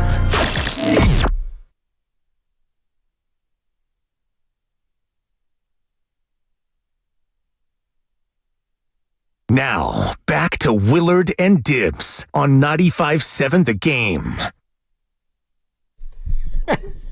I'm so bad with names. I don't remember. So am I. I have to, you know how I just moved. Yeah. So this is one of those things, I have to really work at it. You know when you're trying to remember a phone number or something? Yes. 574-8633, 574-8633. By the way, that was my childhood number. Don't call it. Okay. Anyway, so you meet the new neighbors, and there's like 10 of them. Dude, trust me. 2-3 houses in every direction, and everyone comes over, and they all are just as sweet as pie. These people just with pie. My name is Delilah, and I live next door. And you're just like, oh my gosh, you're out of a movie. But like they walk away, and I'm like, please, what's their name again? So I'm like in my notes file on my phone, and I'm just keeping track. Okay, oh yeah. Okay, Jeff lives 2 doors down. That's Ben across the street. Because I'm terrible. I drew a map at home. You did? Because we're on a cul-de-sac. So there are 12 houses total. And when we moved in, you're the new young couple with not that young, with a baby. Yeah. Everyone's like, here, have some banana bread. These are eggs from our hens. Like, seriously. Someone has hens? Multiple people have hens. That's amazing. Do you get free eggs? Occasionally you will get a half a dozen. Very exciting. Fresh and still warm. And it's like, wow. Fresh and so warm. These came from Jim and Peggy? Hell, I don't know. But I had to write it down. It's funny you say what you said. And who are you? Back to content momentarily. But FP and I had this very conversation. And I was like, yeah, FP, I'm going to try and be better. And he goes, don't try and be better.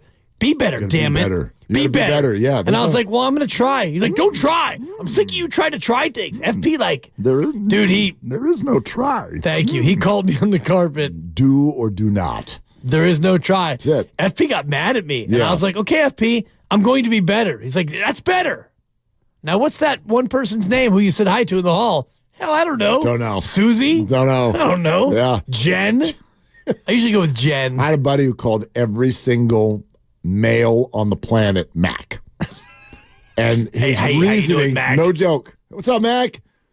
And if you asked him, he's like, yeah, dude, I can't remember anybody's name. Right. So I just call everybody Mac. It's funny because Lo Neal, all Mac. My beloved Lo Neal, everyone was, Coach, how you doing, Coach? Coach.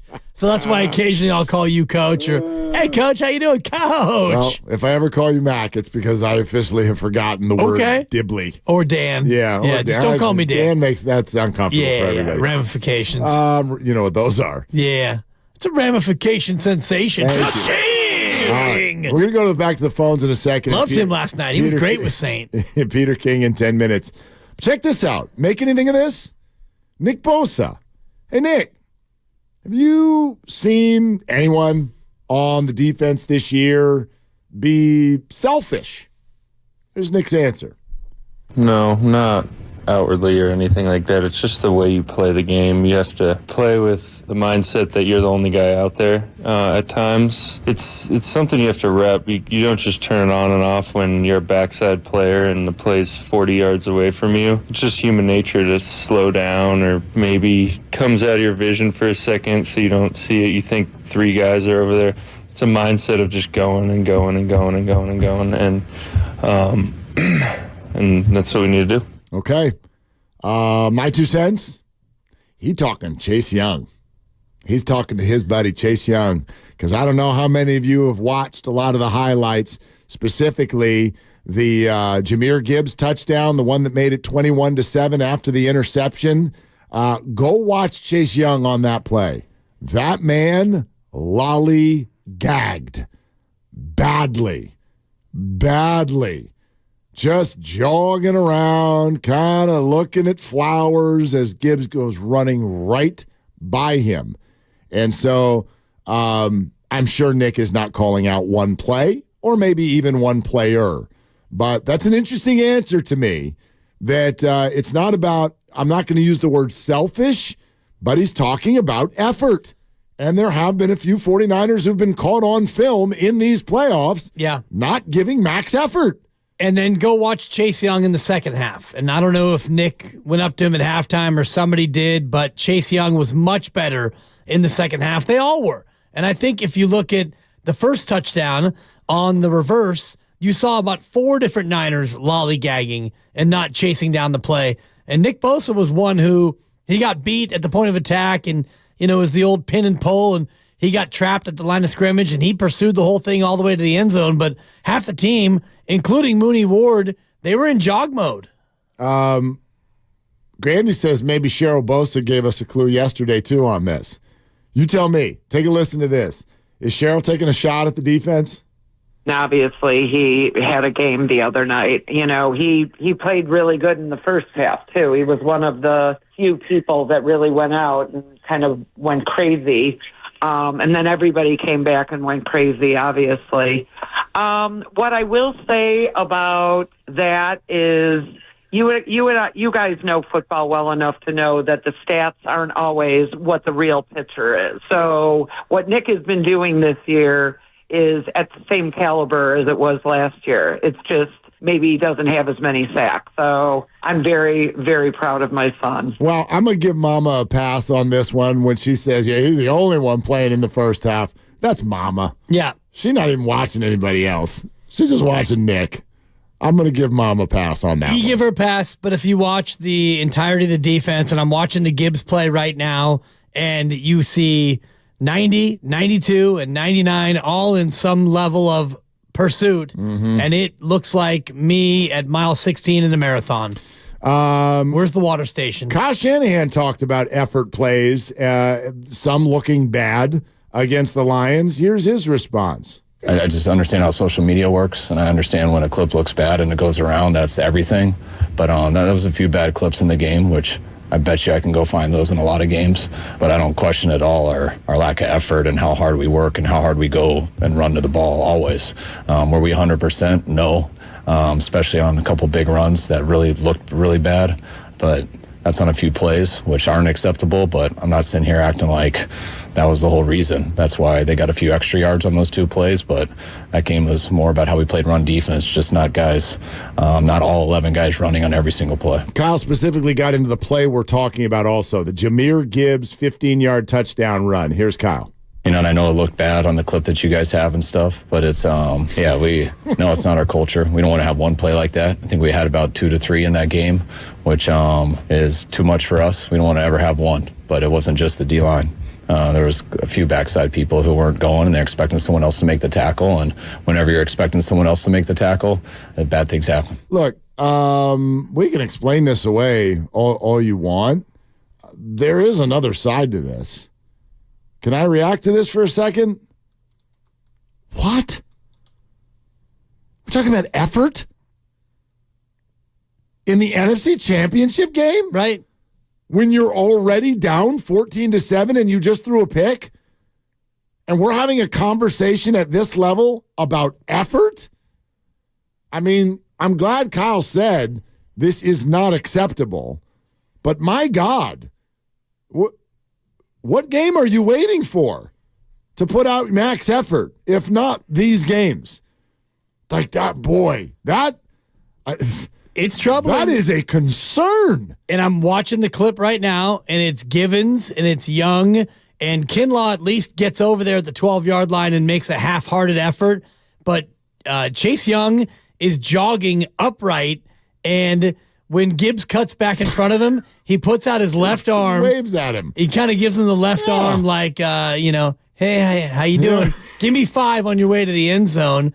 And it's disturbing. But the good news is in the second half they came out and played with that effort. But it does make you think, I mean, what are you waiting for? Dude. Guys, this is the NFC Championship game. Yeah, that's wild. And I get where Kyle's coming from. I get where Nick is coming from, where he's like, sometimes you get caught looking like you're jogging because you give up on a play because you think it's on the other side or you think there's 3 or 4 other people there. I get it. I'm not going to sit here and be like, no, motor turned all the way up 100% of the time. Right. Yeah, you got to survive out there. I get it. But by the same token, what?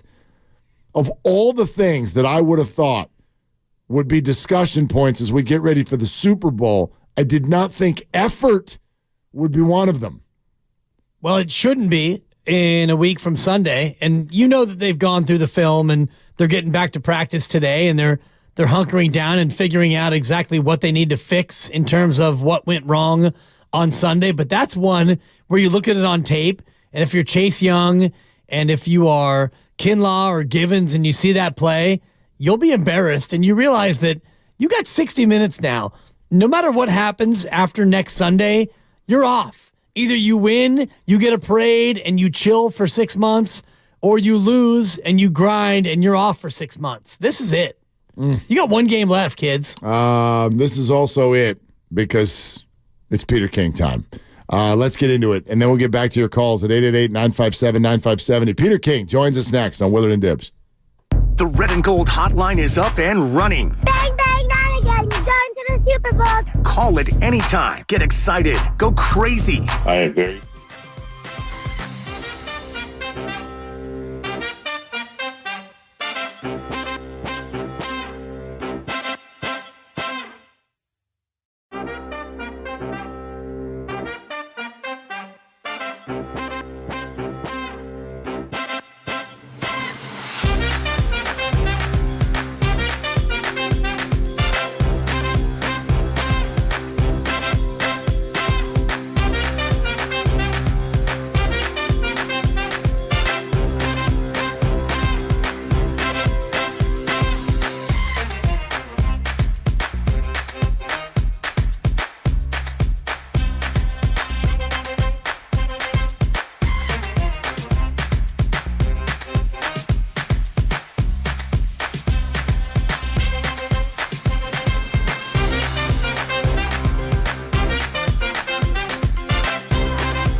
Are you kidding me?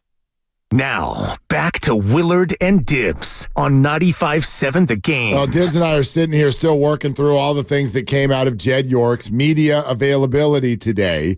Yes, he shared the story of Kyle Shanahan pulling him aside before training camp 2022 and saying, I think our third-string quarterback is our best. He's also shared the story that Kyle Shanahan, when interviewing for the job, one of the reasons they gave him the job is because of the honesty he shared in that interview when he said to Jed, this is one of the worst rosters I've ever seen in my life.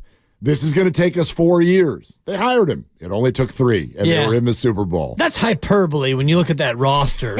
I mean, they were replete with superstars. Mark, you and I just did it during the break. And I dropped some names on you, and you were like, wait, who? Oh, man. Yeah. I'm going to drop another name. How about Peter King? Let's go out to the Boxer and Gerson guest line. Odyssey NFL insider Peter King, and Insider Calls are brought to you by Old Spice. Men have skin, too. Hello, Peter. How are you?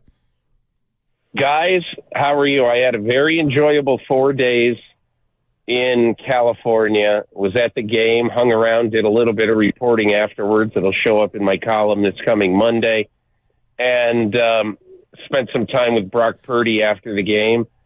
And, you know, I try to explain, because obviously by the time the game kicks off, America is going to say, you know, so many people are going to say, who the heck is this guy? Nobody really knows who this guy is. But one of the things I get such a kick out of with Brock Purdy is that, you know, he is what I would call extremely humbly confident. And what I mean by that is that he's not going to say to anybody, hey, man, I'm really good. I can do this. I don't care what Ryan Clark says. I don't care what the Ringer says. I don't care what all of these Cam Newton. I don't care what anybody says. I am self-assured and confident enough in my ability that none of their opinions matter. There's only one person's opinion who matters, and that's Kyle Shanahan. And he knows right now, after 26 starts in the National Football League, he knows that Kyle Shanahan is extraordinarily confident in his ability to go out and play a good game against one of the best quarterbacks of all time Sunday in Las Vegas. Well, Peter, what's interesting today, and I don't know if you've seen it or worked through it yet, but Jed York spoke to the media, and he's sharing these stories about this confidence in Purdy that you're talking about right now, that maybe it's been around a lot longer than we realize. Jed shared the story that Kyle came to him before last year's season and said, hey, Jed, we got to talk. I think our third-string quarterback is our best quarterback. Peter, when did you start hearing whispers? When was this becoming a thing? I didn't hear anything about it until the game against Miami 14 months ago. I don't cover the 49ers granularly. I'm not Matt Barrows, Matt Mayoko, Mike Silver, Branch, any of these guys. I mean, I totally respect all of them a lot. Okay. But I'm not there. I'm not them. And quite honestly, I think there's a lot of people who love their third string quarterback for various reasons. However, I will tell you this. One of the things you're going to read in my column on Monday is going to be about what happened on the third day of the draft in 2022. Now, you guys both probably understand that this draft choice, the 262nd pick in the draft, when you have the last pick in the draft, as a head coach, as a coaching staff, as a general manager, Kyle Shanahan, these coaches, John Lynch, they knew, you know why that pick is really important? Because you can sit around in the draft room at that moment and you can hear everybody's best argument for the guy they do not want to let go and risk losing because some other team in undrafted free agency after the draft is going to offer the guy $5,000 more than you do, and he's going to take that money, and he's going to go somewhere else. And I'm telling you this, Kyle Shanahan, in that period of time, 20, 25, 30 minutes when they were trying to decide what they were going to do, he said in that room, I love this quarterback. This is the guy I want to take. And so all of a sudden, a chorus of other coaches come up and say, oh, man, we need this linebacker. We need this receiver. This guy is going to help us. We got 2 quarterbacks already. You just traded 3 ones last year to pick Trey Lance. Who cares about a quarterback and if we lose him? It doesn't matter. But Kyle Shanahan, and the management of this team made a decision that I'm telling you ticked off some people in that room when they took Brock Purdy, because nobody who has any idea about a quarterback from Iowa State. However, Kyle Shanahan knew one thing, and it was the most important thing, and it was the reason why he ended up taking Brock Purdy with the 262nd and final pick in the draft. And he knew that Brock Purdy was not going to sign with the 49ers in free agency. He knew it. So he said, if we want this guy, if I love him so much, we got to pick him. So they picked him.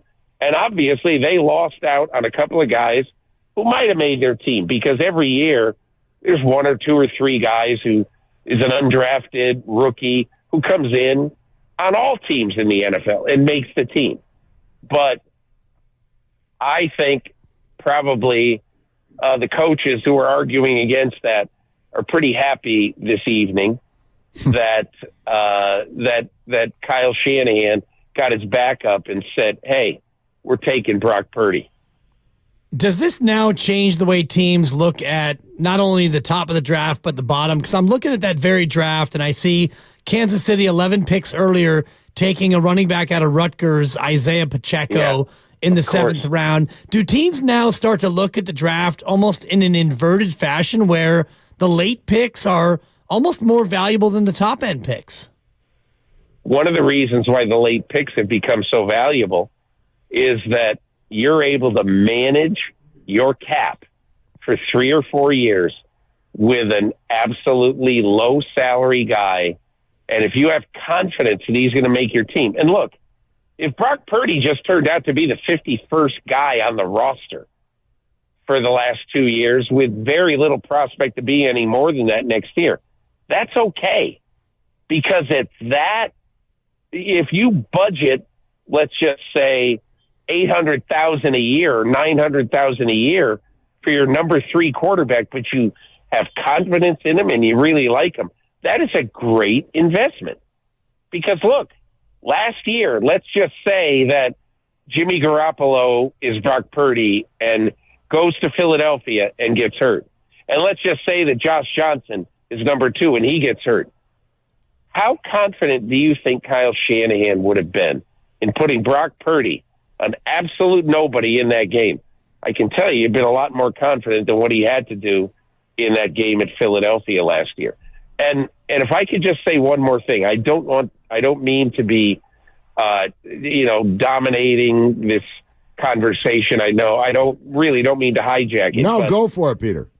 No, I really think what has happened with this draft choice and look, 2 years ago, I was in the Baltimore Ravens. You know, a lot of times in my career, I have tried to go to a team and be in their draft room in the first round just to see what happens. I saw Jerry Jones get extraordinarily pissed off at not being able to trade up to get Paxton Lynch in 2016. Wow. And I bet he's pretty happy now, even though Dak Prescott, you might just say, well, he's never going to win a Super Bowl. Well, geez, Dak Prescott is working at a 7-Eleven in Greeley, Colorado or something. And I'm exaggerating. I have no idea what he's doing. But anyway, so So I think you really end up trying to do something on draft day that's going to be meaningful. So in April of 2022, I convinced the Ravens to let me in for the 4th round of the draft. Geez, you ask, why would I want to go in the 4th round of the draft? I wanted to go in the 4th round of the draft because the Baltimore Ravens had 6 4th-round draft choices, and their entire roster is made up of guys who are mid- and low-round picks, a lot of them, who you just say, who's that? Who cares? And I will never forget in that year when they picked a guy named Isaiah Likely from Coastal Carolina at pick number 139.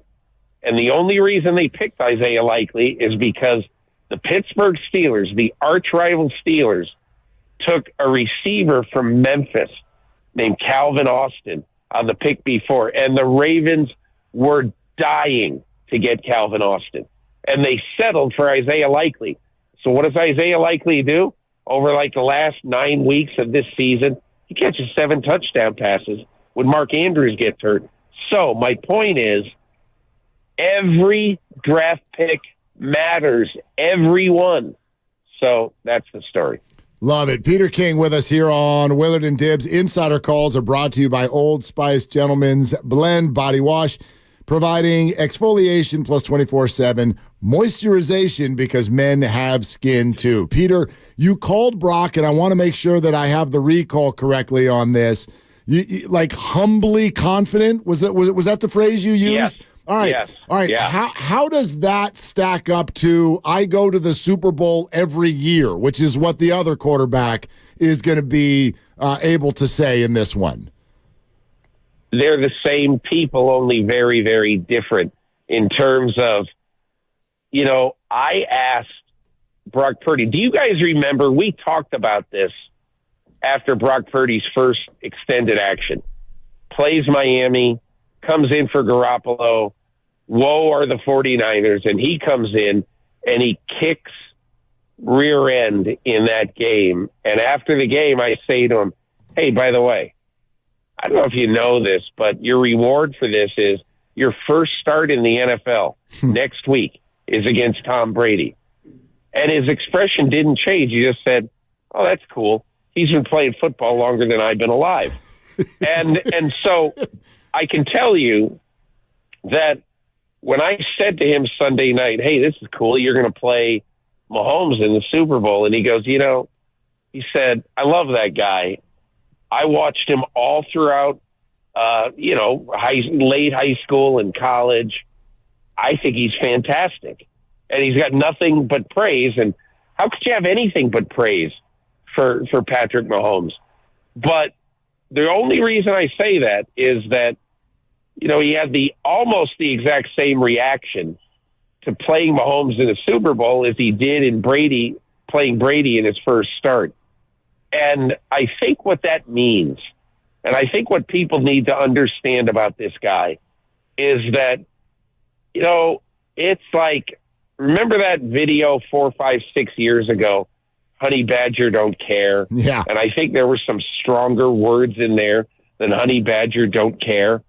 And everybody watched that. It got 80 jillion page views. But Brock Purdy is exactly like that. He doesn't care if he's playing Tom Brady, Patrick Mahomes, Joe Montana, Otto Graham. He doesn't care. That has nothing to do with what he has to do in this game. And he understands that.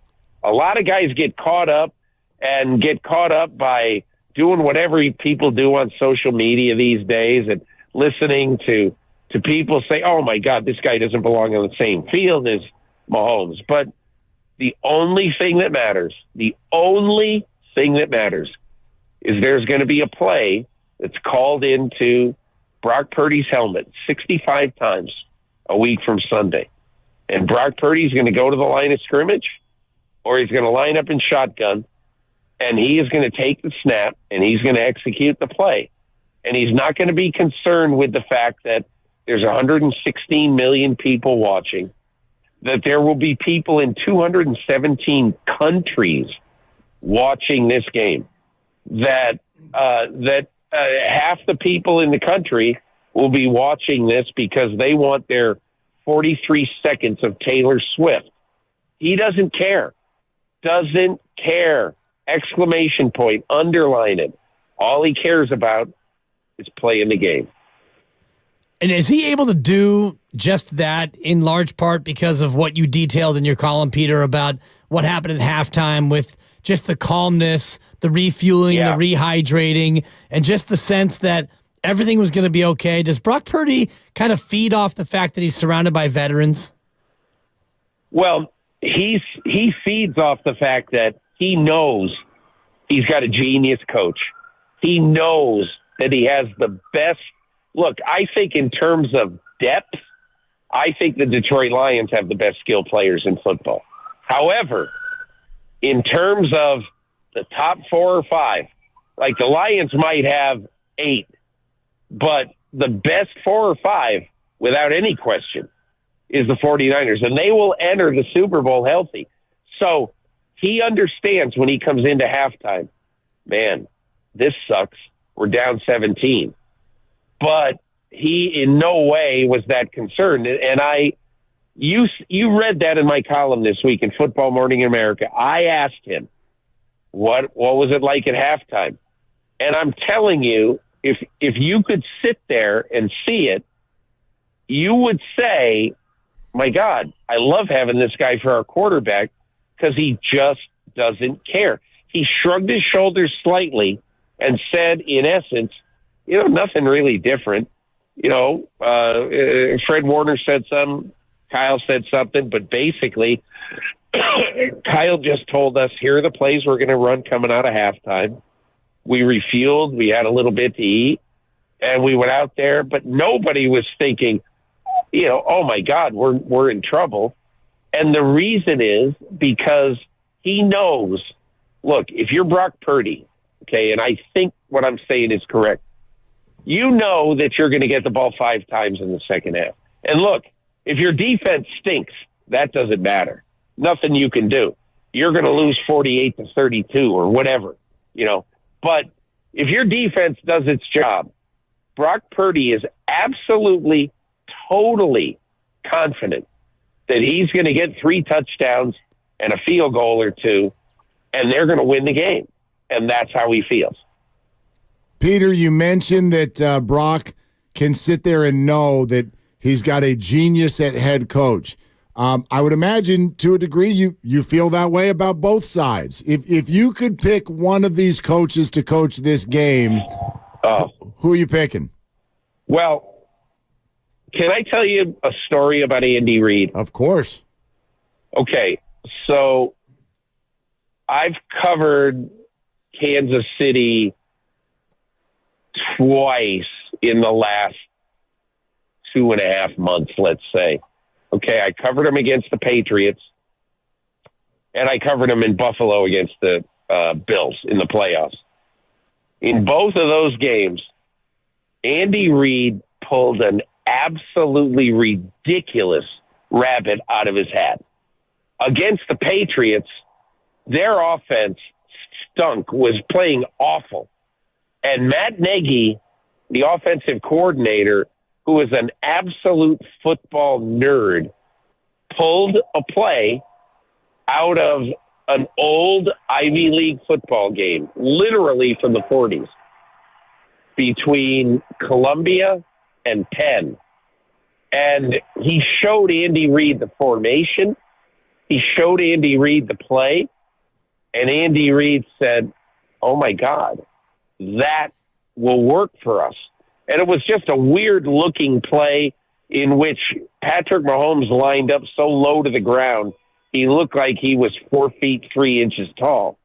And it was just an odd play. The whole play from the start looked odd. However, it was a walk-in touchdown because the Patriots at the snap of the ball are looking around, having no idea what's going to happen. Similarly, against Buffalo, they had not run this play, the second touchdown pass to Travis Kelce, kind of a little flat screen pass to the left. They had not run this play in 7 years. The last time they ran it, Alex Smith threw a touchdown pass to Travis Kelce. And you know why it reappeared in this game? Because Andy Reid said there's no coach in all of football who knows me better than Sean McDermott. He has studied everything that we do because he was on my staff. I know him. He's indefatigable. He works forever. So we need to come up with some stuff in this game plan. And he knew that Sean McDermott was not going to go back to 2016 to look at Kansas City film with Alex Smith playing football and throwing a little screen pass. He knows that they have never seen the formation that he threw at them, and that they threw a touchdown pass to Travis Kelce on. And that is why at the end of that game, I'm sitting with Andy Reid in his office, and Matt Nagy walks in, and he hugs Andy Reid so hard around the neck, I thought he was going to snap his vertebrae. You could just tell. These guys, man, we saw this. We practiced it. We executed it. Kelce begged us to use it. We used it. It worked. Hallelujah. We won a gigantic game because of that play. So, look, I know that Kyle's going to come up with one or two things in this game where you say, man, where'd that come from? But the guy on the other sideline is going to do exactly the same thing. We always say the game's going to be won in the 40s. We never knew it would be the 1940s, Peter. That's great. That's great. Thank you. So Peter, you're picking Andy. Is that what we got to there? No, not necessarily. I think both of these guys are absolutely, totally on top of their game. Yep. It's just that I absolutely trust Shanahan. Totally. But I can't sit here and say that I think he's going to out-coach Andy Reid. Nor can I say that I think Andy Reid's going to out-coach him. I'll tell you the one little X factor in my mind in this game, okay? So the 49ers cannot play defense the way they play defense in the first half. Sure. You know, if they do, they're not going to win the game. I'm just telling you, it's not going to happen. They got to play better for 4 quarters on defense. And I'm sure Steve Wilkes knows. I'm sure Kyle knows, because I'm just telling you, you are not getting away with anything against Mahomes. So I think that, and look, on the other side, oh my gosh, how about this Steve Spagnuolo? He's ridiculous. Yep. Now it's been 17 years, believe it or not. No, wait a minute. 17 years since he orchestrated a game plan to beat the 18-0 Patriots. And he coached great for the New York Giants that day. And I'll tell you what, he has not lost his fastball. It's a high-level matchup. Kind of like these conversations, Peter. We can't wait to do it again next week and dive even further into the matchup. Thank you so much. All the best, guys. Thank you. There it is. That was Odyssey NFL insider Peter King. Insider calls are brought to you by Old Spice. Men have skin, too. We're presented by Fremont Bank. Full-service banking, no compromises. We react to that and get back to your calls in a moment on Willard and Dibs. The Road to Vegas is brought to you by Zenni, the official eyewear of the San Francisco 49ers. Shop from over 3,000 styles at 80% off retail prices exclusive.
every journey. 2024 Santa Fe, available early 2024.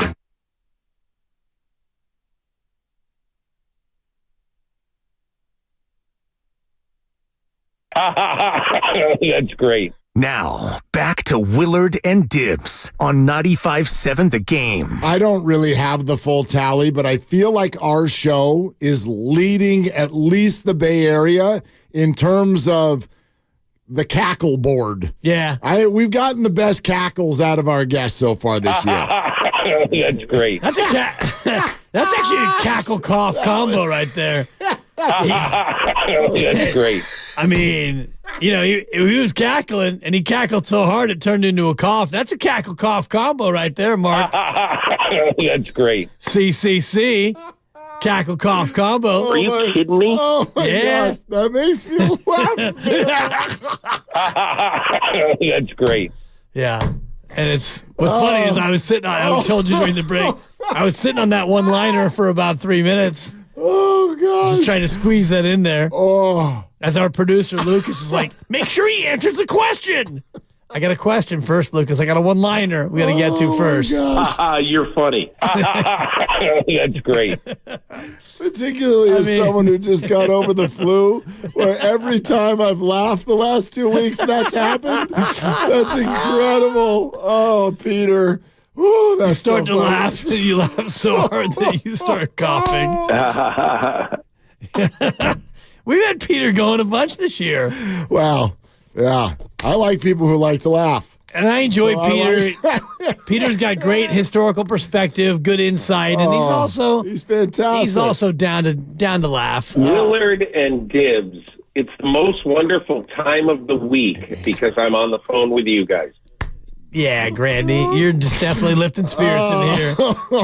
One more Peter King, and then I think we get one more post-Super Bowl Peter King as well. Is that it? I think so. I want to talk to Peter year-round. Put in my request for the whole year. Yeah, maybe not. Grandy's in his bag right now. That is so much bunk. I mean, when does football not matter? Go ahead. Tell me the month where you're like, nah, I don't want NFL right now. March? The draft is right around the corner. Isn't it April? Yeah, it's coming up. Like, isn't there you could break down who Mr. Irrelevant's going to be this year? Totally. Is it June? There might be a month in there where they take it off or no. Isn't that when's free agency? Free agency's right after that. You're right. Football is year round. I mean, it's not in June. It's right before that. You're still breaking that down. By the end of July, the camp is open. Right. A little bit of that summertime flow, but to your point. It's always relevant and interesting what he had to say about the draft in terms of, not only Baltimore with the 6 fourth-round picks and then the Niners sitting there at the Mr. Irrelevant spot and Kyle Shanahan having to exert his will to take a quarterback. And even though people in the room are like, dude, we already have a handful of quarterbacks and you just traded up to take a quarterback and you want to take a quarterback? And Kyle said, I want to take a quarterback and stuff. Yeah. Totally. And Kyle wins. It's great. And now it's you great. never question him again. This is why Peter King is Peter King, by the way. For anybody who's like looking at this going like, okay, how does somebody become whatever they become in a given industry? The word is storyteller. And so it's sort of coincidental that he just asked us, I think for the second or third week in a row, hey, do you mind if I tell you a story? My answer is going to be yes every time. Totally. That really is an incredible story. Yeah. So, I mean, he gave us, I think, fart juice a few weeks ago. Yep. And I will never, ever, ever say no to a Peter King story because that's what he does. And that's what I think today is all about. He's sitting here getting ready to write about what led the 49ers to Brock Purdy. We're getting words from Jed York where we're learning that before the season last year, the 49ers had assessed that Brock Purdy was their best quarterback and that Kyle Shanahan pulled him aside to talk about it in what was, I'm sure, and at times uncomfortable conversation. If you haven't heard that, here it is. Jed York today. We haven't really talked much about Brock, but that's a good example of Kyle's directness.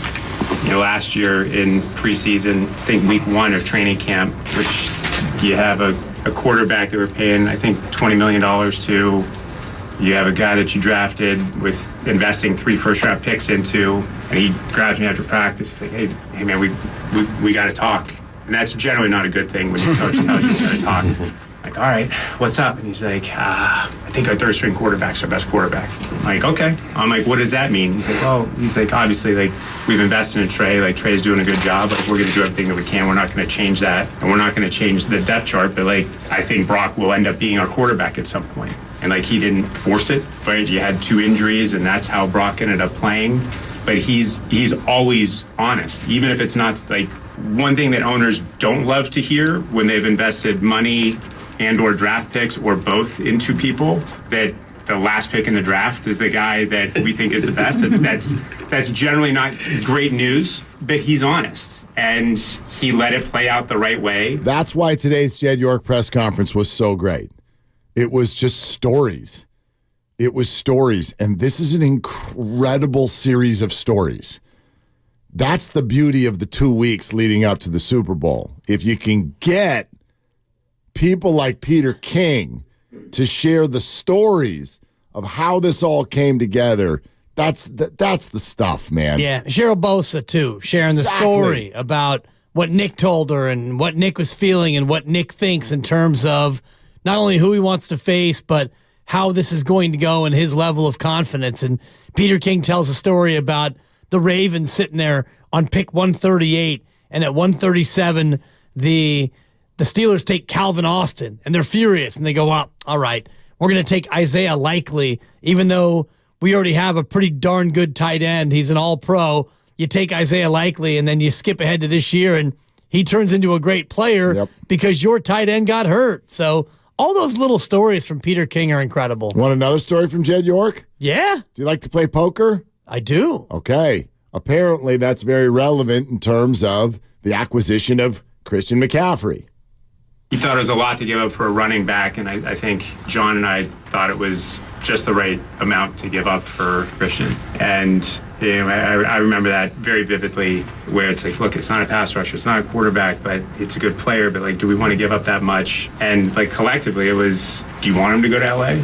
Like, do you want, like, this is where we are, right? And I mean, as somebody that plays poker a little bit, like, you don't go all in on, like, 6-jack offsuit, right? When you have pair jacks or ace king, like, you might not win the hand, but, like, that's the time that you want to push your chips into the middle. And I feel like that's where we were with Christian, and we did give up a lot. But I think we have one of the best, if not the best player in the National Football League on our team. And, for Kyle, because he cares so much about the overall organization, and you look at us when we draft, when we do things in free agency, it's generally on the defensive side of the ball. Like, we generally do not draft offensive players super high. We're not doing a ton of stuff in free agency for offensive players. It is more that he's focused on the defense because he knows he's going to spend more time on the offense. And I think it was just making sure that he felt comfortable knowing that, like, it might not work, but it's a bet that we're all willing to make. Do you know how I know that the 49ers won the Christian McCaffrey trade in terms of what they gave up? Beyond the obvious, we all know McCaffrey's been fantastic.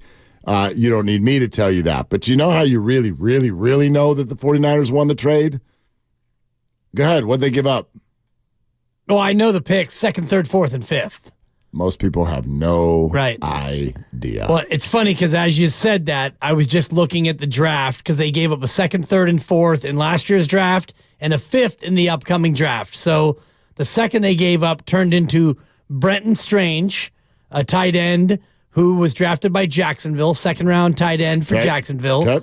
They also traded the 93rd pick in the draft, which turned into Darnell Washington, a tight end that Pittsburgh took in this last draft. And they also gave up the 123rd pick. Okay. And actually 132. Nick Herbig, outside linebacker out of Wisconsin. So those 3 players who I couldn't tell you how any of those 3 played. I know that none of those 3 is Christian McCaffrey. Yeah. And I know that Christian McCaffrey is top 5 MVP and top 3 MVP candidate in a little game called the Super Bowl, which is coming up here in 10 days. So whatever the 5th in this upcoming draft turns into, you're talking about 2 tight ends and a linebacker and a 5th in this year's draft for Christian McCaffrey.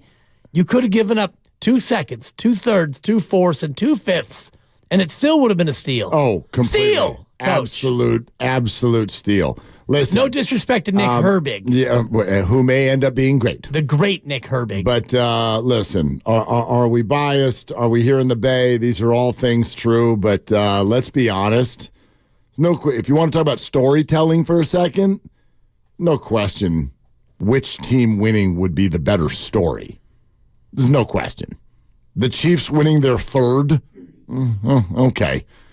I already knew Patrick was good. Travis and Taylor can walk off into the sunset, get engaged, maybe down on the field, whatever. I mean, fine. There's no question what would be the better story as far as winning the Super Bowl. And it's everything that surrounds Brock Purdy, and Kyle Shanahan, Christian McCaffrey, and so many of these individuals. You're listening to 95.7 The Game, KGMZ FM and HD1. San Francisco, always live on the free Odyssey app, Twitch and YouTube, powered by First NorCal Credit Union, the smart choice for low auto loan rates and super simple online application process. Hey, look, everybody, it's time to go out to the Boxer and Gerson guest line because it's time for Cleared to Play. We're going to take you inside the tent and get you updated on the latest injuries in the Bay. Proud to partner with UCSF Health on this segment and bring an associate professor of orthopedic surgery, Dr. Nirav Pandya. Hey, Doc, what's going on? I'm doing good. How are you guys doing? We're doing great, man. George Kittle's toe. What do you know? I'm not worried about it. I think Kyle Shanahan even said it's just a toe.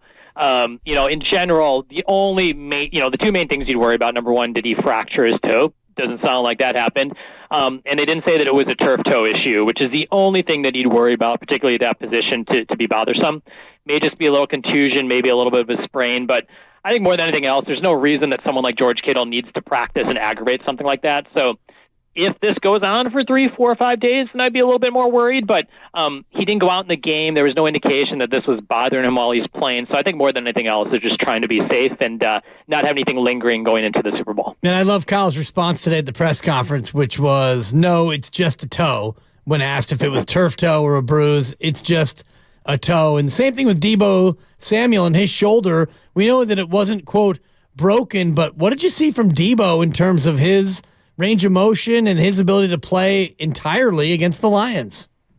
I mean, after that cheap shot from C.J. Gardner-Johnson, that looks great. You get hit right in that area in that shoulder, and he got right back up. So I'm not super concerned about it. I mean, I think they said it was, quote-unquote, a deep bruise, which typically means, particularly when you see, like, his motion looks good, his mobility looks good, he probably kind of bruised the rotator cuff. And the good thing about bruising that area is that it's not as bad as when you tear something.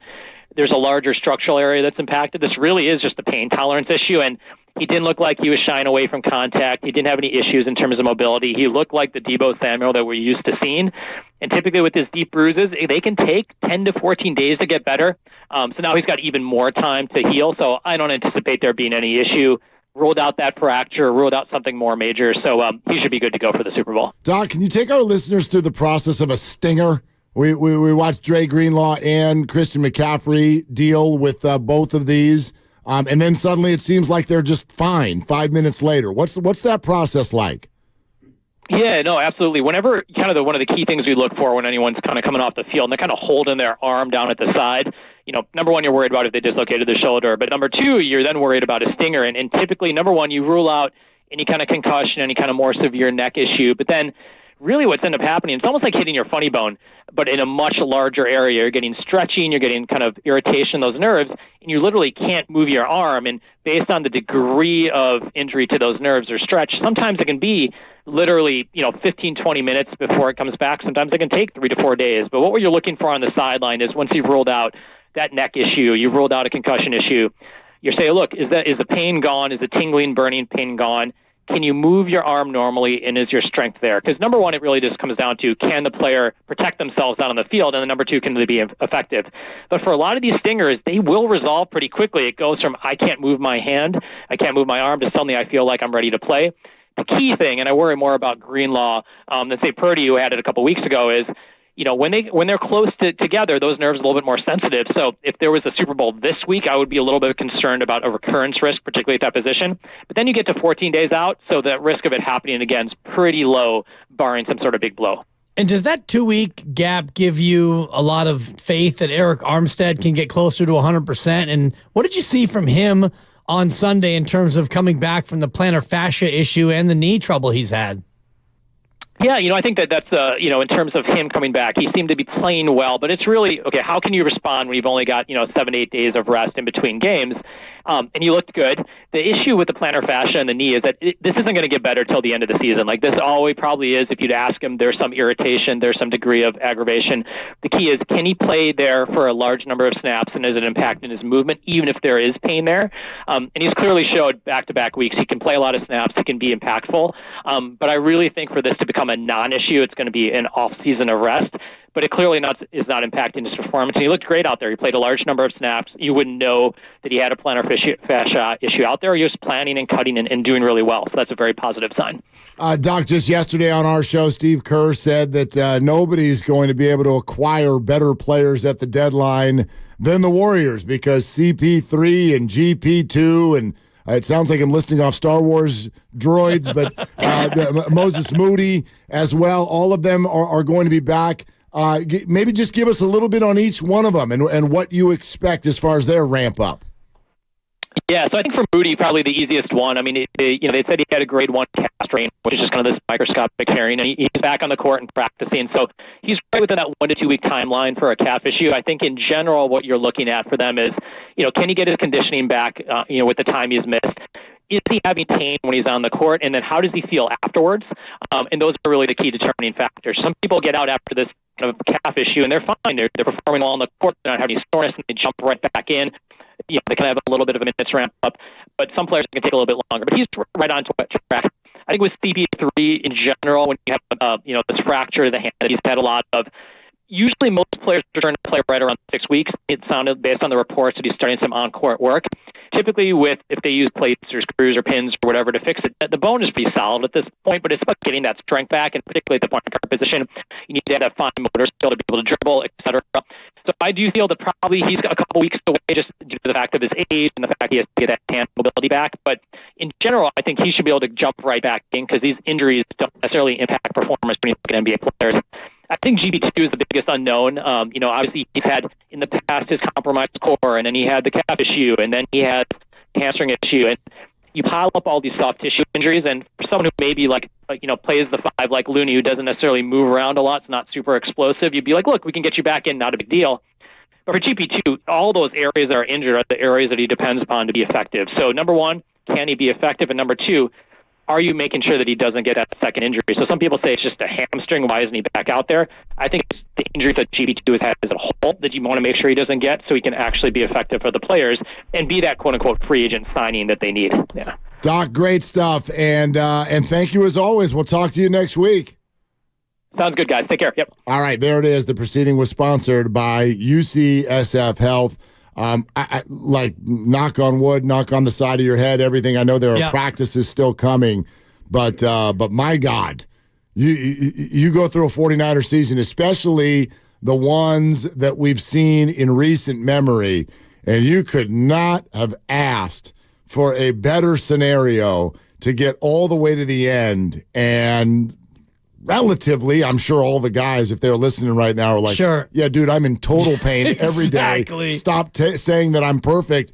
I get it, but my God, you could not have asked for more access to your roster than the 49ers have. Hufanga would be great. I get it, but you really couldn't have asked for a better scenario in terms of health in a Super Bowl season. Yeah, Shanahan earlier today talked about George Kittle toe, won't practice. Ambry Thomas ankle, limited. Oren Burks shoulder, limited. And that's it. I mean, that's not... We're a week and a half away. Exactly. So the limited guys, I mean, you're still going through practice, and George Kittle's toe, he'll be fine. The follow-up was, with George's toe, is it a turf toe or a bruise? Any concern with that? And Kyle says, no, it's just a toe. It's just a toe. It's just a toe. So there's 9 more of them. Exactly. It's just a toe. It's not a turf toe. It's not a torn ligament. It's not a bruise. It's not broken. It's an owie. It's just a toe. Yeah. Exactly. You got an owie. And George, I mean, he sure looked fine to me. And if the toe was bugging him Then it was bugging him in the first half, not the second half, because the second half he made a couple of big plays in the pass game. And he got a pancake in the first half. Oh, yeah. He's eating pancakes. On Aiden Hutchinson. Yep. No wonder he got injured. Pancakes aren't good for you. But anyway, I just look at where we've been, this conversation, the quarterback injuries that repeatedly were happening last year, and all the concern. Remember at the beginning of the year about Christian McCaffrey? Like, oh, God, you got to stop giving him the ball so much. Right. You're going to wear him out. Like, to get to here and have the roster look and feel like this is just, it's a relief, quite frankly. It's a relief on two fronts. A, the Niners are going to need to be at their best, obviously. But B, this is one of those things that I think, it busts a narrative a little bit. Kyle Shanahan's way injures people. They're too physical, what have you. I've thought for years you can't go into football and start coming up with narratives with regard to health. It's insanely violent. It's impossible to hold back, go half speed. It's impossible to protect people. You just got to cross your fingers and try to get to the end. And here they are. And so that's fantastic. And if you 95.7 The Game, breaking news. Boys, I got two pieces of NBA news for you. First, a good thing, and it's local. Your 2024 NBA West All-Star reserves have come out. Steph Curry's on that list, along with Kawhi Leonard, Anthony Davis, Devin Booker, Anthony Edwards, Paul George, and Karl Anthony Towns.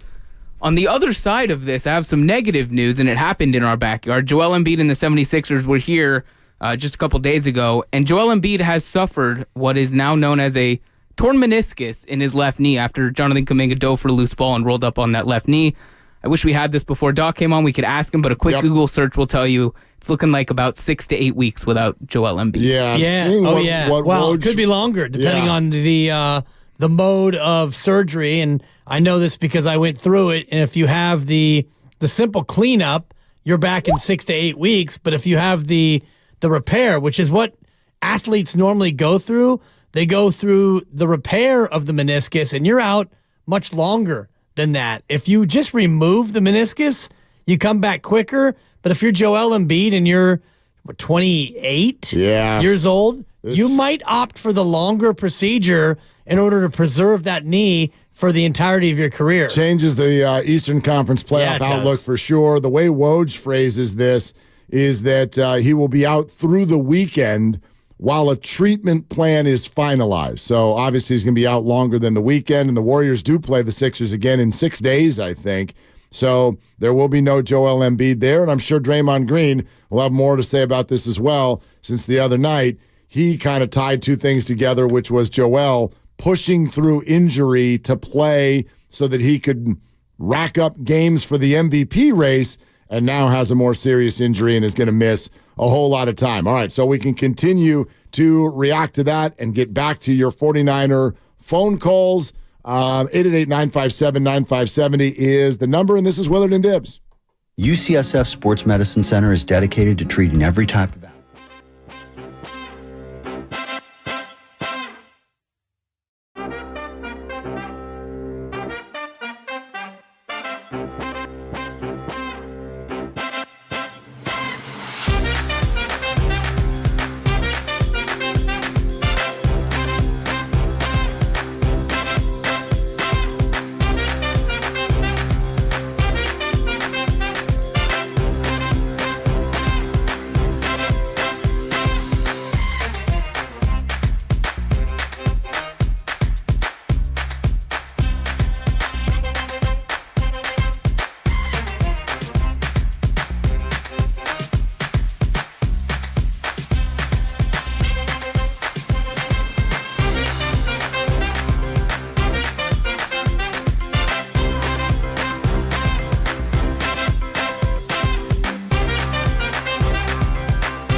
We'll get back to the calls here in just a moment. I'm also torn.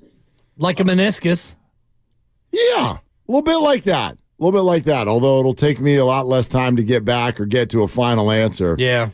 Fun to listen to Bonte and Joe this morning batting around something based off of a tweet that I put out and I put it out for multiple reasons. I really do want to know what everybody thinks is the best place in the whole Bay Area to go watch this game. I really would love to know.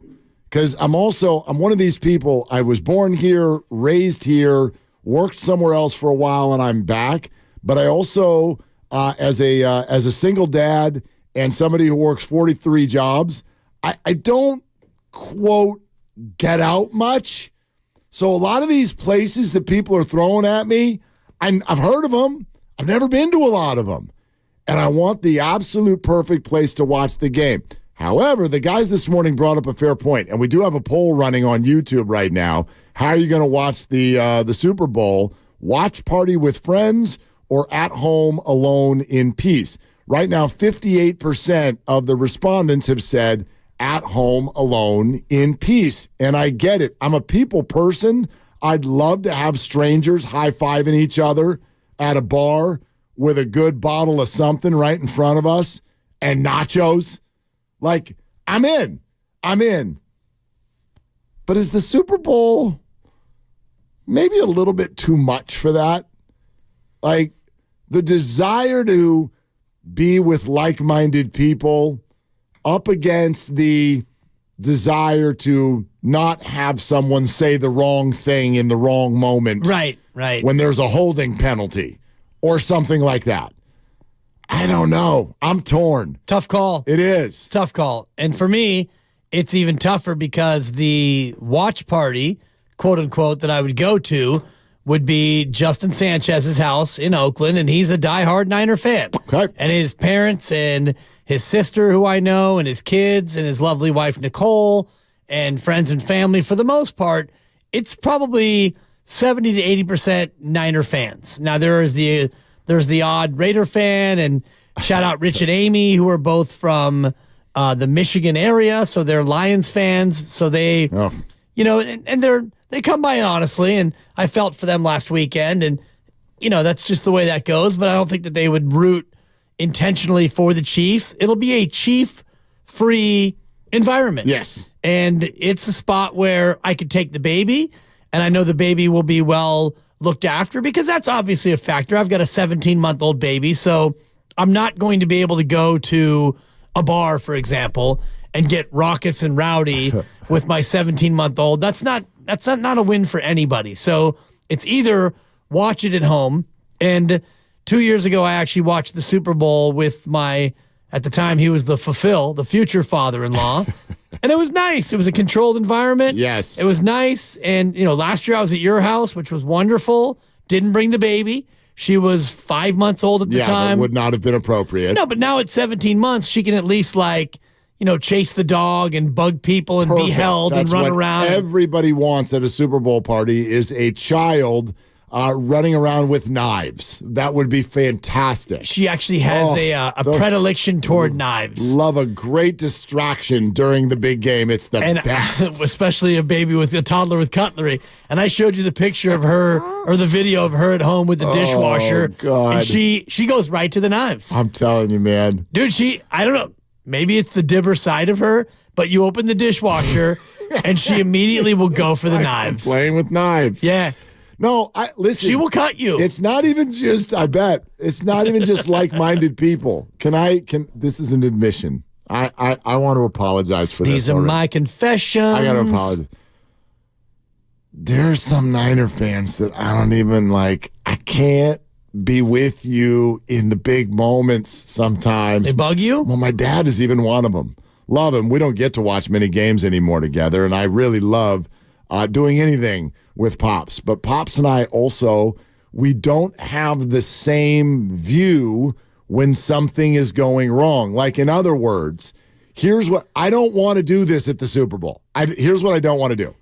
I don't want 2 plays in, okay? First down, Brock Purdy out to the flat, Debo gains 4. Second down, we're going to throw it out to the right to Kittle, incomplete. It's 3rd and 6 on the opening possession. And guy next to you, this freaking Shanahan guy doesn't know that we need to run the ball. I don't want to watch the game with you. You're bugging me because you're losing your mind way too early. I love that. You got to calm down. 4th and 3 at the 41. Shanahan calls for the punt. There he goes again, turtling up in the big game. I can't. Shanahan. I can't. Coaching to lose. I'm not saying it's all got to be rose petals and Cheerios. I'm not saying that. We can get loud. We can get into it. Here we go again, But Shanahan. if I hear that, I'm heading for the exit. I'm out. I don't want to watch with you if you're going to get mad at the team in the Super Bowl 32 seconds into the game. Here we go again, Shanahan. I just... It's so funny. Please. Especially in light of what we just saw. And it's funny because I don't do this often, but I did a halftime video. And I went up to make the bed, and the baby's downstairs with mom and grandma. And I thought, you know what? I'm going to do a halftime video. It made me laugh, by the way. It did. Because I did a video.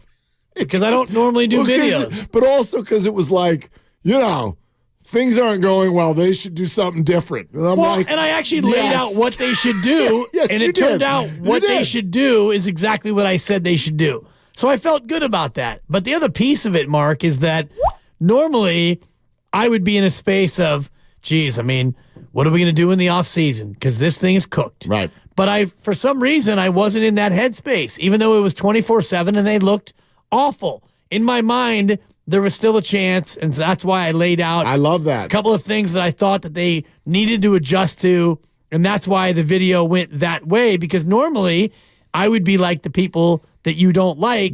I'd be saying, like, this thing's over. I mean, I can't do who are we that. going to get in the draft next year? I can't for do Brock that. Purdy. I don't want, rhymes with turdy. I don't want people who are going to be talking about refereeing all afternoon. Oh, you're not watching it with your kids then, apparently. Actually, I'm Chips not. off the old block. Tell you last year at the Super Bowl. Well, he had a lot of money on the line. Whatever. I'm wearing stripes. Next time, I'm wearing stripes all day next Sunday. Guess who wins that pool if the Niners win this year? Is it you? Marky Mark and the Funky Bunch? We lead that thing, but I'm stuck. This is the second time this has happened. It happened in this same pool when they played the Ravens with Kaepernick. Yeah. No, you're like, this is a pick 'em pool. With, I'm not supposed to hedge, right? In other words, how much are you standing to make? Is it, and you don't have to say the amount. A little bit over half a unit. Okay, so is it enough to where if you lost, you would feel bummed versus would you be willing to take off half of what you're going to win and hedge it? No, you don't get you. It's all or nothing. No, but you would hedge it by making a bet somewhere else. Is my point. Well, okay, so yes, so I here's can do my that. Thing. If I you're can do standing to win, let's say you're going to win $7,200 in this pool. I'm not going to win that much. I'm just saying. Right. If you're going to win $7,200 if the Niners win, then you might want to make a $2,000 bet the other way on the Chiefs. I hear you. That way, if the Niners win, you win $5,200, and if the Niners lose, you still get that $2,000 the backside. Isn't there something karmic about this, though? That's the way I always feel. I don't want any piece of me feeling any tiny little bit of good if the Chiefs win. I want none of it. But if you were going to stand to make that much money, I get it. The hedge. Now, if you're going to make, I'm not exactly. But so let's just say you're going to win $500. Okay. And let's call it $500. A little more than that. But okay. anyway, Let's just call it $500. Okay. So is $500 going to change your life? Probably not. So do you want to hedge out and put $200 on the Chiefs, knowing that your $500 becomes $300, or you win $200 on the backside? It's just not worth it. Not worth it. And it's bad karma, even though I don't even necessarily believe in all that. But I mean, it's just. But I mean, if I was going to make $7,200, if that was the number, I might think about a hedge because $7,200 is, $7,200 or zero. I'll take $2,000 in the hand and sacrifice it, knowing that my $7,200 becomes $5,200. $5,200 or $2,000, yeah, versus 7,200 or nothing. I get that. So to me, the hedge depends on how much you're standing to make. Here's another one. know? Here's another one. Okay? And this is another admission. I get it.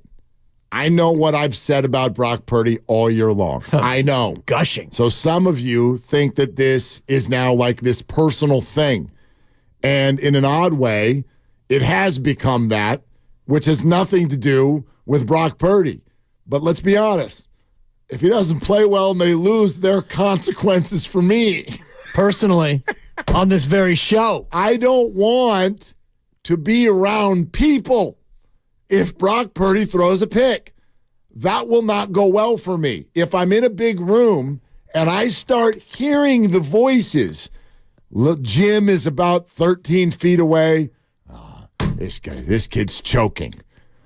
Jim, I need you to go to the bathroom. Down 10-0 in the second quarter, and Purdy throws a pick. Take a walk. Take a walk because he's gotten the 49ers to the NFC title game both years and in the Super Bowl, and I'm not the kind of fan that likes to leave their people when one thing goes wrong.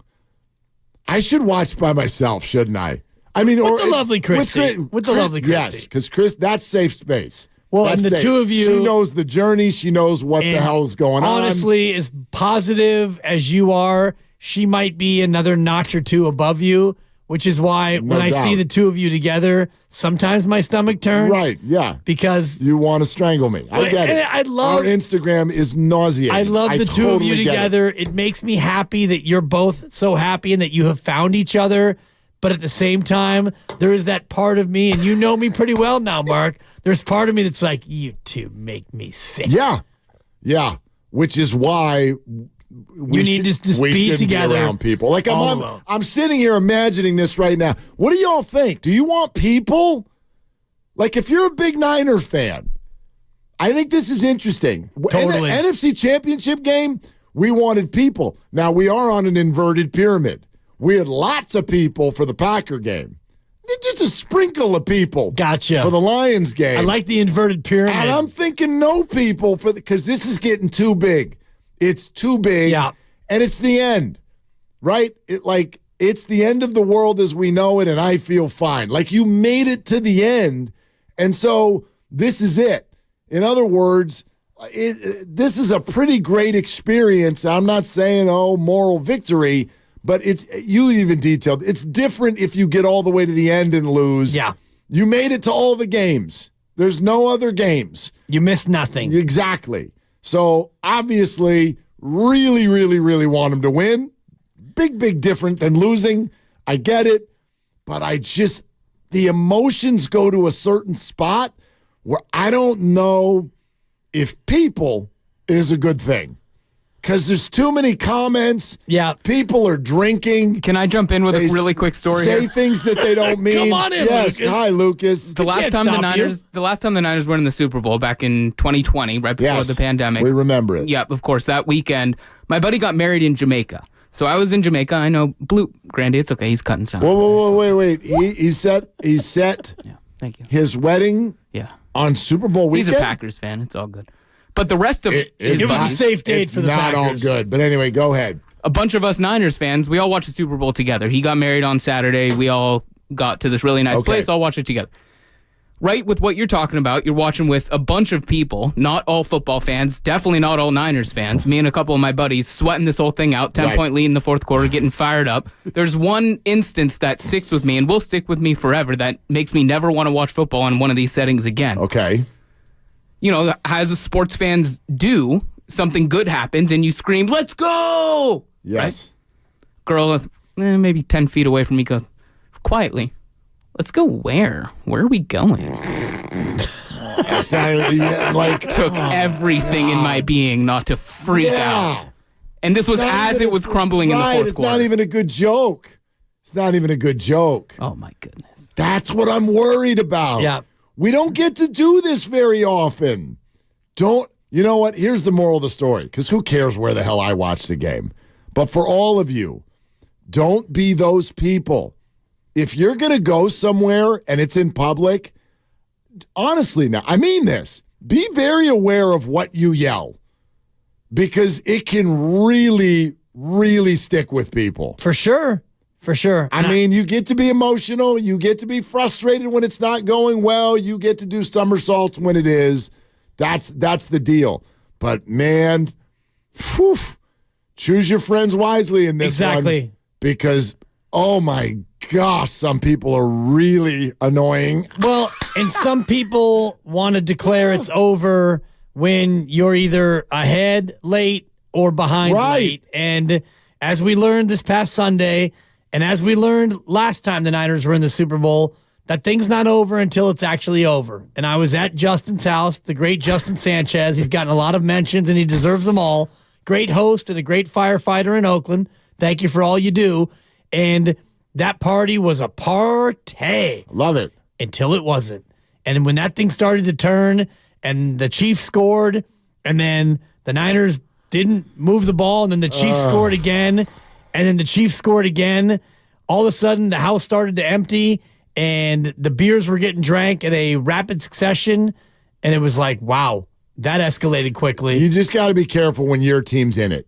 That's all I'm saying. Like last year, you came over, you got drunk, and you know what I mean. And we got you know what I mean. Got into it with your 9-year-old. You got loose. You got loose. We started ripping referees, that's not okay. And it was hilarious because it was the Eagles and the Chiefs. So in the end, who really gives a rip except for my son, who won $600, which to him is like $1 million for sure. Right? Okay, great. So there's that side of it. It's a different deal when your team is in it and you really got to think about your company. And if you go out, I mean, you're just throwing a feather into the wind. You have no idea who you're going to be sitting next to. Good point. That's a good point. I mean, I remember NFC title game. Crispy surprised me with a trip to Vegas the year they lost to the Rams. And when you go to Vegas, and I bet a lot of you are doing this, you might go to Vegas, but you don't have tickets to the game.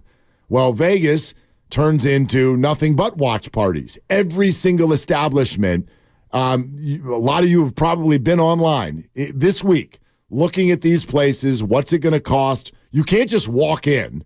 You can't just go to a bar in Vegas like, hey, can we come in and watch the Super Bowl? No, like somebody paid $200 for that table and has a drink and a food minimum and all. Like, it's all really squared away.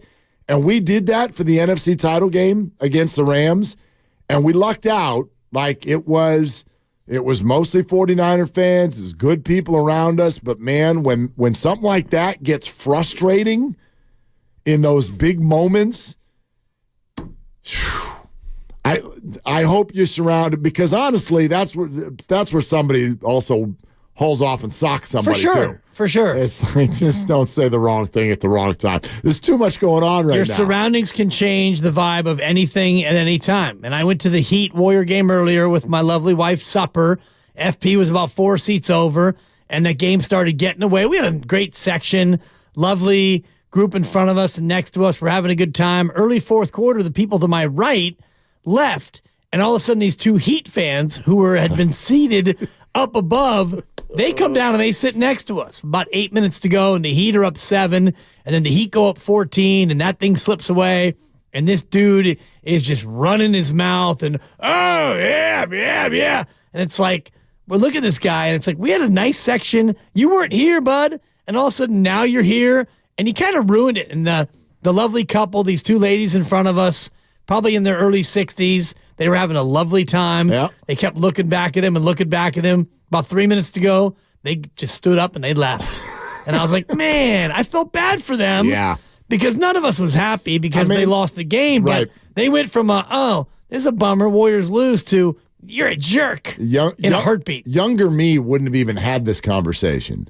Get out of my throwing hands? No, I would not have been around people. I'll never forget where I was for the Quake of '89, watching my dad's tennis trophies fly across his den. Why was I in there? Because I closed the door. The Giants were about to play the A's for Game 3, and I was in don't talk to me mode. Get the hell away from me. The door is closed. I don't want to talk to anybody. I don't want to hear that the umpire missed that curveball. I don't want to hear it. I just want to lock the bleep in. You calm down when you get older. Well, never made it to first pitch that day. Exactly. I was in my dorm room in Northridge, and my roommate was talking to his grandma who lived in the city, and she said, Matthew, I think we're having an earthquake. And at that moment, the TV goes, yep, blip. She had it first. Your roommate was Sally Strother's grandson? Well, apparently. Okay. For just 22 cents, you can save the life of a puppy dog. Hey, Tammy in Fremont wants to talk about this. Hi, Tammy. What are you doing? Hey, not much. First time caller. Been a Niners fan, Warriors fan, and Giants fan for years. Good for you. 45 years or so. Love it. And have 3 sons. I have 5 children altogether, but I have 3 sons. They purposely picked the opposite teams of mine just to be difficult. Oh, God. Yeah, so that's just a certain age. That's a certain age. For the Raiders. Yep. Of course, they never had to meet very often, which was fine.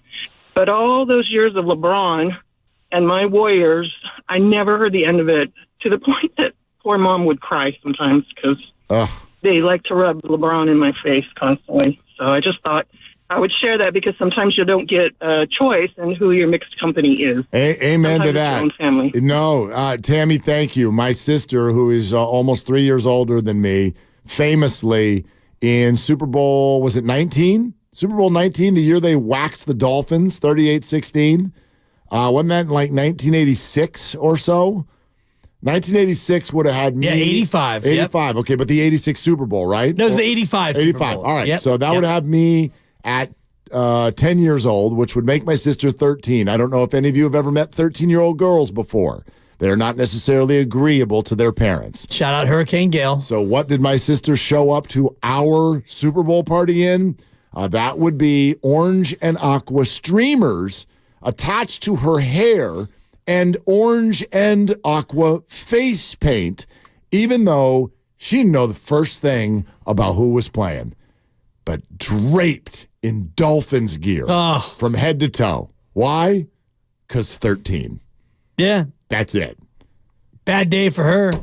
38-16, am I right? Huge Niner fan now. Huge Niner fan. Yeah, that's unacceptable. She grew out of it. She grew out of it. She's not going to be rocking any Chiefs garb next Sunday. Oh, my gosh. She's literally turned into the biggest 49er fan I know. That's so funny. She can't even breathe during these games. She thinks that George Kittle and Deebo Samuel are related to her. It is completely out of control and a whole lot of fun all at the same time. She's texting constantly during these games. And I'm not answering any of them. Right. That's the other thing. I don't want any people and I don't want any phones. I don't want any phones. Yeah, I don't text a lot or tweet a lot during these games. Maybe the occasional tweet, but I try to just, I don't know, Mark, enjoy the game. Enjoy the game. Watch the game. Yeah. And if I have thoughts for you, I'll probably save them for either after the game or for, 20 hours I spend with you. I love my friends so much. I don't have the heart to tell. Don't text me. Oh, that was a crappy call. Oh, what a catch. Ooh, that was a good throw. Oh, my God, he's great. Oh, put your phone down. Yeah. Put your phone down. And that's my thing about Twitter is you follow all these people on Twitter, and it's like Branch and Mayoko and Barrows, and it's, Kittle, 8-yard catch, 2nd and 2. And you see that same tweet like 17 times. It's like, okay, guys. Got it. We're all watching. Thank you. It's presented by Fremont Bank, full service banking, no compromises. We keep going on your phones. Tim's been super patient. Tim, you'll lead us off. Coming up next, our conversation with Peter King is around the corner as well. Hey, want to be featured on the Red and Gold hotline? Give it a ring and leave a message. Let us know how excited you are about your team being in the big game. 628-400-9880. That's 628-400-9880. That's brought to you by Psalm Station Wine, the wine company. Experience some of the best wines you've yet to discover at psalmstation.com. This is Willard and Dibbs. The road to Vegas.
It's a great question.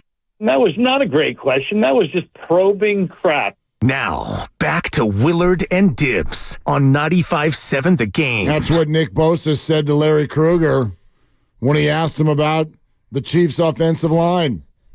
It's actually not what he said. He gave a pretty interesting answer. Want to hear it? He was asked about Kansas City's tackles. Taylor and Smith, when you watch them on film, Taylor's, I think, leads the NFL. Ton of penalties. Anything stand out when you watch them? They hold a lot. Woo! Okay, Yeah. Nick. Nick is going straight to the Phil Jackson school of the playoffs, which is start working the refs now. And after what happened last time, sure, you should. You should.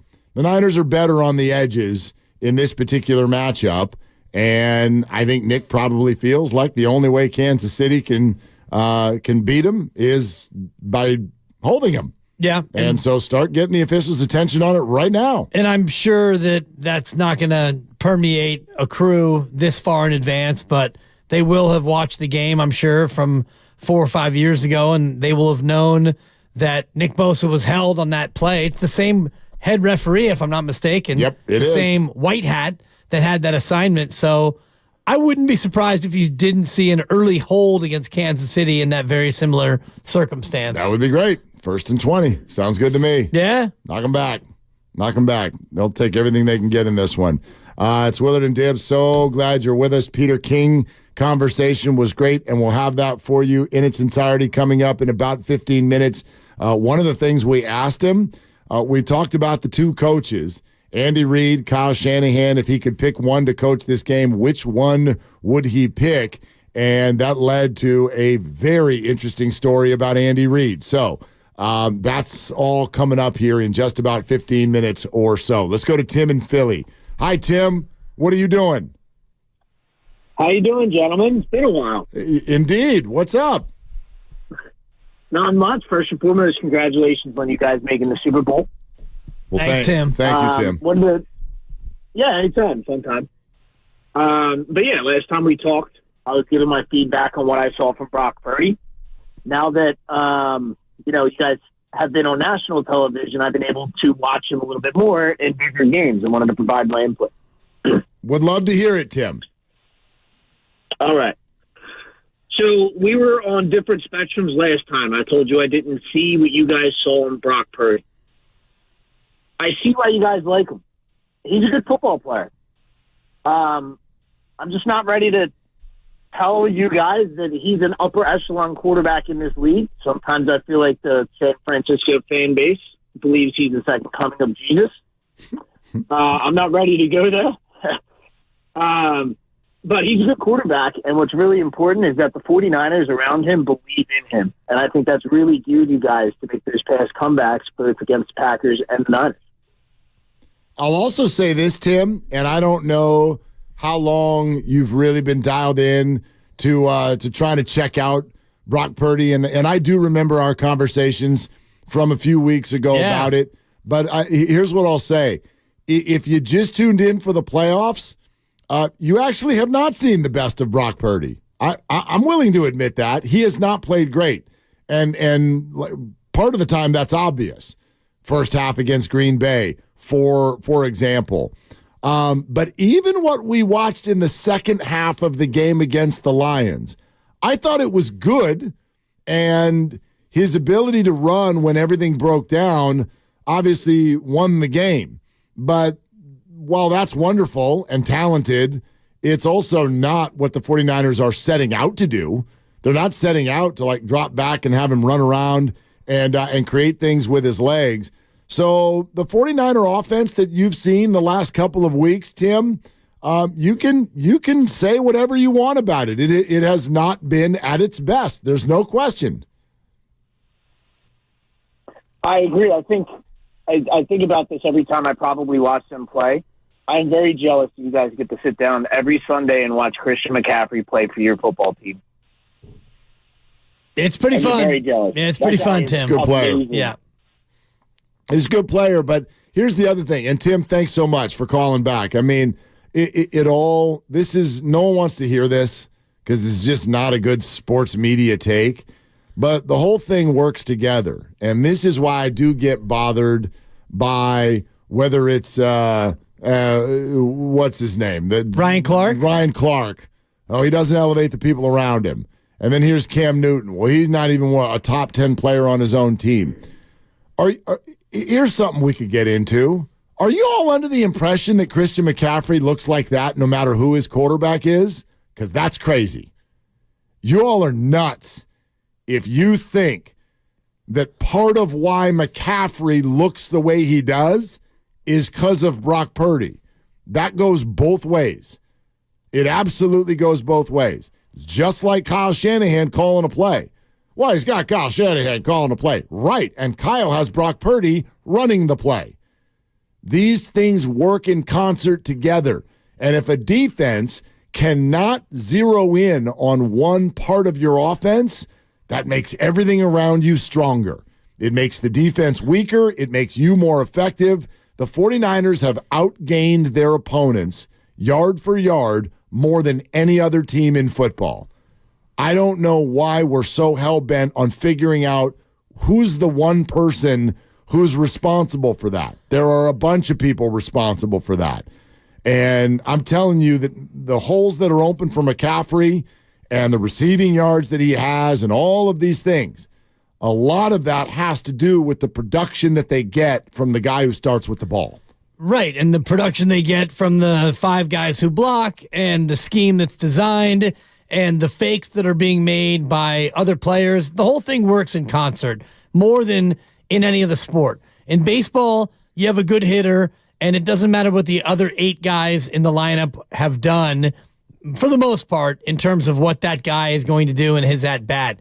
If you're good enough and you can beat the pitcher and you can hit the ball hard, you're going to be productive. Even if the guy in front of you isn't great, you're still going to be a productive hitter if you're a good hitter. In basketball, as an individual, you can take the game over, and yeah, your teammates matter, but they matter less than they do in the NFL. If you don't have a good offensive line, it doesn't matter how good your quarterback is and how good your skill guys are, you're going to struggle. So it all goes from the scheme to the O-line to the quarterback to the skill guys.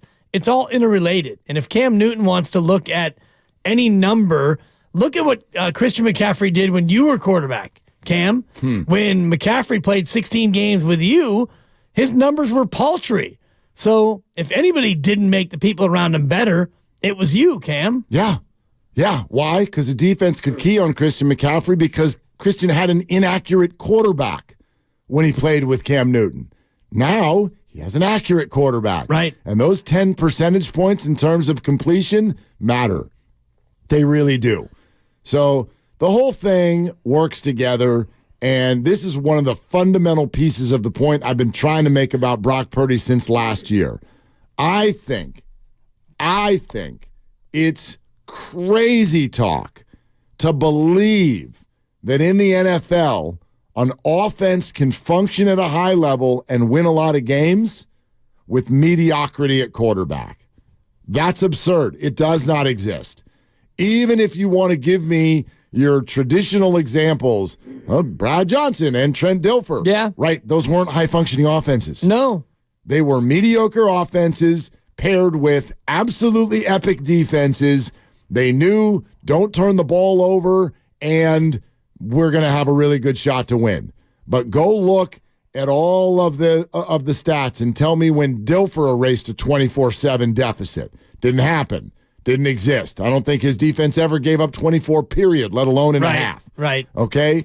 So that to me is fundamental to the entire conversation. You do not get a high-functioning offense and a team that appears in the Super Bowl with mediocrity at quarterback. Now, Tim calls up and says it feels like a lot of 49er fans want to make this guy the second coming or and I hear that. Maybe there is some of that. I don't believe that. I don't think he is Patrick Mahomes. I don't think he's ever going to be Patrick Mahomes. Where I get into the conversation, though, is when people start saying things that would suggest mediocrity, but that's elevated because of surroundings. It's completely the other way around, and I don't believe that point even exists. You do not get this functioning offense at this level with mediocrity at quarterback. That's a fallacy. Well, I don't think that you get to where he is as a starter, 17-4 in the regular year, 21-5 overall as a starter. You don't get to that level. And this is no longer small sample size, Steve, Mark. We're talking about 26 games, including 5 playoff games, and he's won 21 of the 26. And one of the games that he lost, he only played about a quarter because his arm got ripped off. Now, it's still a loss, and I believe that. But in terms of all the games he's played, he's won 21 of the 26 games that he has started. So this is no longer a small sample. So right. Is the truth somewhere between the Cam Newtons and what Tim was saying about many Niner fans want to exalt him as the second coming? I think that that's a little bit overdone and overdramatic, but he's certainly not the 11th best player on their team. The truth lies somewhere in the middle. You're listening to 95.7 The Game, KGMZ FM and HD1 San Francisco, always live on the free Odyssey app, Twitch, and YouTube, powered by First NorCal Credit Union. Peter King, our conversation is coming up in just about 7 or 8 minutes. He got into a lot of stuff, including the story of Brock Purdy being drafted with the last pick in the draft and what was going on in the 49er war room when all of that went down. Really, really fascinating stuff from Peter. All of that is coming up in just a little bit. Yeah, you're right, and that's the other piece of this conversation that won't go away. And you know, just to let those of you know who are a little tired of it, not going away next week either. It won't, because we're obsessed with this stuff. And I'm not talking about you and me, but in the NFL, we are wooed and wowed by quarterbacks. And that's okay. The league has actually fed that. The league realizes that and understands that that quarterbacks, that's the straw that stirs the drink. That's why they've made the rules the way they've made them. It's why you can't breathe on the quarterback and you can't touch them high or low or too hard or at this angle. You can't throw them to the ground. You can't seemingly do anything other than kind of put your shoulder into their midsection and hope it doesn't hurt. Because if it hurts, they might throw that flag too. The league did that because of our obsession with that guy and that player. So all of them have a scrutiny that is at such a level, and the thirst for talking it out and figuring it out and labeling it is always there. Then add in that this particular one, such a high level of success, off to the Super Bowl now in just his second year, not even a full 2 years, yet looks like this tiny little guy and was the last pick in the draft. That is a story that won't quit. It won't quit. I've mentioned this a bunch of times. What, the show like Guru and Evan were talking about today, where the conversation went to Brock Purdy haters, and then there was a caller who called in and was like, nobody hates Brock Purdy. I'm like, but I get that it feels that way sometimes. Tucked into all of this are a bunch of compliments to Brock. He's good for business. He is just endlessly interesting. That's why they keep talking about him. Right. Because he's endlessly interesting. And a lot of it, I think, is comparable to Steph Curry early on in Steph's career. Now, I agree. We think about Steph Curry now, and it's not a fair comp because Steph's one of the greatest players to ever do it. But there was so much shade thrown at Steph for being too light, too small, just a shooter, not good enough, bad ankles, all the rest of it. And then he became a champ, and it was, they had the road kind of cleared for him. They didn't really beat anyone. And then they won 2 more. Well, it was because of Kevin Durant. Right. And you still, jump shooting team, you're still not the guy. I know you've won 3, but you needed KD to do it. And then he won the 4th. And when he won the 4th, he was also finals MVP. And he went from being a great shooter to the greatest shooter of all time to now he's being seen as one of the 20 best players in history, maybe one of the 10 best players in history. Wherever you want to put him in the pantheon, it took a long time in his journey to get there. And just hearing you talk, it made me think about a baseball player named Greg Maddux, who Greg Maddux never blew you away with his stuff. He threw 88 to 91 with movement, and you just didn't hit him. And it kind of reminds me of Brock Purdy. And I'm not saying Brock Purdy's going to have that career. If he does, then the Niners are probably going to win 3 or 4 Lombardis. But it's the same idea of, how can you not hit this guy? Maddox was 6 foot. He wore glasses. He was 188 pounds. He wasn't Randy Johnson. He wasn't, all these big, hard-throwing pitchers and Clemens and Schilling and all the rest of it. He just simply went out there and got the job done. So it will take time for Brock Purdy, and I'm starting to come around to what you said, and I hope we get to find out. If he wins the Super Bowl, I hope we get to find out if there still is shade out there. Well, I mean, look, there's more than one way to do it, and I think that's what you're getting at right there with Greg Maddux. It's an interesting comp for sure. There's more than one way to do it, and all of them are acceptable, if you will, if successful. And we can go through history and see a bunch of those guys. I mean, just from that physical standpoint, like Drew Brees and Russell Wilson those are Super Bowl champion quarterbacks. You wouldn't ever look at them. They wouldn't walk into a room and you would be like, oh, okay, Mr. Athlete. You wouldn't do that. And so there's a bunch of different ways for this to go. But the word that keeps bouncing around in my head in a number of different Bay Area sports ways right now is trust. And again, it's what I think the Giants have lost with their fan base, and in some cases some of their players that is most problematic. But on the 49ers side, it's actually what makes them go. And our last caller, Tim, just mentioned it. Whether Brock Purdy is good, great, or anywhere in between, the players really believe in him. And I think all observers believe that Kyle Shanahan, in his time as a head coach, has never trusted his quarterback more.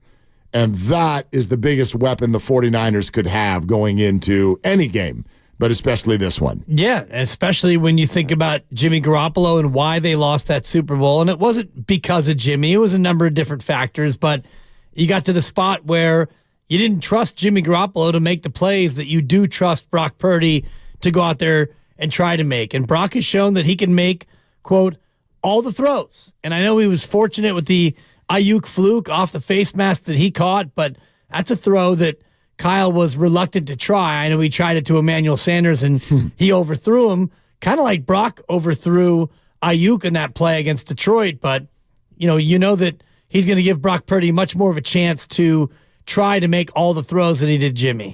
888-957-9570. Peter King in moments. Let's go to Tony in the city. Hi, Tony. What are you doing? Hey, I love how you're starting to bring up, people are starting to bring up comparisons between him and Steph, because I think what's going on, people underestimate him. He's just another babyface assassin. He looks, Google Marty McFly. He's a spitting image of Marty McFly. So I think when he comes out, I think people just continue underestimating him. He comes out, he just throttle you. He's an excellent quarterback, and I think he's going to do really well. And as long as we have luck going our way, we're going to do okay in the game.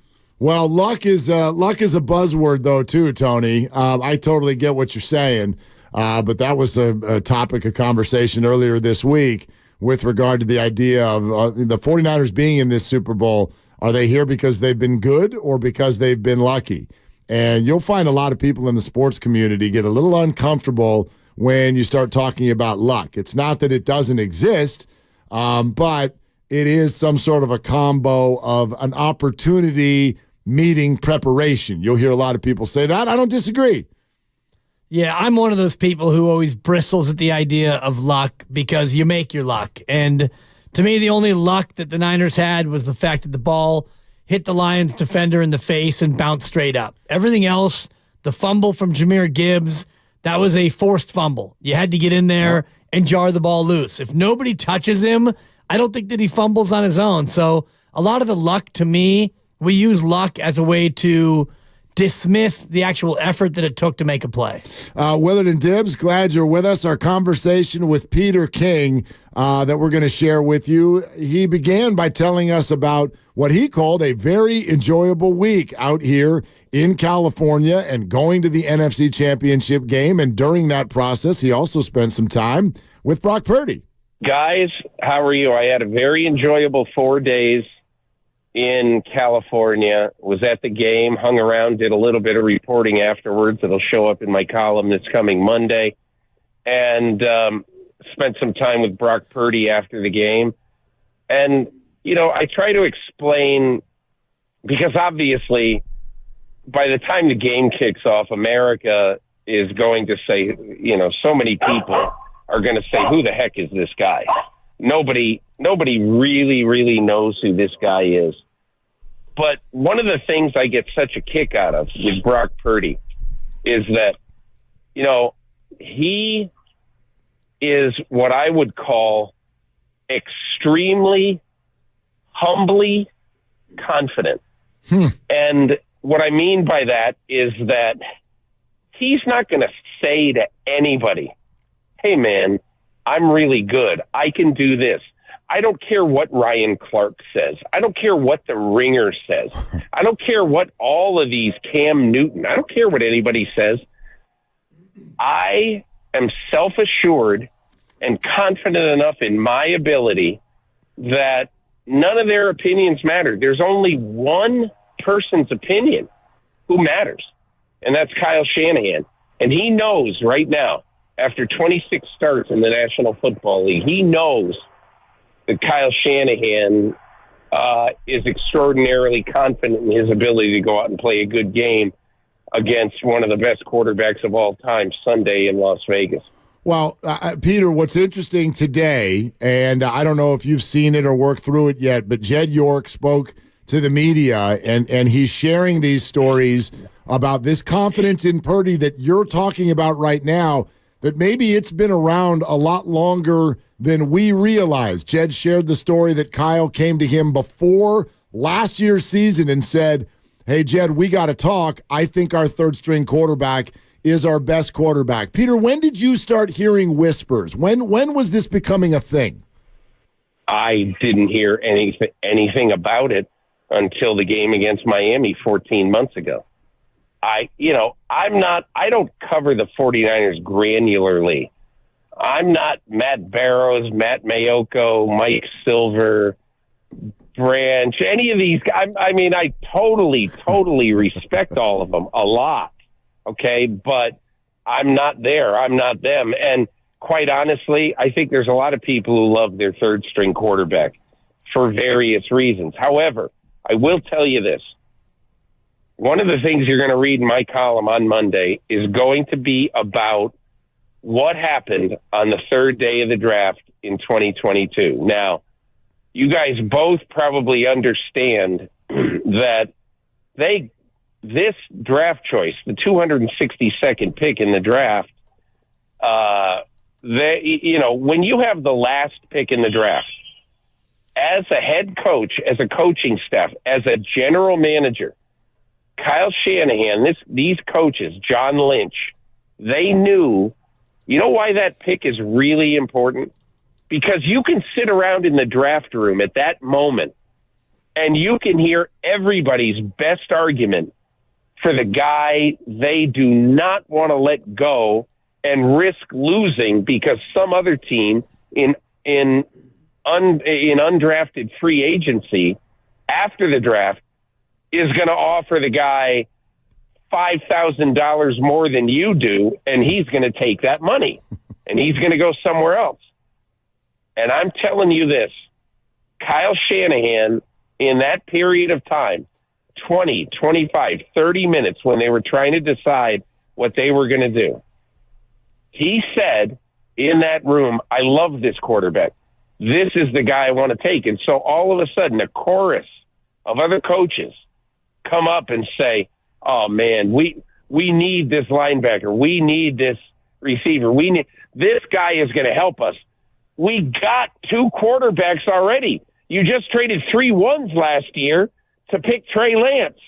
Who cares about a quarterback and if we lose him? It doesn't matter. But Kyle Shanahan, and the management of this team made a decision that I'm telling you ticked off some people in that room when they took Brock Purdy, because nobody Who has any idea about a quarterback from Iowa State? However, Kyle Shanahan knew one thing, and it was the most important thing, and it was the reason why he ended up taking Brock Purdy with the 262nd and final pick in the draft. And he knew that Brock Purdy was not going to sign with the 49ers in free agency. He knew it. So he said, if we want this guy, if I love him so much, we got to pick him. So they picked him. And obviously they lost out on a couple of guys who might have made their team, because every year there's one or two or three guys who is an undrafted rookie who comes in on all teams in the NFL and makes the team. But I think probably the coaches who are arguing against that are pretty happy this evening that Kyle Shanahan got his back up and said, hey, we're taking Brock Purdy. Love it. Peter King with us here on Willard and Dibbs. Insider calls are brought to you by Old Spice Gentleman's Blend Body Wash, providing exfoliation plus 24/7 moisturization because men have skin too. Peter, you called Brock, and I want to make sure that I have the recall correctly on this. You like humbly confident? Was that the phrase you used? Yes. All right. Yes. All right. Yeah. How does that stack up to I go to the Super Bowl every year, which is what the other quarterback is going to be able to say in this one?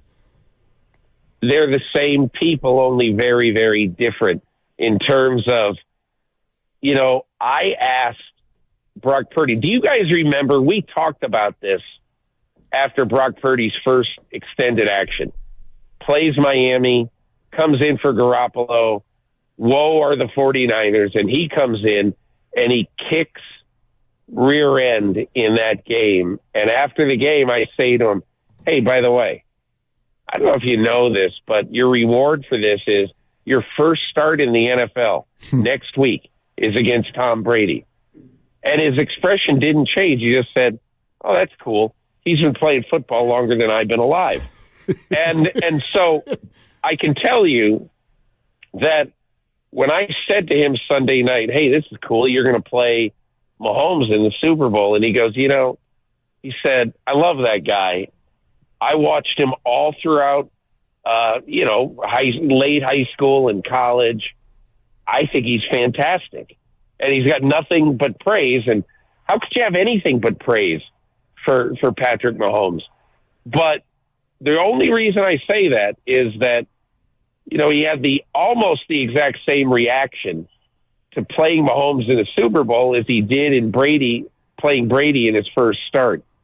And I think what that means, and I think what people need to understand about this guy, is that, it's like, remember that video 4, 5, 6 years ago, Honey Badger Don't Care? Yeah. And I think there were some stronger words in there than Honey Badger Don't Care. And everybody watched that. It got 80 jillion page views. But Brock Purdy is exactly like that. He doesn't care if he's playing Tom Brady, Patrick Mahomes, Joe Montana, Otto Graham. He doesn't care. That has nothing to do with what he has to do in this game. And he understands that. A lot of guys get caught up by doing whatever people do on social media these days and listening to people say, oh, my God, this guy doesn't belong on the same field as Mahomes. But the only thing that matters is there's going to be a play that's called into Brock Purdy's helmet 65 times a week from Sunday. And Brock Purdy's going to go to the line of scrimmage, or he's going to line up in shotgun, and he is going to take the snap, and he's going to execute the play. And he's not going to be concerned with the fact that there's 116 million people watching, that there will be people in 217 countries watching this game, that half the people in the country will be watching this because they want their 43 seconds of Taylor Swift. He doesn't care. Doesn't care. Exclamation point. Underline it. All he cares about is playing the game. And is he able to do just that in large part because of what you detailed in your column, Peter, about what happened at halftime with just the calmness, the refueling, the rehydrating, and just the sense that everything was going to be okay? Does Brock Purdy kind of feed off the fact that he's surrounded by veterans? Well, he feeds off the fact that he knows he's got a genius coach. He knows that he has the best. Look, I think in terms of depth, I think the Detroit Lions have the best skilled players in football. However, in terms of the top 4 or 5, like the Lions might have 8, but the best 4 or 5, without any question, is the 49ers, and they will enter the Super Bowl healthy. So he understands when he comes into halftime, man, this sucks. We're down 17. But he in no way was that concerned. And you read that in my column this week in Football Morning in America. I asked him, what was it like at halftime? And I'm telling you, if you could sit there and see it, you would say, my God, I love having this guy for our quarterback because he just doesn't care. He shrugged his shoulders slightly and said, in essence, nothing really different. Fred Warner said something, Kyle said something, but basically, Kyle just told us, here are the plays we're going to run coming out of halftime. We refueled, we had a little bit to eat, and we went out there, but nobody was thinking, oh my God, we're in trouble. And the reason is because he knows, look, if you're Brock Purdy, okay, and I think what I'm saying is correct, you know that you're going to get the ball 5 times in the second half. And look, if your defense stinks, that doesn't matter. Nothing you can do. You're going to lose 48-32 or whatever, But if your defense does its job, Brock Purdy is absolutely, totally confident that he's going to get 3 touchdowns and a field goal or 2, and they're going to win the game. And that's how he feels. Peter, you mentioned that Brock can sit there and know that he's got a genius at head coach. I would imagine to a degree you feel that way about both sides. If you could pick one of these coaches to coach this game, who are you picking? Well, I think both of these guys are absolutely, totally on top of their game. Yep. It's just that I absolutely trust Shanahan. Totally. But I can't sit here and say that I think he's going to out-coach Andy Reid. Nor can I say that I think Andy Reid's going to out-coach him. I'll tell you the one little X factor in my mind in this game, okay? So the 49ers cannot play defense the way they play defense in the first half. Sure. If they do, they're not going to win the game. I'm just telling you. It's not going to happen. They got to play better for 4 quarters on defense. And I'm sure Steve Wilkes knows. I'm sure Kyle knows. Because I'm just telling you, you are not getting away with anything against Mahomes. So I think that, and look, on the other side, oh my gosh, how about this Steve Spagnuolo? He's ridiculous. Yep. Now, it's been 17 years, believe it or not. No, wait a minute. 17 years since he orchestrated a game plan to beat the 18-0 Patriots. And he coached great for the New York Giants that day. And I'll tell you what, he has not lost his fastball. It's a high-level matchup. Kind of like these conversations, Peter. We can't wait to do it again next week and dive even further into the matchup. Thank you so much. All the best, guys. Thank you. Peter King with us every single week right here on Willard and Dibbs 95.7 The Game. Wee bit of breaking news while we were sitting there listening to Peter, and that is that Brewers right-hander Corbin Burnes has been traded to the Baltimore Orioles. Damn it, Farhan. Yeah, Baltimore Orioles. If you're a really big listener of the show, you know that Corbin was one of 4 players that are in the donut bet. The Giants just need to acquire one of the 4 in order for Dibs to have to buy donuts, as opposed to the other way around if none of them come. So one of them is off the board. He's in orange and black, but on the wrong coast. Yep. And the prospect return is still being uncovered. Best I can tell right now, it's this year's number 5 prospect and last year's number 6. So the reason that's relevant, I think, is because we'll wait and see how much had to be given up. But the Giants should have done this deal.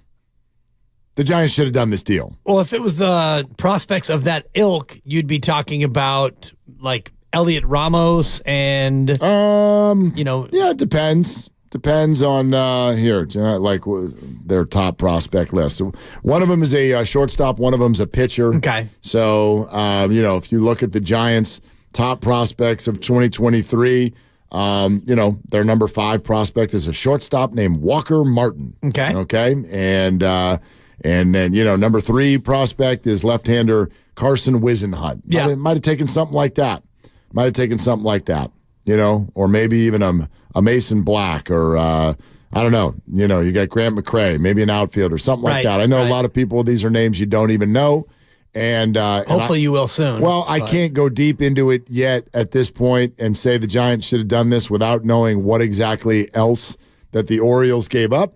But Corbin Burns would have been a really good fit in a starting rotation that, in my opinion, is not ready yet. It's not ready yet. Needs to be good.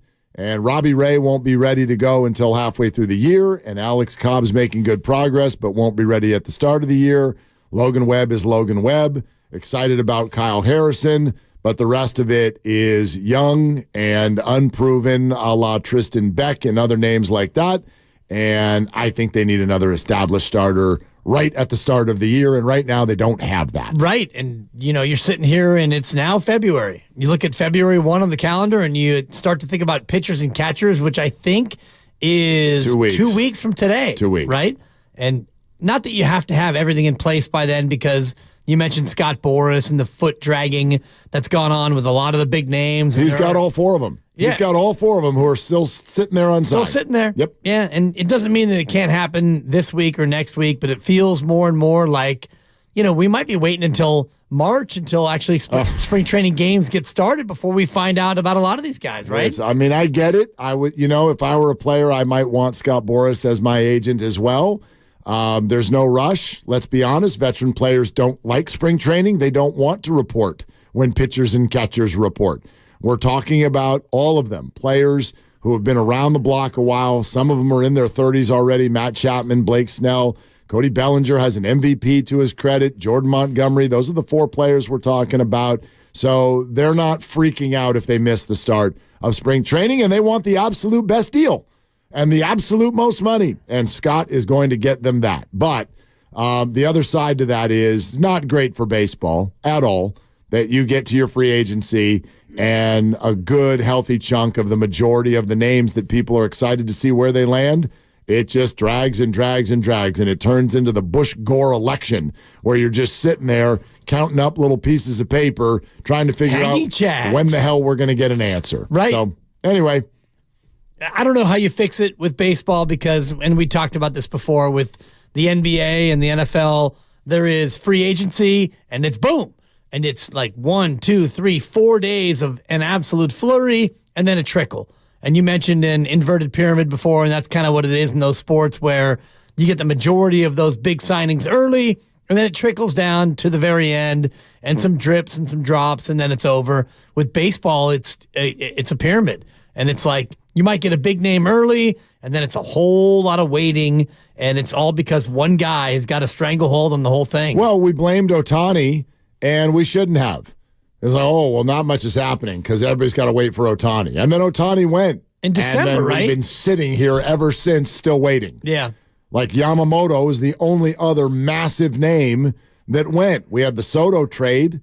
But other than that, things have trickled in. Marcus Stroman found a new home. Yep. Yada, yada, yada. But I'm looking at the free agent tracker, and in order, it's Ohtani, and it's Yamamoto, Bellinger still out there, Chapman still out there, Nola signed, Blake Snell still out there, Eduardo Rodriguez signed, Stroman, Giolito, they signed, Jordan Montgomery still out there. So that's like 4 of the top 10. 4 of the top 10, Mark. Exactly. Yeah. 4 of the top 10, and we're in February 1.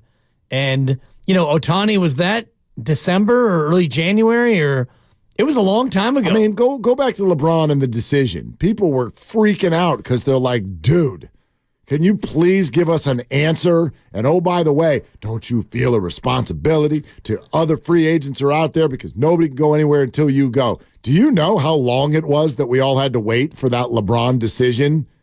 About 2 weeks. July 8th. So not even. Yeah. It's a week. Because free agency usually is July 1. Scott Boras is over here like, we'll talk to you in 5 months. And maybe by then we'll get this going. It's incredible. Yeah. It's terrible. It really is terrible. It's just a total bore. 8 of the top 25 as we extrapolate, including J.D. Martinez, Tim Anderson, who you liked last year at the deadline, and Clayton Kershaw. Still out there. So Yeah, I still think if I had to bet, and I sort of did, I think I think Chapman's going to be the one who probably ends up on the Giants. I bet Bellinger goes back to the Cubs. And Blake Snell is anybody's guess. Right. I don't know where the hell that dude's ending up. Same with Jordan Montgomery. I mean, gosh, I'd be thrilled with either one of them for the Giants to get another established starter. But I would be shocked if they spent on both of them. Nola signed a deal 7-year, $172. So if you're Blake Snell, you're thinking, I want Nola money. How old's Nola, though? 30. Okay, about the same. Snell, right? 31. Yep. Okay. So, I mean, if you're the Giants, do you want to give Snell 7 and 175? Probably not. That's, I mean, knowing that's 25 per. Yeah, knowing them and the way they do starting pitchers, no, they're not going to do that. Right. Yeah, that's why Chapman will probably be the one. Or nobody. Or donuts. Yeah, exactly. Or donuts. Nothing wrong with that. Because Bellinger back to the Cubs, it feels like that's kind of a natural landing spot. Feels like it, but a lot of the feels like it is usually doesn't happen. So anyway, that's one piece of breaking news. I wanted to re-highlight this conversation piece with Peter King because I had an additional new thought about it that sort of dawns on me. And again, the story is about, it's twofold. Jed York earlier today shared the story about Kyle Shanahan pulling him aside after a practice, training camp 2022. Hey, Jed, I need to talk to you. Yeah, Kyle, what's going on? Well, I think our third-string quarterback is our best quarterback. What did you say to me? And Jed's like, okay, so what do we do now? Yeah, I don't know. We'll slow play it. Just wanted to let you know that I think he's going to end up being our quarterback at some point. And he played it right. And unfortunately for Trey and for Jimmy, they both got hurt. But he didn't jam it in there. He didn't give it to him. It ended up in his lap. And obviously Brock has run with it to the point of a 4-1 playoff record and now is about to appear in a Super Bowl. So that's piece one. Peter King joins us and starts to tell the story and says he's going to write about the story of what happened in the 7th round when there was one pick to go. And the argument within the room, the politicking over who that last pick should be. Kyle wants Brock Purdy. Others in the room are like, a quarterback? So here's what Peter King shared with us. Kyle Shanahan, when they were trying to decide what they were going to do, he said in that room, I love this quarterback. This is the guy I want to take. And so all of a sudden, a chorus of other coaches come up and say, oh, man, we need this linebacker. We need this receiver. This guy is going to help us. We got 2 quarterbacks already. You just traded 3 ones last year to pick Trey Lance. Who cares about a quarterback and if we lose him? It doesn't matter. But Kyle Shanahan and the management of this team made a decision that I'm telling you ticked off some people in that room when they took Brock Purdy, because who has any idea about a quarterback from Iowa State? However, Kyle Shanahan knew one thing, and it was the most important thing, and it was the reason why he ended up taking Brock Purdy with the 262nd and final pick in the draft. And he knew that Brock Purdy was not going to sign with the 49ers in free agency. He knew it.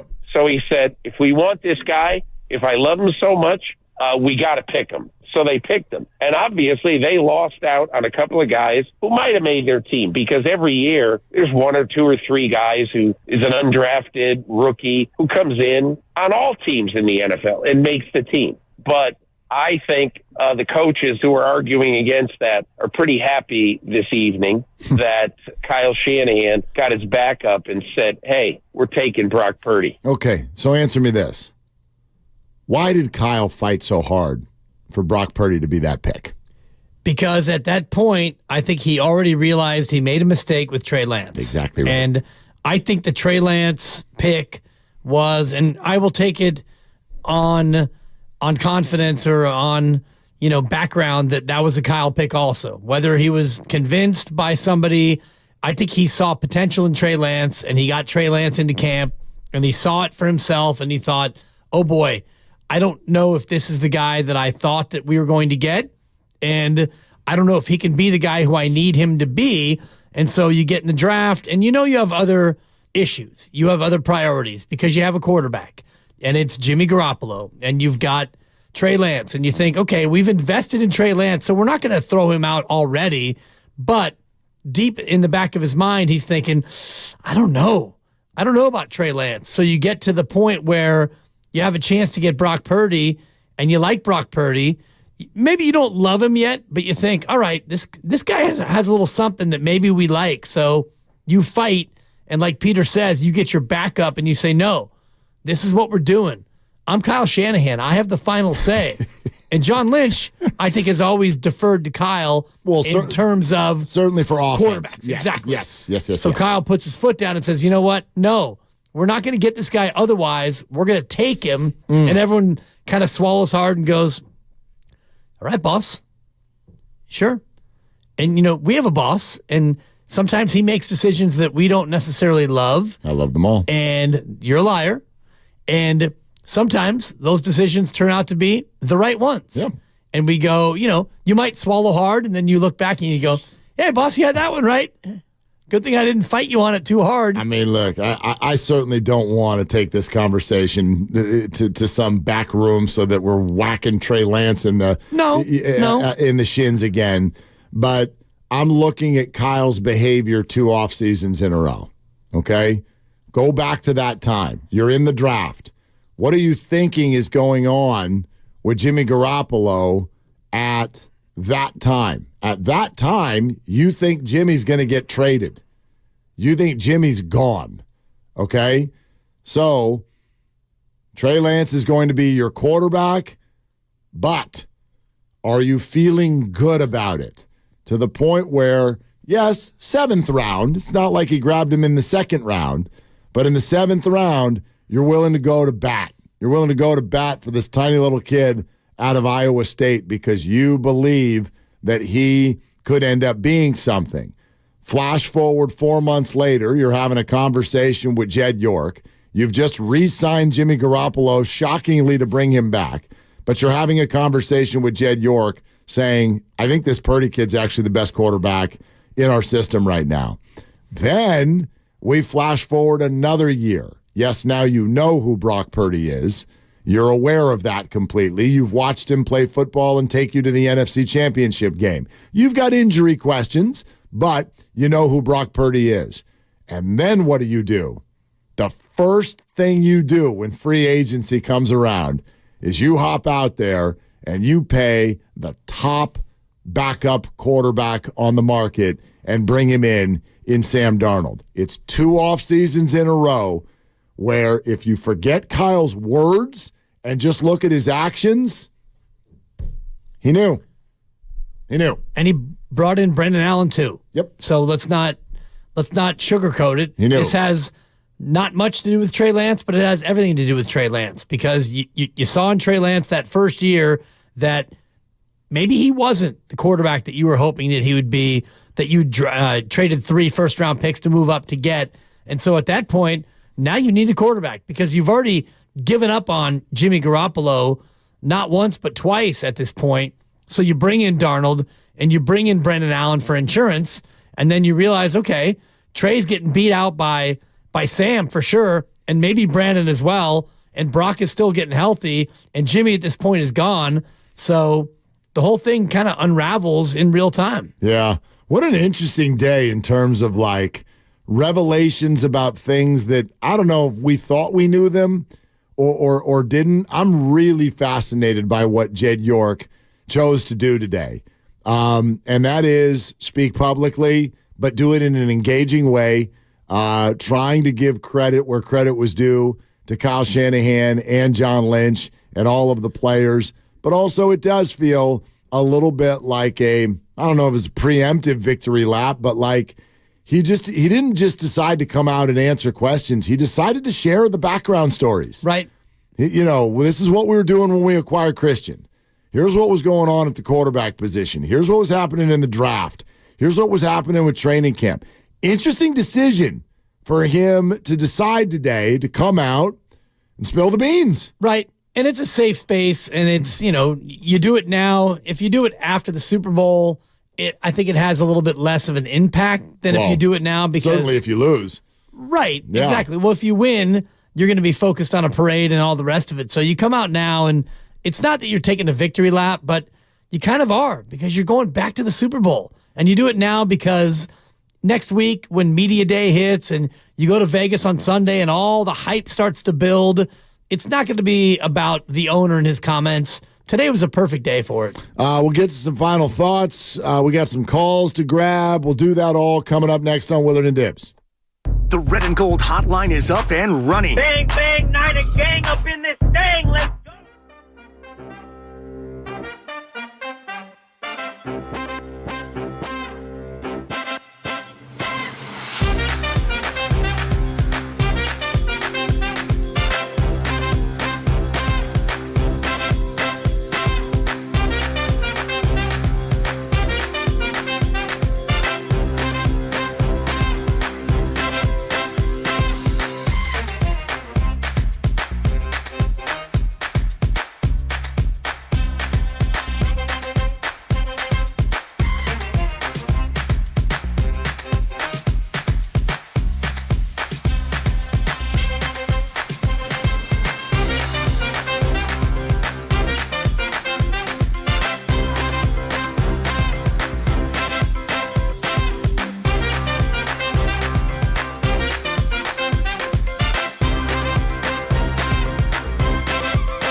Home improvement, subject to credit approval.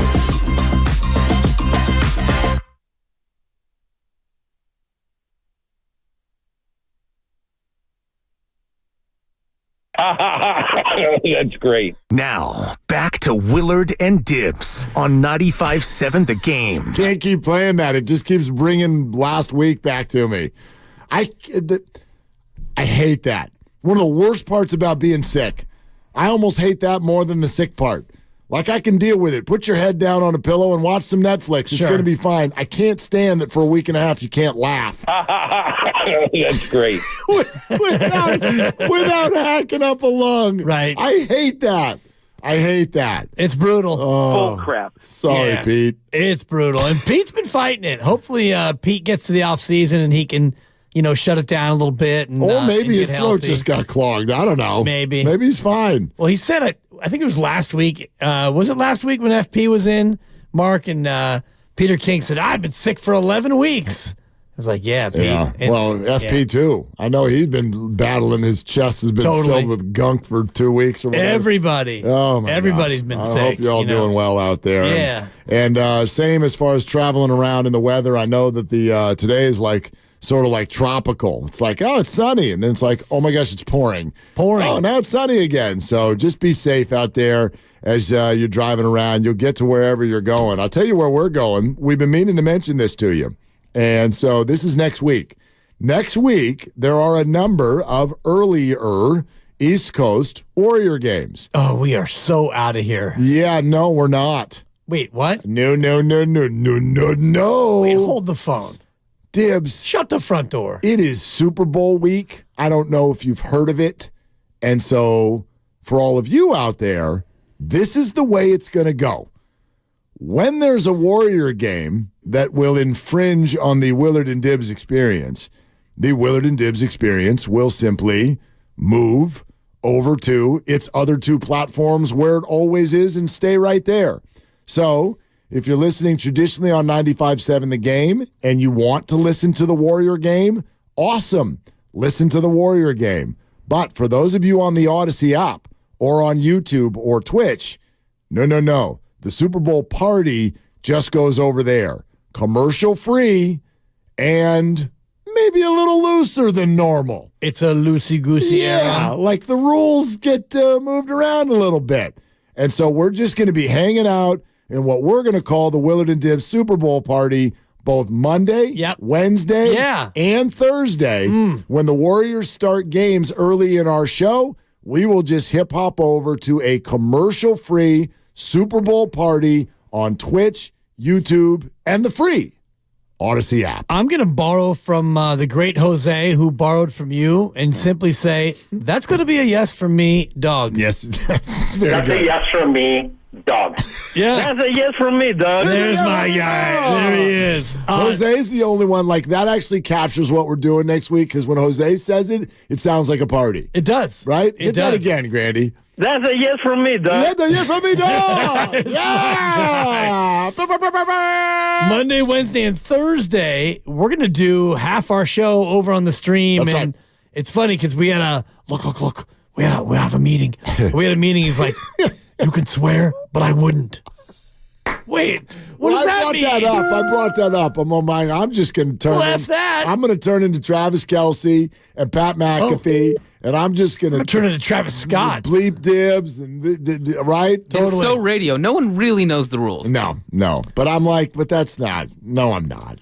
Guys, no, I'm not. You can swear, but I wouldn't. It's about the brand. Think about your brand. Look. You can swear, but don't swear. It's not a good idea. If you swear, I'm out. If you swear, you're not out, but I'm out. And if I'm out, you're likely out. Look. This is actually going to be in alphabetical order. That's right. I don't know what happened to me that day. I mean, of all the things to swear over, you were going to list something in alphabetical order, and so I said, oh, S. Like, is that all I had, Grandy? This is actually going to be in alphabetical order. Oh. That's all you had. I mean, God. Oh, Shoot your so shot. good. It's all you got. Was that my OS is what all I had? Gosh, it was so innocuous. Completely innocuous. We're just Ridiculous, chilling. We're dude. just chilling. Just two guys I'm chatting. just setting the table. I'm like, let's do it alphabetically. You're like, all right, bleep. OS. I mean, you caught me off guard. What's the matter with you? I don't know. Anyway. Tune in next week, and I'm really going to let my hair down. No, I can't wait. I looked right at the boss, and I said, I'll tell you what I think about swearing. It's going to be a no from me, dog. Yeah. Yeah. No, but. I told him, F yeah. But nudity, that's different. Okay? Right. All right? You're only in the Super Bowl. No, you're only in the Super Bowl once every so often. So I might be doing the shows in Muskevies. It's going to be a blast. A lot of YouTube feedback. Numbers go down. Well, a lot of YouTube comments too, because phones. I don't know if we're going to go to the phones. Like, we're going to go to the phones here momentarily, but next week when we go to the stream, it's going to be me and you and the YouTube audience, Mark. Yeah, that's exactly. That's it. That's it. Oh. Yeah. Oh, S. Do whatever we want. Totally. Yeah. So anyway, we'll have a whole lot of fun, and we'll still be interacting with you in the same way, but commercial-free, hanging out, Super Bowl parties side by side with Warrior basketball, which will run on 95.7 The Game. So we're looking forward to it.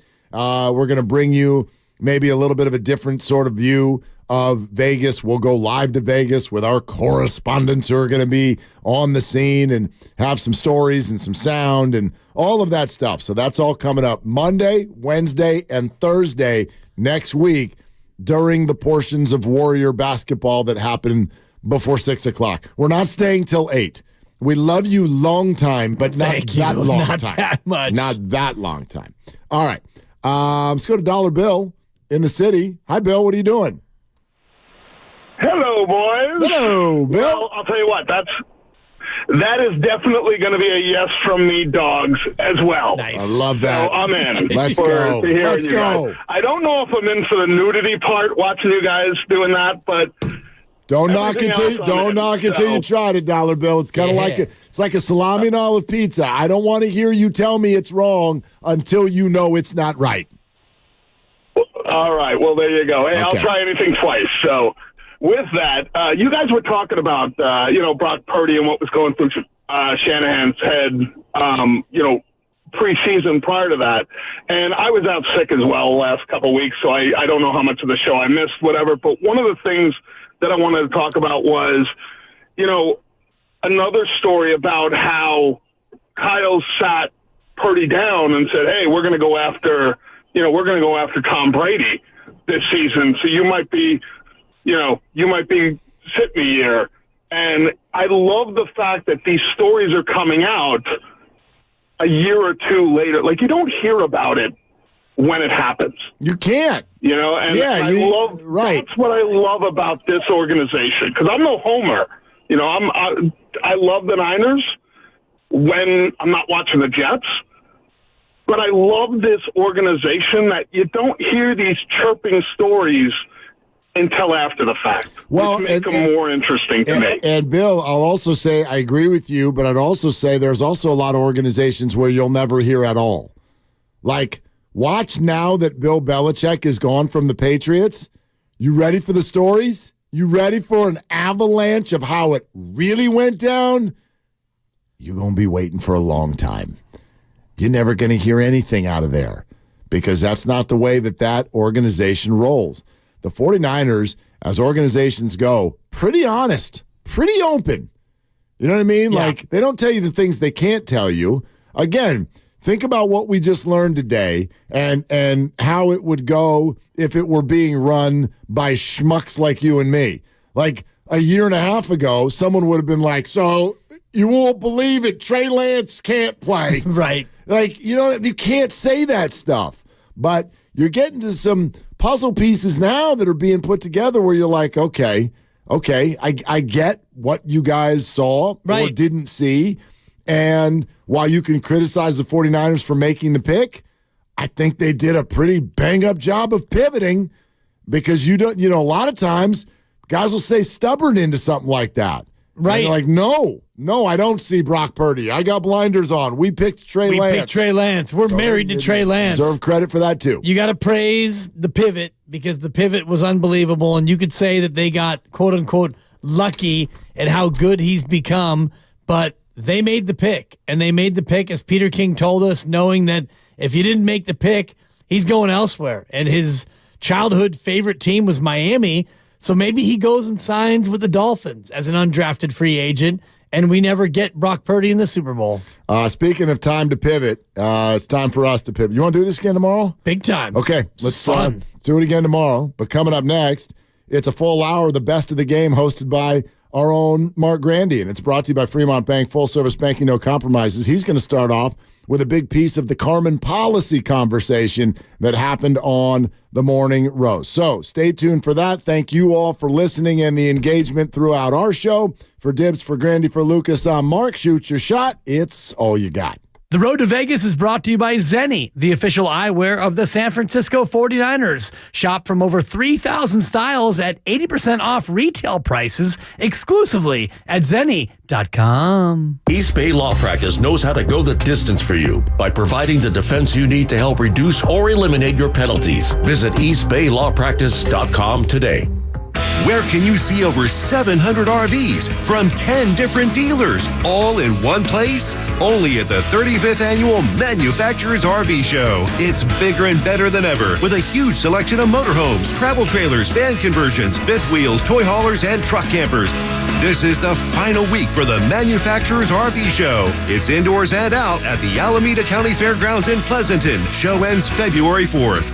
Go to RVshows.net for discount coupons. This one goes out to all the Scratchers lovers. Scratchers are perfect for a little fun. You can scratch them in more ways than one. A back scratcher could scratch every single square inch. A ping pong paddle could scratch in a pinch. If you're in the mood, try a pointy stick or tape together a bunch of toothpicks. Yeah, you can scratch a million playful ways. Scratchers from the California Lottery. A little play can make your day.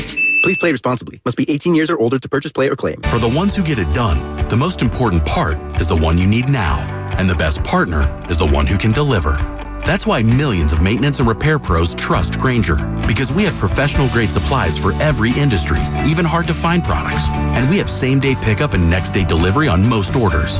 But most importantly, we have an unwavering commitment to help keep you up and running. Call, click Grainger.com, or just stop by. Grainger. For the ones who get it done. Look around. You can find cars like these on AutoTrader, like that car riding your tail. Or if you're tailgating right now, all those cars doubling as kitchens and living rooms are on AutoTrader too. Are you working out and listening to this ad at the same time? Well, multitasking pro, cars like the ones in the gym parking lot are for sale on AutoTrader.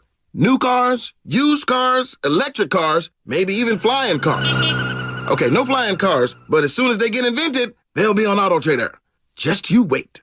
AutoTrader. Hey, Niner fans. George Kittle here. Visit Zenni.com, the official eyewear of the 49ers.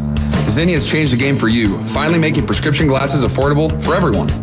Look for the Kittles collection so you can rock our styles every day, too. So visit Zenni.com, start shopping from home using their virtual try-on, and change your eyewear game forever. Cheers to our Niners for an incredible 2023 season and their inspiring playoff run. At the Golf Mart by Worldwide Golf, there's something that binds us all. The collective goal to transcend the ordinary. Introducing the new Callaway AI Smoke Driver. The new AI Design Club has multiple sweet spots across the face